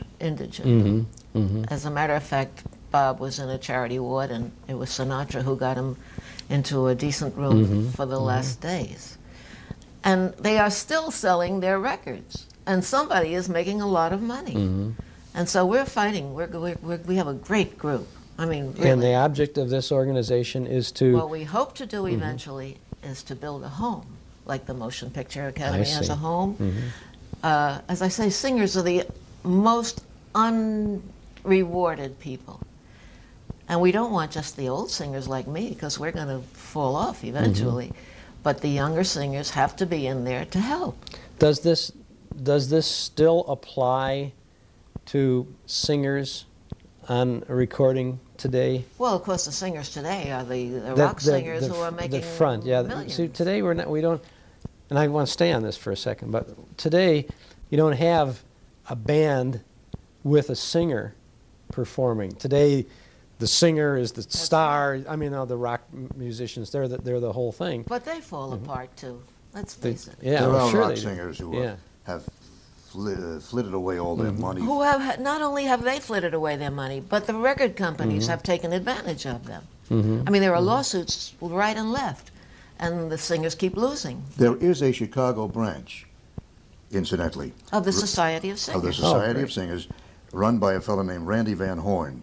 Oh, a very sure, talented man. This is a new branch. It just started a couple of weeks or months You ago. might want to talk to him at some point. That's a good idea. Is this open to, the membership is open only to singers? No. Open to anybody? Everybody loves singers. Yes. I mean, in everyone's life, there was a song or a singer that made him fall in love. You're so right. Or made him whatever. I mean, there's a romanticism to this. Why don't you give the slogan, which I think is so beautiful? It's time. You hit me cold. I always do. Excuse me, it'll come to me. It's time. Wait, I'll get your shirt. Oh my heavens, Andre, you shouldn't do that to me. We'll come. And I know we'll come it so to it. well. We'll find, That's we'll the come. thing. Yeah, I understand. But I wanted to say that it's important that everybody can join. What I started to say is everybody loves singers, so they want to help singers, and we have a lot of the big corporations going to fall in and help us. And next year, in April, this is our big event. We're very excited about it. We're going to honor Ella Fitzgerald. Oh. And this is the first time she has been honored. We're going to give out an award which will be called the Ella. And it'll be an annual thing every year so that the Society of Singers will go on. Please excuse me, of course. It's time the rare bird called a singer had some tender, loving care. Oh, that's nice. That's nice. And it stopped me, I'm sorry. I don't think that I'm sure that the fans, the people who enjoyed the bands and the songs and the singers were really aware of what you're saying about the fact that you get $30 for 4 sides, and it didn't make any difference what how big a hit the record was, or where it went, or what it finally did. Frank Sinatra recorded a song as a vocalist. Exactly. Well, that's one thing. But when he sang with Tommy Dorsey or Harry James, may not have been the same kind of a situation. Actually, the thing that I wanted to bring out before is the fact that after I left the band, I was only with them for a year and a half. Everybody thinks it was much longer. I went out on the road by myself. And because of the records with the band, I was able to command a good salary. So I can't knock my time with the band, and of course the experience was sensational. And I had a good time. It was hard work. And I was lonely for Andre, but it was a good background for me. Well, when you left the band, and when you left Larry Clinton after all the studio shows, and then the tough job of being on the bus and going one-nighters. By the way, I always have the impression that buses of band musicians and singers must have been passing each other on the highways, because so many, in that period of time, of course, so many of them were traveling from one venue to the next. It was just constant on that sort of thing. And we played with other bands, of course. I remember when we were one of the universities, I think it was Pennsylvania one time, they always had 2 bands. I mean, these kids really had great dancers, and we would be on one side, and Duke Ellington would be on another. I mean, we would spell each other. We would stop playing and run over to listen to Duke, and or Tommy, or Benny, or Chick Webb, and that's the way it was, And we learned a lot. God, we learned a lot. Of course, the riding in the buses was pretty gruesome, and we were very lucky. Once in a while, we got on a train. That has been unusual. Unusual. And we had, as I say, we had to come in, we'd dress in the boys' gyms in the colleges. Most of them were men's colleges. Princeton, at that time, they were all men. And we'd go into the locker rooms, and get dressed and expect to come out looking good. And you were saying before that they expect you, after a grueling, probably all-night run on the bus, they expected you to come in and fresh, and you did. Yeah. No matter how you felt, whatever, you just, Yeah, and of course they made these ridiculous runs. I'm not kidding when I say we go from Syracuse to Alabama and then back east. I think they were punishing us, the agency. Somebody wasn't paying attention to the booking. We all used to sing, on the road for MCA, doing 20 shows a day, But you probably wouldn't trade that period of time either for anything, No, would you? I was lucky. It was and good. as I say, Andre was there, home, waiting. Yeah. Well, when you left the band, then, is that about the time when you joined the? No, that was before you joined the Hit Parade. Then. Right. Yeah. I went out to do theaters. Mm-hmm. Now as a feature, not with the band, but on my own. Incidentally, somebody just sent me a picture. I have to tell you about this. I played the Paramount Theater in New York, and Harry James Band.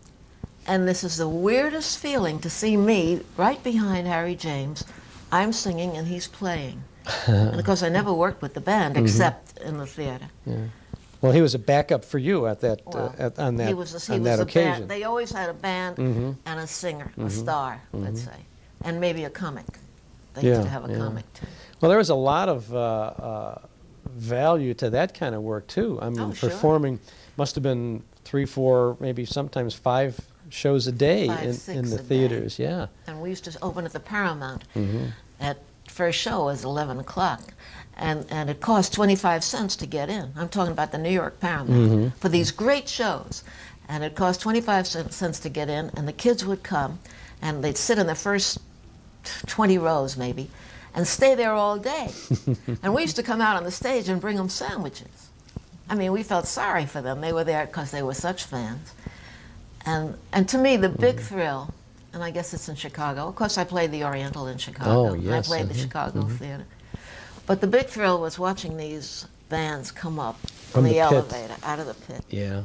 I think that was just so sensational, playing the theme, As a spectator in the theater, the Chicago or the Oriental, the band would come up from Sure. from the pit like that. The movie would end, and the newsreel would go on, or previews or something, and whenever the short subject would be just about ending, some of the stage lights would go on, the lights on the curtain. The band would start playing live, and it would lift the up. theme Yeah, song. start playing the theme. Would come up. Goosebumps time. Me too. I mean, I've it was got 'em terrific. now. Well, I'm happy to know that you got them too. I mean, that was so dramatic. That was so showbiz. Oh, it was wonderful. I It was a agree. marvelous thing. And that, as you say, for a quarter. I mean, that's the. Well, it was you 35 couldn't- cents after one. Well, gee, you had to go out and deliver a few more And I papers. was the voice on the newsreels. That's I did right. Pathé News for 20 years. Sure. Yeah. Yeah. And then after I did theaters for a year and nightclubs, I did Mm-hmm. a lot of clubs. And I opened the Rio Bamba in New York after Frank Sinatra. And that was a very important engagement for me. And then I got the call. I was in Baltimore, as a matter of fact. And I got a call from my agent saying they want you on the hit parade. And I said, great, I'll be able to see my husband, if only at rehearsal. And that's when I joined the hit parade, shortly What- after that. It was 39. Did you, Andre? Did you have anything to do with getting B on the hit parade? No, I didn't know she even had been called. I resent that. Everybody says No, that. I didn't know anything about it. You're not question. alone, but everybody says, your husband got you in. No. You don't No, I didn't say he got you in. I asked if he. No. I mean, it's not bad to have an agent saying, "Why don't you think about this person? Why don't you think about B. Wayne?" I mean, you. B didn't have an agent, as a matter of fact, including me. One thing in our professional lives were not mixed up with our normal everyday life. We just, she didn't have an agent to start with. I did. But I had nothing to do with her appearance on the hit parade. She was called by the advertising agency. And the first thing I knew was she said, I just got a job on your hit parade. I said, you're kidding. I have to be with you on Saturday nights as well? It was great. It was wonderful. It was real fun. Now, how long a time were you on the hit parade, B? I was on from 39 to 41. Then Joan Edwards came on for a while. Then she went off. And I came back on, and it was on till 44. B also did a program called Your All-Time Hit Parade. Did you know about that? I knew that show. That was. The best tunes of all come from Carnegie Hall. That yeah. was the slogan. That was these were more or less the standards, weren't Standards. they? Yeah. That was a thrill too, because it was in Carnegie Hall. It was the first radio show I'd ever been there, and Mark Warner, who conducted the orchestra on your hit parade during the period I was on, conducted that orchestra, and he was an inspiration. He was a marvelous man, a marvelous conductor, and he just made you want to sing. And he had this orchestra, must have been 40 pieces, and it was exciting. Now that was sponsored also by Lucky Strike. Right. And Andre was overseas during that period. He never heard that, did you? No, I didn't hear that, Joe. Was Del Sharbert, was he in there Del while Sharbert you were and, overseas? I was overseas, yes. But when Del was on?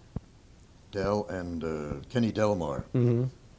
That was Basil Rysdale. And Basil Rysdale, the Basil greatest Rysdale. voice in show business. Boy, he really did have a deep voice. He made me sound like a soprano. That's almost impossible to do.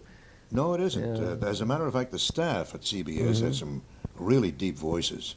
When you consider David Ross, Harry Von Zell, Del Sharbert, all rich, deep voices. Frank Gallup, rich, deep voice. Oh, gosh, yeah. Andre doesn't think he has a deep voice. I don't at think all. so.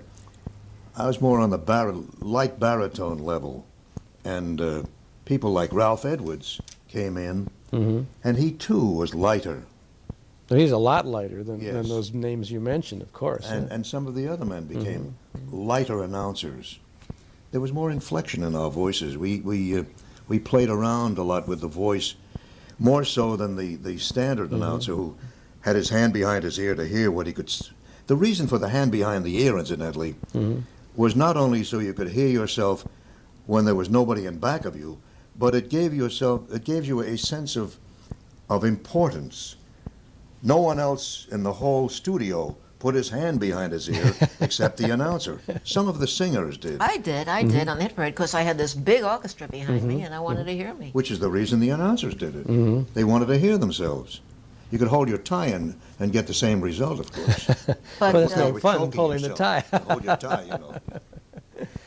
Well, we're going to put our hand, we're going to cup our ear a little bit and take a short break and maybe continue our conversation if you've got a few more minutes. We've got 40 more years to go. All right, we've just started. So stick around. We're talking to B. Wain and Andre Baruch. Don't touch that dial. We're having a delightful visit with Andre Baruch and his wife, B. Wain, or B. Wain and her husband, Andre Baruch. Yes, I think you better give her top Give her some top billing. Otherwise, I'm in trouble. Ladies first. Beauty before the beast or something. And it's a fascinating career that you two have had individually and together as well. Well, when you've been around as long as we are, you know that everything has happened. Well, we're still working very hard. I know you are. You're Very hard, you're but we're still working. well. You're still, of course, producing your hit parade broadcasts, and these are programs. They're hour-long shows syndicated all across the We're country. very proud of them. Andre writes them. They're excellent. And, excellent programs. I've heard We get wonderful many of mail, them. and the interesting thing about the mail on that show is the fact that we get much of it from young people who write. I'm in my 20s.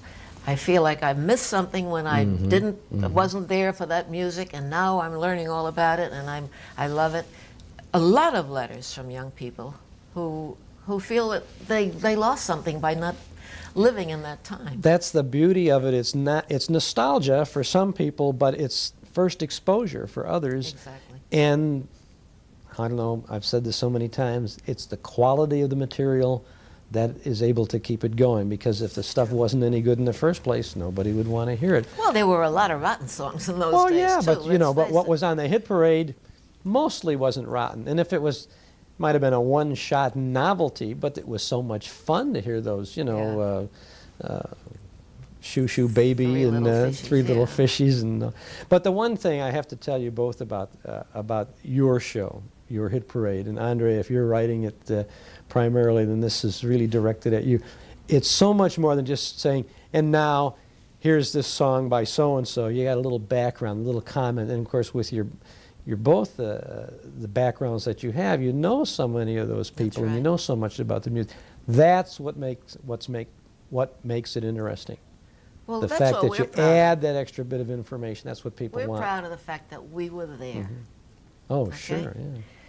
I mean, there are a lot of young cats around that are talking, well, I heard that Tommy Dorsey did so-and-so, or I read that Harry James. We were there when they did it. And we were in the room. And nobody can ever take that away from us. You know, they describe nostalgia as the good old days, when you were neither good nor old, and you didn't know what you were doing anyhow. But the good old days, as I recall them, were really fun. There's not as much fun in radio and TV today as there was then. Today everything is so high-tech that it's cut and dried. Today I go into a studio to do commercials. I don't know the people I'm working with. I'm referring to the producers, to the engineers, and even some of the young actors I work with.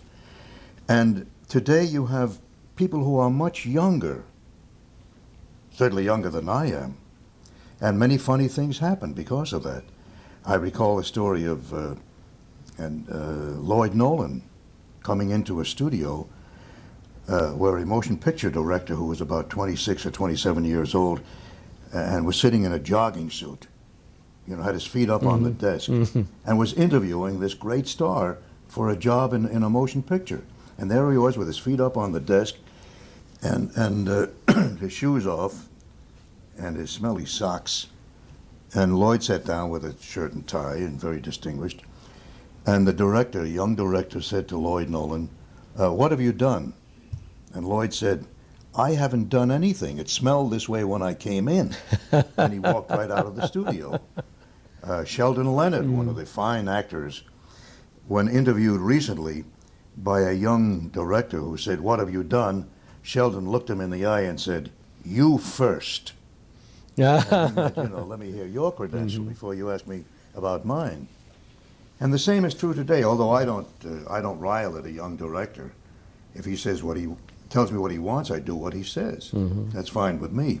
But sometimes I question their ability because of their lack of experience as to what the public wants, or what consummates, or what constitutes a sale. Today is so much gimmickry.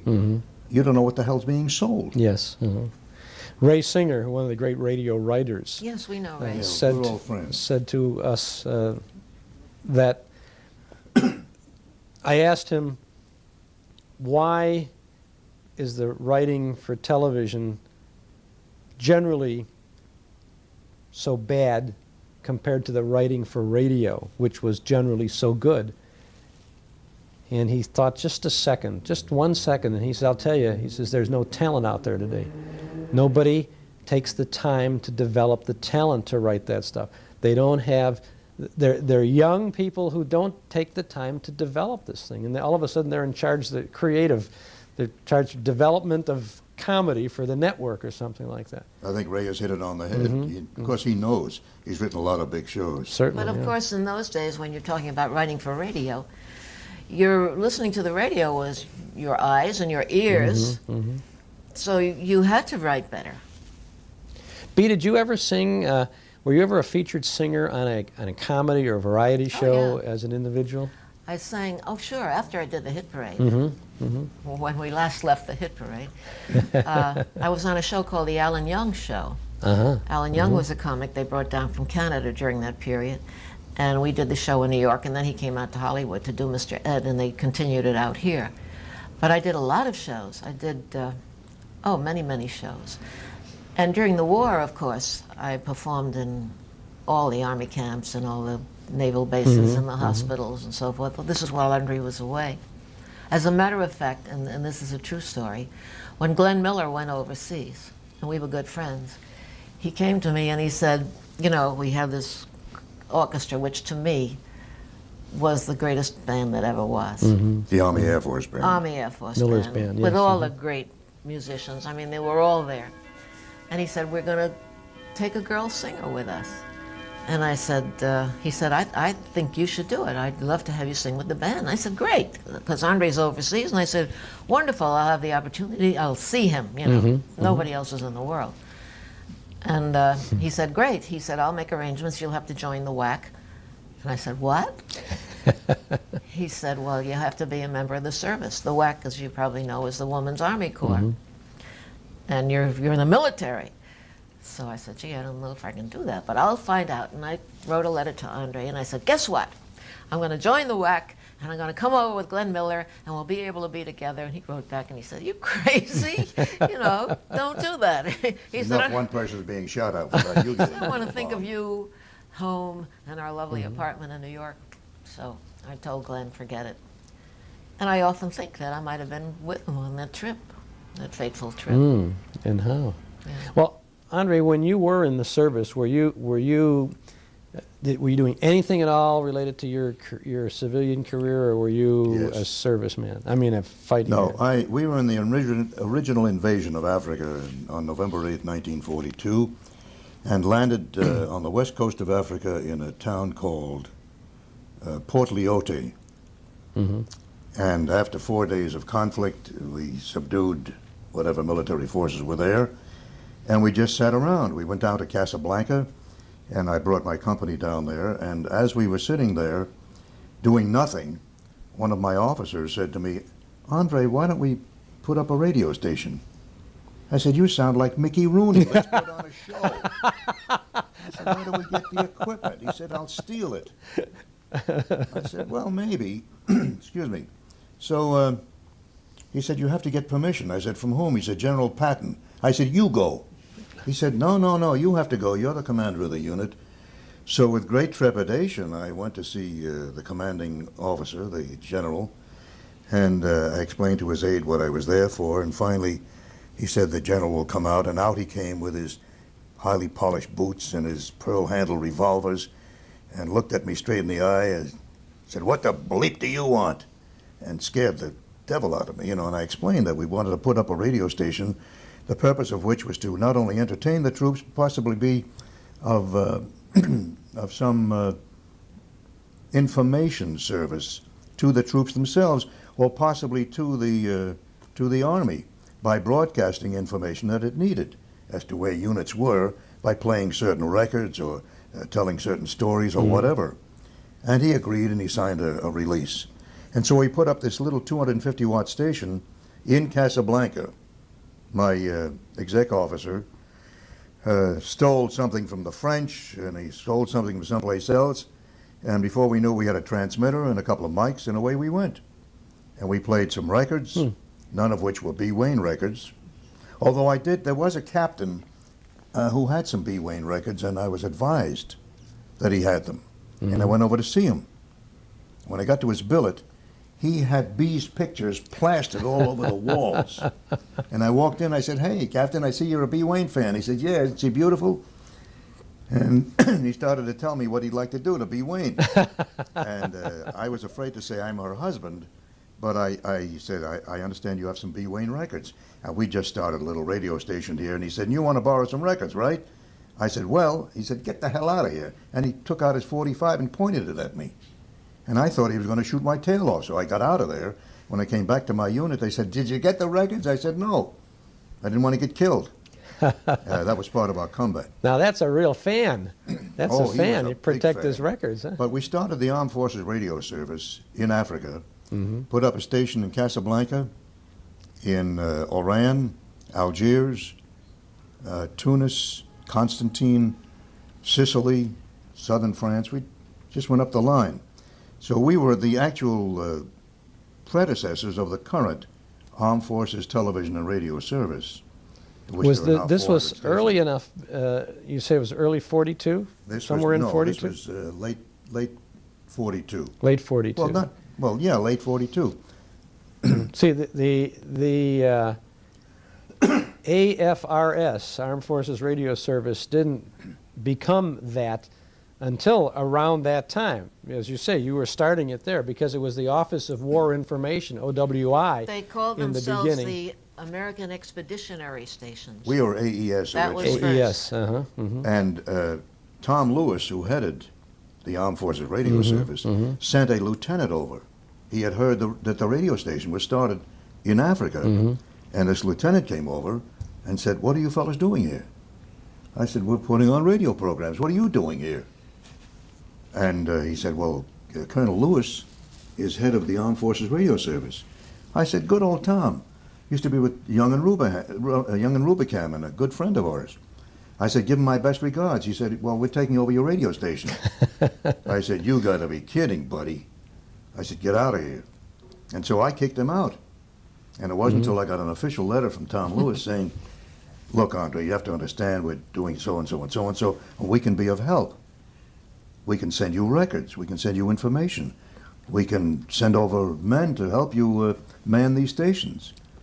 And of course, I realized that it would be good. And then after Casablanca, you built a few more, right? Yes, as I say, we put up stations all through Africa and Italy and Sicily. And it became the basis for what is today the Armed Forces Radio and Television Service, or Television and Radio Service. And what wonderful things they are doing. Oh yeah. Now is your current show being heard on Armed Forces Radio? No. Does it? That I'm sure there must be Too many a young lot of soldiers. young. Well, yeah, but a lot of young soldiers might welcome a break. I agree. In the heavy metal. They might, but So far it hasn't. so far they haven't Yeah. called us and said they wanted the show. It's available to them, of course. You've had, both of you have had really a fascinating career. And Andre, you mentioned earlier in our conversation that that you made a few mistakes, a few flubs on the air or something like that. Can you think of something that you can tell us that might have been really disastrous at the time, but as you look back was, well, it was just part of it all? Well, let's see. There was a program on called Exploring the Unknown. And it was a science fiction program, and I was the announcer. The opening announcement was in an echo chamber. Today, of course, in order to affect an echo, all you have to do is push a button and electronically you get the echo. In those days, they couldn't do that. What they did was to take another microphone and put it in the men's room so that there would be the reverberation of the tiles. Because sometimes we got some extraneous sounds, which we couldn't help.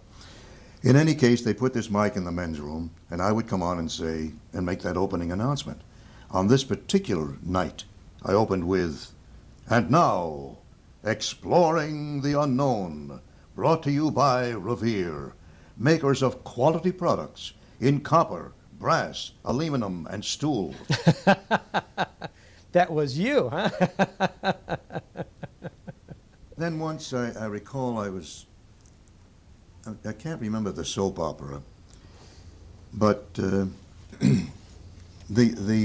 I was announcing the show, and 5 minutes before airtime, the lead got sick and just couldn't go on. And the director was frantic. And he said, "Andre, you'll have to play the part of the lead." I said, "I don't even know what's in the script.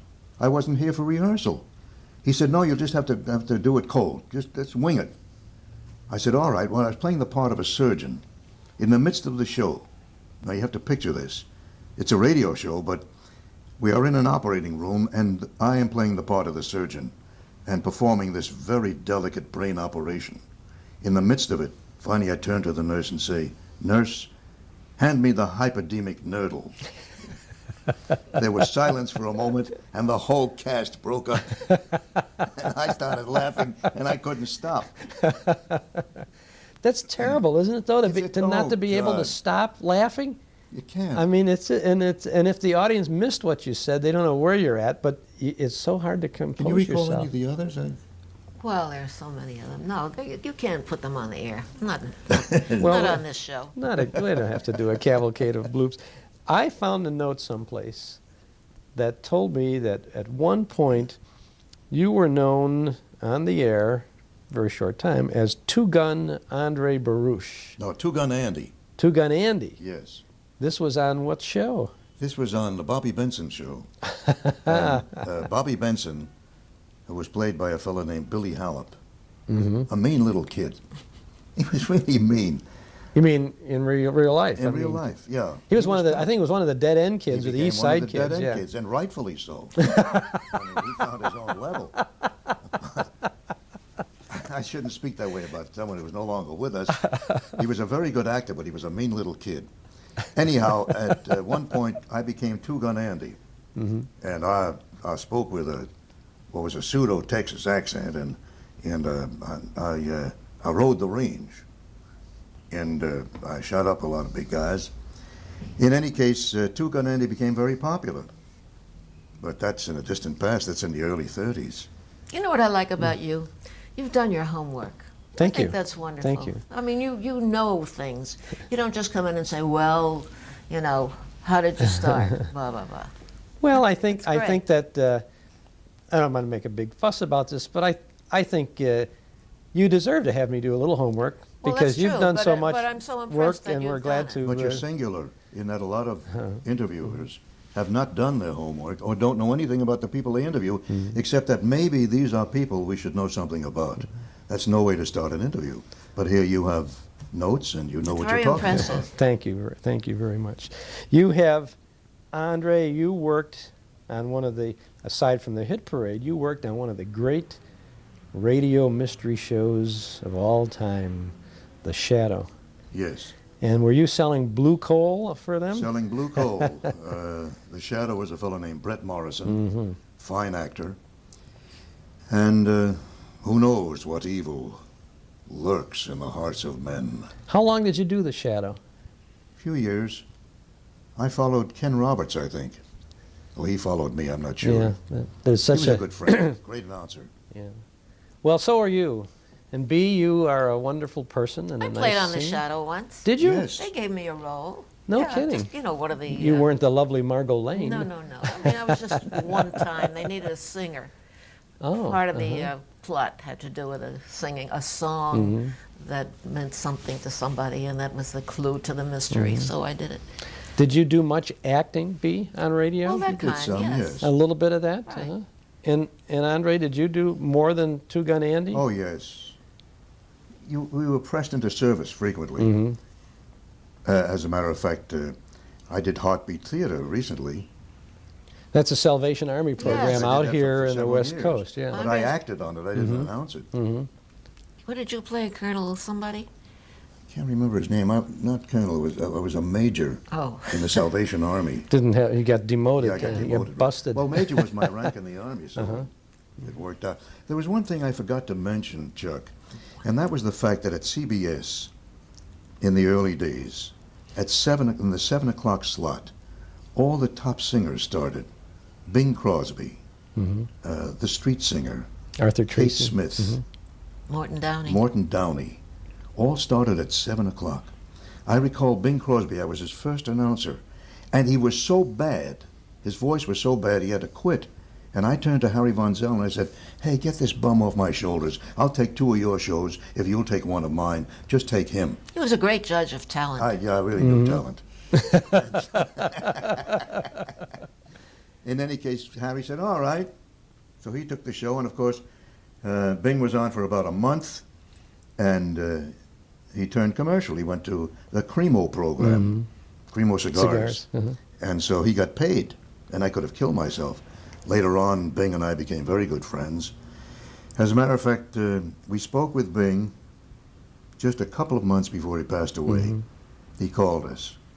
He was, we were in Florida, and he was in Miami Beach, and we were in Palm Beach, and he called us and said he wanted to talk to us and say hello, you know, tell us what he was doing. And he was a good friend. I used to play golf with Bing and Bob, both very good golfers, in the East when they were there. You know, that's the wonderful thing about this business. Through the years, we have gained so many wonderful friends. And sometimes you don't see them for a very long time. I mean, I've worked with somebody, and I didn't see them for a couple of years. And then we see each other, and we're long-lost relatives. There's a fraternity in show business that's really quite lovely. And, of course, we lived in the East all our lives. And we moved out here to Hollywood, California, Beverly Hills, Los Angeles, in 1980. And a lot of our friends were here, had been here all through the years. And we just picked up with them like we were never apart. And if you turn around, you'll see that beautiful golden balloon, hot air balloon. Oh, that, yes. you know, we just celebrated our 50th wedding anniversary. Isn't that beautiful? Danny Thomas and Rosemary, his wife, sent us that. And I think it's so lovely, you know. We had a party that was given to us by our children. And 70 people showed up. The show was 2 hours long. Everybody came in and did something. Oh, how marvelous. Yeah. Oh, what great. I had the best time I've ever had at a party. It was wonderful. Well, that's great. Yeah. You didn't have to perform. You just we performed. enjoyed. Oh, we performed. I bet you did. I couldn't stop you started two. The show. We thought we'd do a little shtick at the beginning, and then everybody else got up, including Ralph Edwards and Gene Barry and Danny Thomas, and I don't know, everybody got up Oh, and did that's so something. nice. That's so nice. It was nice. Now, you did have an opportunity to work closely together with a kind of a talk show. It started in New York Well, and prior went to the, Florida. To huh? the talk show, Mhm. B and I were the first husband and wife disc jockey team in New York. We were known as Mr. and Mrs. Music on WMCA in New York. Then later we were on the ABC network, then the NBC network, doing first a half disc jockey and half talk show. On ABC we did talk. But the other thing we did that was unusual, all these stations had live musicians on staff during that period, and they were available to play. And so I did a lot of live singing. I had a trio, wonderful trios, piano, bass, and guitar. And I did live singing within the 2, 3, 4 hour disc jockey shows. So that was different, you know. And Andre and I both did commercials. And we did play records. But we got away from playing records when we went to Florida. After New York, our kids had grown up and been in college and so forth, and we didn't need this big house anymore. And we decided, Andre came down to Florida on some business, and he said, "What are we doing here in the snow?" You know. A lot of Easterners ask that question, yeah. So we moved down to Palm Beach, where we had a radio show, a disc jockey show. And we started out playing records, but it didn't last long because many people called us and said, "We don't want to hear the music, we want to talk to you. We want to know about you. We want to hear stories about you." They want to hear stories about the business too. Yeah, well, that's But what I eventually it was politicized in that we spoke about everything, politics. Whenever we got to politics, B would point to me. When we got to show business, I would point to her.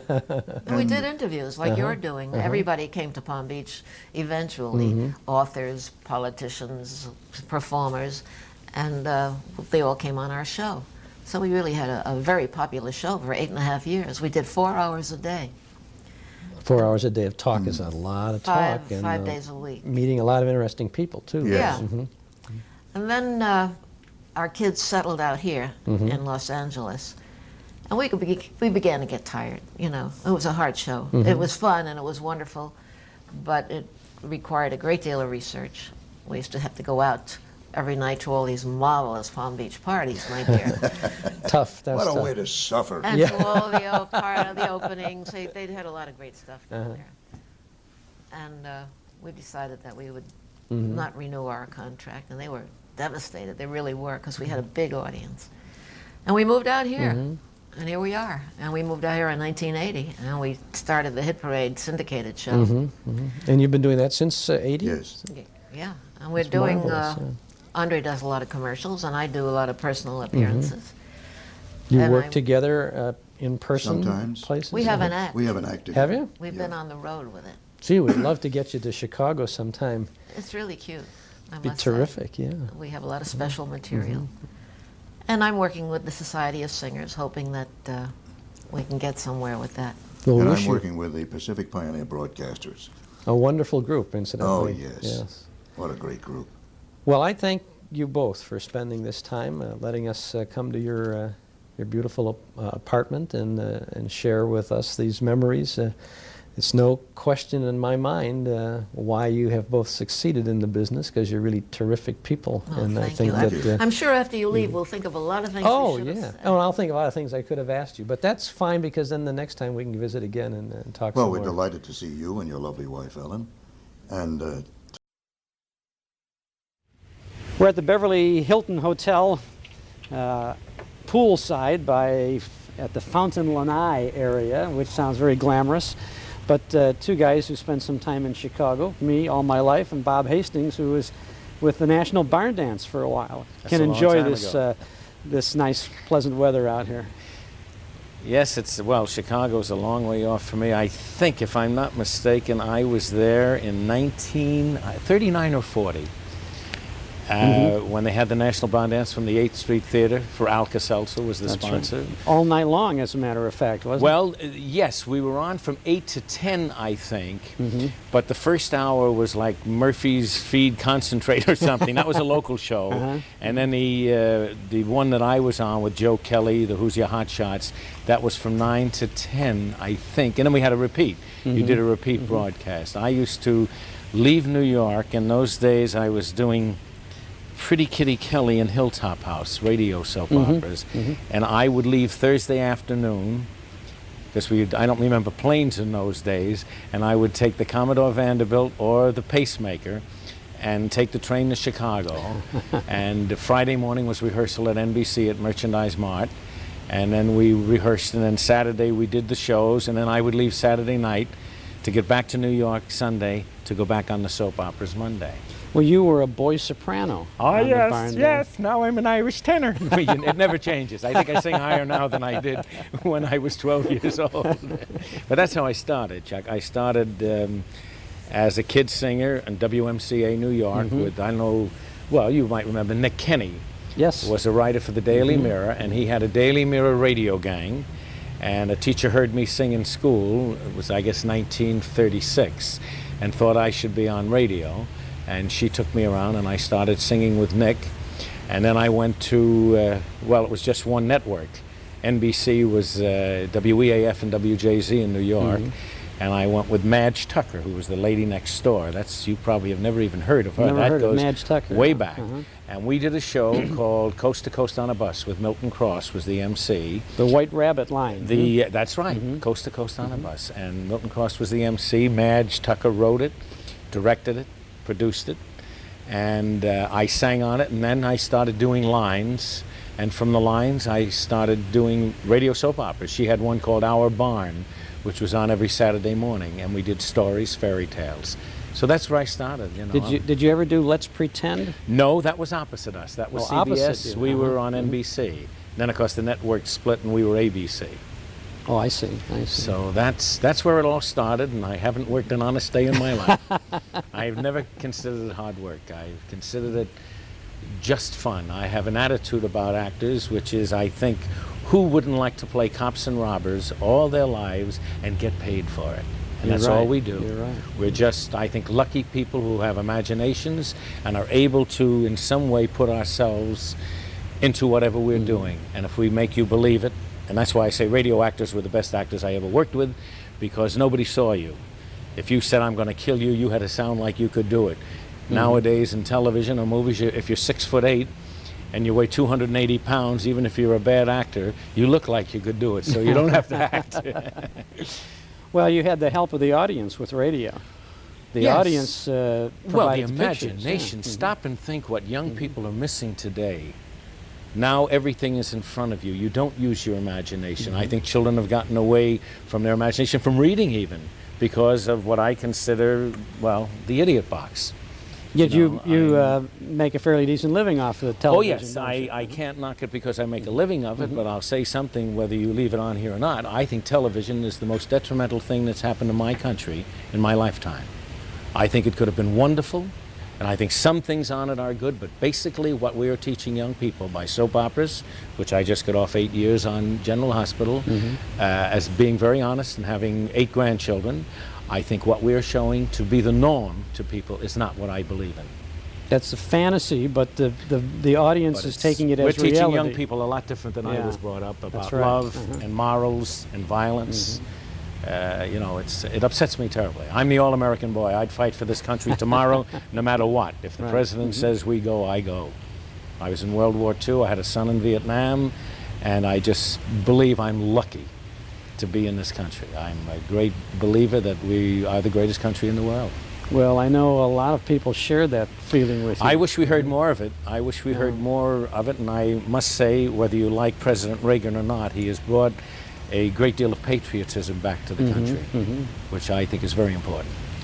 I want to talk about some more of the radio days. Okay, yes, with you, I got Bob. off that all right, didn't I? That was wonderful. I have a son who was the mayor of Burbank, so I've become political now.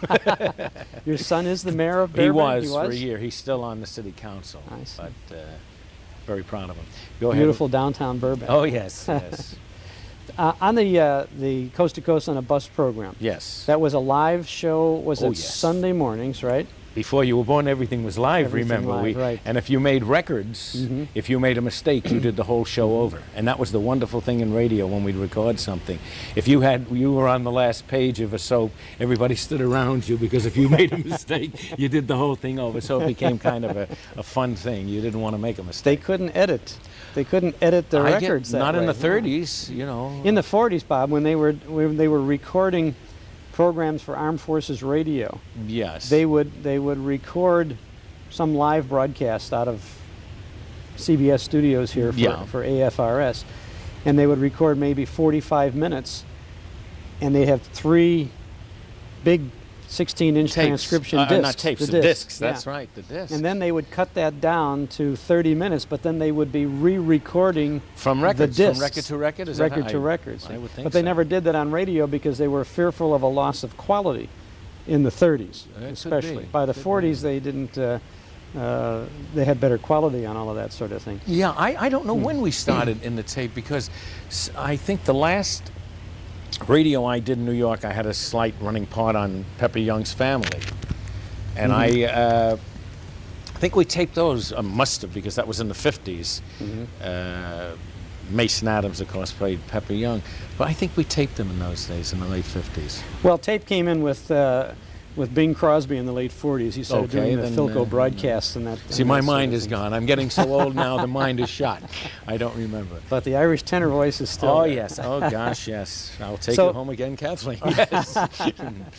So Coast to Coast on a Bus was really almost a legendary broadcast in those days. People really gathered around it. Sunday morning, wasn't I think so. As a matter of fact, we started with the Chicago, but the only reason I went to the National Bond Dance was because Walter Wade of the Wade Advertising Agency used to listen to Coast on a Bus, and he heard me sing on it.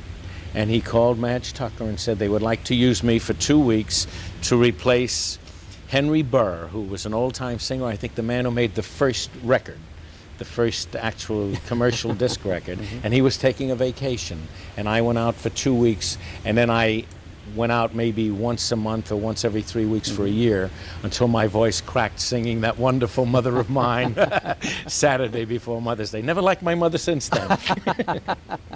But that's how I got to Chicago. Georgie Goebel used to sing on the Barn Dance. Goebel was on the local show, and once in a while appeared on the Bond, the one that I was on. Also, Joe Kelly was the MC, who also did the Quiz Kids back, and I think that was in the 40s that Joe did that. Sure. And Joe Parsons, Lulabelle and Scotty. And there was somebody, was it Kurt Massey in the Westerners? Kurt Massey. I just saw him recently. I did go to a luncheon at the Pacific Pioneers, and I went over and said hello to him. I figured he wouldn't remember me.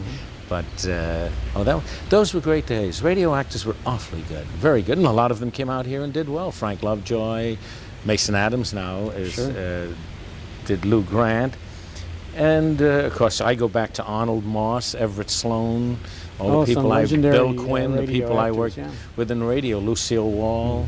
Big New York contingent. Oh, yes. A lot of those yes. A lot of them New York. I knew some of the Chicago people. Fran Carlin, I think, was in Chicago. Casey Adams, do those names mean anything to you? Yes, Vivian Smolin. Vivian I knew very, very well. Vivian was on Arbonne, the thing with Madge Tucker. Sharita Bauer, who had, we grew up together. Legendary lady in yes. soap operas. Yes, because I think Guiding Light probably was one of the longest. She was in radio and then moved into TV. She went from the radio to the TV and passed away a couple of years ago. Very dear friend, as a matter of fact. I spoke to her. I used to call her when she was ill. But as you know, I mean, you research it all. They're wonderful actors and very funny. Going into live television in New York was very different for me. When I lived in New York, I went and did radio shows, and we dressed very nicely. I mean, I didn't always wear a shirt and tie. Well, as I grew up, I did. But as a kid, you wore a jacket. Then I got into television, and I saw people dressed really, dungarees and walking around New York City. I couldn't believe it. It was a whole different world. And I think somehow that the attire that one wears is a reflection on his own mental state too. I like to get dressed up once in a while. I do too. ready for something. I feel embarrassed as an actor when I don't, now that I'm old, I don't stay up to watch Johnny Carson. But when I used to watch it, going back a few years, and maybe you'll agree, a lot of the actors who would come on, which will remain nameless, would come on looking like kind of slobby. Yeah. And I was embarrassed as an actor because I felt I owe the public something to come on there and look like a nice, clean, cut young man. And it always embarrassed me, and it still does, because I think actors now, many have an attitude of they can do anything they want because they're so big. And I don't feel that way. I feel you owe the public. Well, I think the audience would like to have the feeling that you at least gave some thought to the fact that you were going to meet the public. You're appearing You in know, front of them, right, and you want to make a nice appearance.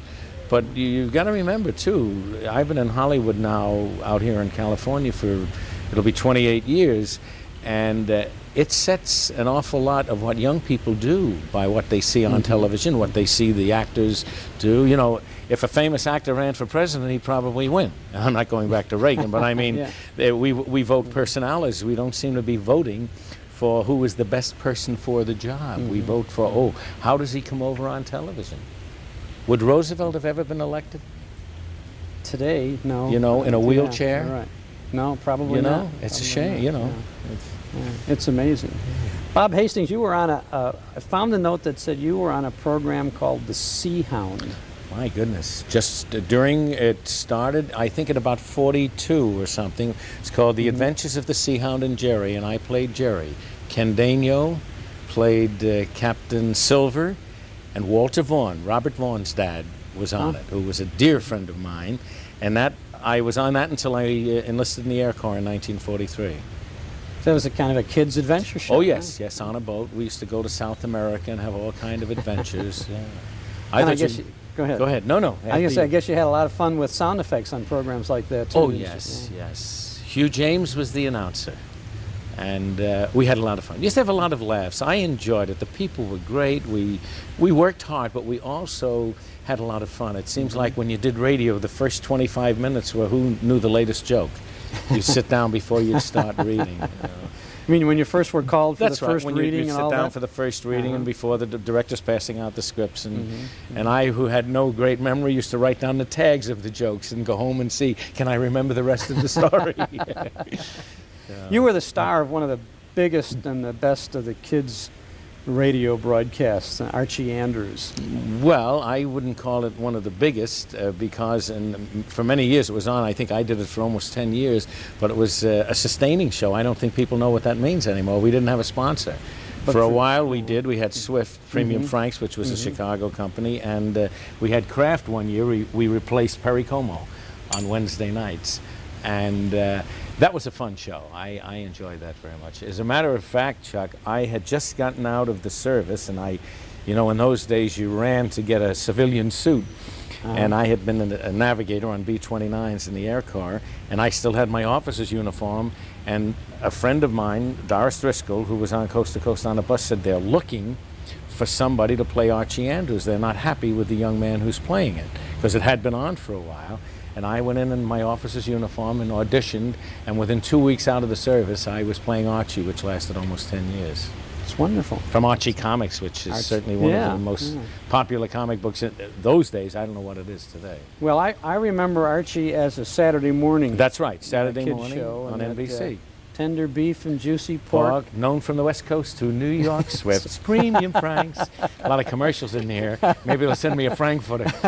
I can go to Chavez Ravine, the Dodger Stadium.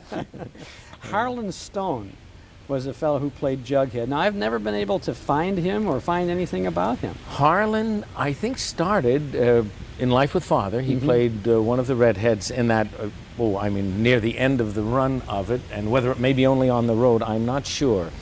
But he did not do a lot of radio besides Archie. He played Jughead, and then he went in the service, and I think Arnold Stang played it for a while, and Billy Redfield, William Redfield. But after I left and came to California, Harlan became a commercial director of commercials, very successful. Oh, I see.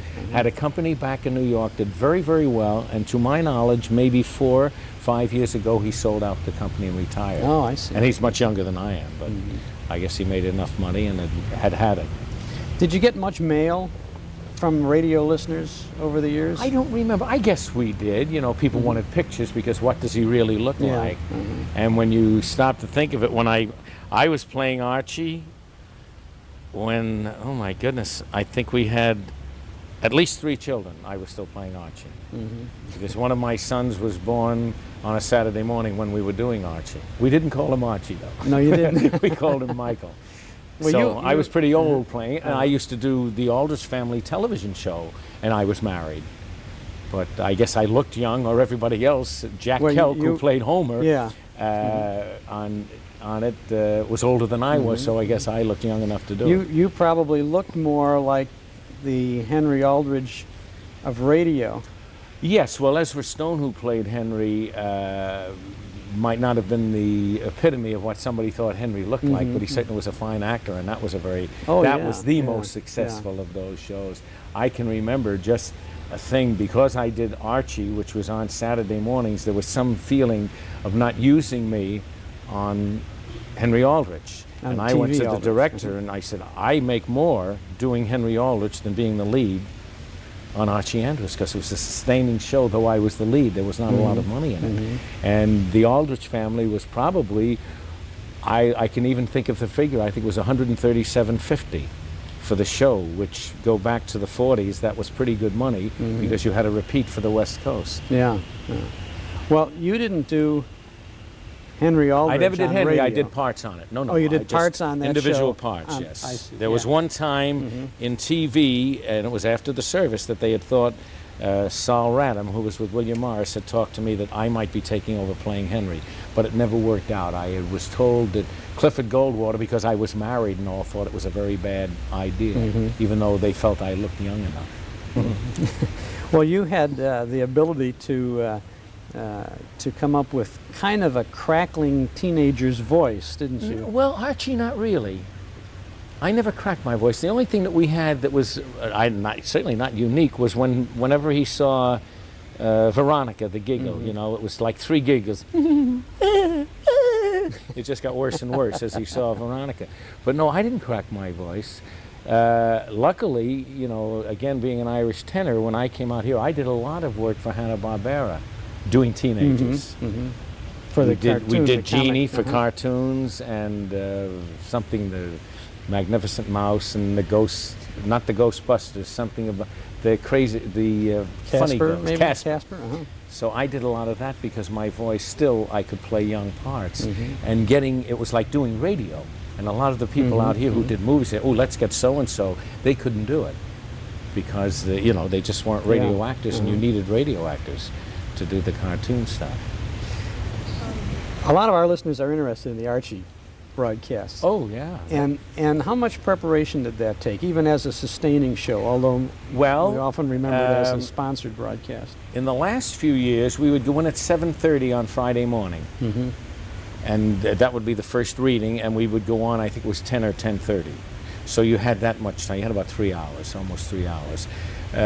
Earlier, we would come in on Friday night and maybe work an hour and a half, read it through once and make cuts and all on Friday night, and then come in Saturday morning at 9 and do it at 10. But we cut the Friday night out, I think, because I, for a year, was commuting to Philadelphia to do a 15-minute adventure show called The Atom Squad. And I commuted 5 days a week, and I didn't get home until, it was coast to coast, but it was from Philadelphia, WPTZ. So then we did it all on Saturday morning.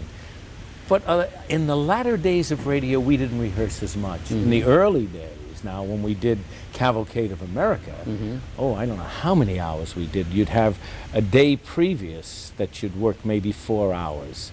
And then the day of the show, you were there almost all day, and we did it in tuxedos with a full orchestra in a theater. For the studio audience. In New York, yeah, to a studio audience. Well, that was, of course, a prestigious program. Yes. And the appearance before the studio audience was as important to the sponsor and the station and the network as anything. I guess so, because you look back and you think tuxedos. I can remember playing Audie Murphy's brother and a farm boy in the mud and all, and there we are in our tuxedos in front of a microphone.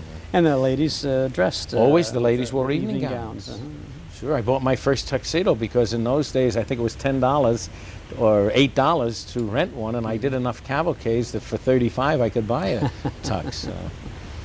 You appeared on many other radio broadcasts as well. I think you, I know you must have done some things on, NBC later had a science fiction series called X-1. Ah, yes, did a number of those. As a matter of fact, I think the director, there was Harry Junkin, and then Danny Sutter, who I think was from Chicago originally, and had been a radio actor in Chicago. Directed many of them that I did. But that was a very interesting show. You were mostly based out of New York, though. You was yes. home and you stayed there most of the time. Born and raised in Brooklyn, New York, near Ebbetsfield. My wife says I moved out here when the Dodgers came, but that's not true. I came out here to do a pilot for a series. But, oh no, almost all my radio, except for singing on the Bond Dance, was all in New York. Which were the best of the radio days for you? Which did you enjoy the most?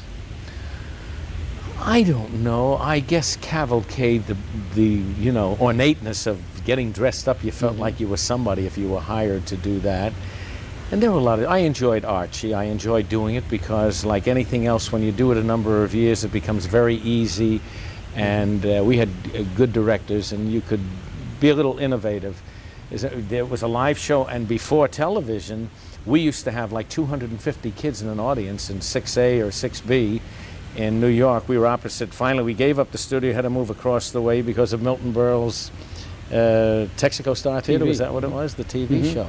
But I used to do things like run across and do pratfalls for the studio audience when I'd be coming downstairs, and Archie would fall down the stairs and they'd drop all the cans, and the sound man would do that, and I'd run across and do a trip, you know, and so come that up would on explain my feet. an even bigger laugh from the studio get audience. A big laugh. Oh, yes. Oh, we used to do things to get laughs. That was...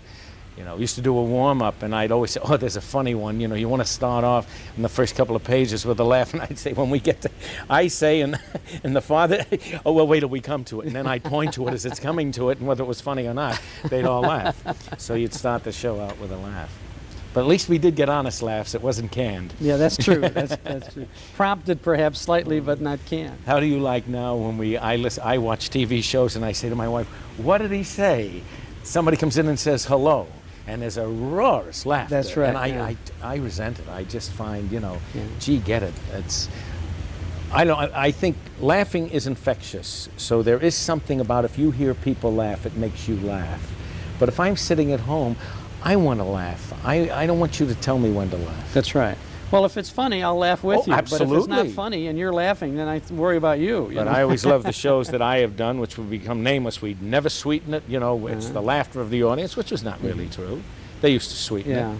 Yeah. You know, and they would go back and repeat and say, leave a hole here because we're going to put in a good laugh, you know. So. But, well, you did a lot of television. Tell us about some of the TV things. Gee, I think the first television I did was experimental in '39 in NBC in New York. In the RCA building, which is where the radio, RCA building. And then before I went in the service in '43, I did a Dumont show with a young lady, Lilias McClellan. We used to sing for 15 minutes on Sunday nights. I think 30 people had sets. And then, I used to do U.S. Steel. I did a lot with Alex Siegel, who happened to like my work. As a matter of fact, a lot of people don't realize that the original No Time for Sergeants was a TV show done on the U.S. Steel Hour. Oh, it was? And it went from TV to Broadway to being a movie. Goodyear Playhouse, Kraft Theater. First soap opera I ever did was Search for Tomorrow back in the 50s. And then I did one called Kitty Foyle, which only lasted a year. There's the thing about soap operas. My brother has had, I guess it's almost 35 straight years on soap operas. He started the day Edge of Night went on, stayed there 5 years, finished on Friday, on Monday went on As the World Turns, and he's still on it. Plays Dr. Bob Hughes. So they say there's no steady work. So that's true. 35 straight years. I think soap operas, and you've had some experience with that, Yes. they're probably the steadiest work of all, aren't they? Oh, I think so. I mean, it's wonderful. A lot of people do them, and the young people then, they get so much notoriety from soaps that they think, oh, now I'm going out and I'm going to do nighttime. Some make it, and some do not. But you listen to a lot of people who have done, so I was reading an article by Peter Braden, I think he's on The Young and the Restless, who said, you know, he's very happy now. He did a lot of nighttime guest shots and all, and he's been on The Young and the Restless now, I think, for maybe 6 years, and he's very happy there. The money's very good, and you get a chance. You get a character that you play steadily, and he's very happy with it. A lot of people, though, you know, take off and don't make it. But it's steady work. You hit it. It's the steadiest work there is. It's like now, I did almost 8 years on General Hospital, and I'd like to do another soap because of the steadiness of it. And it becomes easy. As you go along, it becomes easier and easier to learn lines. It will be difficult for me now, having been off for a year, to get back to learning 25, 30 pages 3 or 4 days in a row. How does one do that? How do you, I mean, you just... It becomes, I find it like habit. You just... At first you're nervous and you try and you go over and over, and then as the years go on it becomes, I'm not the greatest one for studying, because I would look at my lines maybe at 10 o'clock at night and take maybe an hour if I had 20 pages. And then you can learn a lot of it. You break it down, and then you learn a lot of it while you're in the studio, because you're there a few hours, and instead of being on the phone and doing a lot of things, I would sit in my dressing room and go over my lines. I used to put them on a tape recorder. You put all the other people's lines on and yours, but you don't act yours. You just blah, blah, blah, blah, blah. Use the tape recorder, stop when it comes to your speech, and do it that way. I learned that from John Voight. I did a movie with him, and it's really a wonderful way to learn lines. In other words, you've got the cues right there for you. That's right. You hear what the other person says, and then you put in your own. We're reminiscing a little bit about the career of Bob Hastings. Oh, yes. The long... And he's only 35 years old, and he's been in the isn't it? business for 52 years. It doesn't make sense. Stick around. We'll be right back. Our guest is Bob Hastings, who was the star of Archie Andrews and Coast to Coast on a Bus and the National Barn Dance on radio, and many, many television programs and appearances. Bob, you were with Archie and Edith and All in the Family on TV for a long time. Yes, I played Kelsey, the man who owned the bar. I think I did the second show that was on the air, and from then on, I didn't do an awful lot of them. I may have done 3 or 4 a year as Kelsey, and I enjoyed that. But you were Kelsey before Archie bought the place. That's right. Oh yes. Once they went to Archie Bunker's place, I was no longer on. As a matter of fact, I think I was only on it the first 4 or 5 years, and then it was something, a little money or something, and I never heard from them again. It was one of those things that I always thought, gee, they could have at least called me and said, we don't want you, instead of just ignoring me. And then they never had another Kelsey till the end when they sold it. And then they brought, they called me but didn't, and then they, Frank Maxwell, who's the president, I think he's still the president of AFTRA now, played Kelsey for 2 shows when they sold the show, but I had done it. I have a recollection, and I'm not sure this is factual or not, but I have a recollection of you being a bartender also on a police story, one of those police shows. Probably. You know, it's funny, you do a bartender and everybody calls you for a bartender. Sure, I did. What is the one my folks watch? I played bartenders many times. Barnaby Jones. Oh, yeah. One shot Barnaby. He never hurts anybody. He shoots them in the leg, but he only shoots 1 shot in any show. But, oh yes, I think that was because of All in the Family. You're a bartender, and people, after doing a detective on General Hospital for that length of time, I can remember being called for something, and they said, do you have film? And I don't want to send film. I want to go and read for you. Because whatever I play, I think I look like what I play. And we sent them some scenes from GH as a detective, and they said, oh, gee, we like him very much, and we're going to use him when a detective part comes in. And as an actor, you say, I am not a detective, I am an actor. And that's a very difficult, the typecasting thing. Well, McHale's Navy, which we haven't mentioned, was the first really big thing that I did out here, and that is my all-time favorite. Working with Joe Flynn, Ernie Borgnine, Tim Conway. Of course, Joe, I played his aide, a very prissy guy, and I loved that. He was wonderful. He had lived a lot, and that was fun. But there again, I played a prissy guy, which I certainly would not say I am. And then people say, well, we don't want a prissy guy. We'll use it. And oh, boy. Only somebody like Ed Montaigne, who was one of the directors and producers of Bilko, the old Phil Silvers show, and then McHale's Navy, which is why I was on that, because I had done a number of Bilkos, would use a guy like me, not thin, like the Yale-looking prissy guy. He wanted a guy who looked like he was fairly tough, but still was kind of, you know, we had a word for them in World War II, and that's how I played the part. The captain's aide who went around and said, "Oh, that's dirty, you'll have to stay in." "Oh, no, no." 8 hours of tours. And I thought, oh, boy. But I liked playing. It was fun. Did you have any problems getting these parts? Did you have to pound the pavement, so to speak, audition-wise? Very honestly, I am, and my wife disagrees with me, I'm a very lazy guy. I have been lucky from the days of a teacher starting me out in radio to now. I have just been very lucky falling into jobs. I have always worked. I have this, since I left the soap opera, this is the slowest time I've had, though we do have a strike right now. And I have not had a lot of offers, being very honest.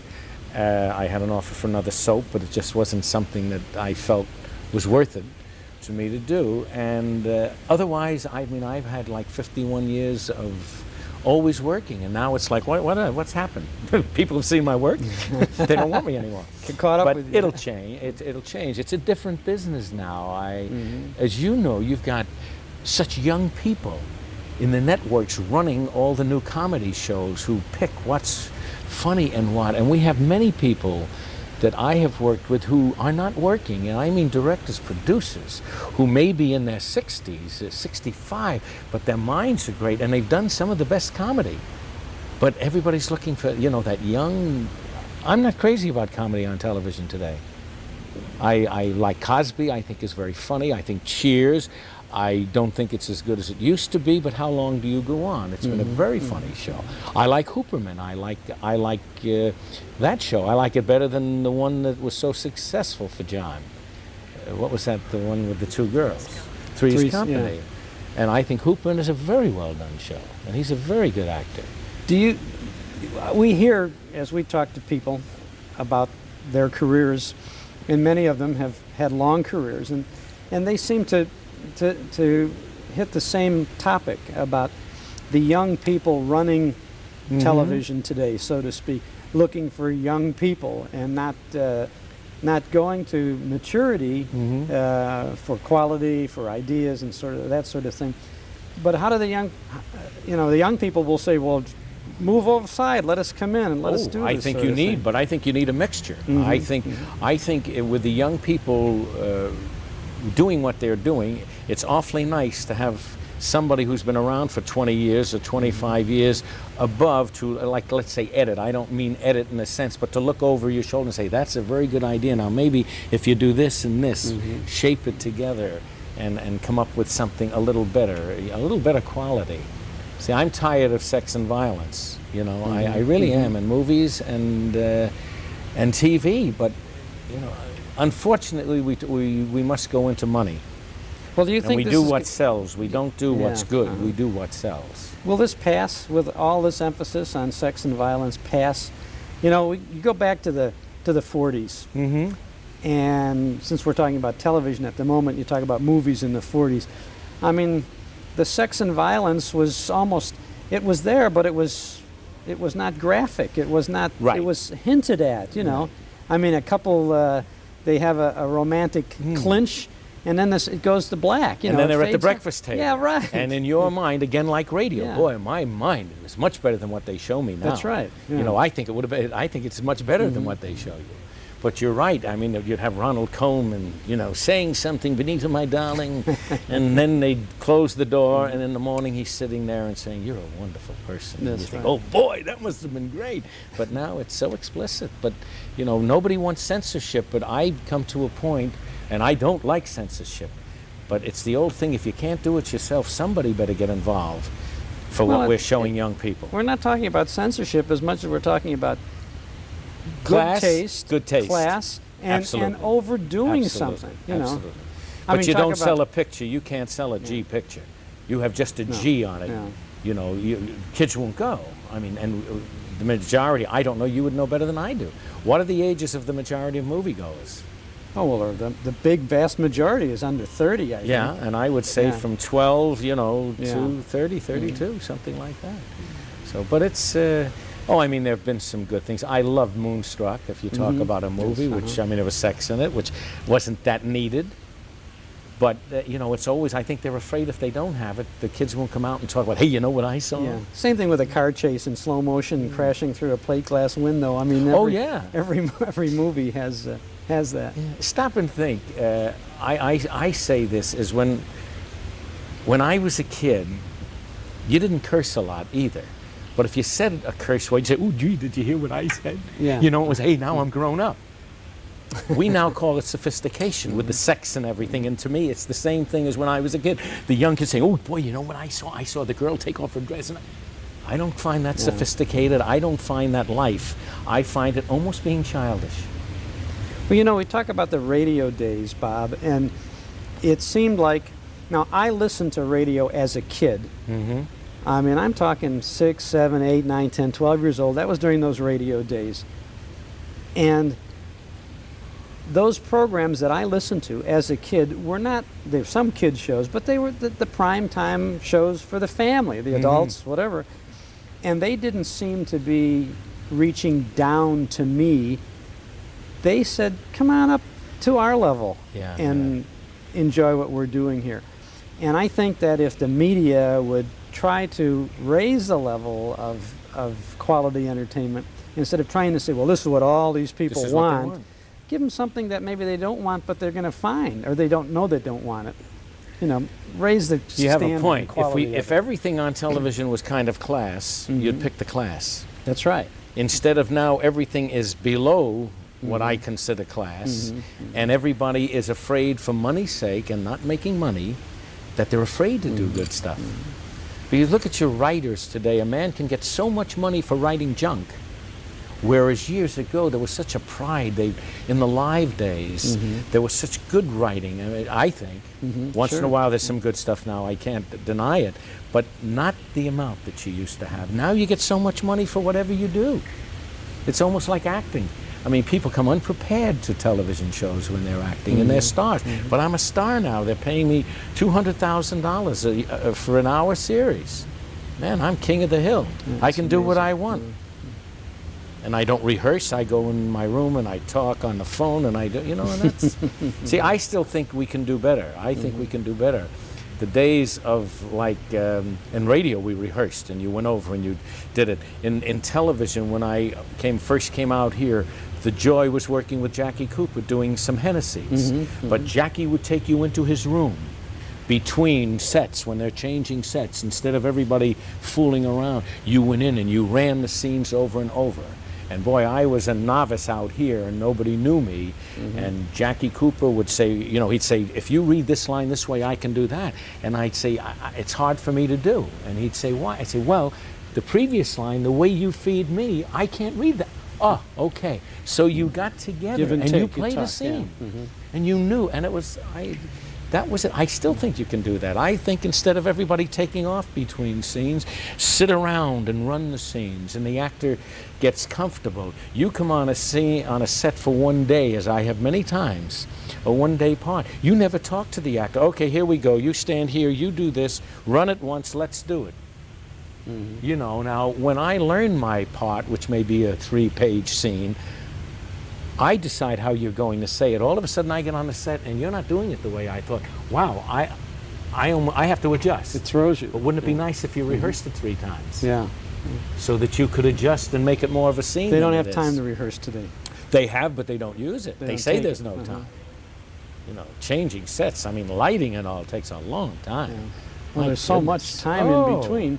There's But you're time right. to do it. Everything has to go, and then you run through it fast once, and That's right. whether it's as long as it's half good, they take it. That's right. instead And of some going for people something don't better. want to rehearse. Some people, I mean, I'm too big for that. You know. That's too much. If you had your choice right now, what kind of a TV series would you like to do? Series, if you want to do a series. I don't know. I guess I guess I'd like to do some comedy again. The gang comedies like Bilko, like Hogan's Heroes, like McHale's Navy. You had a lot of characters. Everybody had something to do and got a couple of laughs instead of just having one or two people. I guess that, I don't know, I just enjoy working.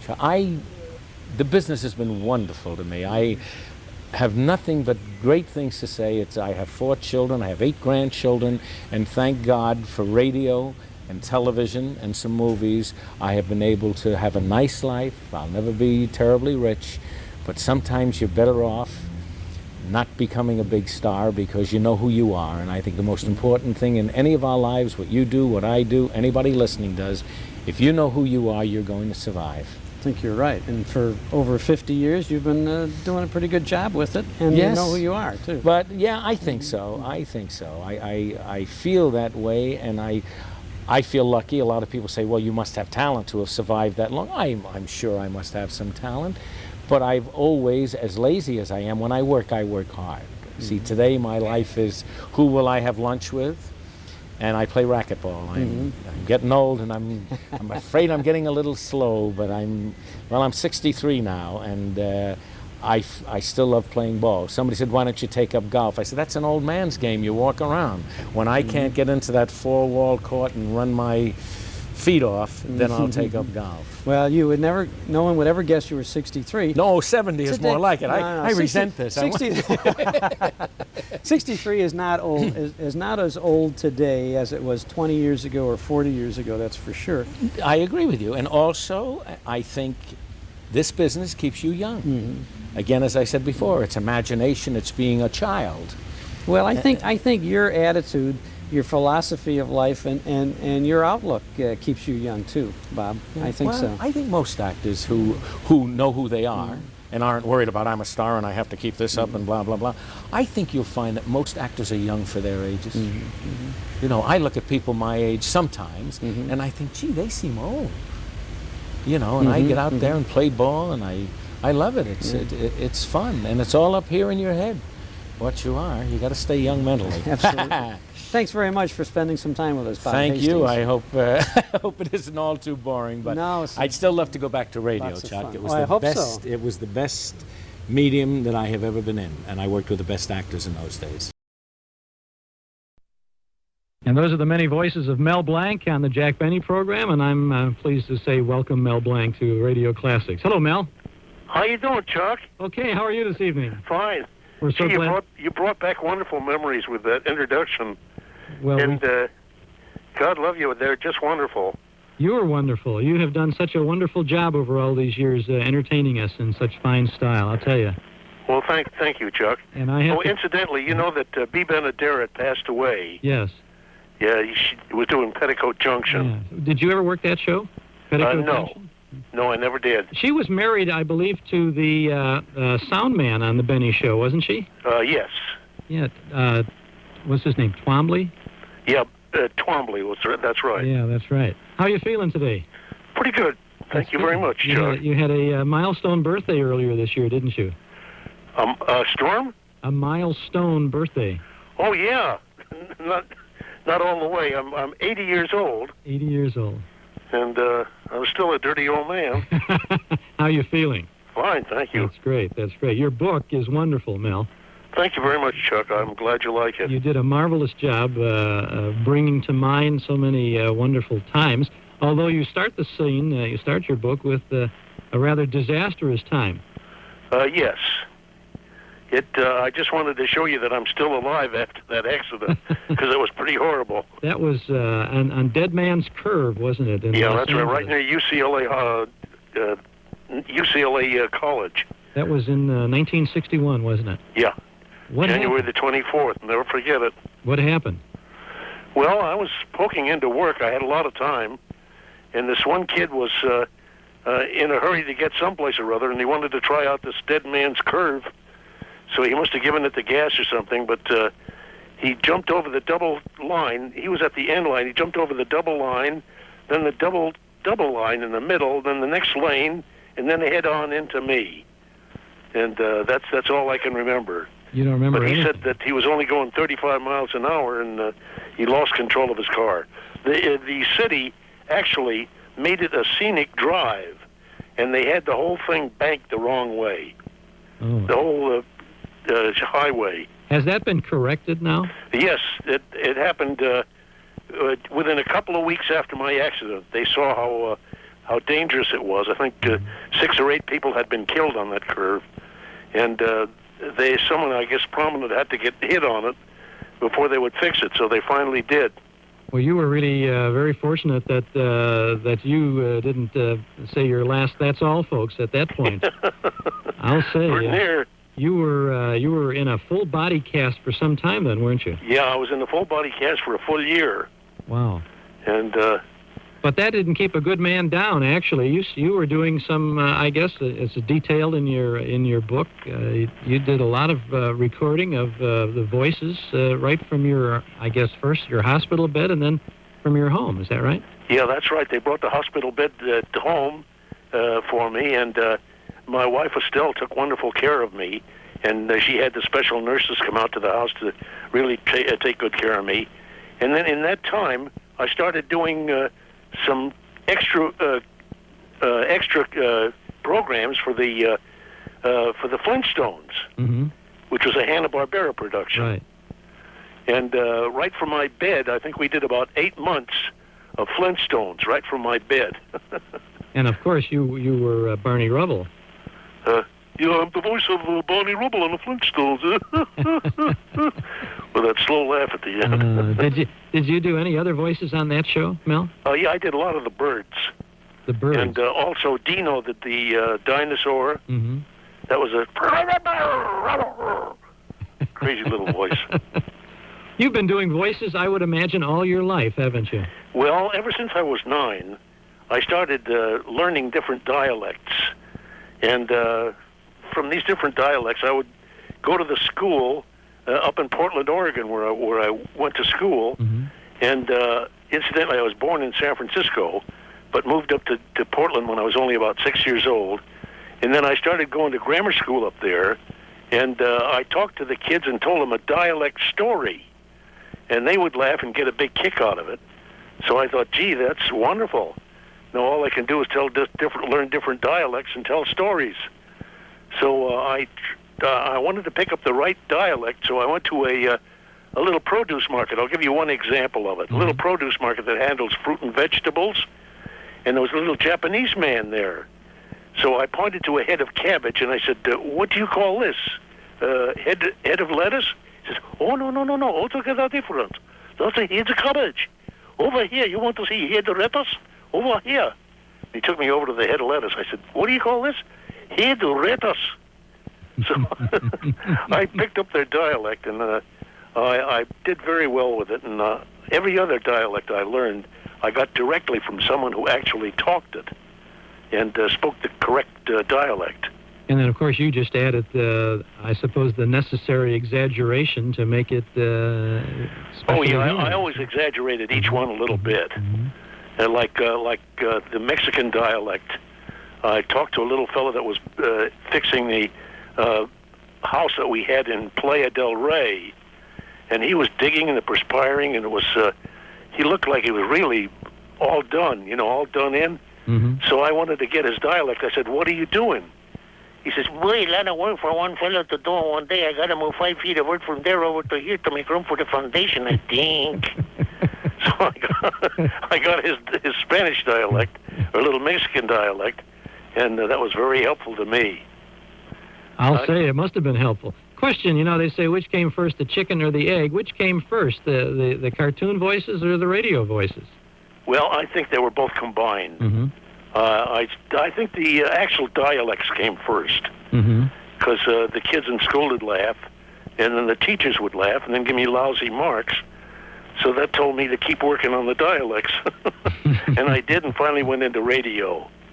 So radio came before the animated cartoon things, then? Yes. Yeah, that's true. And where was that first radio job of yours? In Portland, Oregon, at a program called the Hoot Owls. It was a program of beneficial people who needed food and clothing. And the Hoot Owls, I sang a song on it called Sweet Juanita. And it wasn't that beautiful Juanita that you're thinking about. This is a funny song. You say that nanny goats eat tomato cans and such. My girl eats a lot of things that nanny goats won't touch. that was part of the song.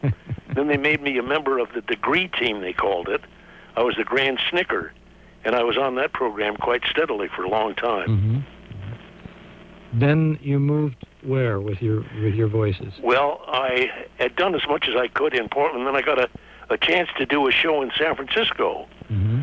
And I took him up on that, and I went down to San Francisco, and I did the Master of Ceremonies on a program called The Road Show, which was a transcontinental show. Mm-hmm. Well, I worked on that, and finally at the end of the summer, while they went into the hiatus, which is a sort of a rest period, and I went down to Los Angeles. That was in the end of 1932, first part of 33. So I couldn't do too much down there, but I finally met a very wonderful gal, and her name was Estelle. Mm-hmm.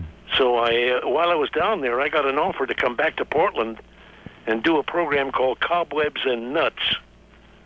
Mm-hmm. So I showed it to Estelle, and I said, look, let's get married, and then when I call you to come up to Portland, why, you can just tell your folks that we're already married.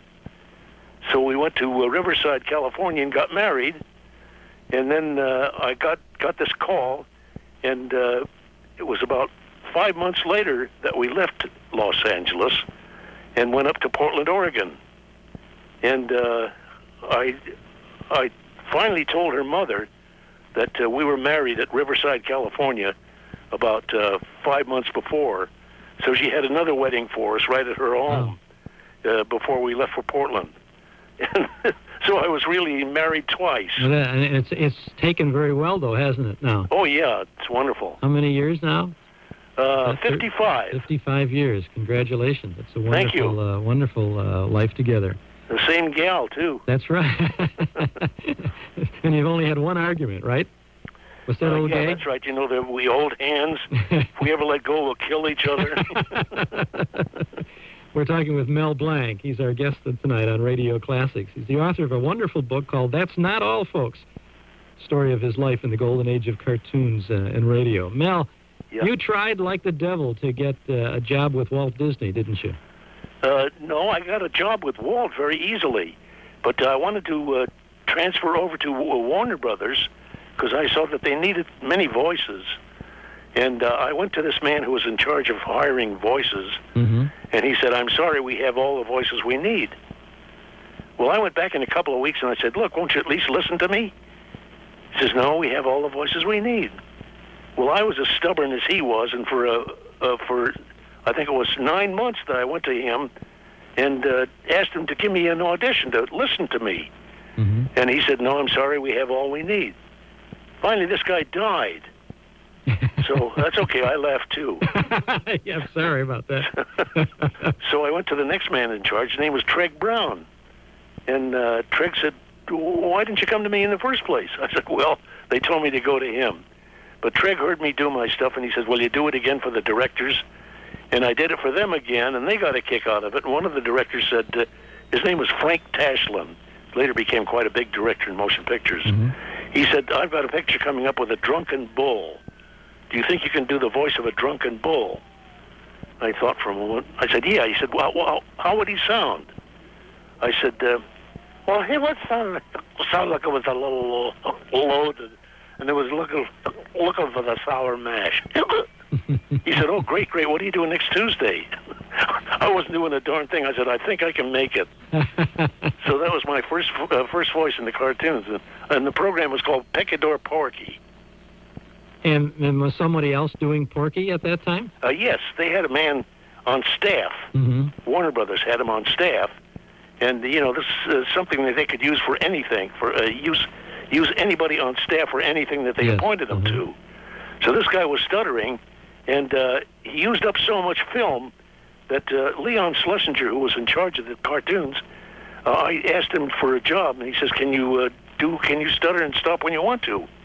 I said, "Yes, I can." So I this is the sure straight and it's a long one, isn't it? Well, he fell down. He said, "You're now Porky Pig." So that was one of the first voices I ever did for him. And what a great voice that was. And you used that voice, Porky, variations of Porky, all through your career, didn't you? Yeah, that's right. First on Mooney, on a program called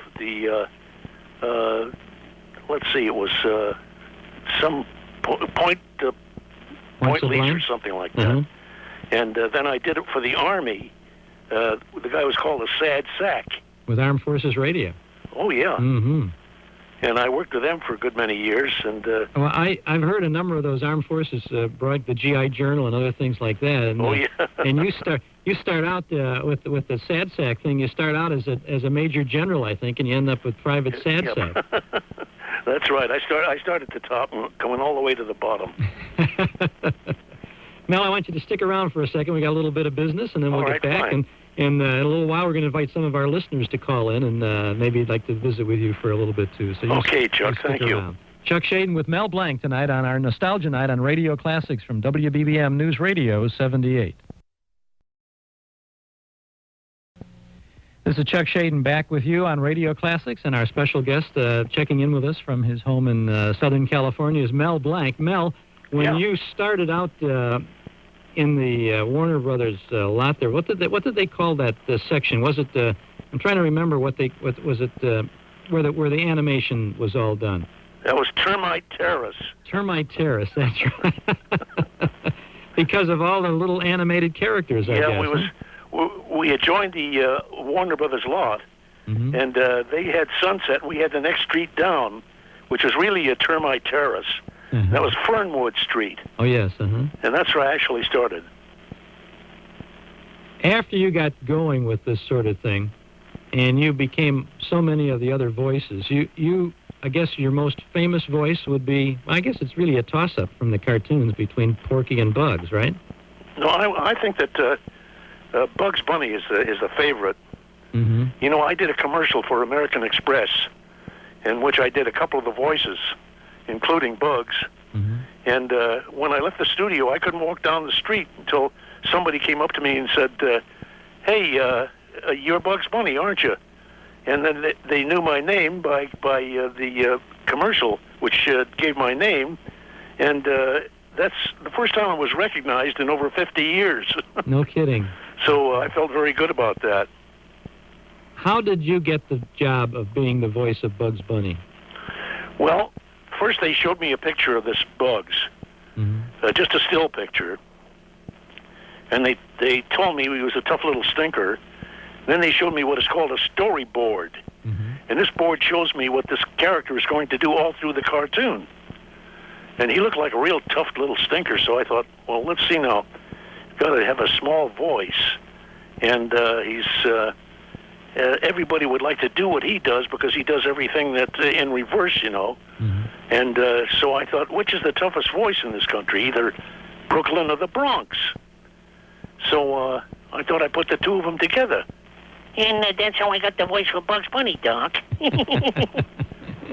Well, I can hardly believe I'm talking to Bugs Bunny here, and Mel Blanc and Porky Pig and so Sad Sack and so many others. We're glad that you've done all of those voices. How many voices would you say are in your repertoire, Mel? Well, you know, I had a very bad accident in 1961. I was almost killed. And I was in a full-body cast for a year. During that time, I thought I'd think of how many different dialects and voices I could do. And I was in a full-body cast, couldn't move except my arms a little bit. And I passed the 400 different dialects and voice mark. And they took a more or less of a picture of me and the man that was interviewing me, and it was sent across the nation of the different 400 voices I could do. And a guy from Chicago wrote to me, and he said, Mel, he says, you're wrong. I said, what do you mean? He says, well, I'm doing a thing for Warner Brothers, and I found out that you did over 500 different characters for them in their cartoons. So I guess they're not kidding when they say the man of 1,000 voices. Boy, I would say that. You have done so many voices. One of the voices that you did was kind of a, well, I guess we might call it a wimpy kind of a voice that you did on radio with George Burns and Gracie Allen. You were The postman. The postman, yeah. He's the guy that said, here's your mail, Mrs. Burns. Hey, take care now, and I hope you have many good laughs from it. That's pretty good, but that ain't the way I heard it. The way I heard it, you went like this. Now it's morning at the Burns house, and we find Gracie at the front door, talking to her good friend and daily visitor, the postman. So that's why I'm late this morning, Mrs. Burns. I was in the dentist's chair for 2 hours. Oh, you poor man. Did the dentist hurt you? Yes, but I didn't flinch. Not a whimper escaped my lips. I have nerves of steel. Oh, my goodness, Mr. Postman, you must be the Allen Ladd of the post office. How true. The muscles of my jaws were so strong, the dentist couldn't pull my tooth out. He pried and chiseled and hammered. Oh, how awful. Yes. Finally, the dentist couldn't stand it. He had to give himself a shot of Novocaine. Oh, you know, I used to pull a tooth by tying a string around it and fastening the other end to a doorknob. And then I slammed the door. I tried that. Here, I've got it in my pocket. Oh, it worked. Oh, and what a big tooth. That's the doorknob. Oh, yes. You know, when my father wanted to get one of his teeth out, he had a sure way. Gee, I'd like to try it. Oh, I wouldn't. You'd have to go all the way up to San Francisco and pick a fight with my mother. Oh, I wish she lived a little closer. Well, here's your mail. Just a magazine today. Oh, well, thank you. Well, goodbye, Mr. Postman. Goodbye, Mrs. Burns. Remember, keep smiling.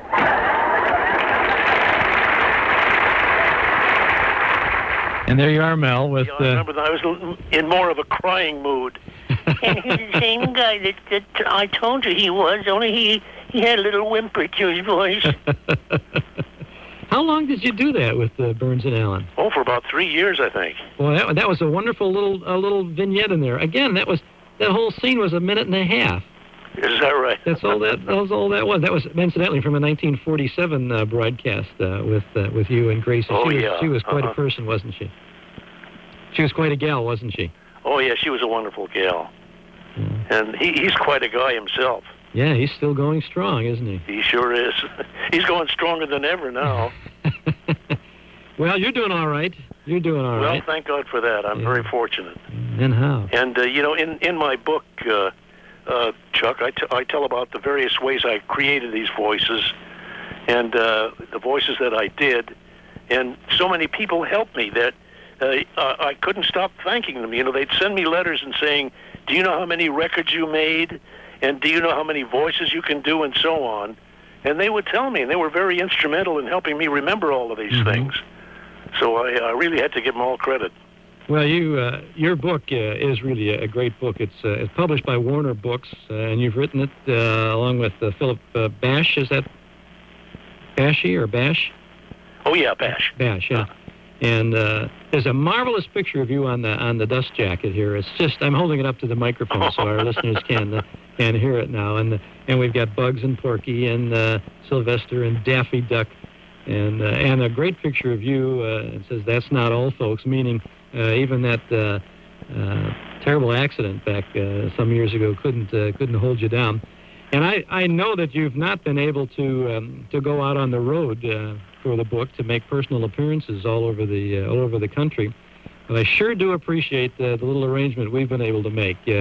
We sent you a gigantic carton of 100 copies of the book, and asked that you sign those books. And you're going to ship them back to our Metro Golden Memory Shop here in Chicago. And you know what I'm going to do? On each one of the books that I autograph, I'm going to put in a little Bugs Bunny, hey, yeah, what's up, Doc? And then sign my name on it so they'll know it's the same guy. That's beautiful. That's beautiful. The book is $17.95. It's a hardcover book, 275 pages, lots of great photos and cartoon drawings in there. And I don't know if the books have arrived out by you yet or not, but... They went out this week, and if any of our listeners would like to get a copy of your book, autographed, signed by you, they can simply call our Metro Golden Memory Shop on Tuesday. The store is going to be closed tomorrow, Monday, for Labor Day. They can call Tuesday morning after 10 o'clock at area 736-4133. If they have a Visa or MasterCard, they can reserve the book, and when we get the books back from you, we will just ship it right out to them. Or if they like, a listener could send a check or money order for $21.50. That would be $17.95 for the book, plus $3.55 for applicable taxes, shipping, and handling. And they can send that to Metro Golden Memories, 5425 West Addison Street in Chicago, 60641. Now, we're sending you 100 copies of the book, so anybody who wants one of these personally signed books by one of the great entertainers of our time, and I'm not kidding about that, they can get a hold of it. Call Metro Golden Memories Tuesday morning after 10, 312-736-4133, or send 2150 complete to Metro Golden Memories, 5425 West Addison Street, Chicago, 60641. And we're grateful to you, Mel, for willing to do that. Well, that's quite all right. And they're really my own signature. I wouldn't know how to sign anybody else's. Well, we'd be happy to have you do that. And you don't, when you get those books, you don't have to do it all in one sitting. You know, I know you get writer's cramp after doing that for a while. No, I did quite a few for Warner Brothers already, and I'll be very happy when they come in. I'll sign them all. That's terrific. We sure appreciate that.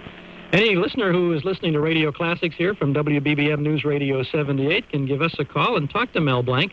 Our number is 591-7878, 591-7878. We'll put you in touch with our very special guest, Mel Blanc, author of a wonderful book about his life in the golden age of cartoons and radio. That's Not All Folks. Mel, I want to ask you about the Maxwell. You created the Maxwell for Jack Benny. How did that come about? How did the car develop? I'm glad you asked me that, because I would have told you anyway. No, you know, the sound effects man had a phonograph record that had the sound of a motor on it. Mm-hmm. And they would, when it came time for him to start the Maxwell, why, they would start the motor, and then to slow it down, they'd hold their finger on the record, and it would slow down and finally stop. Mm-hmm. Mm-hmm. Well, one day I saw it came to that cue, and they didn't have the electrical phonograph plugged into the electrical socket. So I jumped up to the microphone and I quick made like a Maxwell, slowing down and stopping, like this.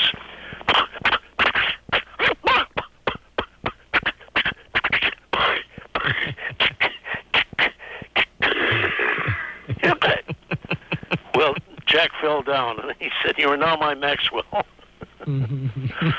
So. And that's the way it started. Yeah, that's the way it started. I got a little clip of you as the Maxwell from a Benny program. This is from December of 1954. Jack, of course, and sidekick Rochester, and the infamous Maxwell. Okay, start the car. Okay.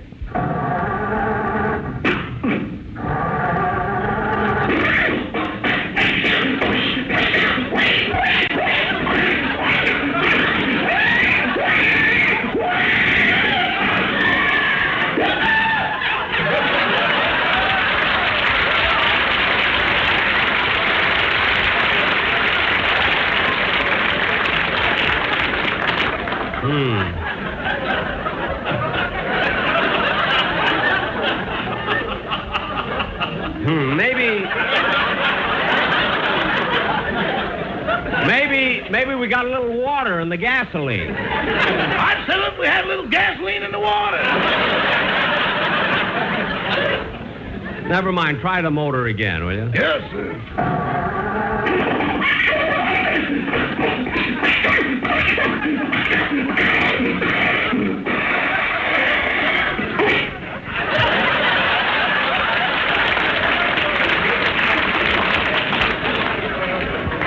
See, the motor sounds as though it's going from bad to worse.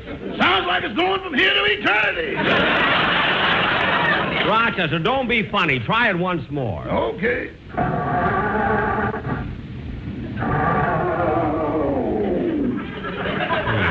The motor's not even catching. Maybe the battery's dead. Can't be that, Mr. Benny. I put a new battery in yesterday. A new battery? How much did it cost? Nothing. I got it out of your flashlight.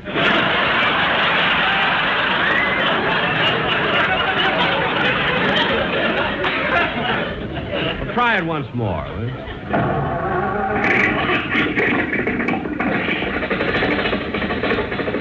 There you are, Rochester.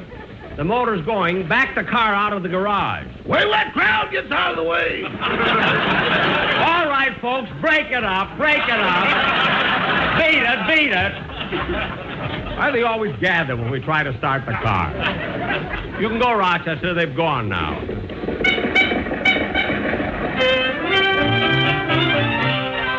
And that's the great Maxwell. That's the car created... the only Maxwell that could possibly never been translated to television, Mel. They really couldn't do it on TV, could they? No, it would have to be off stage. Yeah, and it just didn't work as well. I mean, that car hiccuping and coughing and sputtering and smoking and choking and everything, it just came to life. I guess when Jack went to TV, they used a real Maxwell out there, and it just wasn't as good. It just once in a while I do it off stage, and he would call out to Rochester to start the motor, and I would do the sound off stage. And finally, he got some things for me to do on stage on his television show. Well, you made a lot of on-stage appearances with Jack. That's right. On TV. We're going to take a little break. We got a little bit of business to do, and then we'll be letting you talk to some of your fans in the Chicago area. 591-7878 if you'd like to talk to Mel Blanc. I'm Chuck Schaden. This is Nostalgia Night on Radio Classics from WBBM News Radio 78. This is Chuck Schaden on Radio Classics from WBBM. Our guest is Mel Blanc. Mel, this is the Labor Day weekend, but you'd think it was Christmas the way the telephone lines lit up here when we invited listeners to check in with you tonight. And so we're going to the first line, and we're going to talk to Bill. Hello, Bill. Hello, Chuck. Mr. Blanc, how are you? Hi, Bill. How are you? The reason I'm calling you might not remember this, but back about probably the mid-50s, maybe 54, 55, you appeared live once at the Indiana School for the Blind on a convocation one Wednesday morning. Oh, yes. And I don't know if you remember that or not. Yes, I do. And when I knew he was on the show, I said, well, I got to call and see if you recalled that being there. I don't know why you're in Indianapolis at that time, but one of our teachers was in charge of the convocation that day, and you appeared on the program. Well, good. I'm happy that I was able to come there. Okay, and I don't know what the reason you were in town, but... So that's about all. Okay. Well, thank you very much for calling. Okay, thank you. God forbid, I hope I don't have to do it again, but if I do, I'll be there with bells on. Okay. All right, everybody enjoyed it that day, I know that. Good, I'm glad they did. All right. Thank you, Bill. Okay. Okay. Mel, I know over the years you've done an awful lot of personal appearances, speaking before college audiences especially. I don't suppose you're doing too much of that anymore. No, I'm not able to really. In fact, my doctor won't let me take any of the jobs. I've had a lot of them offered to me. In fact, I have spoken at over 175 different colleges while I was able to. Wow. That's been very fortunate for anybody who ever had a chance to see you, I'll tell you that. Yeah. Maybe I'll recuperate enough to do it again.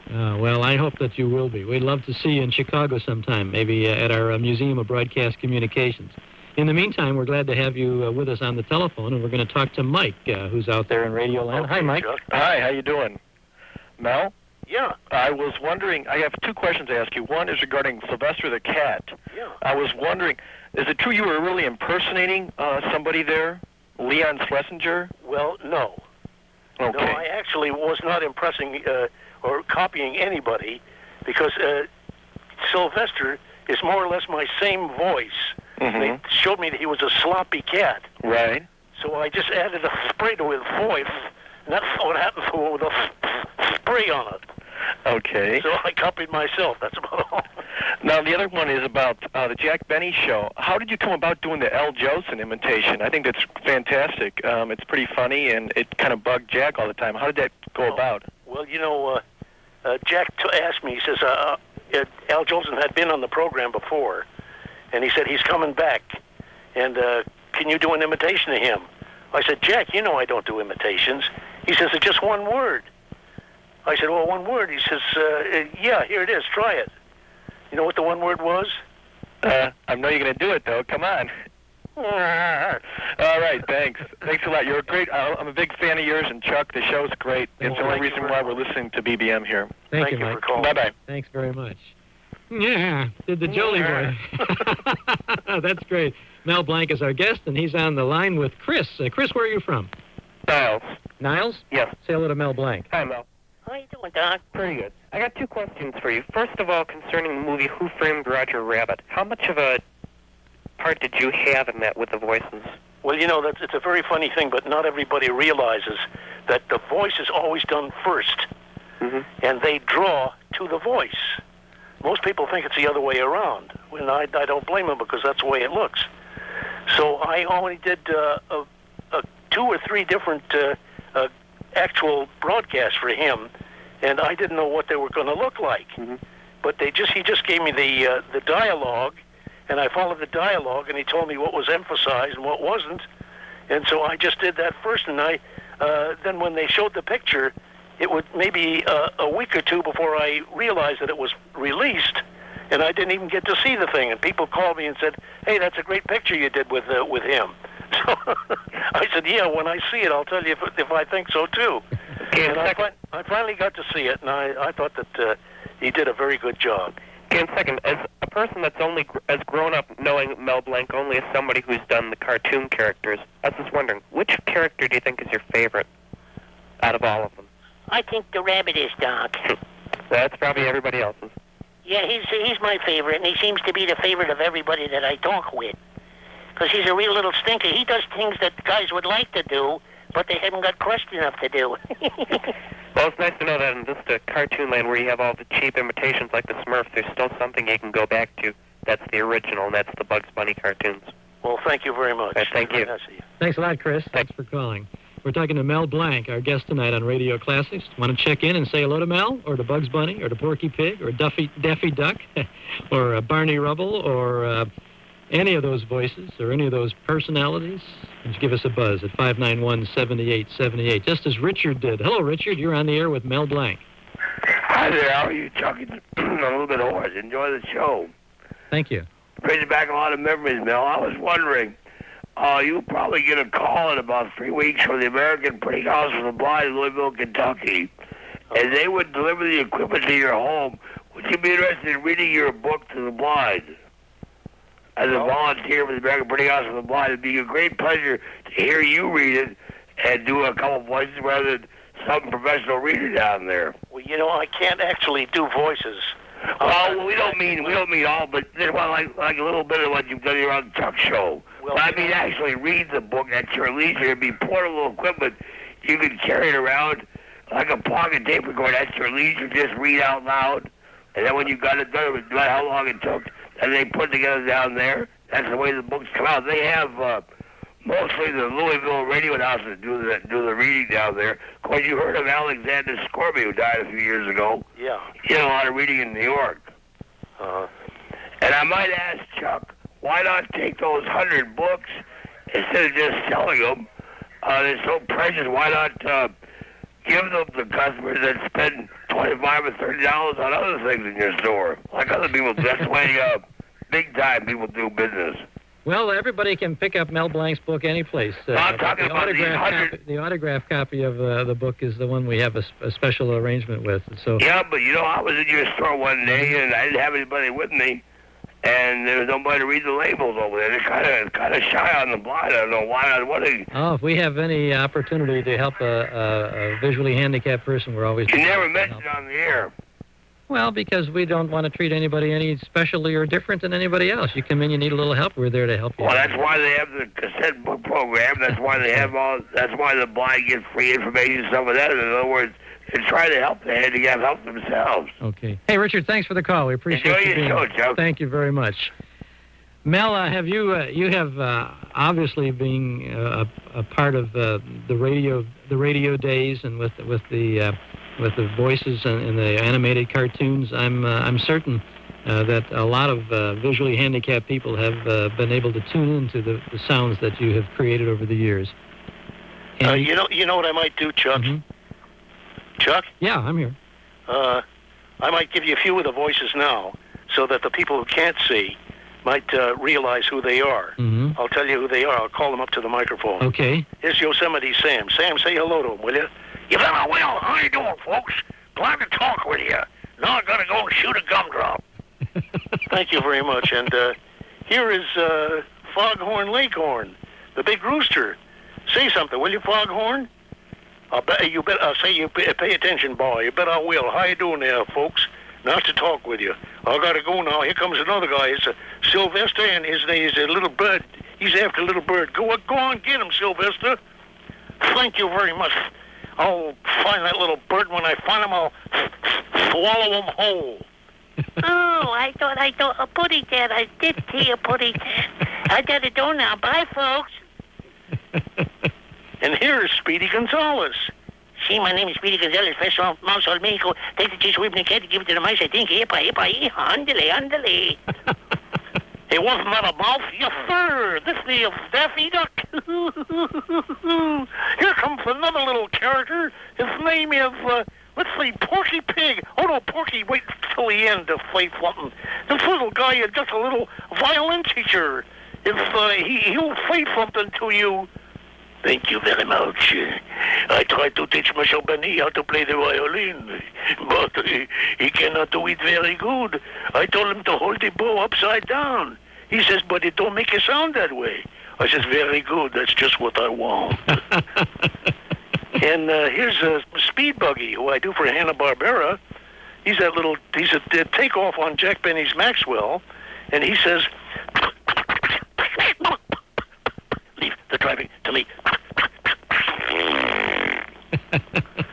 And Yosemite Sam, I've already done him. And here's the little Captain Caveman. He's a Hanna-Barbera product too. And they told me not to say much with this caveman, so I gave him this voice. Unga buggy, oh boy, girls. Mel, and of course, there's another little character that they didn't think I could do.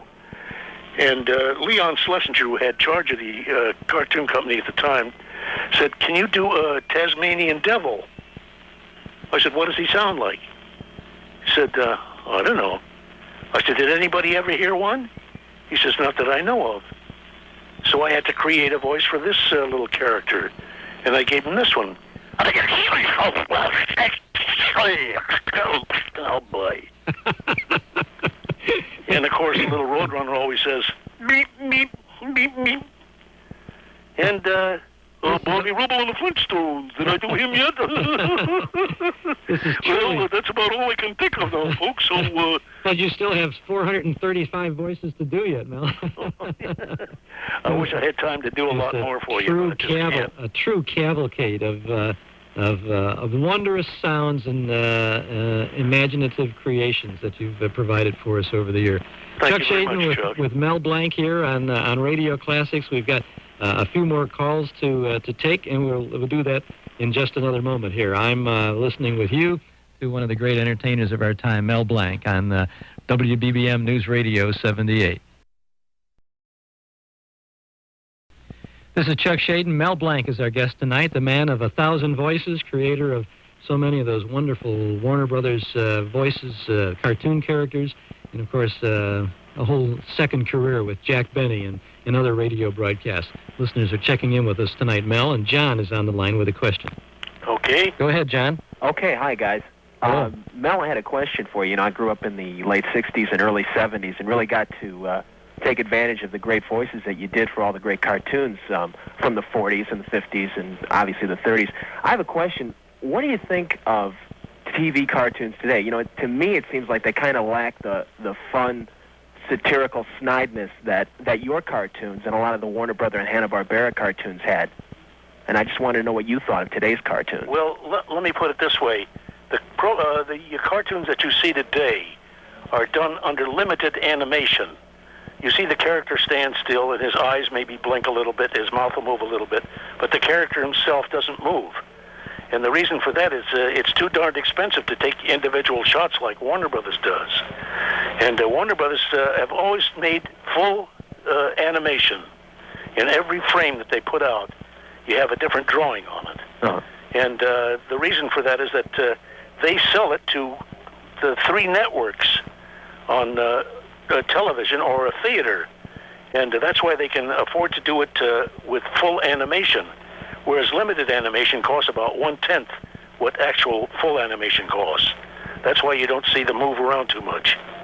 Well, I don't know. It just seems to me the writing is even just Well, not as the fun writers, and we've not had- as much of we've had a wonderful mass writers appeal on thing. Warner with a staff, and these guys, they went through all the actions, and they're just They were just marvelous. Well, they hold up great, and really, it's a pleasure that you're still able to do the great voices. You're a rare talent, sir. Well, thank you very much. That's very nice of you. Chuck, one question to you. Yes, John. About Mel's book. Mm-hmm. You do have copies right now in the store? No, the copies are all either en route to Mel's office or they're already now. And once he signs them, gets them back to us, then we'll have them in the store. But we're asking people who want a copy to reserve a copy by calling the store on Tuesday morning. We'll Or sending probably a do check. that. Thank you, gentlemen. We'll give that. Thank you, John, for Bye-bye. calling. Right, and we'll give that address and phone number again a little bit later on. Mel, when you were doing the voices for, and when you do the voices for all the Warner Brothers cartoons, you don't take the script for the whole cartoon and talk back and forth to yourself doing these voices, changing voices, do you? No, let me tell you what happened, how we happened to get them so quickly now.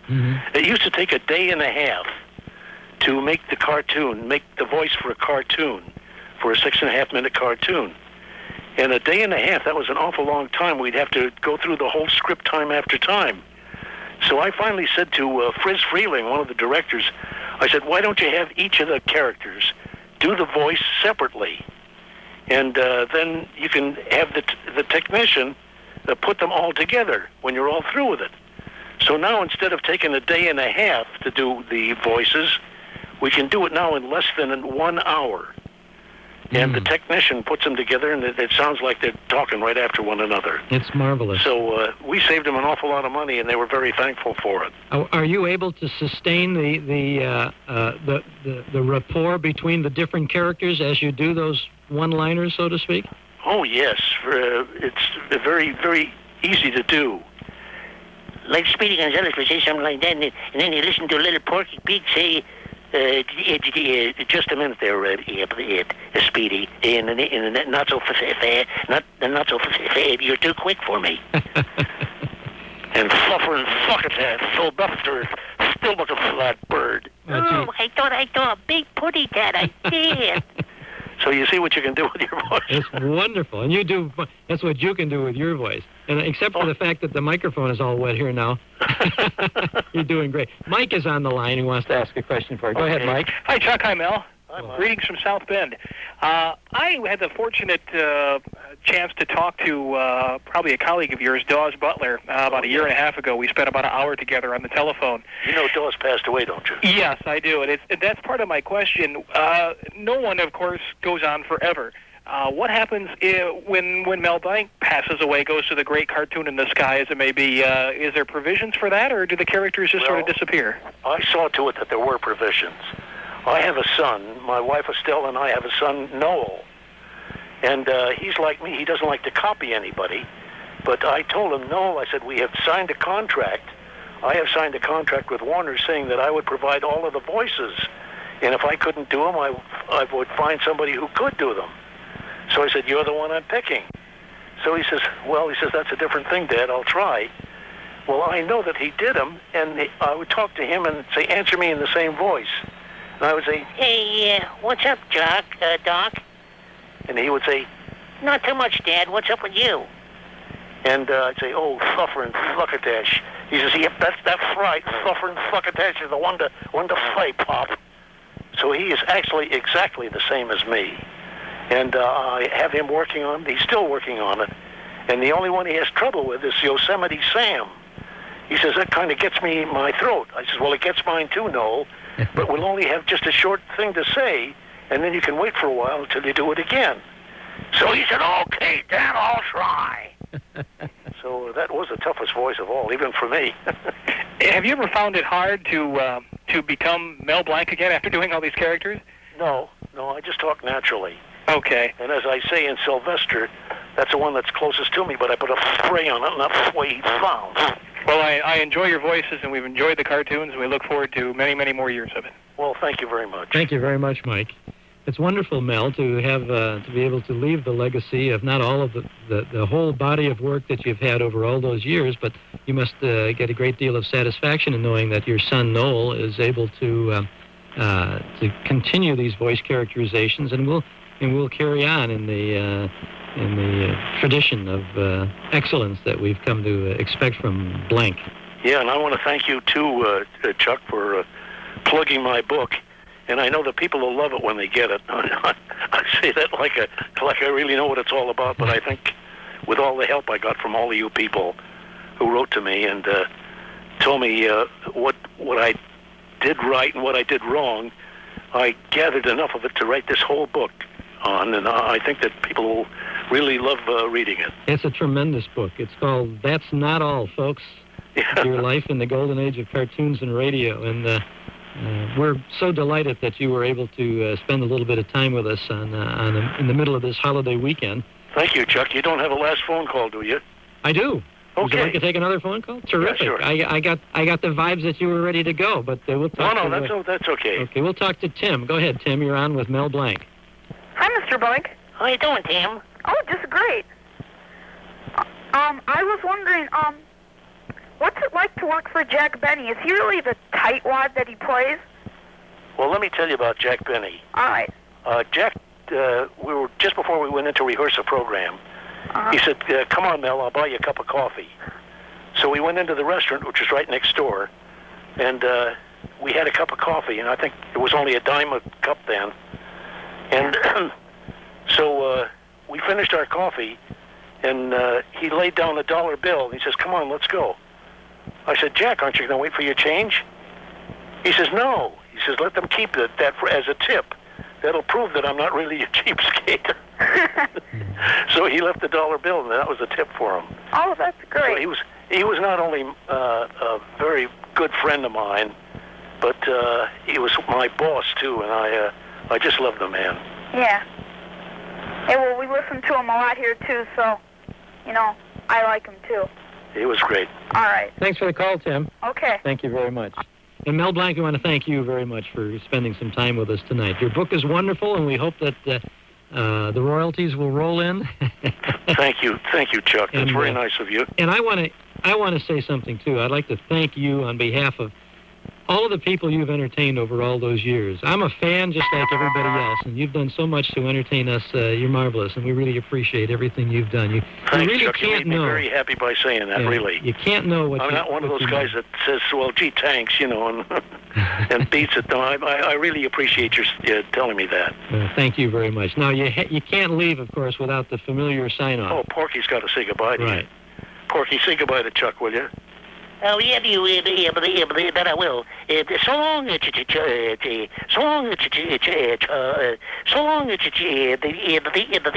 that's all, folks. Thank you very much, Mel Blanc. Okay, thank you. And that's Mel Blanc, our guest tonight. What a wonderful man he is. And we're going to hear more of Mel Blanc with Jack Benny in the remaining time here. We'll be here till 10 o'clock tonight, so you don't touch that dial. And in just a couple of minutes, we'll remind you again how you can get a copy of Mel Blanc's book, autographed by the man himself. I'm Chuck Schaden. This is WBBM. Our guest is a man who wrote a radio script 50 years ago and had no idea, I'm sure, at the time, that 50 years from then, the world would still be talking about that radio script. Howard Koch. Well, that's true. I hadn't the slightest suspicion that this would be any more than a play on the air. And I was very surprised when the panic happened. Now, before you got to the Mercury Theater on the air, what were you doing? How were you earning a living? I was writing plays that one or two got on Broadway, and one in Chicago with John Huston playing the lead. And I was kind of, I say, an amateur playwright learning my trade when Hausman and Orson asked me to do the writing for the radio plays on their Mercury Theater of the Air. How did they hear of you? How did they know of you?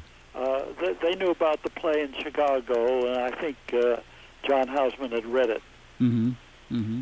And were you with them from the beginning of the Mercury Theater on the Air in July of '38? Not from the very beginning. At first, they had tried to produce, direct, and write their own scripts, and they found it was too much. Mm-hmm. And that's when they decided that they needed a writer on the program. Now, what would they do typically? They would bring a story to you and then ask you to take that story and adapt it for radio, or to start from scratch with a story of your own? Well, it would depend on the material that they wanted to use. Sometimes there was a lot of material there waiting, so that would be an adaptation. Other times it would be, like in War of the Worlds, they just had an idea in the H.G. Wells story, mm-hmm. and Orson's instruction as to how he wanted it done. But that was more than an adaptation. That was practically an original story. So it varied from one week to another. Mm-hmm. Mm-hmm. Some weeks you would, I suppose, you would knock out the script in just a couple of days, and others you were right down to the wire. Yes. It did vary in that way. Your voice is a little soft. Can I hear a little bit better? I'm trying to talk a little bit better. How's that? That's better. Okay, fine. I might say the same too. Yours is there's a few miles between Chicago and got not too good a connection. Grover's Mills. When you first got the word for the adaptation of the H.G. Wells story, it was a novella, wasn't it? Just a short story. Yes. When you first got the word of that, what was your reaction to it? That the way Orson wanted it done, news bulletin form, mm-hmm. and contemporary and first person singular, that it couldn't be done. That would be an original play, and it couldn't be done in the 6 days that I had. Mm-hmm. And I tried to switch them to another story, a friend of mine, and no, Orson was adamant about it. He wanted that done. So I did it. And it just got done before they went on the air. Now, as you were, it was Orson's idea then to do this as, in effect, a breaking news story. Yes. And so basically you just took the idea of the fact that there were Martians invading the Earth and just turned it around and made it as a happening event. Yes. I did it as though it were really, happening at that mm-hmm. at that moment. Mm-hmm. Now, as you were going along, did you write this whole thing and then say, okay, here's the script, or did you send them an idea or a draft of what you were doing, or how did it develop? John Houseman, the co-producer, yes, sort of commuted between my apartment at 72nd Street and the studio, where Orson was preparing the production. And he would bring pages down as I finished them. And the last pages went down just before it went on the air. When you say just before it went on the air, how are we talking hours? Well, probably perhaps an hour or two. An hour or two. Now, was Orson Welles and or John Houseman the final? Were they the final authority on this? Did they were they the last ones to approve of this? Yes, there wasn't any interference by the station, CBS station. They had pretty much a free hand mm-hmm. on what they did. I had heard that CBS had to have some approval of anything that went out over the air. Did they not know the treatment that was being given to this story? I don't see how they could have known it, because there wasn't time to get a completed script over to mm-hmm. them, wherever their executive offices were. and get their reply. And anyway, how could any show get on the air? There would be no show for that evening if they disapproved the last moment. So that they didn't have any input on it then? No, I think they had to trust the people who were doing the show. I see. And I assume that they did because they were giving, they had turned over a whole hour of the network to Orson Welles and his company. Yes. And just rolled with it. Yes. Now, did you at any time through the week prior to this get to the studio itself? Were you at the studio at all? No, not that week. Mm-hmm. But you had, of course, at other times. I've been down, you know, for talks at other times and so on, but there wasn't really time. As I said, this was too much to do in the 6 days that I had that I couldn't possibly. I couldn't get to the studio. That was the help of John Houseman in that respect. Mm-hmm. So you didn't really come face to face with Orson Welles in this production of this particular story? No, I didn't. And Houseman was I don't mean to diminish his role, but he in fact was the go-between between you and Orson in the studio at this time. Yes, and of course he was a little more than that in that he would sometimes make suggestions and so on for changes. In other words, he was acting part as somewhat as an editor. So he had a real part in it. Did he mess around with much of the stuff that you put down on paper? No, once in a while if you look at the script, you'd see what notes were made by Orson himself. And that script, by the way, the original, is now considered such a unique record that it is going to be auctioned off by Sotheby's on the 14th of December. So it has assumed a character of its own. For heaven's sakes! Well, once again, you never dreamed that would be the case, as you were just trying to break the time barrier and get that script done. No, I just valued my job, and I wanted to do a good job and be kept on the assignment. How much, if I may ask, how much money were you making with the Mercury Theater? Well, you will laugh at this: $75 a week. And when of course the broadcast changed from the station broadcast to Campbell's Soup commercial, I was raised to $125. That must have been an incredible raise for you at that time. Yeah, well, you know, in those days it wasn't so bad. And also, we must remember that it led to other things. It led, for all of us, Wells, Houseman, and I, it led us to Hollywood. Yes. And our work out there. Well, I want to talk about that after a bit, too, but I know that you wrote the screenplay for one of the most famous motion pictures of all time, Casablanca. Yes, I co-wrote that with the Epstein brothers. And you have really left your mark on the entertainment world with your contributions, and those were just two of the things that you did. When you finished that script, how did you feel about it? What was your did you think it was a passable script, a good script? Did you think after having to put all that effort in there under the pressure, how did you feel about it? Well, to tell you the truth, that I guess by that time I was kind of numb. But when it went on the air, I listened before I went to bed. I listened to the broadcast. That was 8 to 9, and I thought, well, it's a pretty exciting play. I mean, I did have that reaction when I heard it.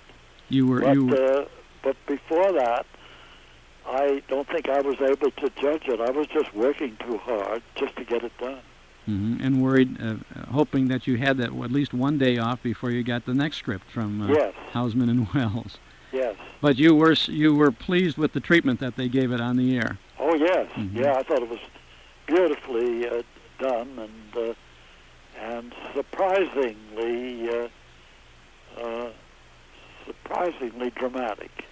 Did you know, while you were listening to it, did you have any idea that the broadcast of the dramatic program here would be misread by so many listeners?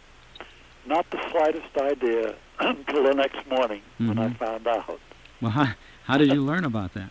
Well, they had tried to reach me at night because of the excitement at the studio, with the police coming in and confiscating scripts and so on. But I was too dead tired. I didn't hear the telephone ring.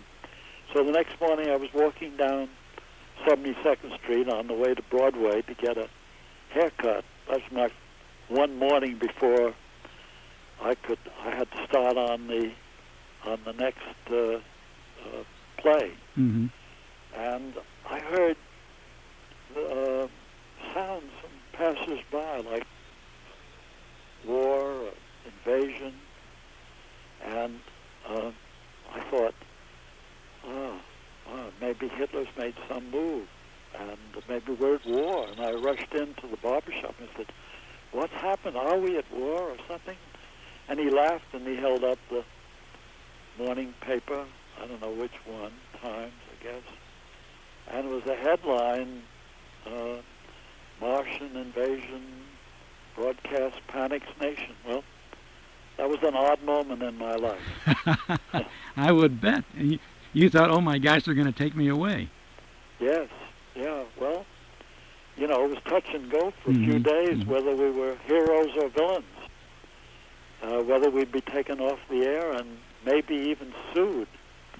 But it all turned out quite the other way. Well, it was a tremendous broadcast, and it certainly showed the impact that radio can have on the public. Even, of course, you were on opposite the perhaps the most popular radio program of the time, the Edgar Bergen and Charlie McCarthy show, and you really only had a small percentage of the listening audience, but yet what that broadcast accomplished, if that's the right word, was incredible. Well, they say that what happened is a lot of people who started on the McCarthy program, Jason Sandmore, switched over to our program, and of course they didn't hear the disclaimer, so that they were more subject to panic than any of the others. They didn't hear the introduction of the show. No, because there really wasn't. There was no disclaimer as such saying that now this is only a radio play. It's not actually happening. They didn't say that. They just went. They said, "Here's the Mercury Theater, and this is what we're doing tonight." Right? Yeah, that's right. And in fact, the first intermission and the only intermission in the hour came about 40 minutes into the hour. Yes. So by that time, I suppose so many people were in a state of fright that they didn't even hear that. That's true, because by that time, the rest of the play, the second act, the other 20 minutes, was really just an aftermath description of how the Earth was after it happened. So that was not the part that would cause the panic. The news bulletin sequence was all in the first 40 minutes, and then afterwards it reverted really to almost traditional drama. Yeah, well, it came down to a first-person singular wandering over a devastated Earth and telling what he saw. And Orson did that beautifully, of course. Well, it was an amazing broadcast. And I want to know, when you went into that barbershop and you learned of this, what did you do next? Did you still sit down for the haircut, or did you get over to CBS? I think I had my haircut, but I went down to the studio pretty fast after that, and to find out what was happening, and that was still a time of suspense, because we didn't know, and I guess the turn came a day or two later with the Dorothy Thompson article in the paper in which she said we had done the country a favor. We had made the people and the authorities aware of what could happen in a real situation. So that sort of changed things around, and everything was okay from then on. Well, obviously it did cool down, but I guess that there were, as you mentioned earlier, threats of lawsuits. But who would sue whom? Well, I guess they would sue the Mercury Theater and CBS, and all of us that are connected with it. If it got in lawyers' hands, he'd probably make it as general as possible. But none of the suits came to court, and actually, no one was killed, fortunately.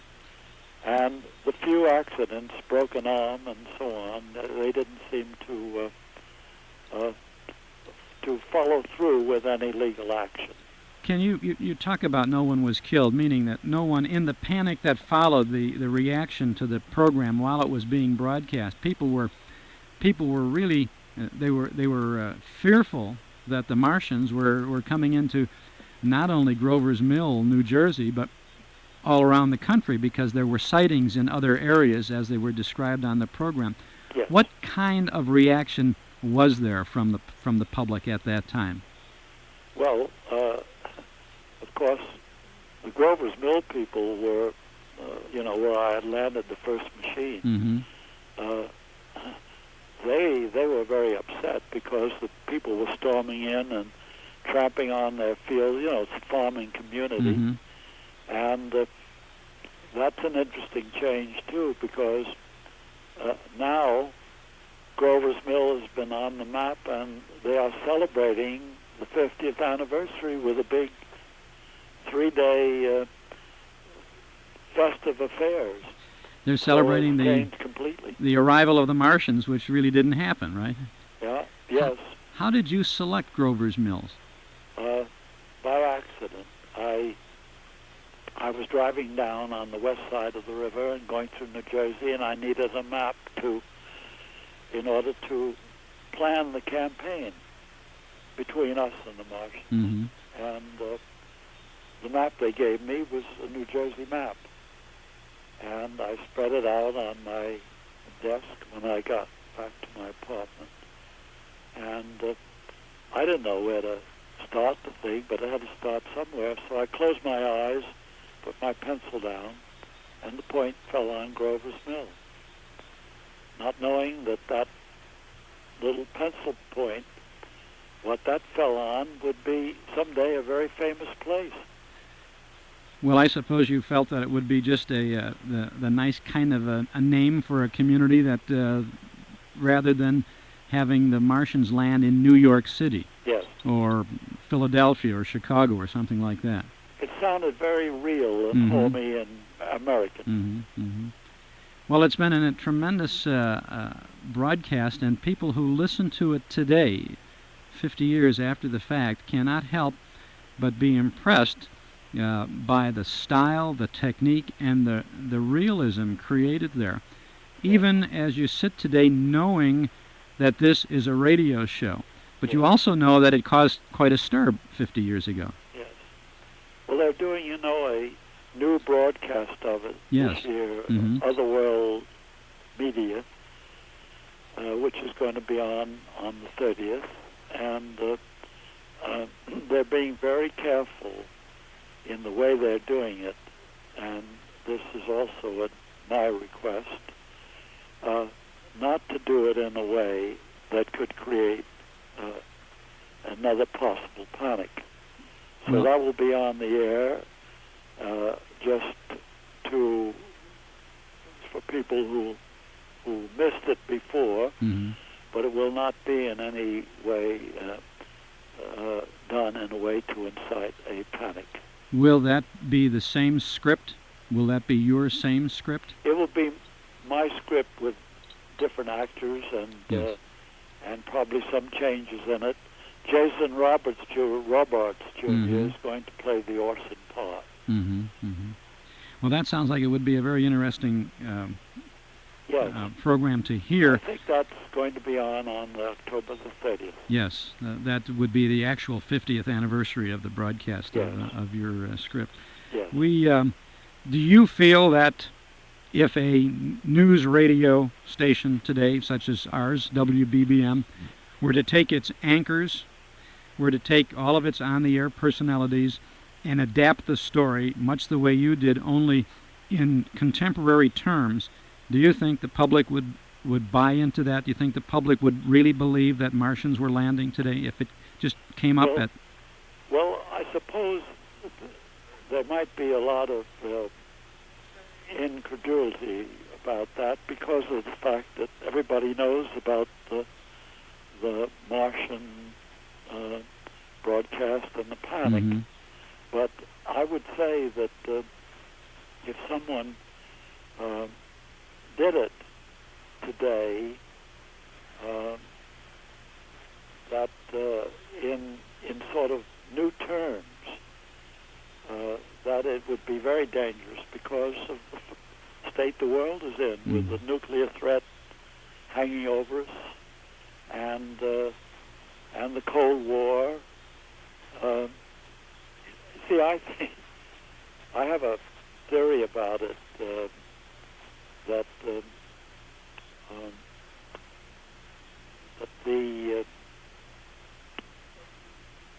if the Martians came here, if they're seeing a face on Mars now, and there's some thought that it was once inhabited, which they're studying. But if the Martians or any other planet citizens were able to come to Earth, I think that they would be intelligent enough so that they would not come as warriors.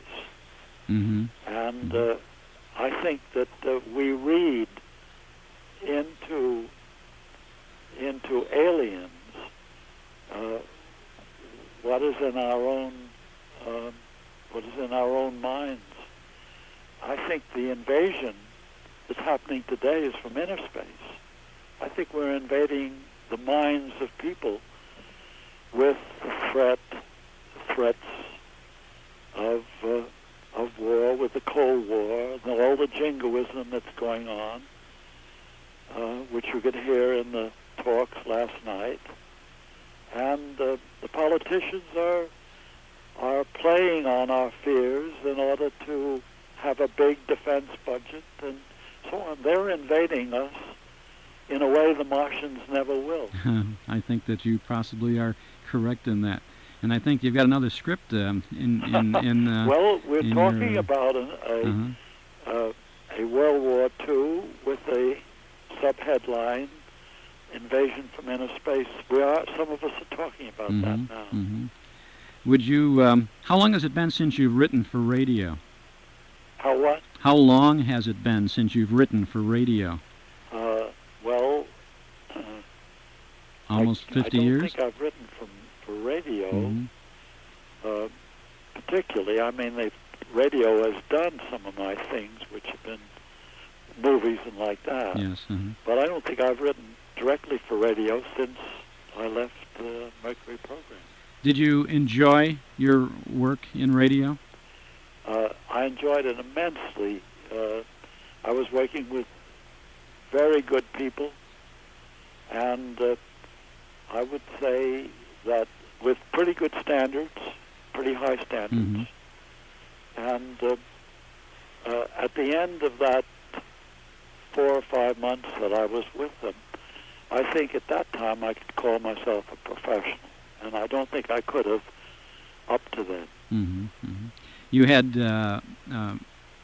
quite a few more restrictions working for Hollywood, working for the movies, I suppose, simply because of the visuals that were required.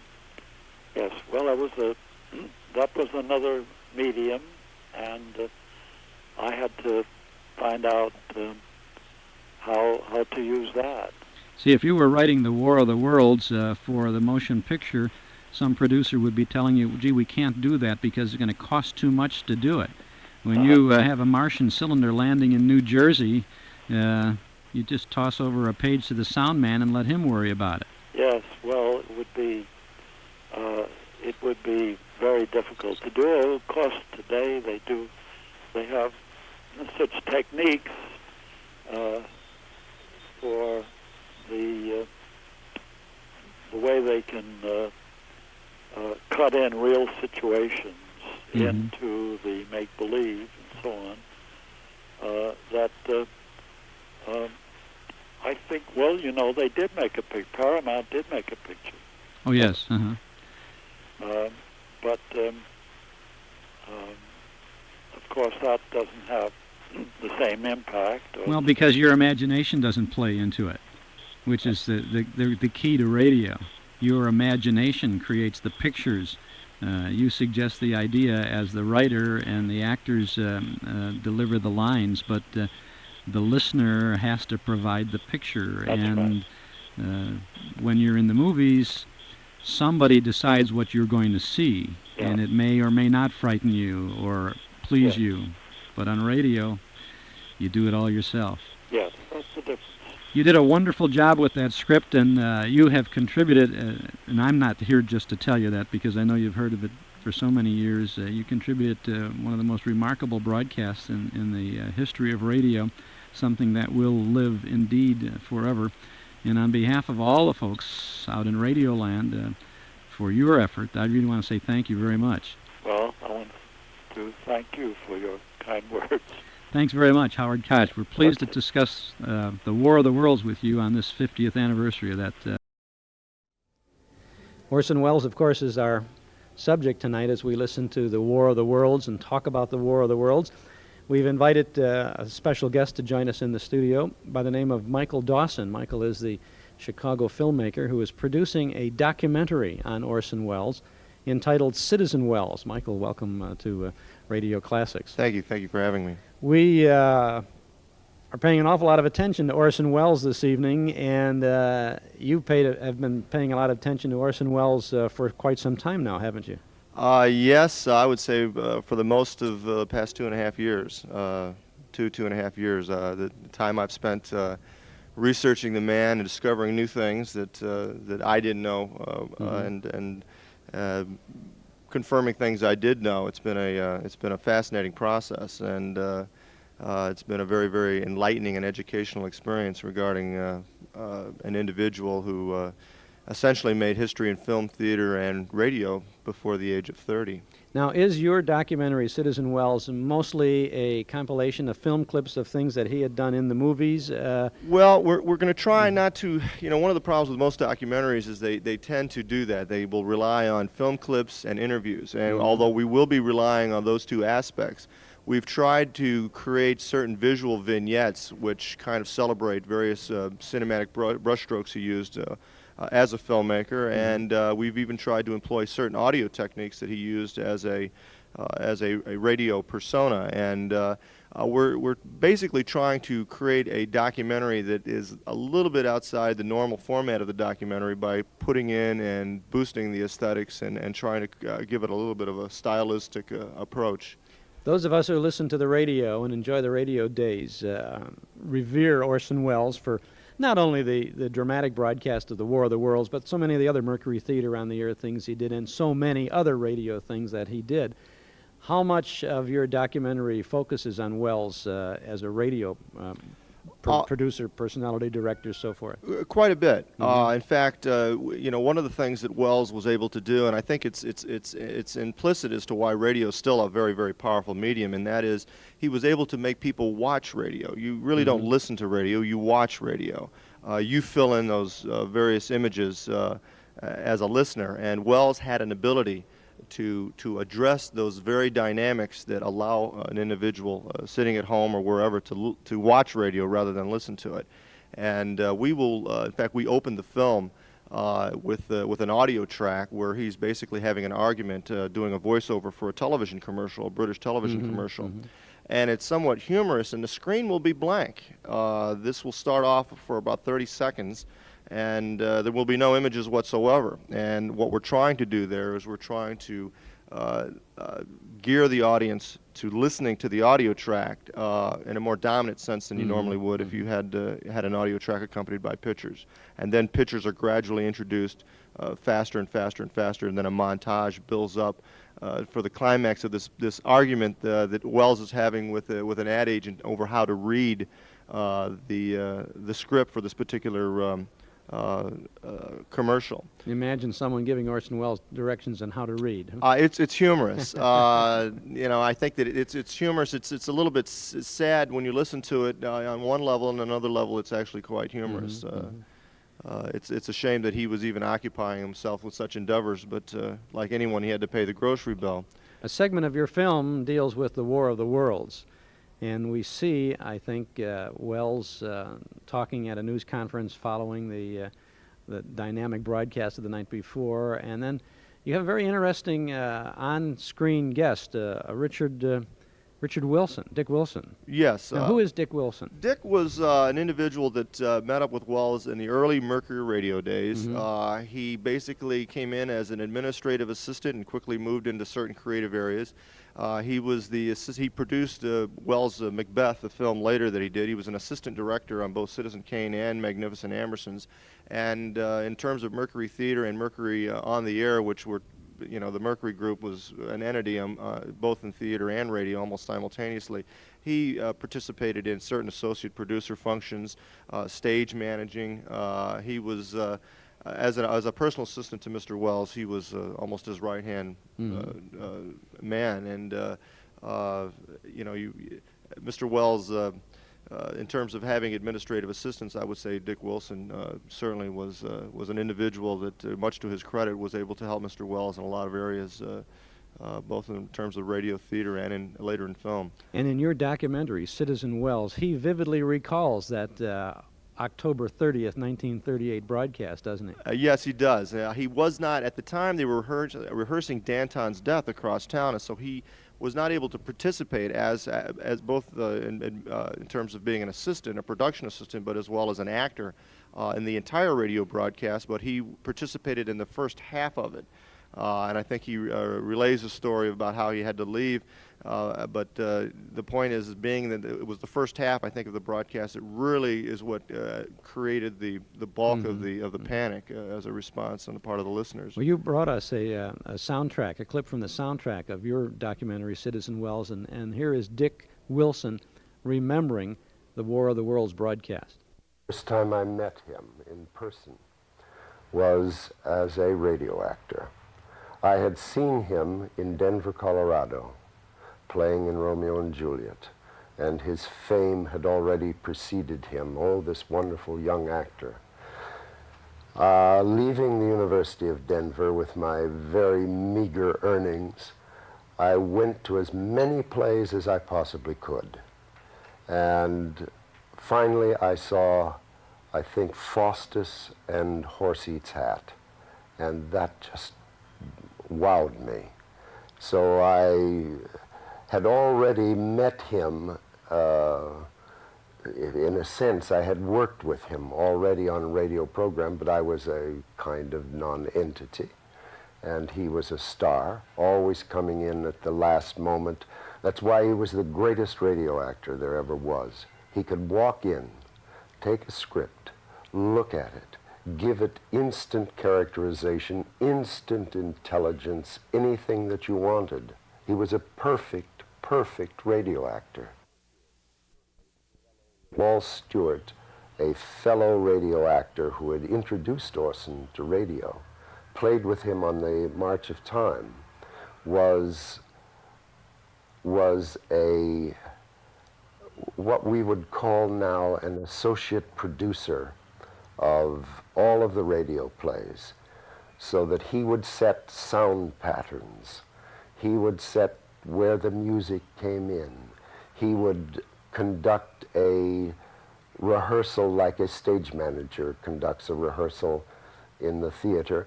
Then Orson would come in at the end and he would polish it and make it truly as he did his pictures.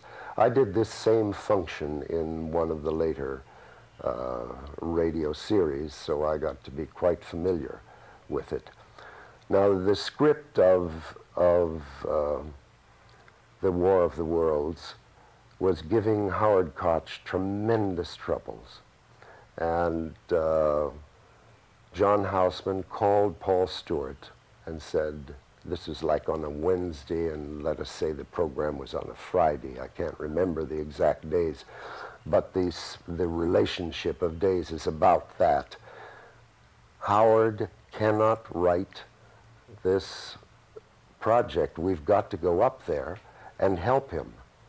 So Paul Stewart went up with Jack Houseman and a woman named Anne Froelich, who was Koch's secretary at the time, and said, this is the way we're going to do this.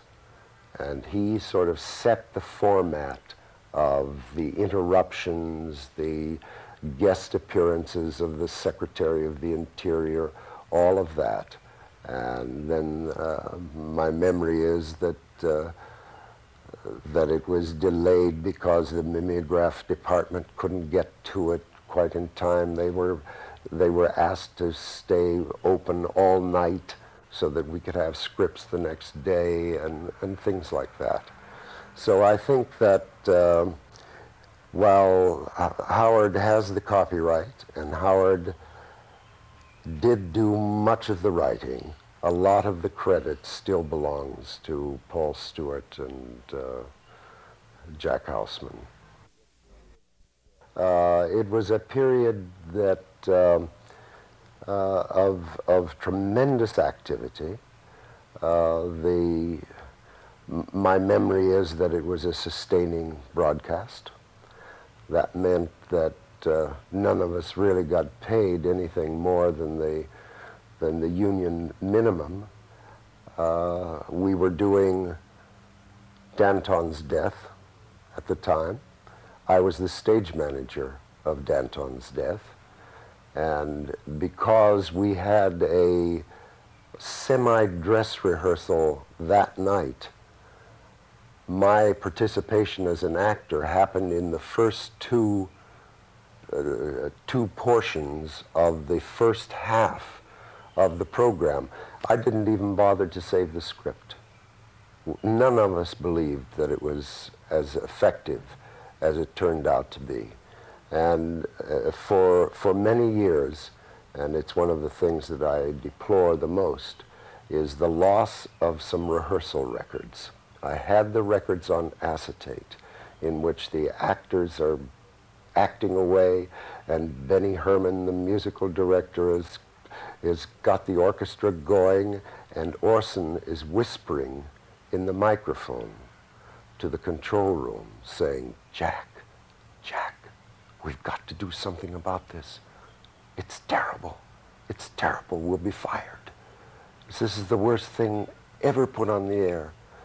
Nobody's going to believe a word of it. Now, Jack, as soon as we break, we've got to get together and think of some way to do this program better.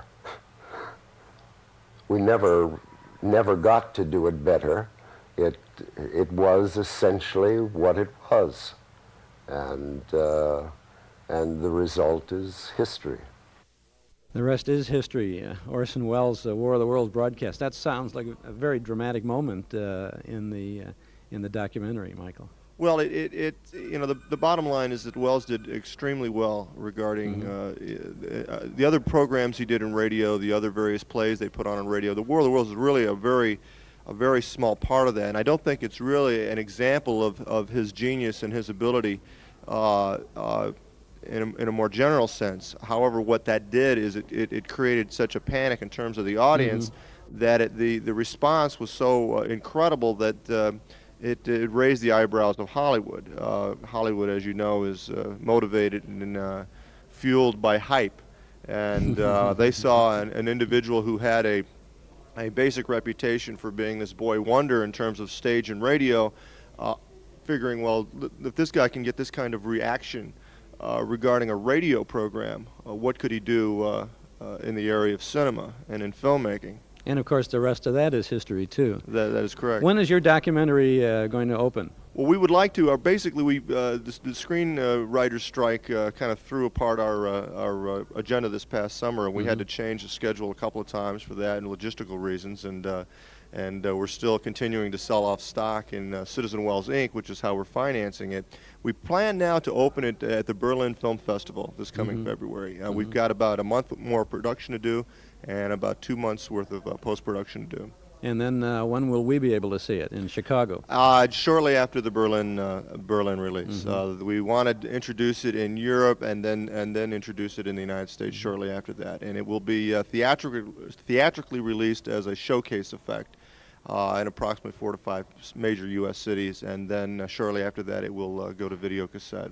Terrific. So I know so many people are interested in Orson Welles, and certainly the people who have been listening to us this evening are interested in Welles, the radio actor and the creator of this earth-shattering broadcast from so many years ago.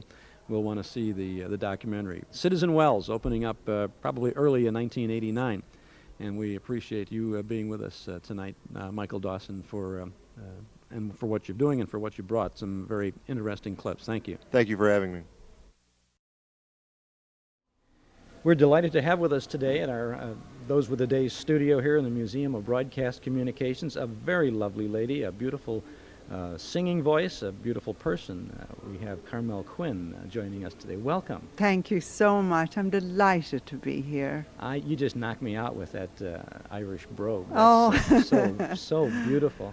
It's funny, isn't it? I don't notice it. I'm here a long time. When did you? 1955. 55. Right, but listeners, I was very young. And it seems that I don't notice it, or my children don't notice it. But then when their pals call up looking for one of them, they'll tell them after, I spoke to your mother. Oh, I love the way she talks. And then they realize I have an accent. I say, what accent? Well, is that when you came in 1955? Did you move to the United States at that time, or had you still maintained ties in Ireland? I just had gotten married, and my husband wanted to come to America, and I was very happy in Dublin, where I come from, because I was starting to sing there, and I was home, and I had a good life. Really a good life, and but wherever he would go, I would go, and I enjoyed doing that. So women's lib, don't worry, because I just wanted to be with him. What kind of? Go ahead. I'm sorry. When I came to America, I didn't think I would continue with my singing, because I didn't mind where I sang. I was happy singing in the kitchen. As long as I could sing, it didn't matter whether it was on a stage or in the kitchen. So, of course, we knew of all the great American singers. I was a big Joe Stafford fan. I loved Joe Stafford. And I used to try and take off Joe Stafford. See the pyramids along the Nile, and all these things. You just lost your brogues. Yes, you see, I think Joe Stafford.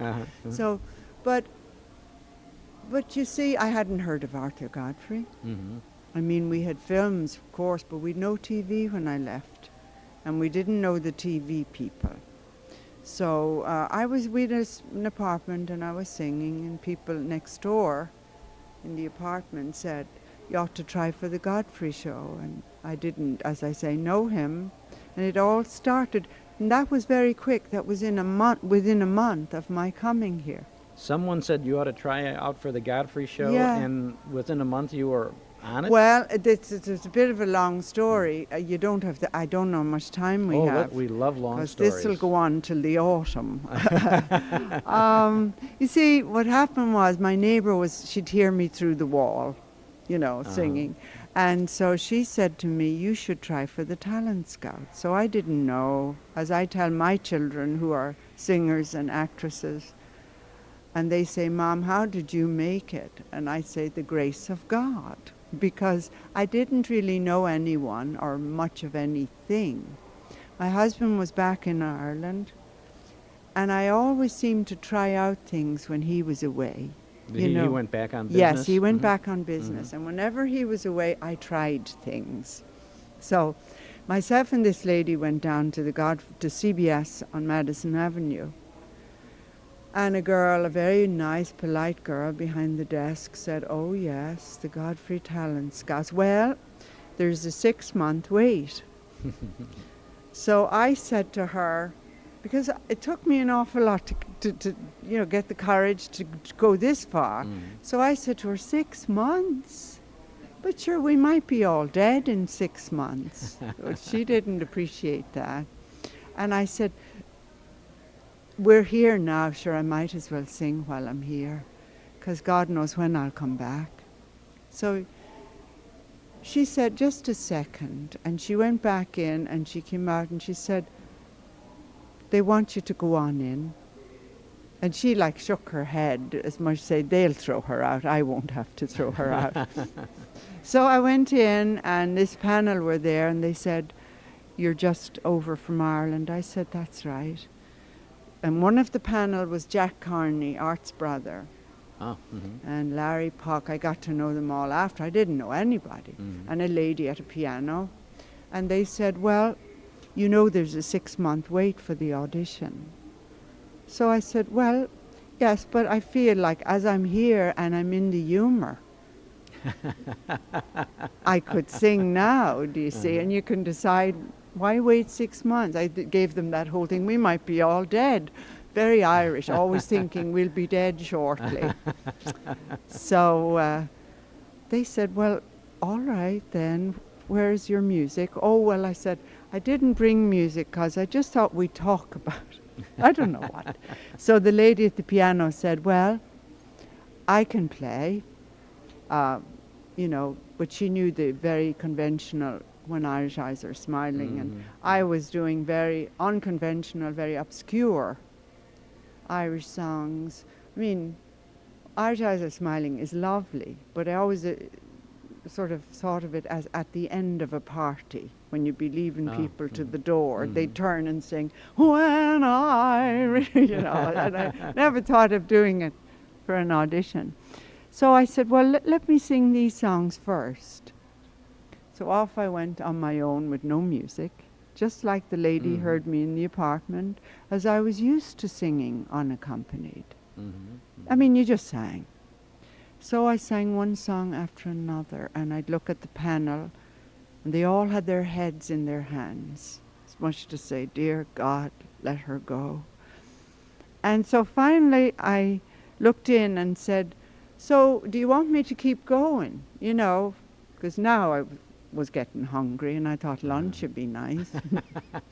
And they said, oh, could you do another one? So I did some more, and they came out and they said, this was Friday. They said, we're putting you on Monday. My goodness. Now, not alone was there a 6-month wait for the audition, but then there'd be another 6 months, Before they would get you putting on. me on Monday. I mean, when I tell my daughters this, who have to go on these heartbreaking auditions, the way I stumbled in on everything I've ever done, I just stumbled.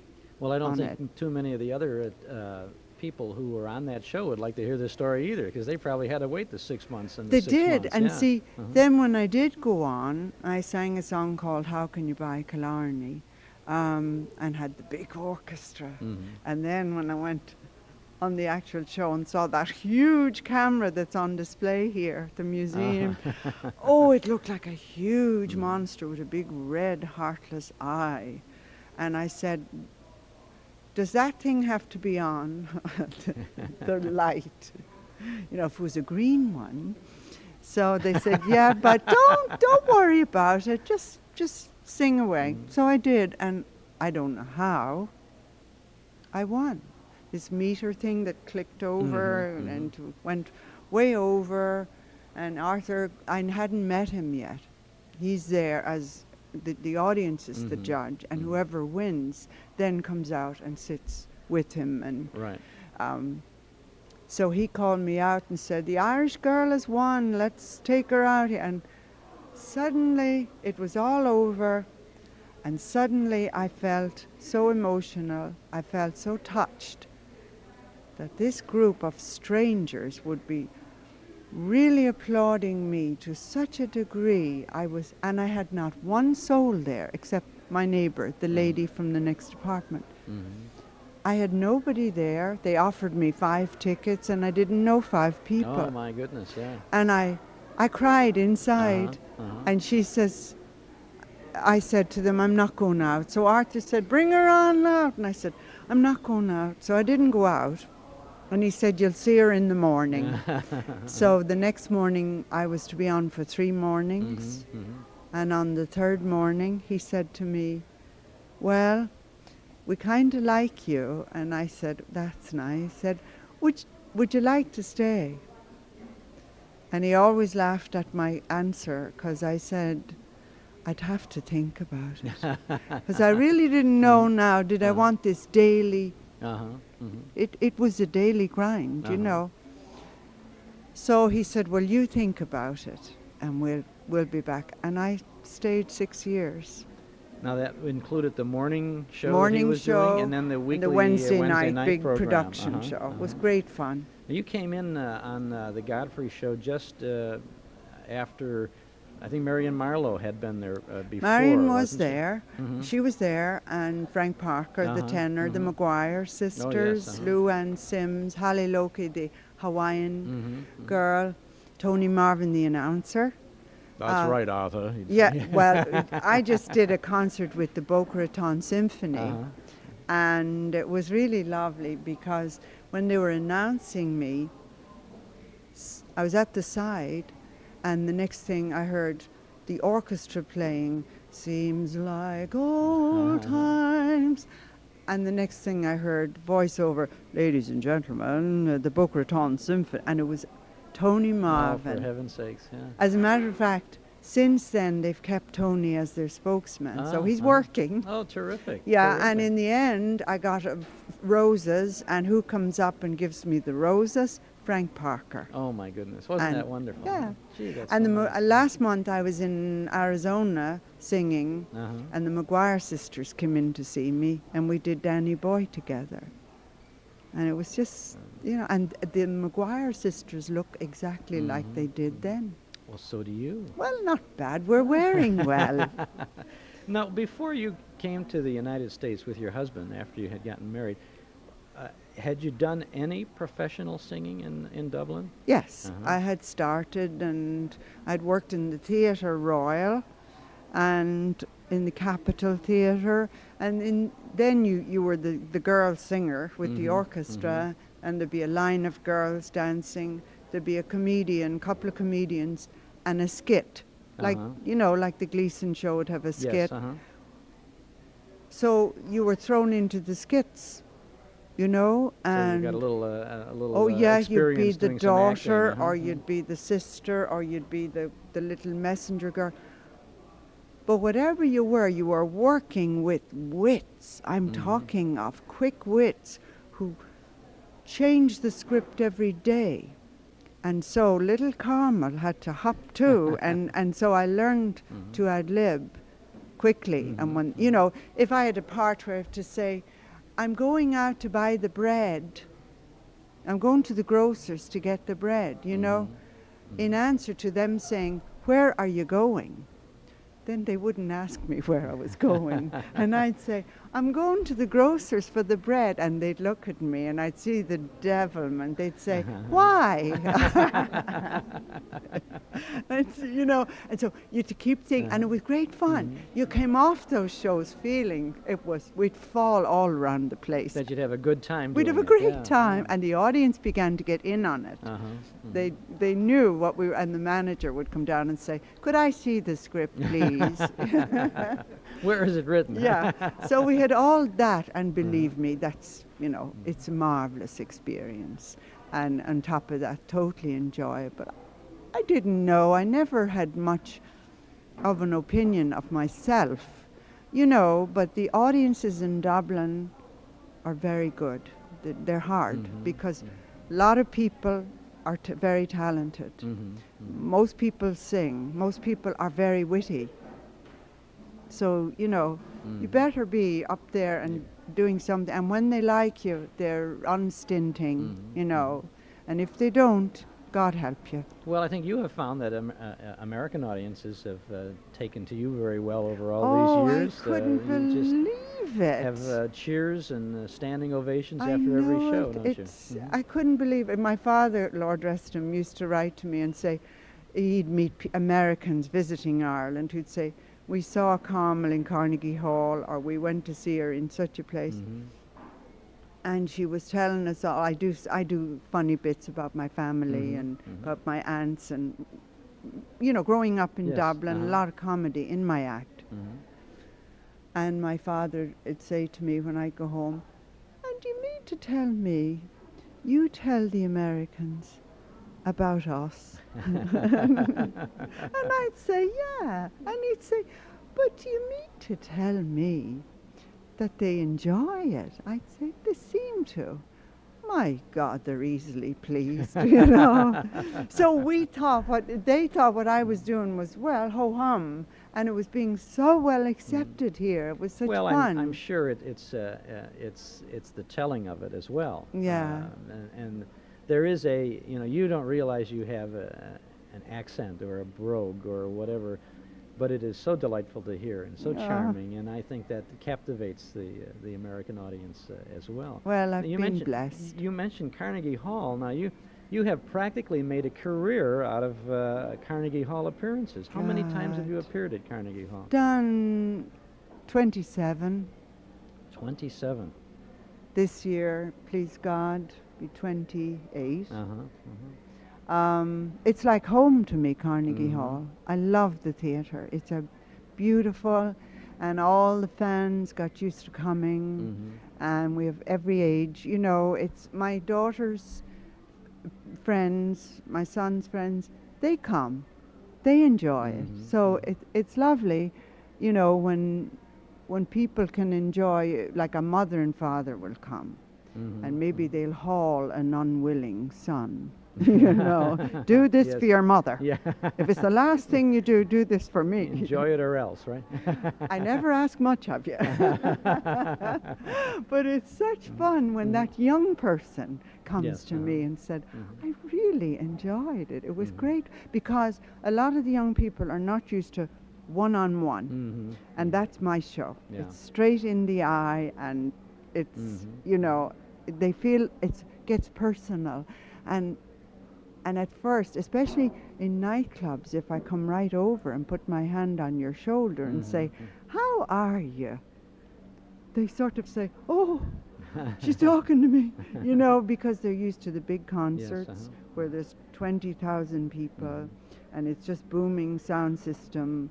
Where is the person? I mean, it's wonderful. You're lost. Well, no, the actual person is lost in the distance and in the sound, Yes. the amplified sound, that's for sure. Yeah. So it's great experience. And this year, I'll be going over to Dublin to televise the parade from Dublin back to America via satellite. The St. Patrick's Parade? Yeah. Ah, Won't that be wonderful. fun? Oh, we'll have to look for that. That's going to be great. So, well, you keep busy now. How much in a year's time? How many appearances do you make? How often I are you working? easily work 6-7 months of the year. You know, not all together.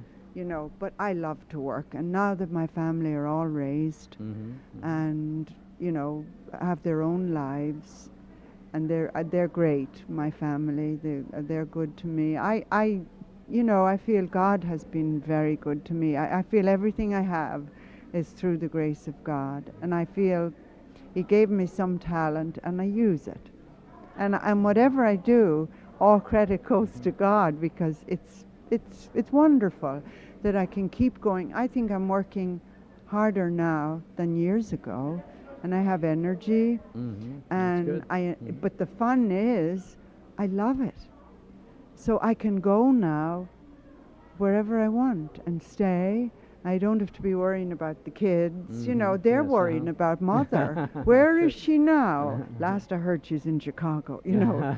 But it's I'm very grateful that I love it. When I'm on stage, it's like I'm in the kitchen. That's how at home I feel on the stage, you know. And I have that feeling with you. You have that. sometimes I'm shy off stage, but with people like you who have this marvelous listening ability. Well, I like to be in the kitchen with Carmel Quinn. That's Oh, nice. So we'd yeah. just bake some Irish soda crackers or something. Yeah, like soda that. bread. Soda bread, yeah. Mm. And they not above having a nip or two either, right? See, especially weather like this permits. Well, see, my work now is radio, television, concerts in regular concert halls, nightclubs, you know, wherever the work is. So you have an That's opportunity what I to do a lot of different things. Oh, yeah, and I do a lot of speaking engagements. Yes, straight speaking engagements. Straight speaking engagements. Oh, I'll throw in a song. Oh, you know. I was just going to say, I can't imagine but anybody. it's termed a speaking engagement, and we have a lot of fun on those. Yeah. Well, we're so delighted that you were able to stop by and visit with us, and we Thank look you. forward to. I know you have records out, and Yes.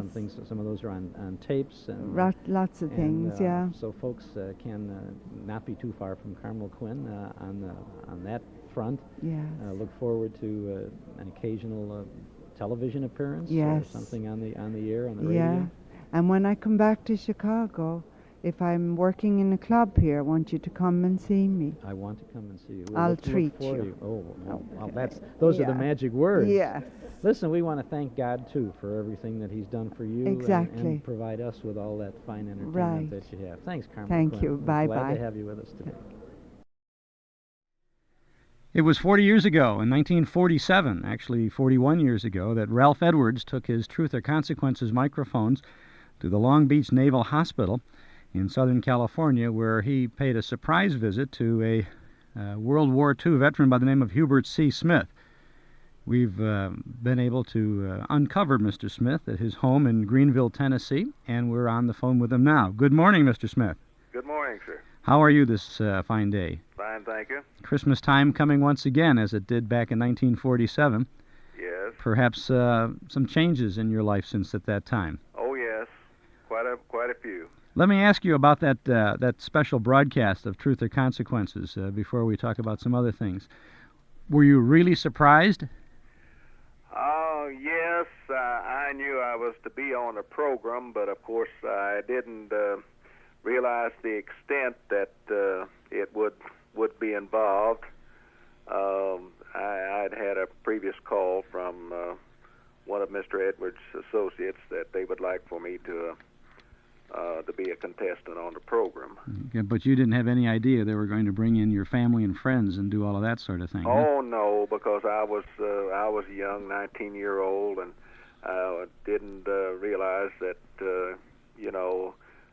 they would spend thousands of dollars to fly your family. That must have been an awfully nice surprise for you. Yes, it was. And, of course, as we heard in the broadcast, you certainly were moved, and all of those folks from your hometown coming by the magic of radio into your hospital room certainly, I guess, made a Christmas for you, didn't it? Oh, yes, it was a surprise, and it was one that I've always remembered.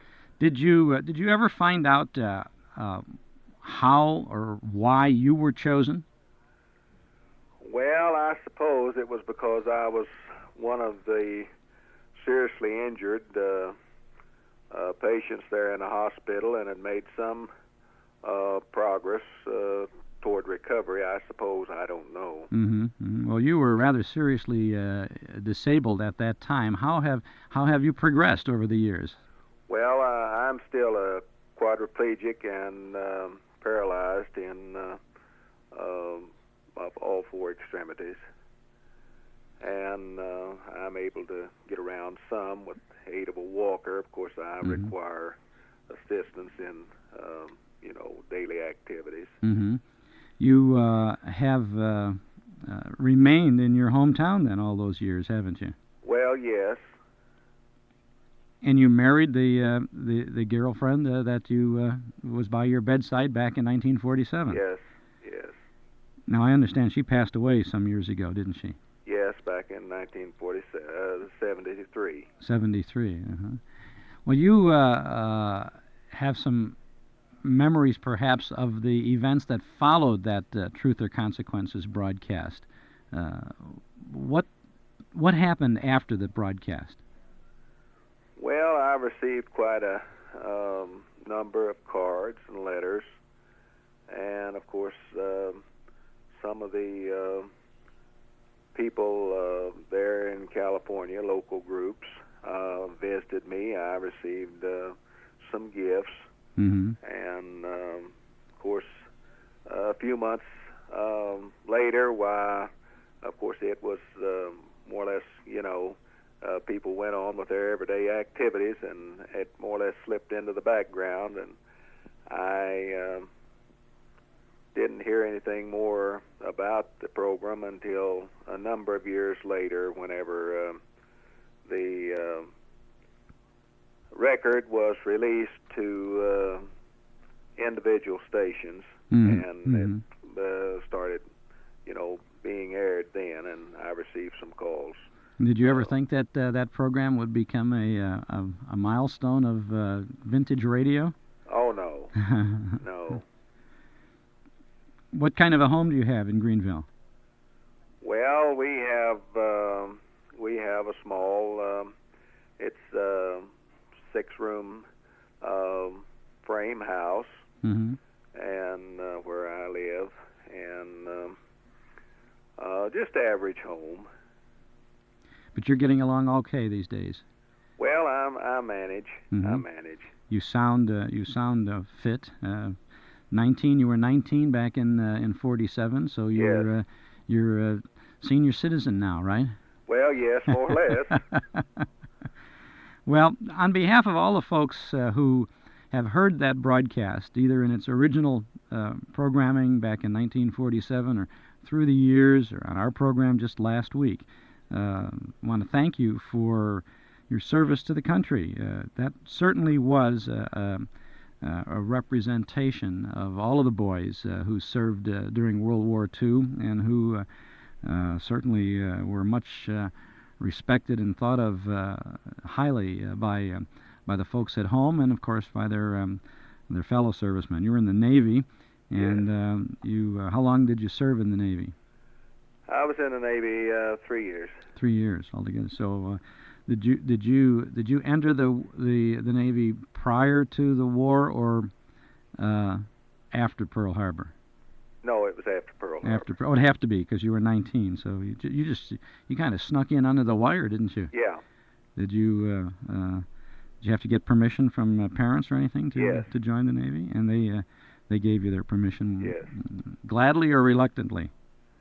Well, they knew I wanted to go into the Navy, and they thought it'd be better for me to volunteer than to maybe go into the Army whenever I, was drafted. Did you? What ship did you serve on? Oh, I served on a couple of ships. I served on a minesweeper, and the last ship that I was on was the USS Nantahala, which was an auxiliary oiler. I see. Well, I want to thank you very much for taking a little time out of your Christmas week activities to share some memories with us and to let us thank you for your role in not only, of course, World War II, but in what we call today the good old days of radio. Thanks very much, Hubert Smith. Well, I appreciate your call. Nice to talk with you, and have a good holiday. You too, sir. Thank you very much. Thank you. Bye-bye.